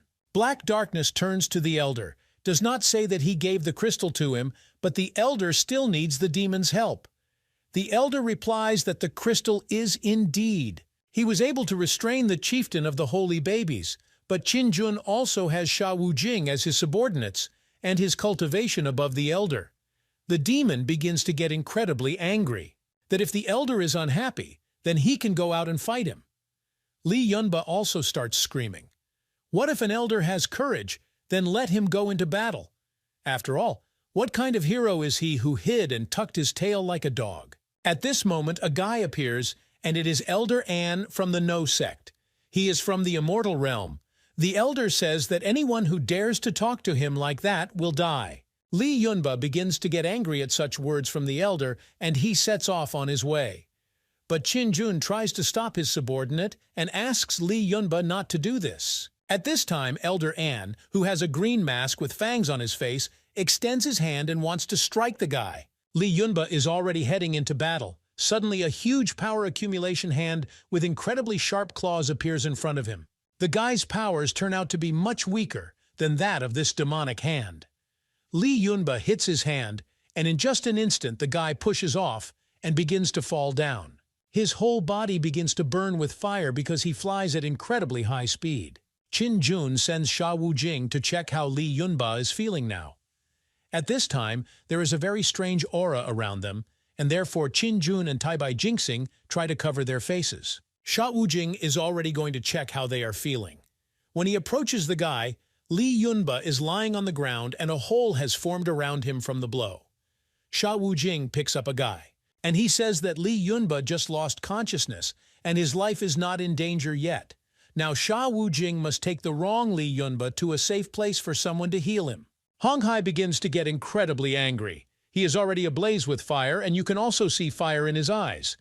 He is now ready to do anything just to kill the elder. Hong Hai is sent into battle by an elder. The elder talks about being a mighty cultivator of the immortal realm. I bowed down to the ignorant boy, and so Hong Hai should be incredibly ashamed. Elder An again sends his huge magical hand to deflect Hong Hai's blow. Hong Hai is off to an incredibly strong start.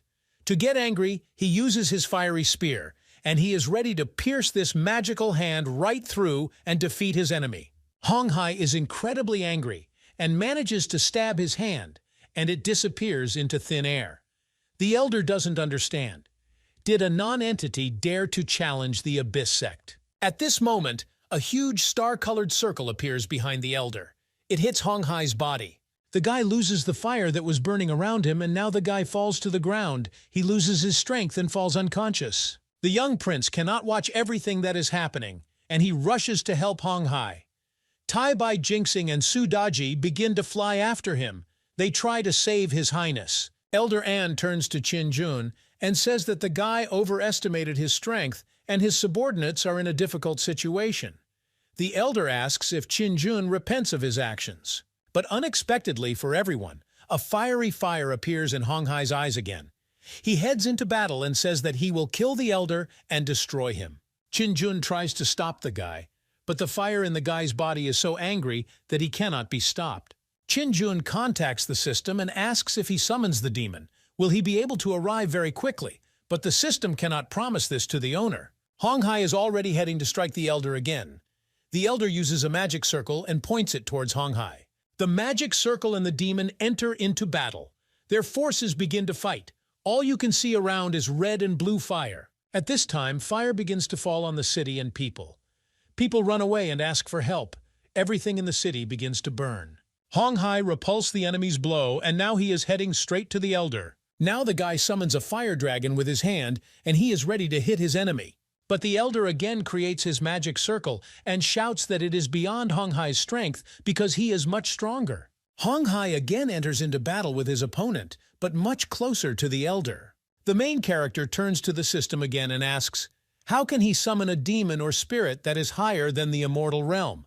The system responds that everything depends on luck, and while the owner cannot fully control the system, and it also cannot be controlled in the consciousness of the system. Hong Hai is floating in space, and it has already become very weak. Hong Hai tries to say something, but suddenly he loses consciousness and begins to fall. At this moment, Li Bai picks him up.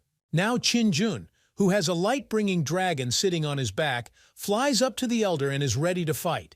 Elder An says it makes him laugh, that the prince of a tiny kingdom dared to repeatedly hinder the Abyss sect. The elder says that he will not allow the guy to take away his deity. At this moment, the elder reaches out his hand and begins to use his magic of attraction. He tells the light-bringing dragon to head towards him. And then the dragon, which is on the back of the main character, begins to lose its strength, and is attracted to the elder. Qin is trying to stop what is happening because he does not want to give up his light-bringing dragon. But at this moment, a huge demonic hand appears, which pushes the main character away with just one wave. And Qin just falls to the ground. Light-bringing dragon can't do anything about it. After all, she is still a young child. The light-bringing dragon begins to cry. But Qin rises to his feet and immediately calls the system. He wants a demon or deity to come to him immediately. The system launches a random summon. The elder turns to the young prince and asks if Qin has realized how stupid he is. To the great surprise of the young master, the system congratulates the owner for calling Zhuge Liang. But Qin doesn't understand why Zhuge Liang came here. Suddenly, Su Daji and Soyali come to the main character. Qin tries to drive them away. He tells the girls to leave quickly. After all, if they stay, I will die. Su Daji steps on earth, and she says that she will never leave her master. Su Daji raises the young master and says that if she dies, then there is no. It's okay because she will be able to go to the other world with His Highness. And that's good too.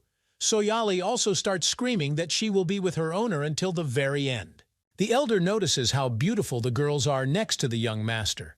He decides to start with these girls and show the prince what happens to those who are against the Abyss sect. Qin orders the system to continue calling. The system replies that it can summon gods or demons above the immortal realm, but the owner will have to pay a certain amount. The young prince does not understand what amount we are talking about. The system replies that this is a forced quest that will require the owner to collect something. The main character is ready to do anything just to defeat the elder. He orders the system to summon, and he will complete the quest. The system activates the summoning of the demon, and she congratulates the owner on winning the demon, who is already on his way. A friendly reminder from the system that the demon will arrive on the battlefield in 10 seconds. At this moment, Shu Guiku approaches the young master and addresses His Highness. He says that on that day, by helping them at the Bronze Gate, the young master offended everyone who was in the abyss. And now they want to kill the prince. Qin tells Shu Guiku to calm down. After all, they were with him. Until today, Qin will not allow everyone to be killed. Now the elder comes down to earth to the young master and says that the ataman of the prince's holy children will soon die. He asks if the prince has anyone else to rely on. Qin asks, does the elder really think that if he is from the Abyss sect, then he is invincible? The elder replies that he did not say that, but in the entire dynasty there are few worthy rivals. Qin is nothing more than a person whose horizons are narrow. The elder tells Qin to rejoice. After all, if the guy had not entered into a spiritual contract with God, the elder would have killed the guy long ago. But the main characters respond that there was a mistake, because the real person with a narrow outlook is actually Elder An. The elder starts screaming for Qin to die. But the main character knows that a demon is about to arrive. Near the main character, a huge lightning bolt begins to strike the ground from an elder. Qin begins to talk about how the roles are about to change, and he wants the elder to learn what cruelty is. The demon says that Lei Genzi is here now. He asks who dared to harm his master. This is the demon Lei Genzi from the novel Rising to the Ranks of Spirits. His race is human. Cultivation level is the 4th level of the Golden Immortal Realm. His technique, mysterious method magic weapon, is a golden stick. Magical abilities are the wings of wind and thunder. Lei Genzi jumps next to the young master and says that he is late, so he asks the young master to punish him. Qin replies that everything is fine. The main thing is that Lei Genzi is already here. Qin directs Lei Genzi and tells Lei Genzi to force the elder to return. His light-bringing dragon. Lei Genzi obeys the young master's order, and he is already heading into battle. The elder sees that a new warrior with wings appears in front of him. He asks who the guy is, but Lei Genzi replies that the elder is an insect that is not worthy to know his name. He tells the elder to die. He uses his magical weapon and is ready to strike. At this moment, an explosion occurs, and a few seconds later the elder is on the ground and Lei Genzi pins him down with his stick. Suddenly, the elder's mask falls to the ground and falls into pieces. Lei Genzi asks, where did all the madness that the elder had go? The elder asks, is the guy really ready to fight the Abyss sect to the end for the sake of the young Prince Qinjun? But Lei Genzi laughs and says that sooner or later the Abyss sect will be trampled by his master Qinjun. Lei Genzi points his weapon and already wants to pierce the elder's heart. But the elder decides that he first needs to return to the sect and think it over carefully. He understands that he lost to Lei Genzi and he will have to retreat. Suddenly, the elder throws something at Lei Genzi's face. Lei Genzi tries to fight it off with his hand. But at one moment, a huge space black hole appears. And the elder is already heading there to escape. But Lei Genzi catches up with him and asks where he and the elder are going. Lei Genzi hits the elder on the back with his stick, sending him straight to the ground. The elder rises again, and now Lei Genzi in the air begins to strike the elder. With the final blow, Lei Genzi sends the elder straight to the ground. The elder understands that he cannot defeat this guy. Lei Genzi asks was Elderan just about to escape. He asks why the elder does not continue to run away now. At this moment, the elder lies without strength, on the ground and can't get up. Qinjun asks why the elder doesn't run away. After all, he came here to kill the third prince after all. Qinjun calls the elder the old dog of the Abyss sect. He asks me if the elder told me that there are no masters in the dynasty. Qinjun doesn't understand why Elder An almost died then. Qinjun doesn't understand, has the sect given up? But at this moment, the elder gains strength and heads towards the young master. He extends his hand and tries to get to Qinjun. The elder says that he will kill the prince, whatever it costs him. The elder is already next to the young master, but at the last moment, Lei Genzi hits the elder with his weapon. At this moment, the elder falls to the ground and presses him with his body. The guy turns to the young master and asks how he can punish the elder. Qinjun picks up a huge ring and tells Lei Genzi to wait. The young prince lifts the elder by the clothes and says that if the old man wants to live, he must give the mythical beast to Qinjun. Elder An replies that he sent the beast to the sect's altar, and Qinjun should break in if he can, and all of you already have those who are stronger for him. And if Qinjun comes there, then he definitely doesn't regret it. The elder begins to laugh. Qinjun gets incredibly angry and throws the elder to the ground with a wave of his hand. Qinjun calls and asks, is it really the elder? Wants to die. Qinjun raises his spear and says that he will undoubtedly help the elder. But at that moment, a huge black and red space appears in the sky, and a hand with claws emerges from there. Qinjun doesn't understand. Is this really the same red hand that they saw in the lake? Lei Genzi tries to protect the young master and tells Qinjun to be careful. Lei Genzi summons a magical shield and points his weapon towards his hand. The magic hand takes the elder, and the elder shouts that sooner or later he will kill Qinjun, and the guy has to wait for him. Following this, the young master begins to shout that the elder should wait for him because Qinjun will return. Tai Bai Jinxing approaches His Highness and asks what they should do now. Qinjun replies that he cannot ascend the throne yet, and first he needs to restore the wounded. He asks how Hong Hai and Li Yunba are feeling now. Tai Bai Jinxing responds to young master, I wasn't worried because these two are just unconscious, and when they rest for a few days, they will be fine. At this moment, Lei Genzi says that the owner of that red hand is stronger for him, so he couldn't catch up with him. But Lei Genzi caught one elder. He throws it to the ground. Qinjun says that this guy will provide them with information about the sect. The sect without attacked the kingdom. However, news of the defeat quickly spread throughout the kingdom. These are three names.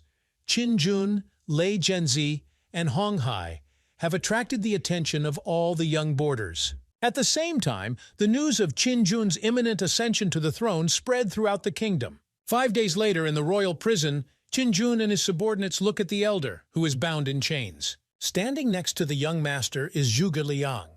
He turns to His Highness and tells Qinjun to leave this elder to him. Qinjun asks, does Mr. Zhuge Liang really want to help him with the interrogation?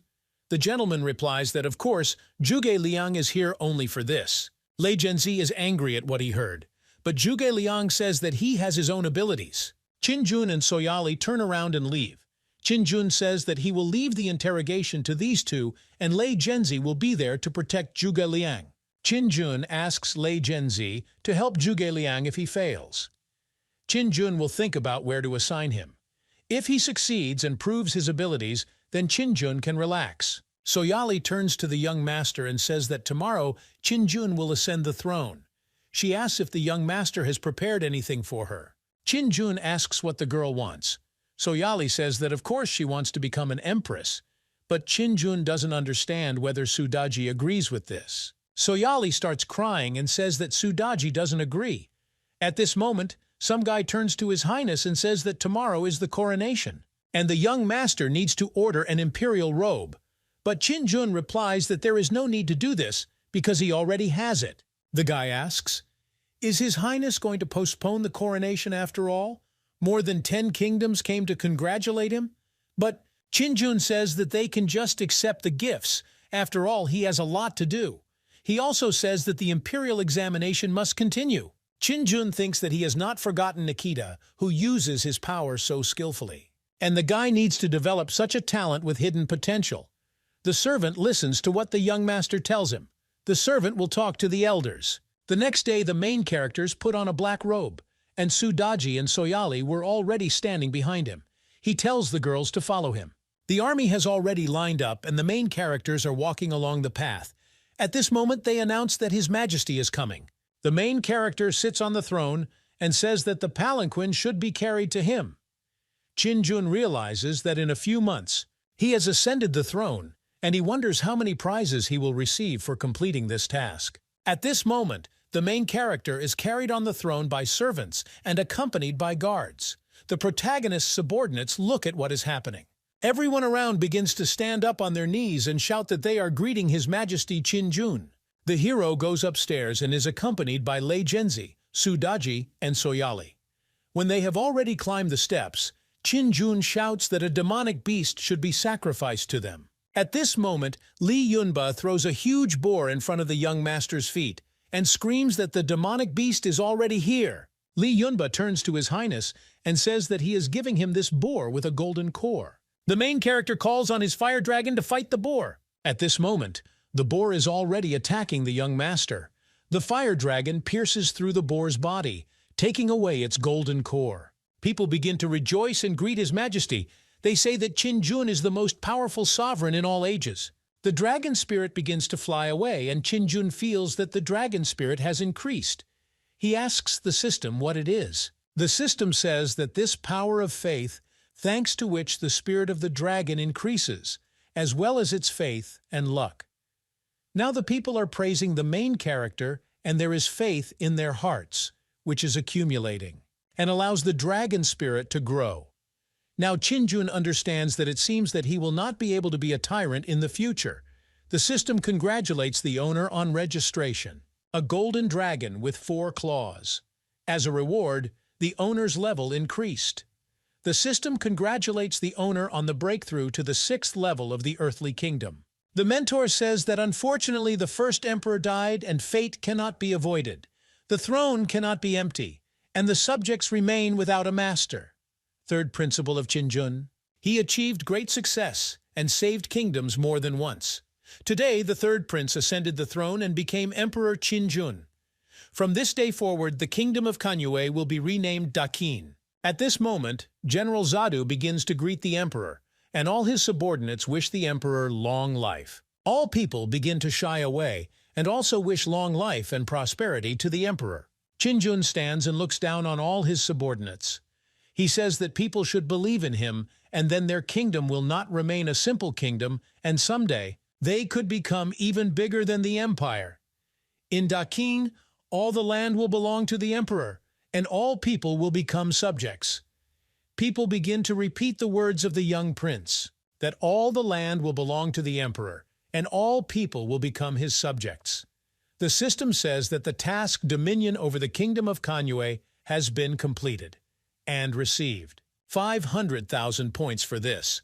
Also, the reward is the ability to summon gods and demons and the chance of a random summon. Also completed the side mission to become an emperor and received 100,000 experience points and a chance for a random summon. The system congratulates the owner on the breakthrough to the 7th level of the earthly kingdom. The system also congratulates the owner on receiving the title of Emperor Qin-jun. and there was a chance to summon a demonic army, and a chance to summon a demon or god. But Qin doesn't understand that becoming the first emperor didn't guarantee that Zhu Yishi would die. Qin doesn't understand. Is Zhu Yishi still alive?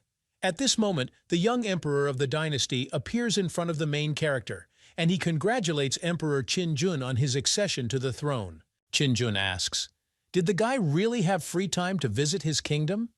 The guy asks Qin to accept a scroll for the portal project as his congratulations. And the 1,000,000 third-level spiritual stones Qin thanks His Majesty, and he asks the guy to stay today and drink with him. Qin turns to Lei Zhenzi and asks him to take His Majesty to the palace so that the emperor can rest. Qin decides that while he is at the peak of his luck, he can summon an army of gods and demons. The system says that random army recruitment has started. The system congratulates the gods and demons on the call of the 10,000th army of spirits. Qin doesn't understand what it is. At this time he is holding some kind of sign in his hands. The system says, what if the owner pours his spiritual power into this item? He will be able to summon 10,000 troops of spirits. And the entire army of spirits consists of restless souls, each of which has reached kingdoms of the golden core. In addition, troops of spirits are capable of absorbing the souls of the dead. Qin understands that this is not a bad and valuable thing. He decides to take 2 lottery chances. The system says that a random lottery has begun, and the system congratulates the owner with the receipt of 3 miracle drugs that increase the level of cultivation. The system congratulates the owner on receiving the spatial scroll. At this moment, someone asks where Qin is. They want the young prince to come out and listen to the decree. Qin looks up and sees 2 generals floating in the sky. These are the envoys of the Non-Yu dynasty. Qin asks who they are. Honghai says that these guys are at the immortal realm level and are very strong. Qin thinks that perhaps these guys are from the Abyss sect, but they have no demonic power. One of the guys says that they are envoys of the Non-Yu dynasty, and they have arrived to announce the imperial decree. Tai-Bai Jinxing never thought that His Majesty would attract the Emperor's attention so quickly. Tai-Bai Jinxing thinks this is bad. The envoys tell Qin to kneel down and accept the Emperor's decree, but Qin doesn't understand why he has to kneel. Lei Zhenzi begins to shout that today His Majesty has ascended the throne. He wants the messengers to quickly say what they have, and then they don't cause them trouble. One of the messengers asks, "Is the guy's name really Lei Zhenzi?" And in this case, they will begin to read out the Emperor's decree. They say that from this day on, Qin and the Qianyue Kingdom will become part of the imperial dynasty and receive protection. Qin doesn't understand. What kind of submission are we talking about? However, given the current situation in the Dakin Kingdom, he really needs protection. Qin thanks and says that their kingdom has now been renamed the Dakin Kingdom. The messengers say that these are small things, and they ask for the emperor to sign an official document. They ask one of the protagonist's servants to return to accept the goddess's inheritance. Qin promises to convey these words to the girl, and he says that everyone can go to the palace. The army returns to the palace. Qin doesn't understand. Is this really the heir? Now he realized that she was from the Nanyoyu dynasty. Now the main character understands. Why didn't the girl show any signs of fighting the Wuqi kingdom? Qin asks the system to continue calling using 2 random chances. The system says that the random summoning of gods and demons has begun. At this time, 2 gods and demons are summoned. The system congratulates the owner on the call because the warriors are already on their way. The main character hopes that this time the military and the advisor will be called up. He asks this system what is the use of Yandan and the spatial scroll that he received earlier. The main character understands that Yandan is a medicine that can increase host cultivation level, and the spatial scroll is capable of teleporting the owner in any direction for 10 miles. In order to use the scroll, it must be torn.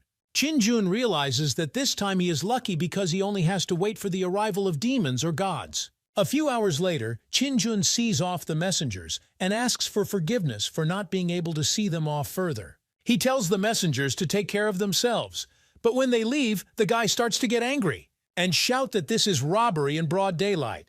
Although the dynasty patronizes his kingdom, Dakin, but their taxes are too high, and if the main character had not been given, 1,000,000 spiritual stones. He would not be able to pay. The mentors thank His Highness, and they say that they will leave. Mentors are already setting off on this journey. The moment Zhu Yishi brings the young master a prisoner and says that this elder has realized. The elder says that in the desert lands there is a secret portal leading to the main building of the sect without. Qinjun asks, "Are these really desert lands?" Now Yu Fenghuang is in the desert lands. Qinjun decides that it looks like he will need to go there. Now Qinjun turns to the prisoner and says that if the elder helps them find the gate, everyone will let him go. The elder agrees. Qinjun leaves and says that before going to the desert lands, he needs to appoint his subordinates to positions. At night, Qinjun summoned all the gods and demons to appoint them to positions. Lei Zhenzi and Honghai will serve as the supreme commanders of all armies except the Imperial Guard, and armies of white surplices. Li Yunba, Li Bai, Sha Wujing, Tai Bai Jinxing, and Guan Yu will be general and first rank. Shu Guiku second-rank commander Makar will be a third-rank general. Su Daji will be the empress, and Soyali will be the first-rank concubine. Also, Zhu Yangqing will be a second-rank concubine. In addition, Qinjun issued a decree to annex the Kanglan Kingdom to the Daqin Kingdom. From now on, the Kanglan Kingdom does not exist, and it is one territory. After his appointment, Qinjun decided to head to the desert lands. 6 days later, the system congratulates the owner for calling Lu Kunqiao. Lu Kunqiao from historical legends. He's Iron Man, a 4th-level cultivator of the earthly immortal realm. The magical weapon is the spear. The system also congratulates the owner for calling Liu Bowen from historical legends. Her race is human. Cultivation of the 1st level of earthly. Her ability is to develop ingenious strategies. Qinjun rejoices that these demons have finally appeared. After all, he waited for them for 6 days. This is an advisor and a military man, so luck is on the side of the young master. Qinjun stands up and says that the time has come to go to the deserted lands. When Qinjun comes out, he is met by his subordinates, and Lei Zhenzi says that the two men want to become a follower of the young master. These guys are called Liu Bowen and Lu Kunqiao. Liu Bowen says that they heard that Emperor Qinjun is a wise and powerful sovereign. They want to follow him. Qinjun says they are just in time. He asks the guys to go with him to the desert lands. Qinjun turns to the beauty and asks what is the girl's position in the reigning dynasty. Zhu Yangqing replies that Qinjun still won't understand. She tells Qinjun to train hard because she can surpass him. Liu Bowen tells His Highness that the less he knows, the better he will sleep. Qinjun understood everything that was said to him. A few minutes later, Lei Zhenzi announces that they have already arrived. Qinjun is surprised that it was so fast. Lei Zhenzi says that the desert lands are vast, and besides, this guy doesn't know where the secret gate is, so they need to stop at this place. Lei Zhenzi requests that this elder give a signal for the sect members to come to this place. At this time, Lei Zhenzi pins the elder to the ground. Qinjun doesn't understand what's going on. He looks and sees a battle there. Qinjun is surprised at how small the world is. He looks down and sees Yu Fenghuang and her army fighting there. Qinjun is happy that on the very first day he was able to meet a girl. Zhu Yangqing says that they are at a disadvantage. She asks if Qinjun can help. At this point, the mandatory mission to collect awakening stones was launched. The deadline for this task is 3 days. If it fails, the host's cultivation level will be reduced. Qinjun sees that this is a forced collection mission that the system mentioned, and she finally became active. Qinjun is dropped from the spatial transport, and he talks about his team moving forward. After all, if the mission was launched, it means that among these people, there are awakening stones. And today, Qinjun will play out a heroic rescue. They start attacking the girl. One guy tells Miss Yu Fenghuang to take care of herself, because they will detain them.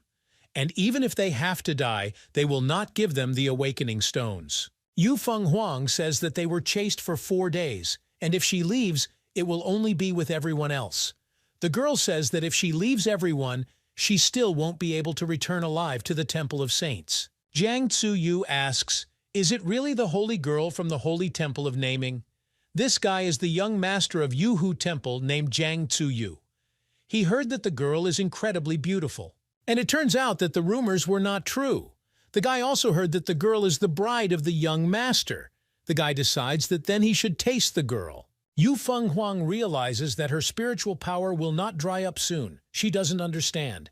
Is she going to die in this place today? Jiang Tzuyu creates a circle of fire next to the girl and binds her with magical fire flowers. One of the guys starts shouting that if Jiang Tzuyu harms their lady, the young master will not spare him. But Jiang Tzuyu begins to laugh and says that there are many talented cultivators in the desert lands, and if it were not for the support of the cult of the Black Tribe, he asks whether he would have become so famous. Jiang Tzuyu says that today he will take his bride away, and so he will lose his honor and glory. Yu Feng Huang screams for the guy not to dream because she would rather die and not let the guy get his way. The guy is already pulling the girl to him with his chains because he wants to steal her. At this moment, a huge spear suddenly falls from the sky, and thus he breaks the magical network that created by Jiang Tzuyu. The guy starts screaming and asking who else did this. He does not understand who dared to interfere in the affairs of the Yuhu temple. Jiang Tzuyu sees a silhouette in front of him, and he asks who the guy is. But Qin Jun appears and asks who dared to touch his woman. Qin Jun tries to protect the girl. Yu Feng Huang is happy that Qin Jun has arrived. Jiang Tzuyu asks Qin Jun, "Who is he?" Jiang Tzuyu doesn't understand why he can't consider the guy's cultivation level. At this moment, the main character attacks the guy with his spear, and Qin Jun shouts for Jiang Tzuyu to die. Jiang Tzuyu sees the guy's spear already in front of his eye, but suddenly he jumps up and thereby tries to avoid the blow. But Qin Jun raises his hand up and begins to emit huge lightning bolts. He hits the guy, Jiang Tzuyu. Now Jiang Tzuyu is falling. The main character goes down to the girl, and he tries to save Yu Feng Huang.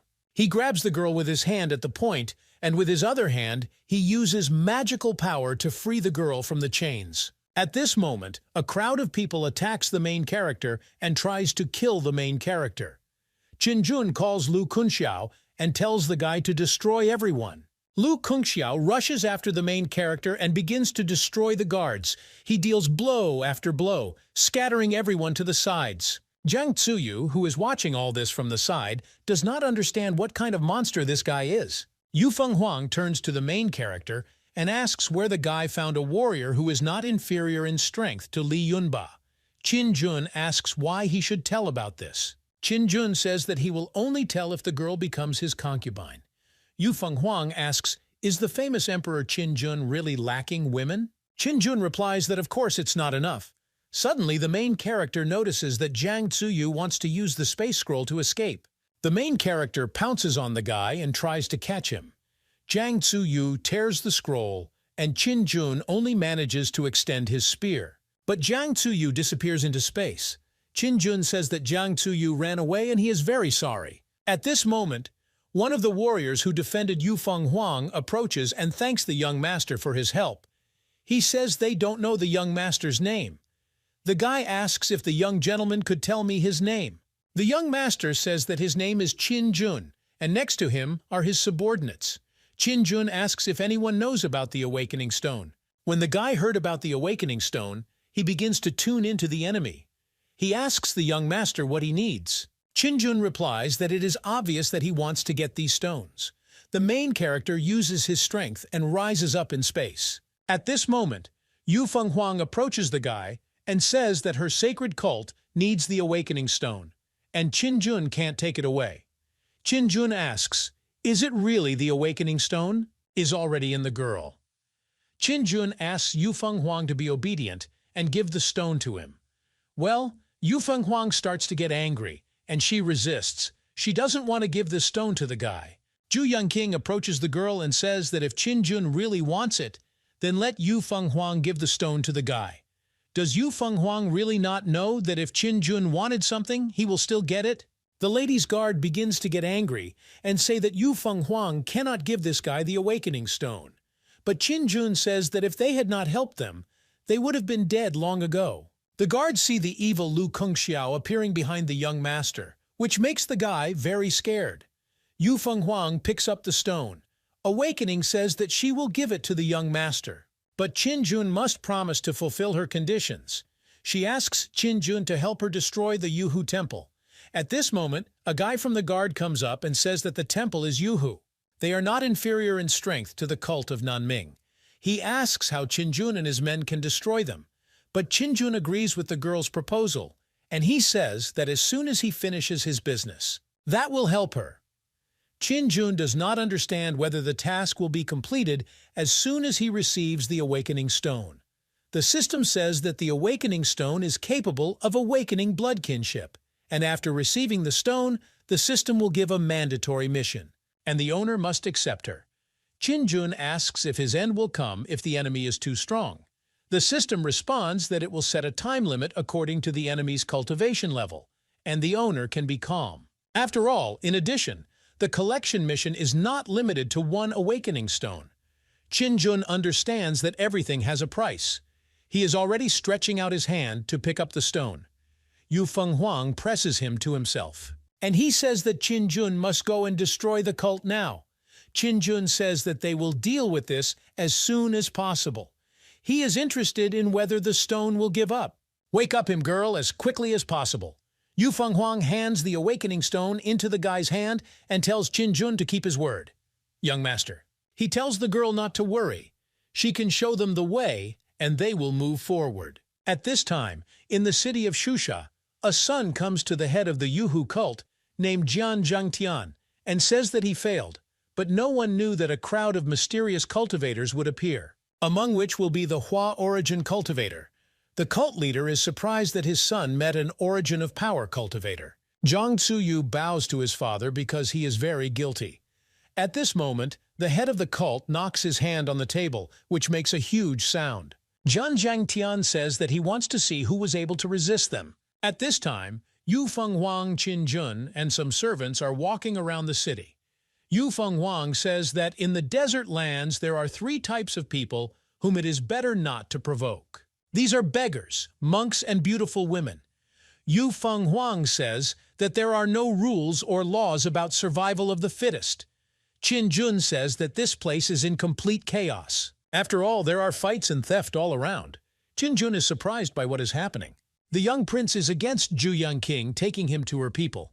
Now the main character turns to Yu Fenghuang says, so that they find him a place to rest and wait for news about the destruction of the Yuhu cult. Yu Fenghuang turns around and leaves, but she reminds what the young master said about that she is his woman. She wants Qinjun not to forget about this.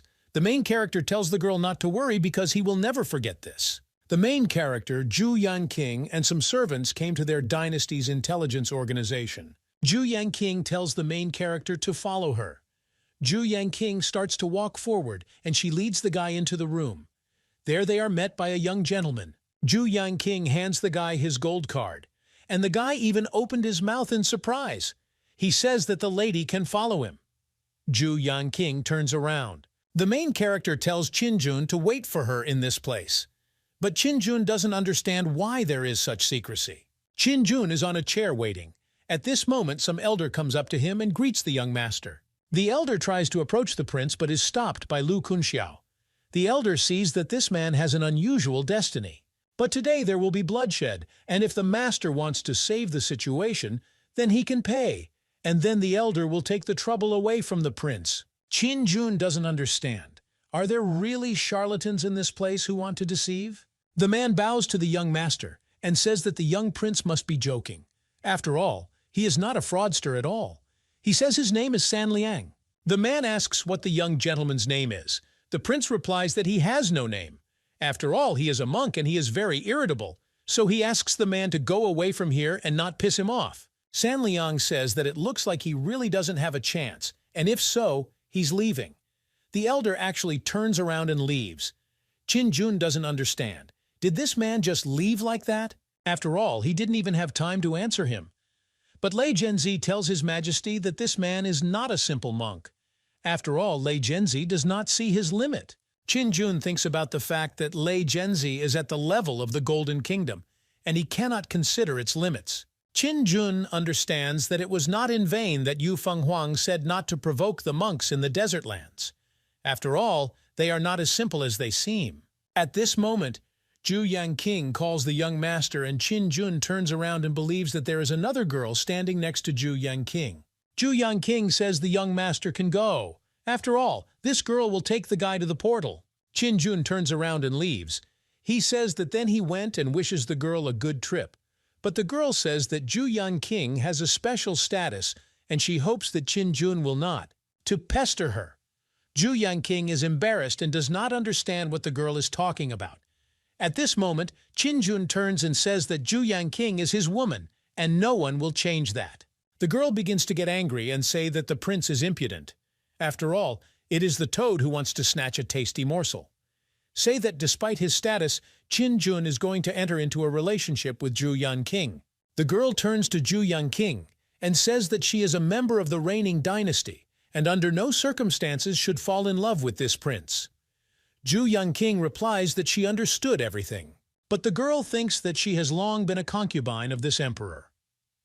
After some time, Qin-jun, as well as Lei Zhenzi, Lu Kunxiao, and Liu Bowen, approach the huge gate. Liu Bowen asks His Majesty how they will open this door, but the main character doesn't even ask this question. He simply tells Lu Kunxiao to destroy her. At this moment, Lu Kunxiao uses all his strength and heads out to destroy this door. Inside is the head of the Zhangjiangtian clan. He doesn't understand what this sound is, but his son Jiang Zuyu replies that someone is breaking in on them. Lu Kunxiao has already broken through all the gates and is making his way inside. He destroys all the people who get in his way. And he says that everyone should die. Now Lu Kunxiao finds himself in front of the clan head and his son.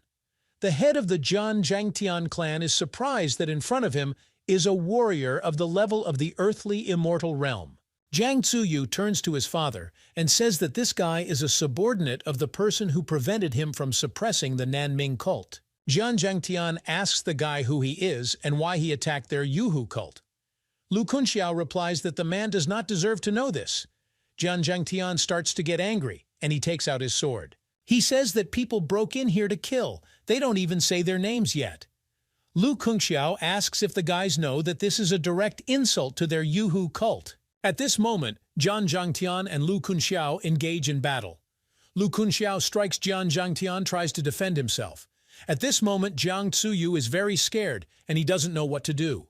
But unexpectedly, Zhangjiangtian jumps away from a strong blow and falls to the ground. Lu Kunxiao comes up to him and takes him by the neck. Lu Kunxiao lifts Zhangjiangtian by the neck and says that from this day forward, Yuhu no longer exists. Yu Feng Huang hears the voice that Lu Kunxiao makes. They do not understand. How is this possible? Did these people really attack the Yuhu cult so quickly? Yu Feng Huang and her guard decide to go see what's going on there. All his subordinates are watching the battle, but unexpectedly through the smoke and dust that rose in the battle between Zhangjiangtian and Lu Kunxiao, Zhangjiangtian breaks out of there and attacks the main character. But suddenly, Lu Kunxiao protects the young master and hits the head of the clan. So the head of the clan flies to the side and makes a huge hole in the ground. Qin-jun turns to Lu Kunxiao and asks Lu Kunxiao to give him the opportunity to kill the head of the clan. But Lu Kunxiao apologizes because the head of the clan has already died. Lei Zhenzi flies up to the head of the clan, uses his magic ball, and takes the spiritual sphere. Lei Zhenzi approaches the young master and hands the ball to the master. Qin-jun is surprised that this is truly a spiritual realm. After all, Tai Bai Jingxing explained to him that the spiritual realm is formed at the level of origin of power, and as soon as a person is cultivated. Before the earthly kingdom, the spiritual sphere can leave the body. In a sense, the spiritual sphere is the embodiment of the soul, and if it cannot be destroyed, it can be reborn. People say that having reached the peak of the highest realm, the soul becomes an immortal point. And even if the spiritual sphere is destroyed, the soul can be reborn. But to destroy it into the ordinary spiritual sphere, there is no chance of rebirth. The main character approaches the head of the clan, and Zhangjiangtian asks Qin-jun who he is and why they attacked them. With Zhangjiangtian asks if Qin-jun is afraid of the Four Gods sect. Qin-jun asks who else they are. Zhangjiangtian says that they are the lords of the empty lands, and his cult is part of them. And then the young master will meet a bitter end. If they don't leave the city now, a side mission was activated for the hero, which is called Dominion, over the city of Shusha. For completing the task, the young gentleman will receive ability to summon gods and demons. A special reminder of this task is that if the owner captures the city of Shusha, then all four gods will be angry. Now the main character turns to the head of the clan and asks, is John Zhangtian really threatening him? John Zhangtian says that Qin Jun is possessed by demons. Cultivation is divided into paths. The path of the prophet, Buddhism, Confucianism, the demonic path, and many others. The demonic path is the most terrible of all. To the demonic cultivator. Path enjoys toying with the souls of his enemies, making them want to die. John Zhangtian understands that this person is indeed a demonic path cultivator. Qin Jun holds out the demonic card and tries to absorb the soul of the clan sect into it. Now the main character turns to his warriors and addresses Liu Bowen. He asks what Liu Bowen thinks about him wanting to take over this city. Liu Bowen replies that if the master uses force, then the Nanming cult will be an excellent choice. Qin Jun replies that first they need an army, and it is best to recruit monks using spiritual stones or subjugate them by force. Yu Feng Huang comes in and sees that the Yuhu cult has been destroyed. A huge crowd of people comes behind the girl and they discuss how strong Qin Jun is. The lady approaches the main character and asks if Qin Jun managed to do it. The young prince says that from now on, the cult of Yuhu does not exist, but he cannot guarantee that the four gods will not be chosen by new cults. Yu Feng Huang says that this is enough but that Zhang Zhangtian is dead. The prince says that the head is dead. He asks how is the Nanming holy sect? After all, Yu Feng Huang has subordinates. The girl asks why the young master is doing this, but Qin Jun replies that of course he needs an army to capture the city of Shusha. Qin Jun asks if Yu Feng Huang wants to go with him, but her servant begins to shout that the mistress should not agree to such an action because it is impossible to provoke the wrath of the sect of the four gods. But Yu Feng Huang tries to close her mouth with the guy and says that she agrees. She asks Qin Jun to give her 2 days to gather all her subordinates. Qin Jun takes the girl by the hand and says that in this case, he will wait for good news. Yu Feng Huang agrees. The madam's guard begins to get angry and think that Qin Jun tied the madam so easily. He suspects that these two may be Roman, but this is not possible, and he must report this to the young master. The news that the Yuhu cult was destroyed quickly spread across the desert lands, and 2 days later, Yu Feng Huang's subordinates arrived in the desert lands and led by Qin Jun less. Then in a day, they captured the city. A few days later, Qin Jun sits on his throne with Lei Zhenzi standing next to him. The elder is kneeling in front of him. Qin Jun asks if the elder is sure. The fact is that he gave a signal. The elder replies that he did everything. These are insects specially raised by a sect that are capable of finding their own kind. At this time, the system places the fact that a side mission was completed called domination of the city of Shusha. For this, the owner gets a chance to summon gods and demons. The system reminds that the owner was angry with the four gods. The main character orders Lei Zhenzi to look after the elder. At this time, the main character calls on the system to make a call. The system congratulates gods and demons from the owner on receiving a god or demon who is already on his way. Qin Jun sees the outline of the god or demon he has summoned, and Qin Jun sees that this is a figure. She looks like a literary character from a novel. Qin Jun doesn't understand, or is it one of the 4 great monkeys? The 4 great monkeys are the stone monkey, the baboon, gibbon, and 6-eared macaque. Each of them has different supernatural abilities. Among them is the famous Monkey King, but Qin Jun doesn't know which one was summoned this time. The main character decides that he will wait. After some time, Qin Jun is on the street meditating. Lei Zhenzi and Lu Kunxiao are standing next to him. Why, he notices that someone lands on the roof with a weapon, and he starts shouting who came to them. At the same moment, this man from the roof jumps to the ground and says that his name is Yuan Hong, and he will follow Emperor Qin Jun. The system congratulates the owner for calling a gibbon named Yuan Hong. From the novel of spirits. Since this creature is a primate, he has a cultivation level of the 9th level of the Golden Immortal Realm, and his technique is to harden the body with 9 cycles of force circulation. Lei Zhenzi starts to get angry and asks, should they really believe this guy? After all, Yuan Hong is unclear who and where he came from. Lei Zhenzi asks if they can trust him. But at this moment, Qin Jun stops the guy and tells Lei Zhenzi not to be nervous. After all, he and Yuan Hong have known each other for a long time. The main character approaches the guy and says that he has been waiting for Yuan Hong for a long time, and he offers him a drink today. Suddenly, Yufeng Huang appears from behind and starts shouting that things are bad for them. After all, people from the Four Gods sect have already arrived. At this moment, the system launches a side mission in which you need to complete and behead 5 hegemonic princes. From the Four Gods sect, as a reward for successfully completing the mission, the young master will receive 1 million experience points and a chance for random summons. Qinjun turns to Yuan Hong and tells them to go meet this sect. At this time, the guards have already lined up at the gate and they are ready to defend the city. Members of the Four Gods sect are already entering the gate. Qinjun sees that there are only 5 of them and they walked so slowly. Qinjun asks, do they really want to establish themselves at his expense? And Yufeng Huang starts screaming. What are the 5 rulers of the Zuolong cult? The Four Gods sect is divided into the cult of Zuolun, Yuhu, Baishuan, and Nanzhu, among which Zuolong is the strongest. These 5 people are masters, the level of the earthly immortal realm. And people say that their boss has already surpassed the earthly immortal realm, and they are called the 5 hegemonic princes. Among them, Xiaoshu comes forward and asks the boss for permission to start first because he hasn't had fun for a long time and wants to have fun this time. The boss says the guy can go ahead.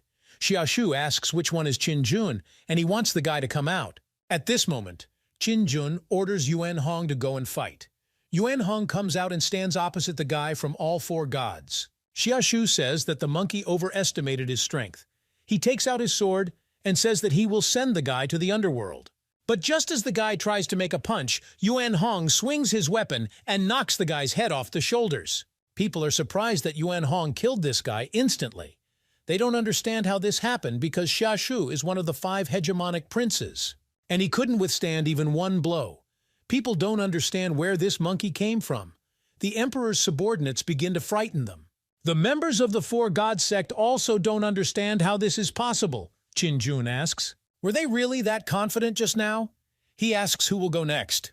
But the main thing is that they will attack all together, and Yuan Hong will not be able to stop them. The remaining 4 sect members attack Yuan Hong. Yuan Hong uses his weapon and swings it. He parries the blows of all 4 masters and begins to attack again.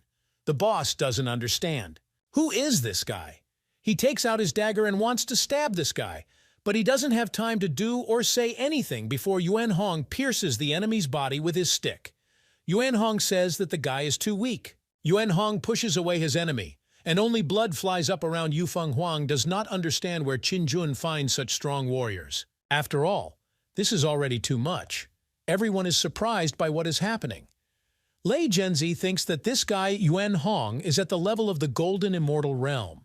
Qinjun tells Yuan Hong not to miss anyone and destroy everyone. Yuan Hong attacks the 3 remaining sect members. He swings his weapon at them and tells them to die, says the side mission has been completed. After all, the owner was able to behead 5 princes of the hegemon in the sect of the 4 gods, and for this he received 1 million points. And the chance for a random summon, the system congratulates the owner on breaking through to the 8th level. 3 days later, Qinjun sits on his throne and asks the elder what news the insect he sent as a message brought him.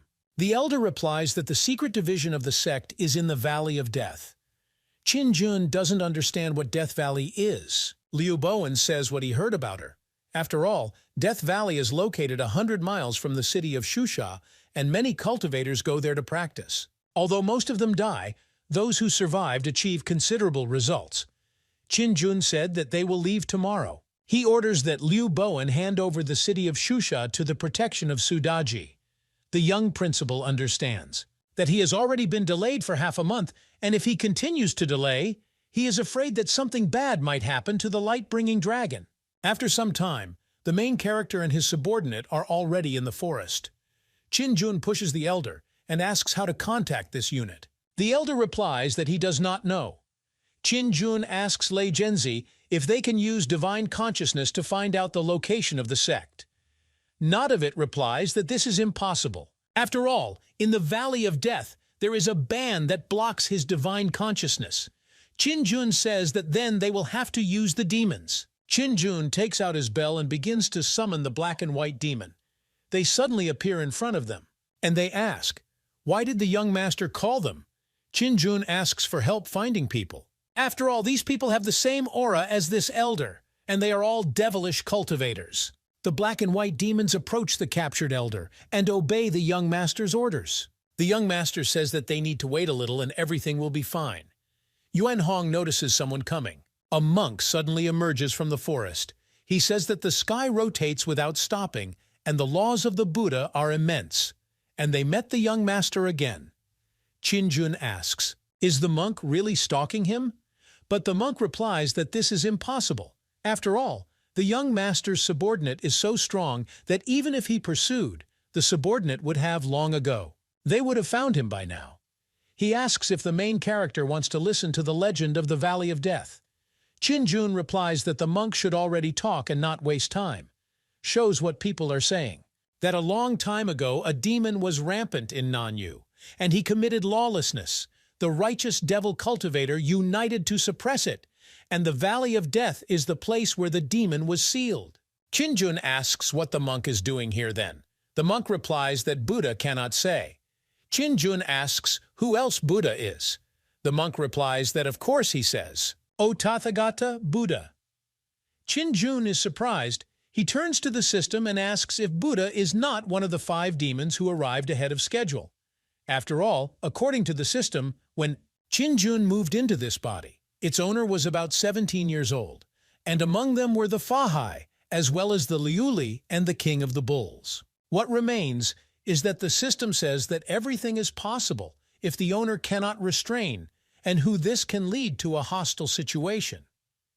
The monk turns around and leaves. Suddenly, a black demon pulls white from the ground, and the white demon says that they have found the one they were looking for, and the young master must follow them. The demons lead the young master and his team to the cave.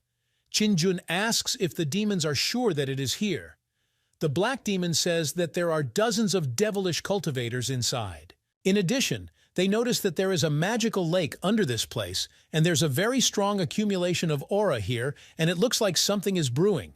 Qin Jun orders Yuan Hong to blow up this mountain. Yuan Hong steps forward and tells His Highness to step aside. Yuan Hong approaches the mountain and uses his power. Suddenly, the monk appears again and tells Mr. Qin Jun that it is an incredible coincidence that they met again. But the young master tries to drive the monk away. The monk replies that he did not follow the young master and that he is here to investigate.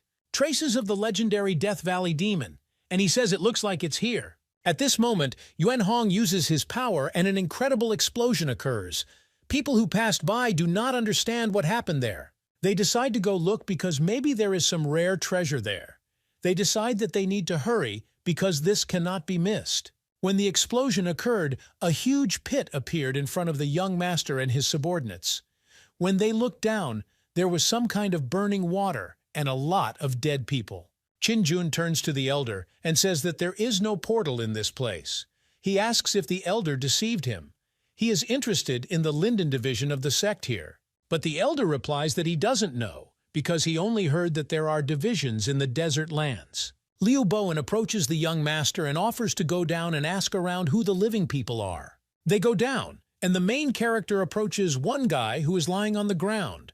Qin Jun asks if the Abyss Sect division is here. He says that if the guy answers him, he will ease his suffering. The guy replies that there used to be a unit here, but now it is no longer there. After all, the unit was crossed by everyone who was the Black Flame.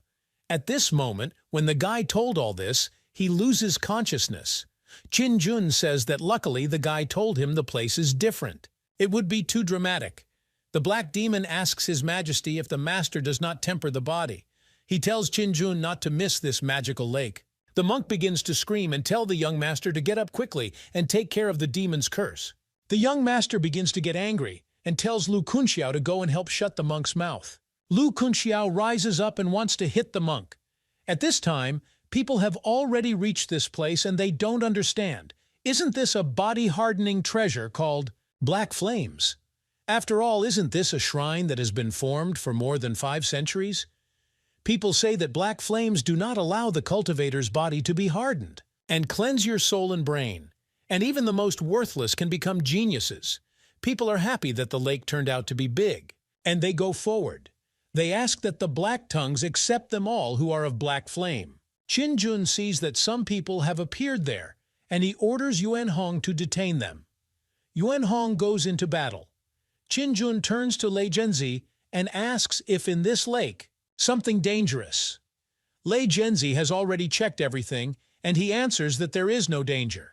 But inside the lake there is a very violent energy. However, there should be no problems with the young master. Qin-jun says that this is very good, and he begins to dive into the water. Qin-jun eats one pill and says, "What is better to break through to the level of generation in one breath?"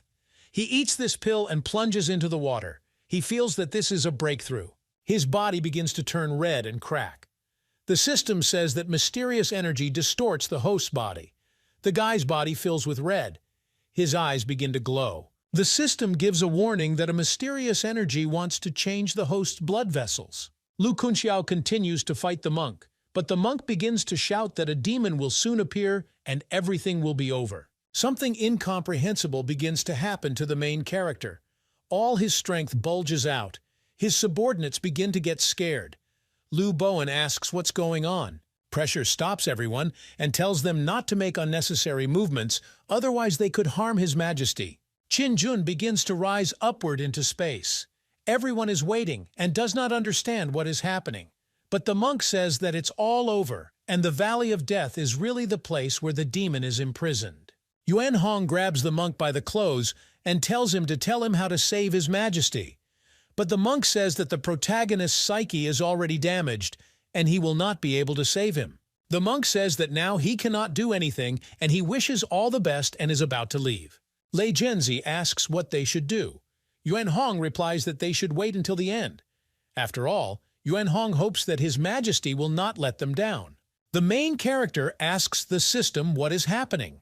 After all, if this continues, it will break through the generation of strength. Moreover, he can no longer contain the desire to kill. He asks the system what to do. The system says that this force is extremely powerful, and if it is forcibly dissipated, the owner may explode and die. The system congratulates the owner on the breakthrough in the generation of power, and the system activated the first transformation. As a reward for summoning to generate power, the young master is given a chance to summon armies of gods and demons. Qin-jun does not understand what is happening. He extends his hand and tries to see the sacred courtyard. But suddenly, in space, the main character begins to fall. He falls to the ground and sees some kind of wasteland, and around there is a red stream. Qin-jun can't figure out what this place is. He begins to call into the system or one of his subordinates, but he doesn't see anyone nearby. He doesn't understand where everyone went. But suddenly, the main character notices a huge leg in front of him. He doesn't understand how tall this man is. It looks like this man's height is about 30 meters. Suddenly, a huge blue space appears in front of the main character, who swears to protect and guard the sacred court of Non-Yu Immortal until his last breath. A huge man stands in front of the main character, and there are people on his head. Qin-jun doesn't understand. Is there really a giant in front of him? The system congratulates the owner for receiving the blood of the fire demon. At this time, Liu Bowen begins to shout that things are going badly because the young master is dying. The black demon says that if the master dies, they will take his soul to the afterlife. And even if the young master's body is destroyed, there is still a chance for revival. The white demon says that now their weapons cannot touch. To the young master, the energy contained in the four flames is capable of striking back at them. At this moment, the main character comes to his senses, and Liu Bowen turns to His Highness. But at this moment, Qin-jun's eyes begin to glow red, and Liu Bowen doesn't understand. Is it possible that the master has a demon? But Qin-jun replies that the guy should not worry, because everything is fine with him, and this lake is strange. But there is no demon in it. The system gives the young master a reward for receiving blood. And this is a chance to randomly summon gods and demons, as well as inherit a skill. Liu Bowen says that in this case, they need to leave here as soon as possible. The main character and his subordinates turn around and leave. At this time, they are still in the Valley of Death. Qin-jun asks the system to show him a list of characteristics. Qin-jun sees his list of characteristics. He has a blood connection, fire demon. He now has many magical artifacts and spiritual abilities. Qinjun sees that his innate supernatural power is the body of a demon. Qinjun says that the blood vessels of the fire demon must be that giant, so he also got his body. He decides that he needs to study everything thoroughly, because it was not in vain that he arrived in the Valley of Death. Lei Zhenzi says that something is happening ahead. They see people floating in the air. Qinjun asks why they are not moving forward. But the monk says that there is a curse, and if they go, I will die. The monk asks, "Is everything okay with the young master, and how is this even possible?" Qinjun asks. "Are these really ghosts?" But the black demon replies that his spiritual consciousness does not sense ghosts. At this moment, some white demons with red eyes are sitting in the clouds. They say that those who dared to disturb the tomb of the god of war will die. They start chasing people away. People begin to fight with them, but they understand that these demons are not material, and they are just an illusion. Demons begin to attack, and Lu Kunxiao uses a fireball to avoid the enemies. At this moment, the elder breaks out and says that Qinjun and his subordinates are helpless.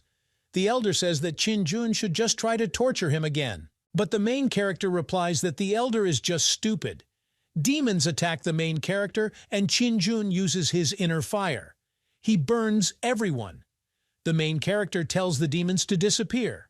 The monk sees that the main character has devilish power.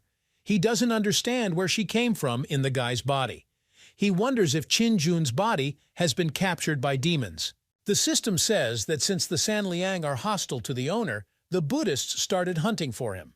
The system indicates that the owner has successfully broken through to the generation of power, and the period of protection has officially ended. Afterwards, the owner will not be able to receive experience points for killing enemies. System update and countdown enabled. The main character now understands why he was not given points for killing these white shadows. After all, a new function is activated through money. Now Qinjun is looking forward to it, and hoping that the new function will give him strength. As for this monk, it's as if he won't attack him now. Liu Bowen says that there are too many demons, and they need to be invented like a pro. Qinjun replies that his true fire has transformed, and he can destroy them, including this invisible barrier. Qinjun orders Lei Zhenzi to fly forward, and Qinjun will try to break through. The trust obeys the young master's order, and he sets off. Now the main character takes a deep breath, and after this a huge amount of fire comes out.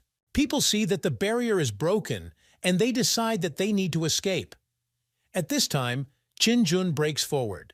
But he does not understand what is happening because the white demons are not chasing them. People are happy that they are saved. The guy thanks this young master, Qinjun, otherwise they would have died. But at this moment, the white demons begin to speak so that the god of war will be revived, and the sacred court will flourish again. Qinjun accesses the system, and he asks, "Is there really someone else's soul hidden in his body?" The system responds that this is unknown for now, and in any case, nothing threatens the owner now. Qinjun exhales and says that they should go back to Shusha City. But the monk orders that the demon come out of the guy's body. Qinjun begins to get angry and tells the monk not to touch him anymore. But the monk begins to meditate in the air and call on some of his spirits. Yuan Hong starts to get angry and he rushes forward. He wants to deal with this monk. Yuan Hong uses his strength and wants to hit the monk, but the monk uses defense, and he dissolves in space. Qinjun is surprised that this guy runs too fast. The system has activated a side mission called Persecution of Buddhists. The details of the mission are that the Western Buddhist called the Master of the Demons, and the Master will be persecuted for the purpose of killing the Western Buddhist sects. Qinjun must prove that. He is not a devil cultivator, and then the Western Buddhist sects will not dare to persecute him. And for completing the task, he will receive a chance to randomly summon a demon or god, and a chance to randomly summon an army and gods, as well as level up. The main character begins to get angry because of this old monk, but he will find a way to deal with it. He orders the system to begin summoning the demon. The system has activated random summon, and she congratulates the owner on the call because the demon is already on the way. Qinjun is thinking about calling up the army as well. The system has activated random summon. The army and she congratulates the owner on the call of the 100,000th heavenly army. The heavenly armies from the journey to the west. The number of warriors is 100,000. cultivation from the first level up to the 9th level of the earthly kingdom. Their ability is the art of clouds, and the characteristics of the army are the divine power of heaven and the coercion of the spiritual army. Qin sees that there are 100,000 level warriors. The earthly kingdom is still the heavenly armies, and it seems that Shusha City cannot allow the holy teaching of Nanming to interfere. At this time, the city of Shusha was attacked by a guy who was sitting on a huge demonic beast with red eyes and fangs. He asks what's wrong with Mr. Qin. After all, the people above are very careful and he must show his skills. People don't understand. Isn't this Afu Zhengpo from the Four Gods sect? The guards ordered the gates to be closed immediately. But at this time, Afu Zhengpo begins to get angry and ask, "Where is this Emperor Qin? And who is this Yuan Hong guy?" He asks them all to go out and accept their death. The guards try to call Emperor Qin, but they remember that he is not in the city now. They think that the end has come for them because Qin probably ran away. Afu Zhengpo says that this guy is really spineless. He orders his warriors to take back the city and kill. After all, they must raise the reputation of the Four Gods sect. The guards understand that their city has come to an end. Suddenly, a guy jumps out to them and says that his name is Bai Qi and that he is already here. He tells these guys not to think of harming any of the people of this city. The system congratulates the owner for calling Bai Qi. This is the god of murder. His cultivation is the 3rd level of originating power. At this time, the main character and his subordinates are already coming to the city, and they see what is happening there. Qin says that Bai Qi has arrived and now Yuan Hong must leave. Afu Zhengpo shouts that this is an insignificant origin of power. He asks who dares to interfere with him. Afu Zhengpo asks to leave this guy for him because he wants to finish him off. At this moment, huge fiery blows come from the sky. All people begin to fly to the sides. Afu Zhengpo says that this is an incredibly heavy aura. He's surprised. But Qin and his subordinate Yuan Hong emerge from the smoke. Bai Qi addresses the main character and says that he has already arrived. Afu Zhengpo is happy that the young master has finally appeared in front of him. He tells Qin to kneel before his master and lay out his shoes so that Afu Zhengpo can spare his life. At this moment, Yuan Hong bursts into action and asks how this guy dares to insult their master. Yuan Hong asks, "Does Afu Zhengpo want to die?" Afu Zhengpo is glad that this guy came to him on his own. He sits on his huge beast and swings his weapon to hit the guy. But Afu Zhengpo doesn't have time to do anything. With just one swing, Yuan Hong knocks this guy down and falls to the ground. His army begins to shout that Mr. Afu Zhengpo is wounded and everyone goes on the attack. But suddenly, each of them freezes in place. They don't understand what it is, because in front of them is 100,000th of her heavenly hosts. Qin says that the heavenly hosts arrived just in time. The guards are surprised. Are there really celestials in front of them? They say that the coercive power is very strong. They do not understand. Is this really the army of Emperor Qin? They are interested when they are nearby.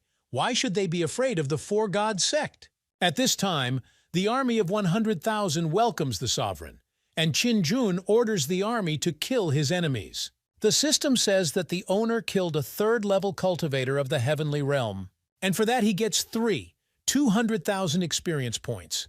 Qin will release that again. Experience points and similar system updates have completed.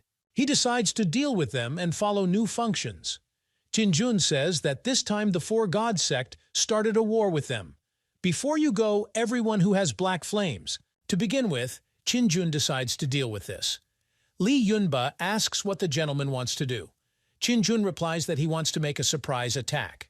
The next day, the young master and his army are heading out on flying ships, and the master says that there is a sect of 4 gods ahead of the gate. Qin Yuan Hong is the main attacker of the heavenly hosts under the leadership of Bai Qi, who will invade everyone who destroys the rest of the cultivators. Qin tells Yuan Hong to head forward. Yuan Hong accepts the young master's order and goes into battle.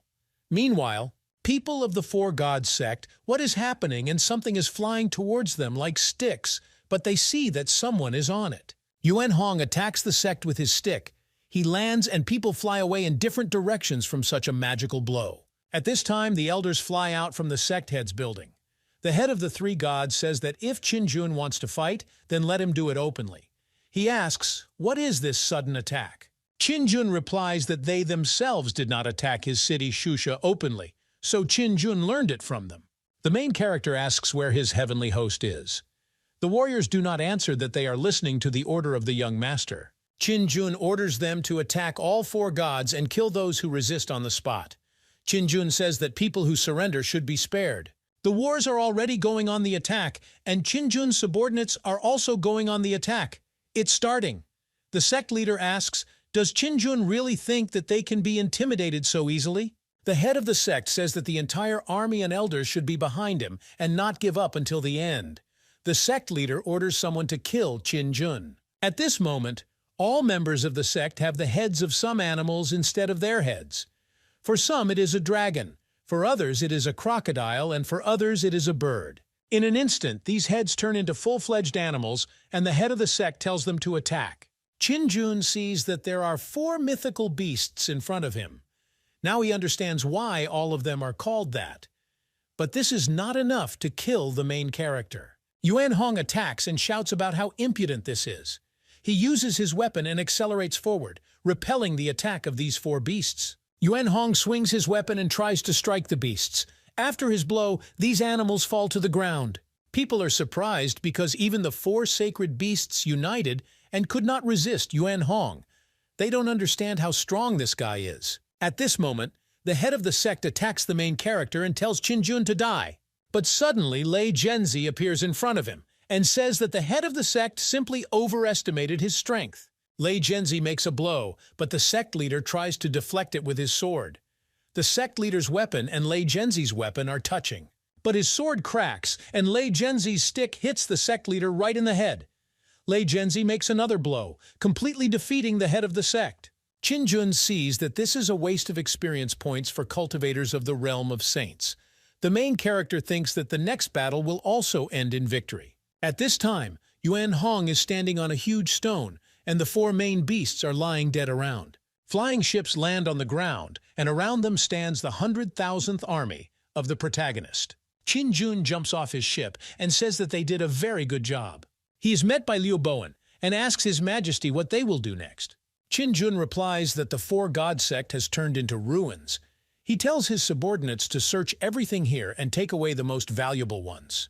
The main character approaches the 4 beasts and thinks that if they take control of the heirs of the blood of the 4 sacred beasts, then the dynasty will move forward again. He asks if luck will not favor him. Qinjun turns to Bai Qi and tells the guy to find out if the children are the sect of the 4 gods. Qinjun sees that the sects are all settled, and then he needs to deal with the Abyss sect. At this time, in the Black Flame sect, Gu Dan was meditating. Suddenly, a demoness appears behind him, and Gu Dan asks what's the matter. The demoness says that this is really the head of the sect, and very large-scale events are happening in the world. And Gu Dan continues to quietly cultivate. Gu Dan asks what happened. The demoness says that Emperor Qinjun destroyed the 4 god sect. Gu Dan asks, did Hong Hai and Li Yunba really have a hand in this? But the demoness replies that none of them. After all, it was a demon monkey named Yuan Hong. And he is stronger than Li Yunba. The next target is the Abyss sect division. What is in the 4 god sect? The demoness comes close to the master and says that it is better for him to ignore them and keep his head down, otherwise the girl won't be able to save him. The demoness says that Gu Dan needs to choose them or the sect. After some time, the main character and his subordinates had already arrived. Yuan Hong tells His Highness that they have arrived in the city of the Black Tribe that is ahead. Lei Zhenzi says that the cultivators of the Abyss sect are located underground in this city. At this time, the sect guards begin to shout and ask who came to them, because this is a forbidden zone. Sects of the Black Tribe, and entry here is prohibited. Qinjun says they need someone, and he asks the guards to lower their weapons. But one guard calls the main character insolent, who doesn't respect his religion. He orders his archers to kill this guy. At this moment, arrows begin to fly at the main character, but then Lei Zhenzi comes up and deflects the blow with just a wave of his hand. Following this, the guy delivers his blow, and he strikes his enemies with lightning. The guards begin to scream and beg for mercy.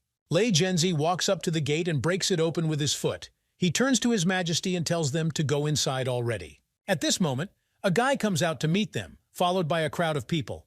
He emits some strange aura. The guy asks who invaded his city.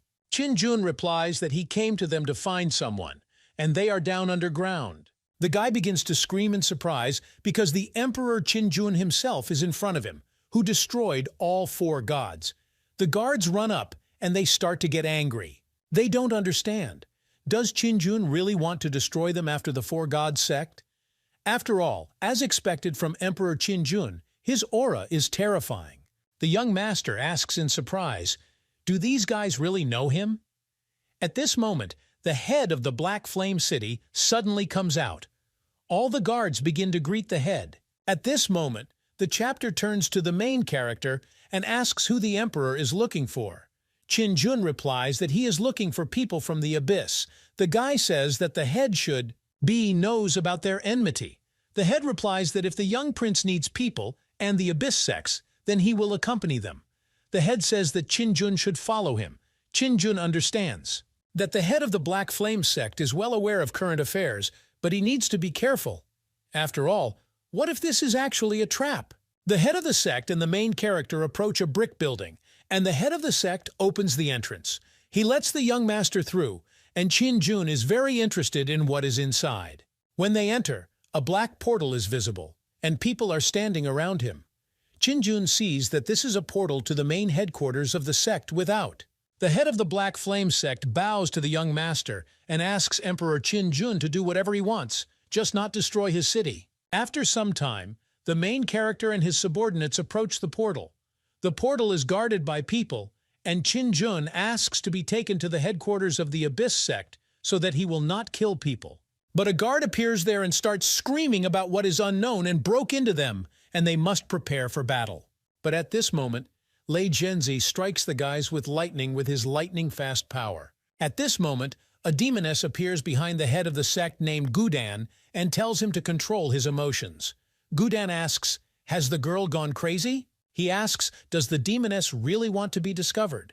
But the girl replies that Gudan should not worry, because until people stand in front of her, her existence will be impossible to notice. The girl says that the head of the sect should not forget about the agreement with the temple of the Lord of the Underworld, and if his sect wants to escape from the wrath of the Non-Yu dynasty, then Gudan must rely on them. At this moment, Qin-jun gives the guards 10 seconds to be sent by the Abyss sect headquarters, otherwise he will kill them.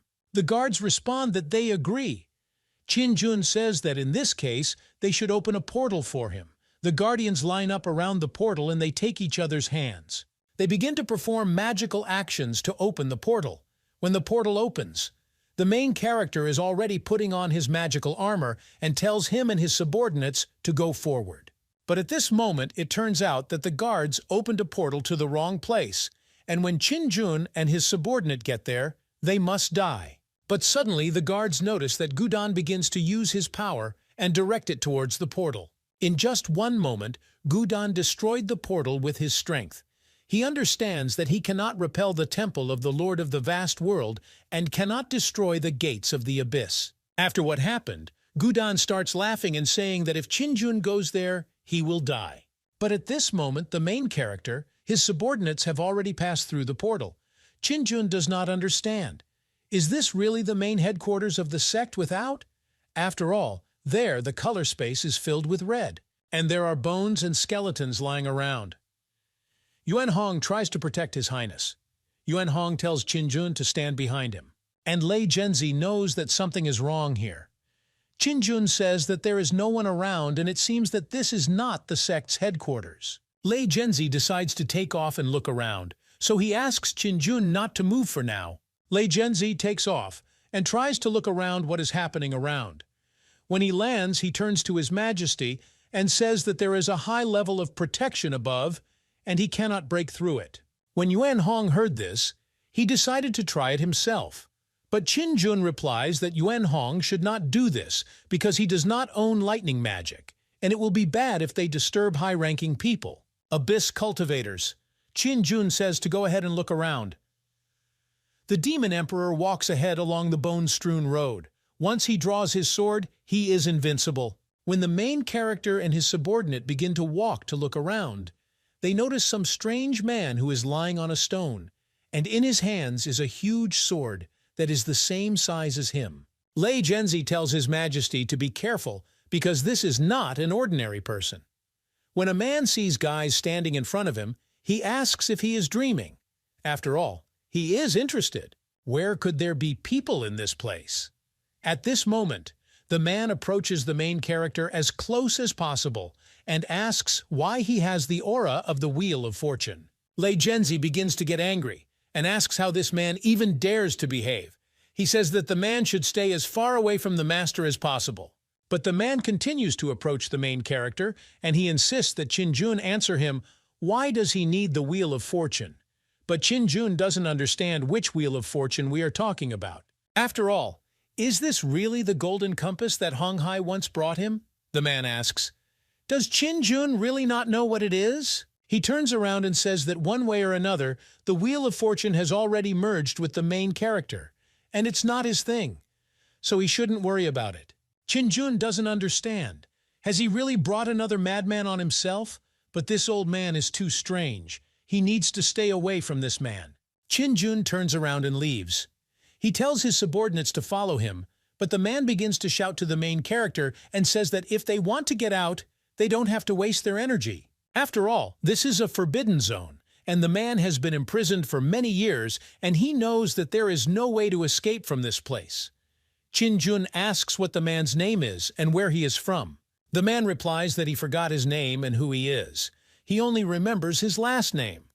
A man approaches the main character and says that he liked Qin-jun. He asks what the guy's name is. After all, in the future, they will be able to work together. But Qin-jun doesn't understand how he needs to work with this man because he wants to get out of here. Qin-jun turns to his subordinates and asks them to move on. Half an hour later, they continue walking, and this strange man follows them. They already reach some space that is located between huge stones. Qin-jun says that the exit is ahead, but for some reason, his soul is not at peace. Yuan Hong comes forward and tells the gentleman that he will try. Yuan Hong gathers his strength and tries to make his way forward. He flies up to this exit and hits the space with a stick. But the guy doesn't succeed. He just flies back. The man says that there is no way out, and he tried to do this at least 10,000 times. Qin-jun turns around and asks Lei Genzi to help Yuan Hong do this. Lei Genzi obeys the young master's orders and sets out to break this portal. Explosions are happening all around. After some time, the craftsmen fly there and ask where there could be people in the forbidden territory. But one guy says that these are the rules of the Abyss sect. After all, if someone wants to penetrate everyone through a portal, then the place of teleportation is a forbidden zone, so that the enemy cannot return. They are afraid that these people wanted to break in. But they were sent to this place. And this is what happens to those who challenge all those abysses. It doesn't matter how high a person's cultivation level is. After all, if he gets into the forbidden zone, he will die. Qin-jun understands that neither Yuan Hong nor Lei Genzi could break the restrictions. He thinks about what if he uses true fire. He tells Yuan Hong and Lei Genzi to get out of the way, and now it's his turn. The main character bows his two hands and tries to use fire. He inhales and directs the flame into space. The man is surprised that in front of him is a man who owns the true flame. After some time, holes burned by fire begin to appear in space. And after some time, when Qin-jun used his flame, this space breaks into thousands of fragments. Members of the Abyss sect begin to fly towards where the deserted place is and say that these people are going to break the restrictions and they need to stop them. When Qin-jun broke the wall of space, he tells Lei Genzi to try something now. Lei Genzi heads forward and uses his lightning to strike the members of the Abyss sect. The main character orders Lei Genzi to capture these guys. Lei Genzi hits the road and now he will fight with enemies. The man is surprised that the ban has been broken. Well, Qin-jun replies that it's not that they couldn't get out, but that the man is too weak. Qin-jun turns around and leaves, calling Yuan Hong with him.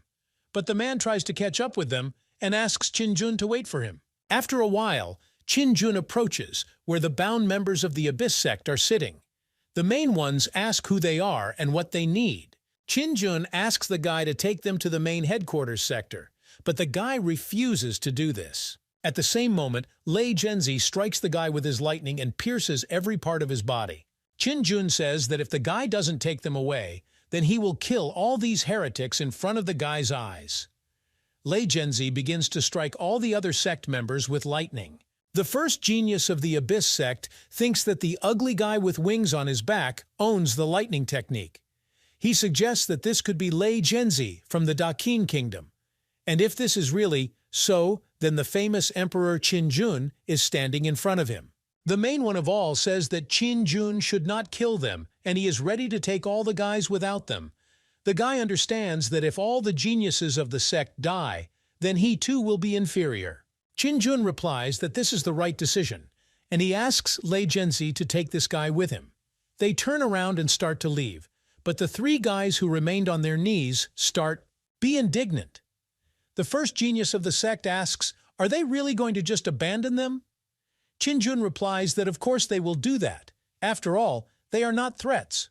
Starts to get angry and talk about it. That one day he will surpass Emperor Jun. At this moment, the system activated a side mission called Conquest. The details of this mission are that the first genius of the Abyss sect.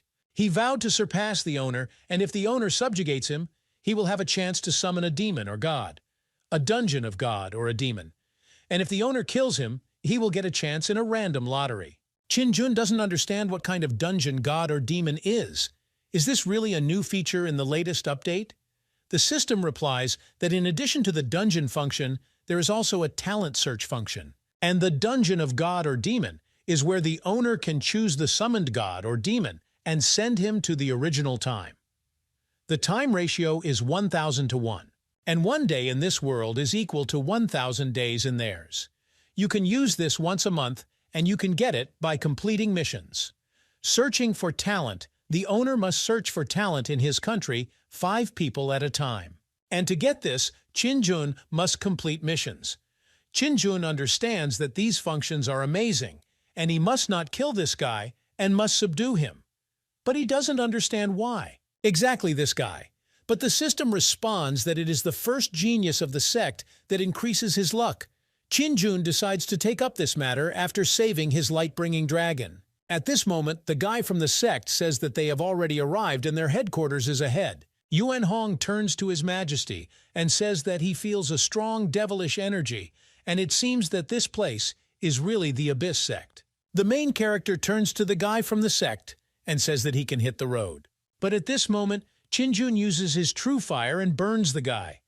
The system says that Jun killed a Heavenly Realm cultivator and received 1,200,000 experience points. Now Jun turns to his subordinates and says that they can go on their way. Yuan Hong and Lei Genzi use their strength to try to hit the sect's territory. The system has activated a side mission called Get Out of the Abyss Sect. Details of this task. The owner angered the cultivator in the Abyss sect when he burst into them, and if he survives, he will get a chance for a random summon. At this moment, the masters of the Abyss sect begin to fly out and ask who about them to their territory. The elder asks how Jun dared to sneak into his sect. But the main character is only interested in where his mythical beast is. After all, if they don't return him, no one will leave this place alive. Yuan Hong, on the orders of Jun, uses his magical power and tries to defeat the head of the sect. The elder feels an incredibly strong aura, especially this monkey guy.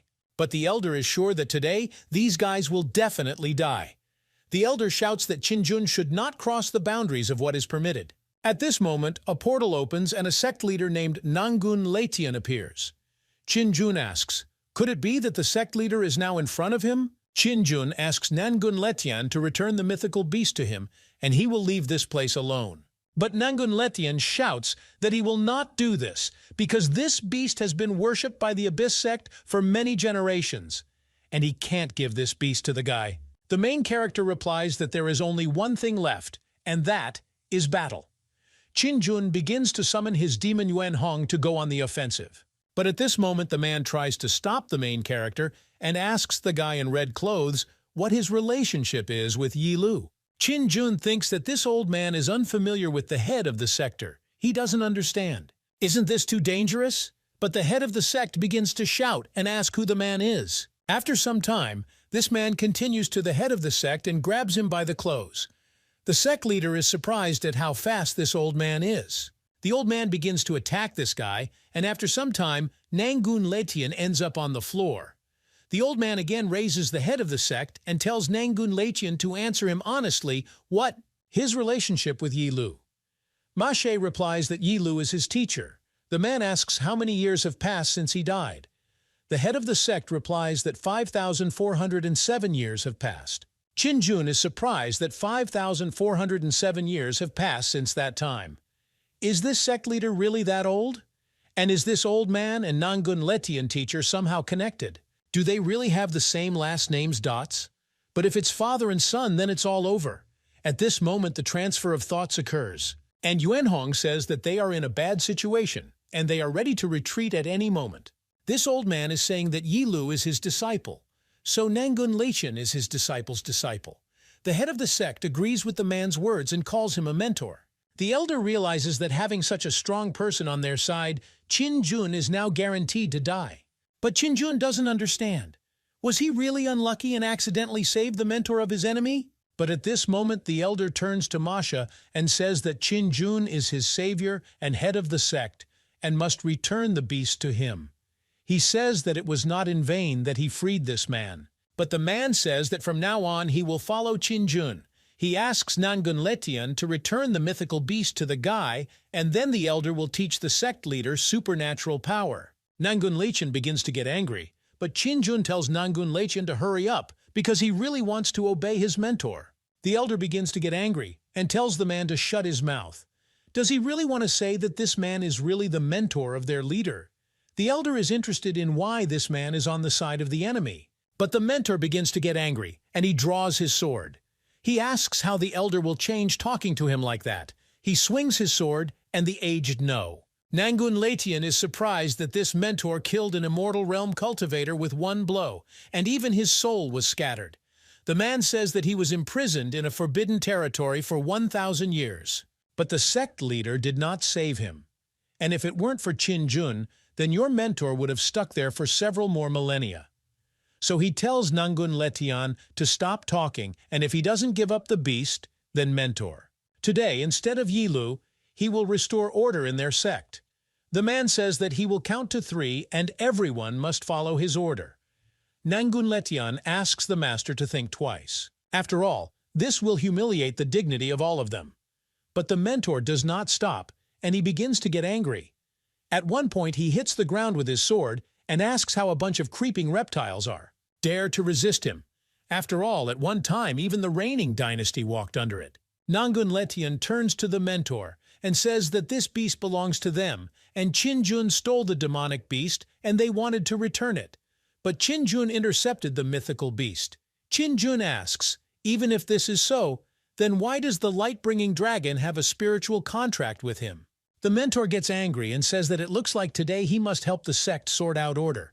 He swings his sword and the cult members fly away. Qin Jun is surprised by how much strength this man has. But at this moment, the man asks whether they will give the beast back to them or not.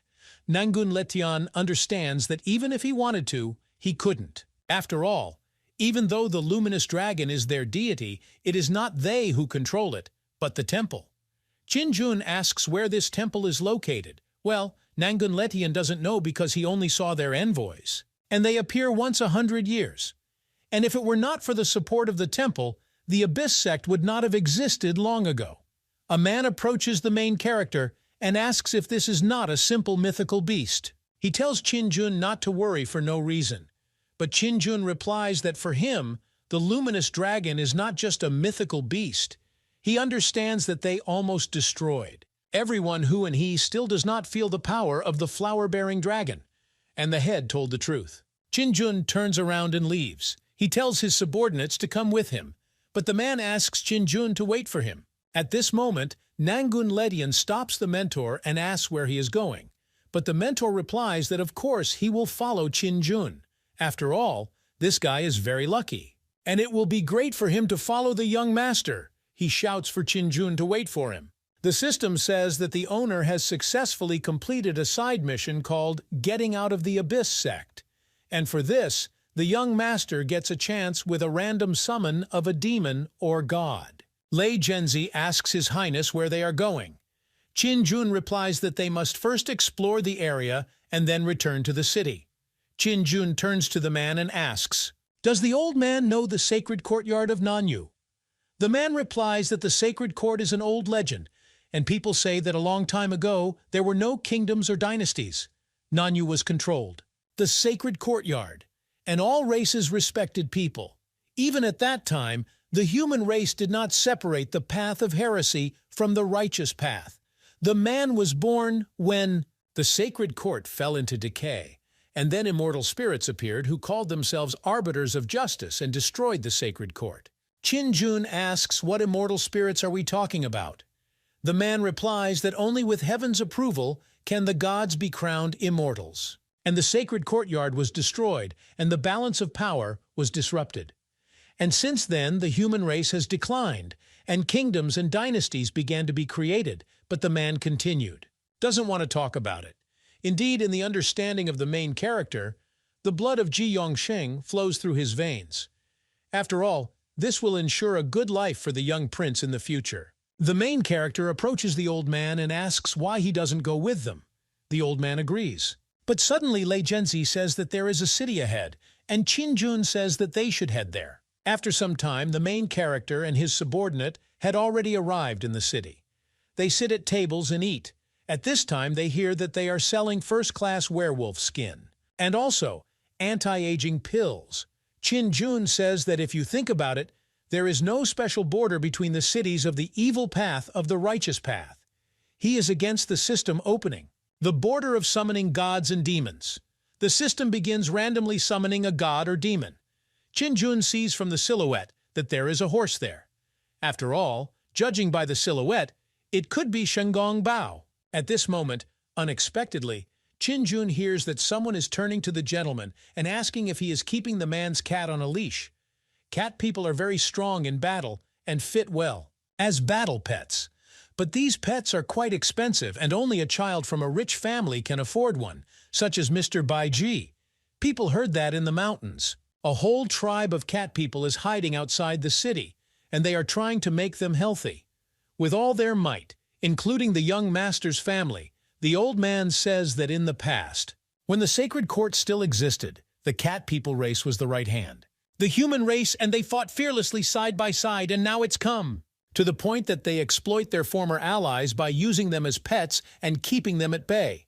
At this point, the Catman begins to get angry. But Baizhi pulls the beast by the chain and asks if he really wants to die.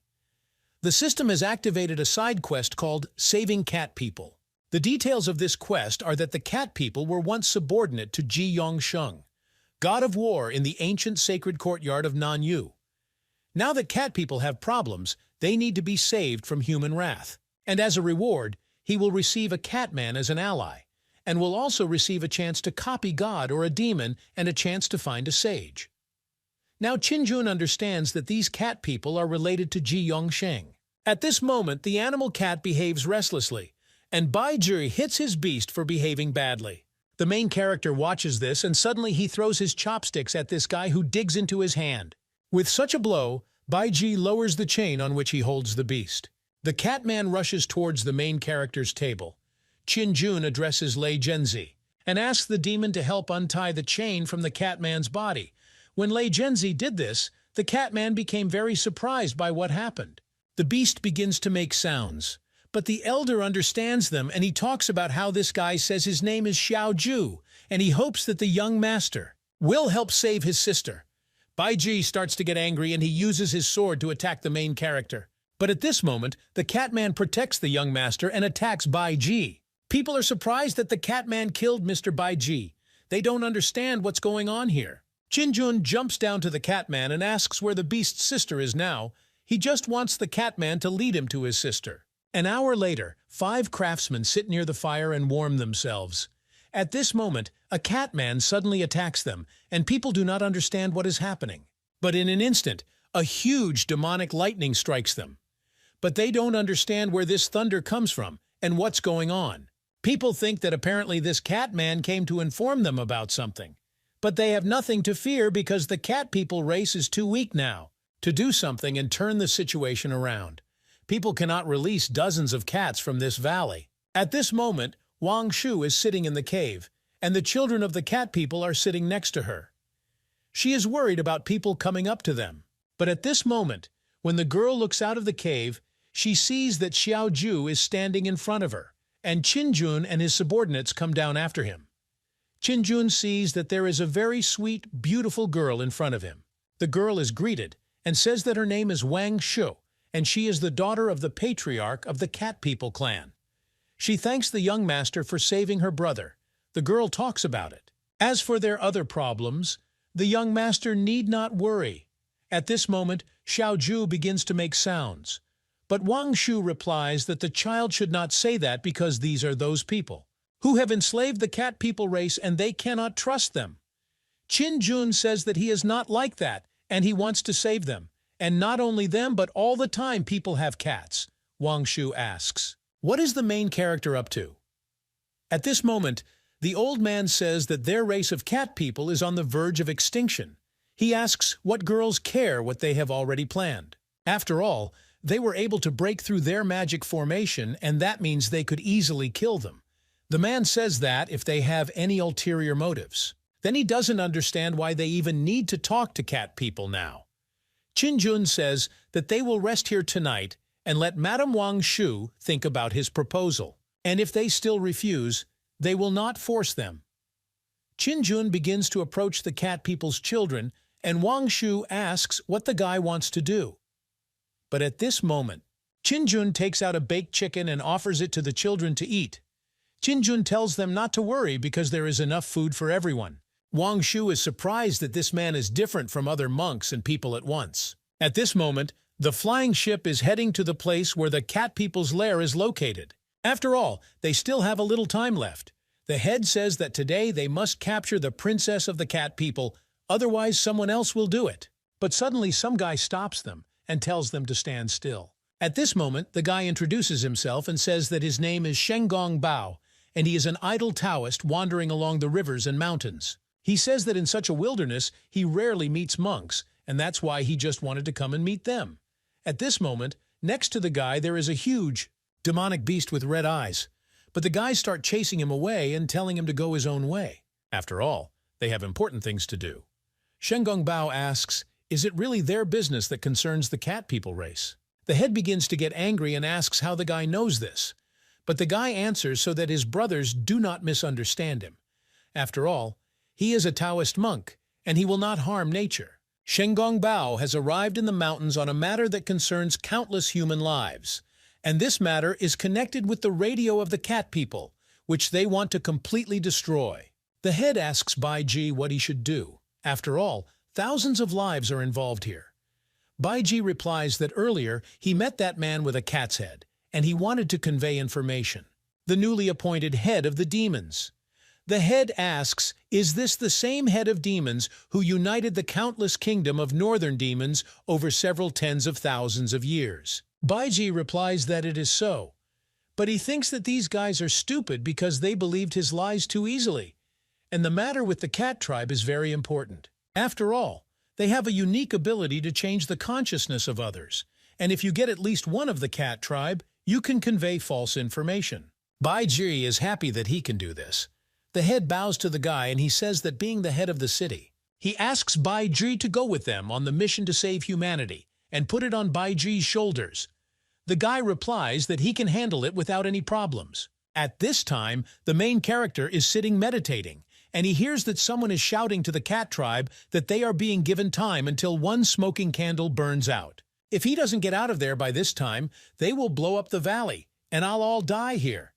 After a moment, an explosion occurs. Wang Shu says that this is the aura of the 5th stage of the Earth Kingdom level, and now they are finished. Xiao Ju asks, what should they do? Will they really die? What is better than death than life as slaves? Qin Jun asks what they are afraid of. After all, they will not leave here. Wang Shu turns to the master and says that they should leave this place because they must avoid the irreparable. At this time, someone flies up to the main character and his subordinate. This is the Imperial Tutor. His appearance is Black Panther. Qin Jun sees that it is the real Shenggong Bao Panther. All he does is deceive people, and however, he is quite envious, and you will have to spend a lot of time with him. To the monk, Bao asks who he will choose. Bao just to leave him with one strong guy. The monk replies that then they will not be modest, and he wants a cat for himself. The moment an explosion occurs, Jun begins to say that the cat tribe belongs to him and he wants the others to die. The elder shouts for everyone to destroy this young guy. But suddenly, something pierces his back, and it was Bao. The elder does not understand what is happening and why he cannot move. At this time, Bao greets His Majesty the Emperor. Jun says it's good that Bao had time, otherwise it would have been too late. After all, Bao's envy is known to everyone, and we need to put pressure on him so that when meeting with Yuan Hong and Lei Zhenzi as well as Tai Bai Jinxing, a bad opinion does not arise. Bao bows to the young master and says that it is his fault. Jun asks what the guy is going to do. The elder is surprised that the monk Bao serves this guy. With just one swing, Bao strikes the elders and destroys them. Jun turns to Anna and asks enough. Does he have the strength to protect the cat tribe? The girl thanks Mr. Jun for what he did. Jun rejoices and is ready to save the cat tribe. They hit the road and begin a battle with the people who came to hunt. Jun tells Lei Zhenzi to deal with these people. Lei Zhenzi rises up and kills all these people with his lightning. Jun says that this is not bad. Bao thinks that His Majesty is a hammer, but he cannot be underestimated, and he needs to know his place and should not be too clever in front of the young master. Jun turns to Wang Shu's cat and tells the girl to show him the way. Wang Shu asks Mr. which emperor of the country he is. Jun answers to let the girl guess, and he will reward her if she gets it right. Wang Shu replies that she won't be able to guess because the kingdom is very big, but she asks if Jun knows the emperor named Jun. Jun asks, is this the same maddened emperor from the dynasty of the southern kingdom, Emperor Wang Dan, who defeated the abyss? He asks if Wang Shu admires him. Wang Shu replies that she doesn't really admire the emperor, but simply thinks that he is amazing, and he is a true legend. The young emperor should follow his example. Jun says that in fact he is the same emperor. Wang Shu replies that if this is so, then she is the strongest woman in the south. Jun realizes that he has been pretending for a very long time, and he gave himself away. He is trying to prove to the girl that he is this Emperor Jun, but the girl says that the emperor is now in his kingdom. And where would Jun come from? At this moment, they come to a huge statue of a cat man. There, the elder of the cat tribe fights with people, whose name is Wang Dan. The head of the human sect addresses, and he says that if Wang Dan does not surrender, they will destroy him and the entire cat tribe. People are shouting that the head has stopped talking and they must now completely end it. They decide not to kill women and children, but to destroy men. Wang Dan says that death is better, and they, the cat tribe, will never become slaves. Wang Dan directs his warriors forward. They are ready for battle. At this moment, a fist of darkness appears. The head of the human sect is surprised where such a powerful force comes from. Wang Dan sees that the Holy Spirit is one of the venerable demonic paths, and now the last day has come for the cat tribe. At this moment, the head of the sect of people is pierced by a demonic force, and he begins to bleed, and over time he is torn into pieces. People start to run away, and they see that their leader has died. After all, St. Moses appeared, and they will definitely lose. At this moment, Masha's demonic fist appears in the name of Qi Tianxin. He says that the legends say that ancient people have the most powerful fighting abilities. Qi Tianxin didn't expect so many people to stay. The cat tribe turns to the elder and asks what they should do. Wang Dan says that all they can do is commit suicide. But at that moment, Wang Shu appears and she starts running to her father. Qi Tianxin didn't expect that he was so lucky, because it's rare to meet such a beauty. At this moment, Lei Zhenzi strikes the guy with his lightning and asks how Qi Tianxin dares to behave like that. Qi Tianxin doesn't understand who it is. Lei Zhenzi turns to His Highness and asks what to do with this guy, but Jun replies that they need to destroy Qi Tianxin. Lei Zhenzi accepts the young master's decree, and he leaves. Qi Tianxin sees that this guy's strength is very amazing, and he won't be able to defeat the guy with brute force. Lei Zhenzi uses his spell and tries to hit Qi Tianxin. He hits the guy and Qi Tianxin flies to the side. Lei Zhenzi screams for Qi Tianxin to die. He uses his thunderbolt and hits the guy's body. Cat people are happy that they are saved. After all, even Masha's fist couldn't cope with this guy. Now, the main character approaches Elder Tanya and says that his name is Prince Qinjun, and he came to save the cat tribe. The elder turns to the young master and says that his name is Wang Dan, and he is the elder of the cat tribe. He thanks the young guy for saving him. Qinjun says that things seem to be going badly for the cat tribe. He invites them to join his team. Wang Shu doesn't understand. Couldn't Qinjun not be so direct? The elder says that this is a wonderful opportunity, and he, being a representative of the cat tribe, gives the princess to the guy as an apprentice. Wang Dan understands that as soon as he appeared, the Qinjun seal in his body awakened the ancient memories of the past generation, and Qinjun is probably then from the god of war. Qinjun asks, does Wang Dan really agree? Wang Dan replies that the sword of the god of war must return to God himself, and Wang Dan announces that today they cat tribe will follow Mr. Qinjun. At this moment, Qinjun became afraid. The system announces that the secondary task has been completed and the owner has saved the cat tribe. Guy gets cat tribe support and one-time opportunities, demonic quest and one-time talent search. Qinjun says that everyone should get treatment first. Wang Dan agrees with the gentleman's words. 2 days later, Wang Dan comes to the young man. He tells the master that the cat tribe is ready. Qinjun says that before departure, they should head to the village. After all, Shen Gongbao sent word that there was a gate of no man's land there. Suddenly, Qinjun remembers and tries to find where the old man is, but Yuan Hong replies that he doesn't know, because they haven't seen him for a long time. Qinjun says that it's time for them, and he thinks that it wouldn't be a problem for the old man to catch up with them. But suddenly the earth begins to shake. The main character does not understand what is happening. Yuan Hong hits the road to take a look. At this moment, the old elder appears on a huge elephant, and 3 more huge animals follow him. Qinjun knew that this old man had done something. He doesn't understand what this man is doing. Yuan Hong asks if he should intervene in what is happening. Qinjun says that first they must leave this old man, and if the animals do not become, then they will need to act. Yuan Hong accepts the young master's order, and he tries to stop the beasts. At this moment, Qinjun appears and asks what the old man is doing. The men answer what he wanted to do. A gift, after all, are the descendants of wild elephants of antiquity in the entire mountainous region, and there are only 3 of them, 1 mother and 2 cubs. Therefore, he could not restrain himself and brought them as a gift. Qinjun begins to get angry. He asks why so many huge demons came to the man. The man replies that these are demons of the 7th stage, and this is a demonic king, of which there are only 2, and he got lost in the mountains. He asks if Qinjun doesn't want something like this for himself. The main character lands on the beast where the old man is sitting. Qinjun asks, is the king of wild elephants going to obey him? The old man replies that of course it will be so, because if there is a blood contract, he will not be able to betray the prince. The elder hits the beast and begins to attack the young master in the head, power pouring in. The old man tells Qinjun not to resist. After all, he will not only give the guy power over wild elephants, but also strengthen the body and spirit of the young master. The young master begins to gain incredible strength.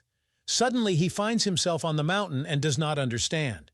Is this a memory from the ancestors of wild elephants? After all, next to him is a huge elephant holding a fireball. At this time, it turns out that Lei Zhenzi is standing on a huge layer, and Qinjun is sitting and meditating.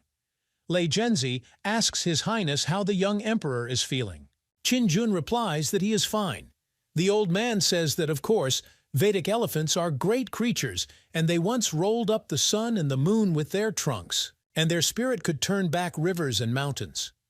Wang Shu turns to his father and says that people in the village are only robbers from human flames. She asks if they will allow them to use the gate.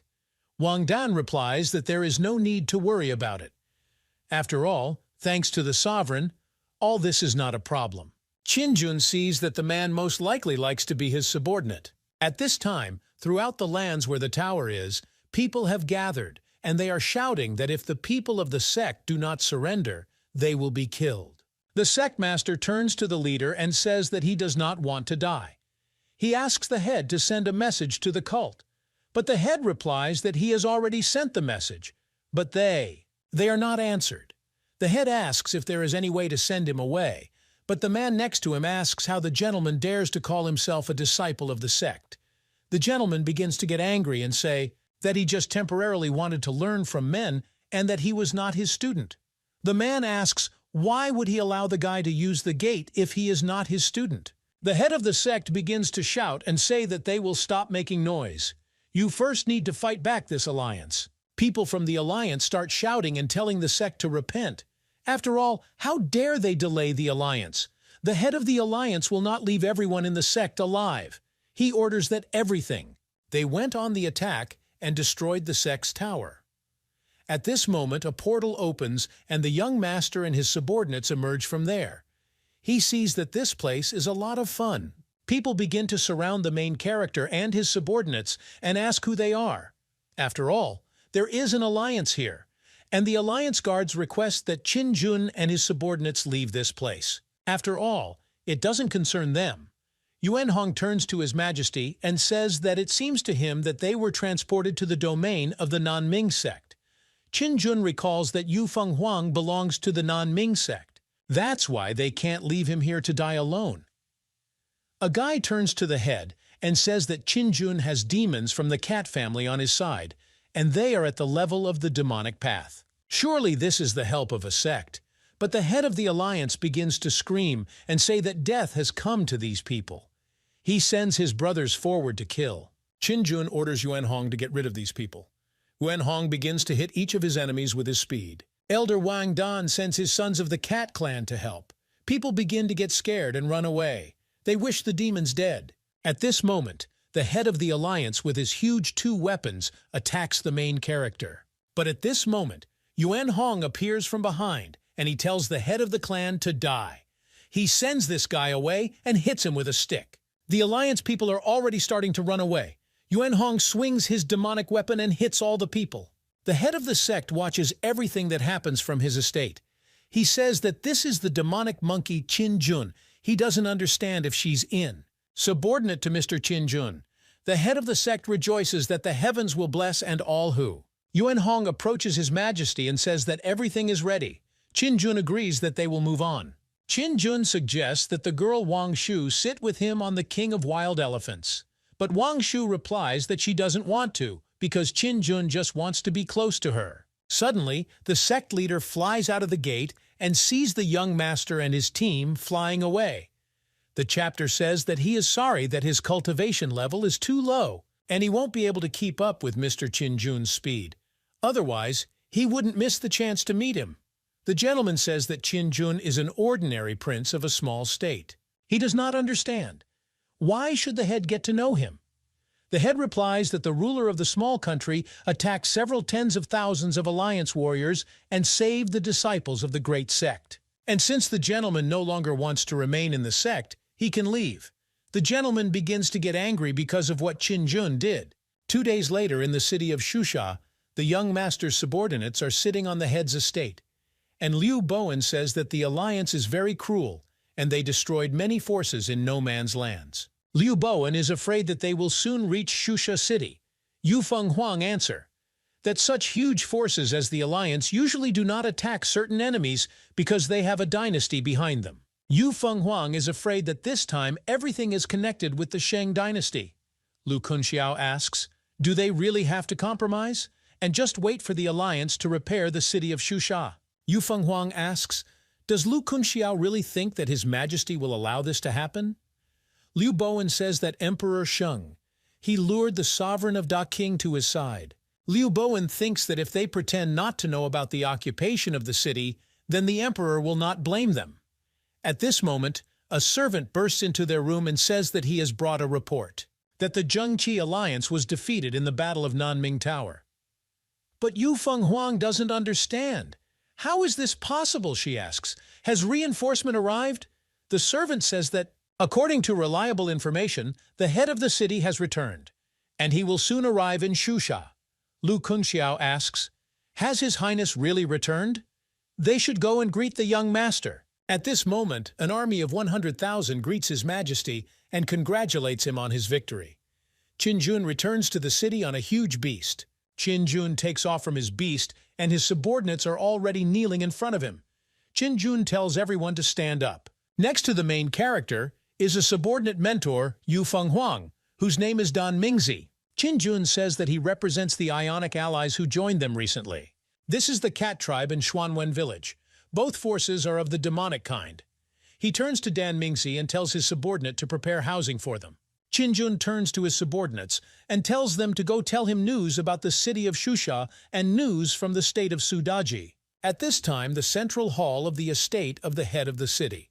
Qin sits there, and His Highness says that recently the situation in the city is quite calm, but due to the raids. The alliance will most likely soon reach their city. Qin asks, "Is this really the Zhengqi alliance again?" He asks what kind of forces these are. He is told that the Zhengqi alliance, one of the peak path level forces, which is comparable to the Honorable Nine of the demonic path, and they targeted the no man's land by order of the emperor. They launch brutal raids, and they don't even give a chance for negotiations, but immediately attack all the cities, and if someone does not agree to surrender, they slaughter the entire population of the city. Lu Kunxiao turns to His Majesty and asks, "What should they do? Should they really leave the city or continue the battle?" Qin asks if the gate between no man's land and Sudaji state is ready. Liu Bowen replies that construction will be completed in 3 days. Qin says that until the brother is built, their troops will take a wait-and-see attitude, and when the gates are ready, Sha Wujing, Taibai Jingxing, Li Bai, Li Yunba, and the dog shaking the sky will begin the battle. At the appointed time, no matter whether it is the city of Shusha or the state of Sudaji, no one should be harmed. The system activated a secondary task, which it's called Pingtian's demonic subjugation wrath. The task is if a subordinate demon learns about the decoration of wild elephants by the master, then perhaps, and so she is the path of Zhen. And if the owner can, do so, venerable Pingtian. He will stop hating the owner, and as a reward, he will receive a chance to summon the demon god once and a random lottery ticket, in defeat to the venerable. The demon owner will receive 2 chances to challenge the quest with the demonic god and 1 random lottery ticket. The young emperor sees that, judging by the assignment, Pingtian is not yet aware of the elephants, and there is no danger yet. Qin thinks that even he doesn't know whether Yuan Hong and Lei Zhenzi will be able to defeat Pingtian by uniting together, but the main character thinks that he will need to appease the old man because he is his trump card. The next day, the main character is training. Liu Bowen approaches him and says that the Zhengqi alliance has arrived. Qin asks how many there are and what level. The strongest warrior. Liu Bowen replies that according to the report of their 10 scouts, these people have at least 1,000,000 souls, and the level of the head is not yet clear. However, the speed of the front squad is not as fast and similar. They have time to prepare. Qin tells Liu Bowen to call Lei Zhenzi and Yuan Hong. Let the heavenly squad be ready to attack. At this moment, the main character begins to whistle and call for an elephant. He mounts the beast and guides it towards the city gates. The main character begins to fly towards animals and people and sees that Emperor Qin is there. And outside the city, there is a frightening atmosphere, and it looks like the alliance is advancing. People do not understand whether the soldiers will be able to defend their city. At this moment, the head of the alliance is already calling the emperor and telling him to come out and accept his death. The head of the alliance says that this is a disgrace. He asks how Qin dares to speak so arrogantly. At this time, Lei Zhenzi comes down to the main character and asks permission to deal with them. Qin sends his warrior. Lei Zhenzi sets out and uses his stick to kill the head of the alliance. But the alliance uses the shield and repels the guy's blow. The head asks the guy if his name is Davy by chance. After all, the head had heard that Lei Zhenzi had defeated the head of the Abyss sect. Lei Zhenzi replies that they will now see how good the sect leader is. The sect leader shouts for Lei Zhenzi to remember that his name is Luo Kui, and he will defeat Lei Zhenzi. The warrior and the head of the alliance enter into battle. Qin does not understand where the Imperial Guard is and why their enemies are still alive. The Imperial Army marches forward into battle. Lu Kunxiao and the others also start fighting. But at this time, Lei Zhenzi has the most difficult task because he is fighting with the head. But Lei Zhenzi deals a very strong blow, and now the Alliance army is scattering because their commander is dead. They decide to retreat otherwise. They will all die. At this moment, Yuan Hong comes to Lei Zhenzi and asks if everything is okay. After all, Yuan Hong thought that Lei Zhenzi could not cope, and he already wanted to offer his help. Lei Zhenzi replies that a real man does his duty himself. Moreover, he is an ordinary robber, and he didn't even lift a finger to defeat him. The main character is happy that the battle is now over and they can return home. He says that this battle was too simple and he could not have come here. Li Yunba feels very relaxed and doesn't even know whether to be happy or sad about it. Yu Fenghuang says that the guy should not worry, because in addition to being a warrior, he still has a lot of things to deal with. Yu Fenghuang says that Liu Bowen will not even have time to rest. The news of the defeat of the Righteous Alliance spread quickly, and all people realized that Emperor Qin Jun had become much stronger. And this brought fear and horror to other kingdoms. After all, they were under threat of conquest. The next day, Qin Jun sat at the table with his subordinates, and the system activated a side mission to defeat the Righteous Union. Mission details: the master must defeat the Righteous Union commander and 100,000 monks. Now the Righteous Union is hostile to the young master. Qin Jun must completely expel the Righteous Union from no man's lands and get the chance to summon gods and demons. The system says that the moment has come for the monthly summoning of gods and demons. Qin Jun is surprised that the moment has already arrived. He decides he better do it now. After all, yesterday he had a successful competition, and this should help. The system begins summoning gods and demons. She says that a god or demon is already on the way. The main character wonders who will come this time. At this moment, the old man notices that someone is coming towards them. Tell the old man not to worry because this is not an enemy. Wang Shu got scared. She cuddles up to the main character and asks who it is. But Qin Jun tells the girl not to be afraid because he is nearby. The system says that Qin Jun summoned Neja. From a trip to the west. Pedigree Neja, he is a commander. His time is a deity. 5th level of golden immortality. About the lotus flower technique. His magic power is 3 heads and 6 arms. Qin Jun sees that this is Neja, and Neja can fight with the strongest warrior. After all, Neja has the 5th level of golden immortality. He sees how many people have gathered here. At this moment, Neja appears in front of the main character. The guy introduces himself and says his name is Neja. He asks if the young master really wants to fight him. But Qin Jun replies that the guy should not rush into battles. Neja greets His Majesty and says that he is at the service of the young emperor. The old man was scared. And Yuan Hong asks His Majesty if this guy is really his subordinate. The head of the Wang Dan sect thinks that the strongest warrior, His Majesty, is Yuan Hong. But this man Neja causes greater fear in the head even than Mr. Yuan Hong. Wang Dan does not understand what kind of village stands behind His Majesty. Wang Shu was very scared, but Qin Jun tells the girl not to worry because this is his person. Wang Shu understands, and don't worry anymore. Qin Jun approaches Neja and says that he will tell you a little about the newcomer. This guy's name is Neja, and Qin Jun called him to fight the demon. Qin Jun tells his subordinates what they must do. Their plans together with Neja. At this time, Elder Wang Dan tells his daughter that she should take advantage of this opportunity. But Wang Shu doesn't understand what his father is talking about. The head replies that His Majesty is around. More and more powerful people are gathering. And if the daughter takes advantage of this opportunity, then in the future, she will not be able to stand next to Qin Jun. Wang Shu understood what her father told her, and she says that she will try to do everything in her power. The main character and his subordinates sat down at the table. Qin Jun says that they will now continue with their plan to conquer no man's lands.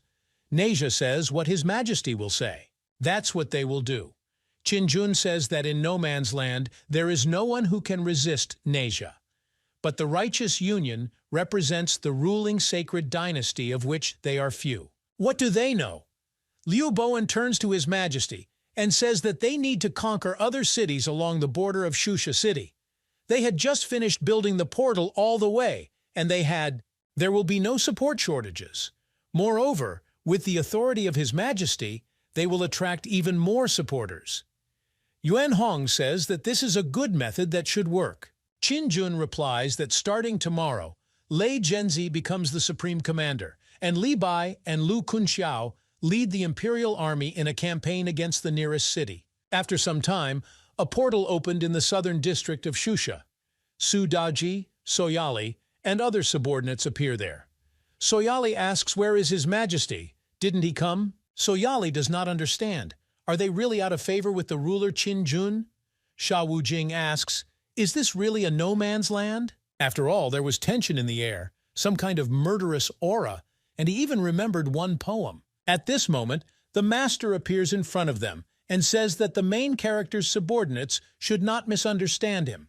But His Majesty is now discussing important matters of state, and he can't come. The guy says that he will take the heroes to His Majesty. After all, Qin Jun is already waiting for their arrival. Sudaji was happy, and she was about to go. When they arrived, Soyali starts waving to His Majesty. Soyali rushes into the arms of the Emperor. Qin Jun says that they have finally arrived, and he hasn't seen them for a long time. Sudaji approaches His Majesty and says that they thought that His Majesty had already forgotten about them.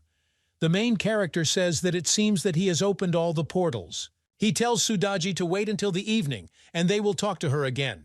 Sudaji replies that she can't wait for this moment. After some time, the main characters sit on the throne, and Sudaji and Soyali sit next to him. Qin Jun asks how things have been going in their country lately. His subordinate reports, before His Majesty, he reveals that the former kingdom was completely integrated into their great kingdom of Qin. All industries are thriving and in order. The city government's work has also been modernized. Qin Jun asks, what is the state of the army now? To answer that, there are currently 5 million people serving in their army, but their level. The preparation is very different. General Guan Yu wants to continue recruiting and training new recruits. The Longqi Legion that His Majesty gathered in the dynasty reached 300,000 people and its minimum. The cultivation level is at the basic level, and therefore he can join the battle at any time. Qin Jun understands that the strength of the monks in the great Qin kingdom is still not enough. And if they want to participate in a war in no man's land, they will undoubtedly have to sacrifice many lives. Qin Jun understands that it looks like they will have to recruit troops from different border cities. Qin Jun orders Sha Wujing, Li Bai, Hong Hai, and Zhuge Liang to carry out his orders. He says that tomorrow they need to lead the army and capture the city of Shu. Qin Jun turns to Dan Mingzi and tells Dan Mingzi to lead them through. At this time, Li Yunba comes to the main character and asks why the emperor. Didn't say anything about him. Li Yunba asks, "Has Qin Jun forgotten about him?" Qin Jun replies, "No matter if Li Yunba is in no hurry, his strength is already greater than that of the most high-class warriors. But Qin Jun will give the guy a chance to become even stronger." He asks if Li Yunba wants this. The warrior, of course, agrees. At this time, Hong Hai asks what kind of expression Li Yunba made. After all, no matter how strong Hong Hai is, he can. You can still defeat him. What will happen if Li Yunba becomes stronger than Hong Hai? Hong Hai replies that if this guy becomes stronger than him, he will take off his pants and run through the entire kingdom naked. Qin Jun says that Hong Hai is great because he remembered this phrase. Qin Jun says they all need to go their separate ways, and the heavenly dog or not must follow him. At this moment, Soyali approaches the main character and asks why the young master does not take her with him.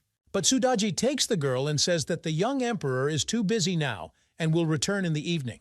Qin Jun approaches Sophia and tells the girl to better get herself in order and wait for him in the evening. After some time, Qin Jun already meets with Li Yunba and the heavenly dog. Qin Jun asks the dog how his army of monsters is doing. The dog replies that he brought 500,000 land monsters, second level, and 300,000 bird monsters of the same level. The dog allowed them to hide in the kingdom so that other countries would not dare to attack their kingdom. Qin Jun says that this is not bad. He asks the system to send the dog and Li Yunba to the dungeon of gods and demons. The system says that Heavenly Dog and Li Yunba have 2 mythical copies to choose from. The first is the rise to the rank of spirits, and the second is the journey to the west. She asks Qin Jun to make a choice. The main character decides to send the Sky Dog on a journey to the west and send Li Yunba to the rank of spirits. The system says that now the owner has half a minute to give them a task. In addition, as soon as the gods and demons enter the original world, they will awaken memories of their past lives. Qin Jun says that the time is coming, and he uses his highest magical power to transport Li Yunba and the dog to two empty worlds. There, they will become stronger. In addition, Li Yunba and the dog can awaken memories of a past life, and if they can come back and be even stronger, then that will be great. Li Yunba is perplexed by all this information. Li Yunba asks if His Majesty has messed up anything. He asks what other magical powers. But the main character hits the guy and says that it was Li Yunba who messed up. After all, Qin Jun actually sends them there to train, and they must win back. The system says that half a minute has passed, and it begins teleportation. She makes a transfer of copies of gods and demons. Li Yunba and the growling dog have already left for their own spaces, and Qin Jun hopes that these two will not disappoint him. In the evening, the main character already came to Sudaji. He opens the doors, and the girl is already waiting for him. But at this moment, unexpectedly, Sudaji begins to attack, and says that first she will see what kind of strength their ruler has. The girl tries to hit the main character, but Qin Jun deflects the blow. He grabs her hand, and Sudaji is surprised that this happens so quickly. Qin Jun says that spring nights are very short. He is asking, is Sudaji really sure that she wants to waste time on this? Sudaji asks why then His Majesty didn't come earlier. After one moment, the main character and the girl are reunited in a kiss. The system congratulates the owner for obtaining the nirvana of double cultivation of the two-tailed demonic face. The owner is rewarded with the ability to summon gods and demons. The system congratulates the owner for reaching the 3rd level of the Void Realm, as well as for passing the 4th level of the Void Realm. Qin Jun sees the benefits of paired cultivation. At the same time, it is so huge that it is not surprising that the demon likes it so much. He is against the system starting to call upon gods and demons. The system begins summoning gods and demons. She says that a god or demon is on his way. At the same time, Lu Kungxiao and Lei Zhenzi led the imperial army to attack. To the nearest city, red-haired Hong Hai, Li Bai, and Sha Wujing led an army to attack Shu City. A huge war is looming in No Man's Land. At this time, a dispute occurs in No Man's Land. One guy shouts that Emperor Qin Jun is too arrogant. He asks the others, how about asking the Holy Emperor for instructions?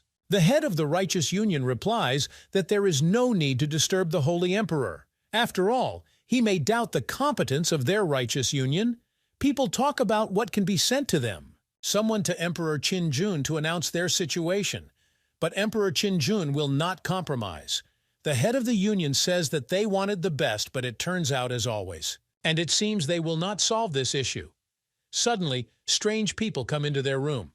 The head asks who they are. The man introduces himself. He says that he is an old man and his younger ones. Brothers, they are here to help the union. Emperor Qin Jun has been captured by devils and must be destroyed. People start asking, does the old monk have proof of what he said? After all, if Emperor Qin Jun is truly captured by the devils, then they can report this to the sacred emperor. The monk replies that of course it's true. He asks, if you heard. Do people ever talk about the Death Valley incident in No Man's Land? That day, the monk witnessed with his own eyes how the demon took the body of Emperor Qin Jun. It was an ancient demon, and if he regains his strength, then a disaster will surely await the southern region. He asks you which Buddhist sect the monk is from. The monk replies that they are from the western region. The head replies that this is excellent, because they are righteous. The union is ready to fight alongside them. The head says that they need to kill Emperor Qin Jun for the sake of all mankind. At this time in the kingdom at noon, Yuan Hong addresses His Majesty and says that he has just received the seizure that the red-haired Hong Hai and the others have occupied the city of Shu. Qin Jun says that's great, and let them regroup and release in a few days. Qin Jun also asks the guys to pay attention to recruiting new recruits for their army. Yuan Hong accepts His Majesty's orders. Qin Jun understands that they have strong generals, but it is still too Few government employees. Qin-jun understands that civil servants are needed to govern the country. Suddenly, the main character remembers that he seems to have another opportunity to search for great people that he has not yet taken advantage of. He decides he better try it now. He asks the system to begin searching for the great man. The system starts searching. The system says that the search is over, and within a crescent they will appear one after another and at the same time will be loyal to His Majesty. Qin-jun starts to get angry and ask, why will they appear only after half a month?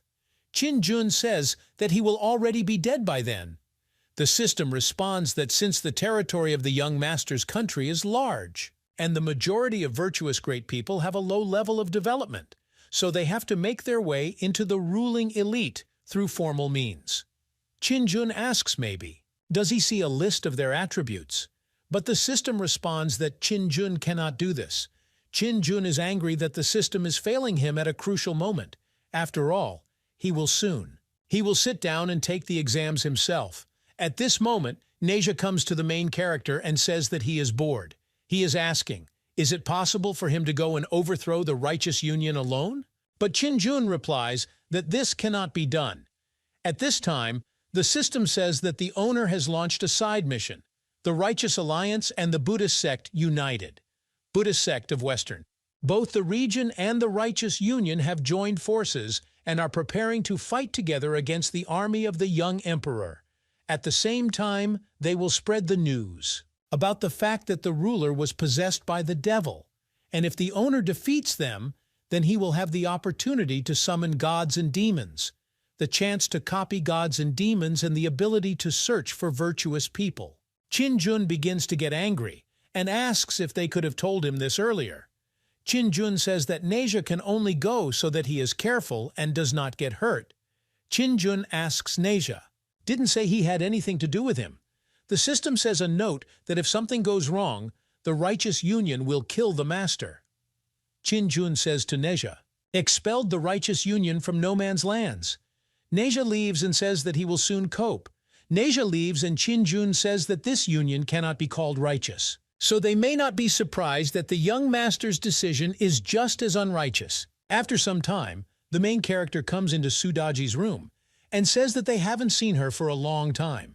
But when the main character comes in, he sees Soyali sitting there too. Qin-jun doesn't understand what Soyali is doing in this place. The main character sits on the bed and Soyali asks His Majesty whether her father gave the letter to Qin-jun. Qin-jun asks, did his father really give the letter? Soyali replies that her father does not know about her escape, and if she doesn't come back on her own, then he will bring her back by force. Qin-jun tells Soyali not to be afraid because he won't let her father separate them. Sudaji asks His Majesty, is it possible that they still want to start a war with Soyali's father? Soyali asks Qin-jun not to do this because her father is very strong. Qin-jun asks how much stronger her father is. Soyali says that Nanhai is much larger than the southern territory, but her father can gain hegemony in Nanhai. Soyali asks the gentleman if he thinks her father is weak. But Qin-jun says that even if that's the case, Soyali shouldn't worry because he'll come up with something. And now the main character gets up and tries to hug the girl. He says that they now need to do vital things. The next day, someone knocks on the young master's door. He opens the doors, and Yu Feng Huang is standing there. The girl says that she has a military report in her hands. Qin-jun doesn't understand. What kind of war report is this? Yu Feng Huang says that last night the Righteous Union was attacked by a mysterious strongman, which resulted in numerous casualties. And people say that the Union is retreating quickly, and its troops are expected to leave no man's land in less than half a day. Qin-jun replies that this is good news. Yu Feng Huang talks about being young. The master is still laughing. But the other side single-handedly destroyed the Righteous Alliance, and they say that even the leader of the alliance was practically killed. Qin-jun says that the worse it is for the righteous, the happier the union is. Qin-jun realizes that Neja seems to have achieved success quickly. Yu Feng Huang grabs the guy's face and asks, is the young master still sleeping? After all, this mysterious strongman can handle a righteous union, and maybe he will deal with them too. But Qin-jun replies that everything will be fine. Now Yu Fenghuang suggests that maybe this mysterious strongman is Qin Jun. But Qin Jun replies that this will be their little secret, and we should not let him down. The system says that the owner must complete the side mission to defeat the Righteous Union, and the owner will get a chance to summon gods and demons, as well as a chance to play the lottery. The system also tells the owner to complete the side mission Righteous Union, and the Buddhists join forces. The owner gets the ability to call upon gods and demons, the ability to copy gods and demons, and the ability to search for talented people. Qin Jun realizes that this time the harvest was good. Yu Fenghuang asks why the young master is laughing, but Qin Jun replies that there is nothing special about it. He says that he is going to sleep. He asks if the girl wants to do it with him, but Yu Fenghuang hits the guy in the face and turns around and leaves. At this moment, Qin Jun asks the system to begin summoning gods and demons. The system starts calling. A few days later, the city of Shusha was attacked. The leader shouts that for the sake of no man's lands, they must capture the city of Shusha today. The head says that all the emperor's people went out to fight, and until the emperor is killed, the crisis in no man's lands will not pass. He orders everyone to kill Emperor Qin Jun. Yuanhong sees that these guys have overestimated themselves. How dare they attack the city of the Great Master? At this moment, everything turns orange. People don't understand what's happening. Wang Dan asks where such strong pressure comes from. The head of the attack begins to shout that the great god is here. He asks who dared to act outrageously. But suddenly a huge warrior appears. There are a lot of people under his feet. He says they won't be able to escape death. People are trying to run away faster. After all, this warrior is too strong, and they are not his opponents. The huge warrior turns around and sees that Qin Jun's subordinates are strong guys, but they don't look like his enemies. Shengong Bao says that it seems this big guy came to them without malicious intent. But at this moment, Qin Jun comes up and says that the huge man should not worry, because these are all his people. The huge warrior bows to his majesty and says that he is a great god and is ready to faithfully serve Emperor Qin Jun. Qin Jun says that this is great because the great god will be the young emperor's invincible general from now on. Yuan Hong congratulates his majesty under his command. Now another general. Qin Jun understands that the Righteous Union has been expelled from no man's lands, and now the generals can conquer everything in their path. The next day, Liu Bowen tells His Highness that they have recruited 100,000 soldiers from one city and 70,000 from another. However, most of them are very resistant and difficult to deal with. Qin Jun asks if Yuan Hong can lead the army, but Neja is indignant and asks why His Majesty does not entrust this matter to him. But Qin Jun tells Neja not to worry, and he will still have a chance to prove himself. Qin Jun understands that Yuan Hong is much calmer than Neja, and it is better to entrust him with command of the troops. Neja, let him stay in this place for now. Yuan Hong asks when he should leave. Qin Jun replies that the best time to do this is today, and Liu Bowen will help them maintain contact. Qin Jun tells Shengong Bao to communicate more with the great god. Shengong Bao agrees with His Majesty's instructions. Qin Jun tells everyone else to leave, and they will have to set off after preparing the army. Qin Jun asks Neja if he met the monk during the battles with the Righteous Alliance. Neja says there were 5 monks, and they are all very capable, especially 4 of them. They fight together, and in terms of level, they will not be inferior to the masters. Qin Jun understands that there were only 5 monks who possessed such power, and it seems to him that the Buddhist sect in the western region really wants to get rid of him. Qin Jun says that the system had to call upon gods and demons. Qin Jun hopes that they will be strong. The system begins summoning gods and demons. God or demon is on the way. Qin Jun is surprised that he sees only 1 tablet. He asks what about the second god or demon. The system says that this time a special god or demon was summoned, and the owner will know everything when he sees him. Neja asks His Majesty if he continues to accumulate strength. Qin Jun asks what Neja is worried about because soon he will be fighting as the strongest man in the southern region, and he doesn't need these warriors. Neja asks what strong person is spoken about in the south. He asks who it is. Qin Jun replies that this man is a demon lord. At this time, Yu Fenghuang comes to the emperor and says that the golden horn and the silver horn have come to him and asked for an audience. The system congratulates the owner. Now he has the golden and silver horn under his control. Qin-jun is surprised that this time the call was very fast. Qin-jun replies that they should come in faster. Sudaji asks if His Majesty knows them. Qin-jun replies that he called them himself because they are very strong cultivation masters. Qin-jun is also an immortal. But those two guys are real professionals, and he needs to find a way to get the 5 magical weapons that the brothers got from Taishan. 15 minutes later, 2 creatures appeared in front of the young master. One says that his name is Silverhorn, and the second is called Golden Lesson, and they are glad to serve His Majesty.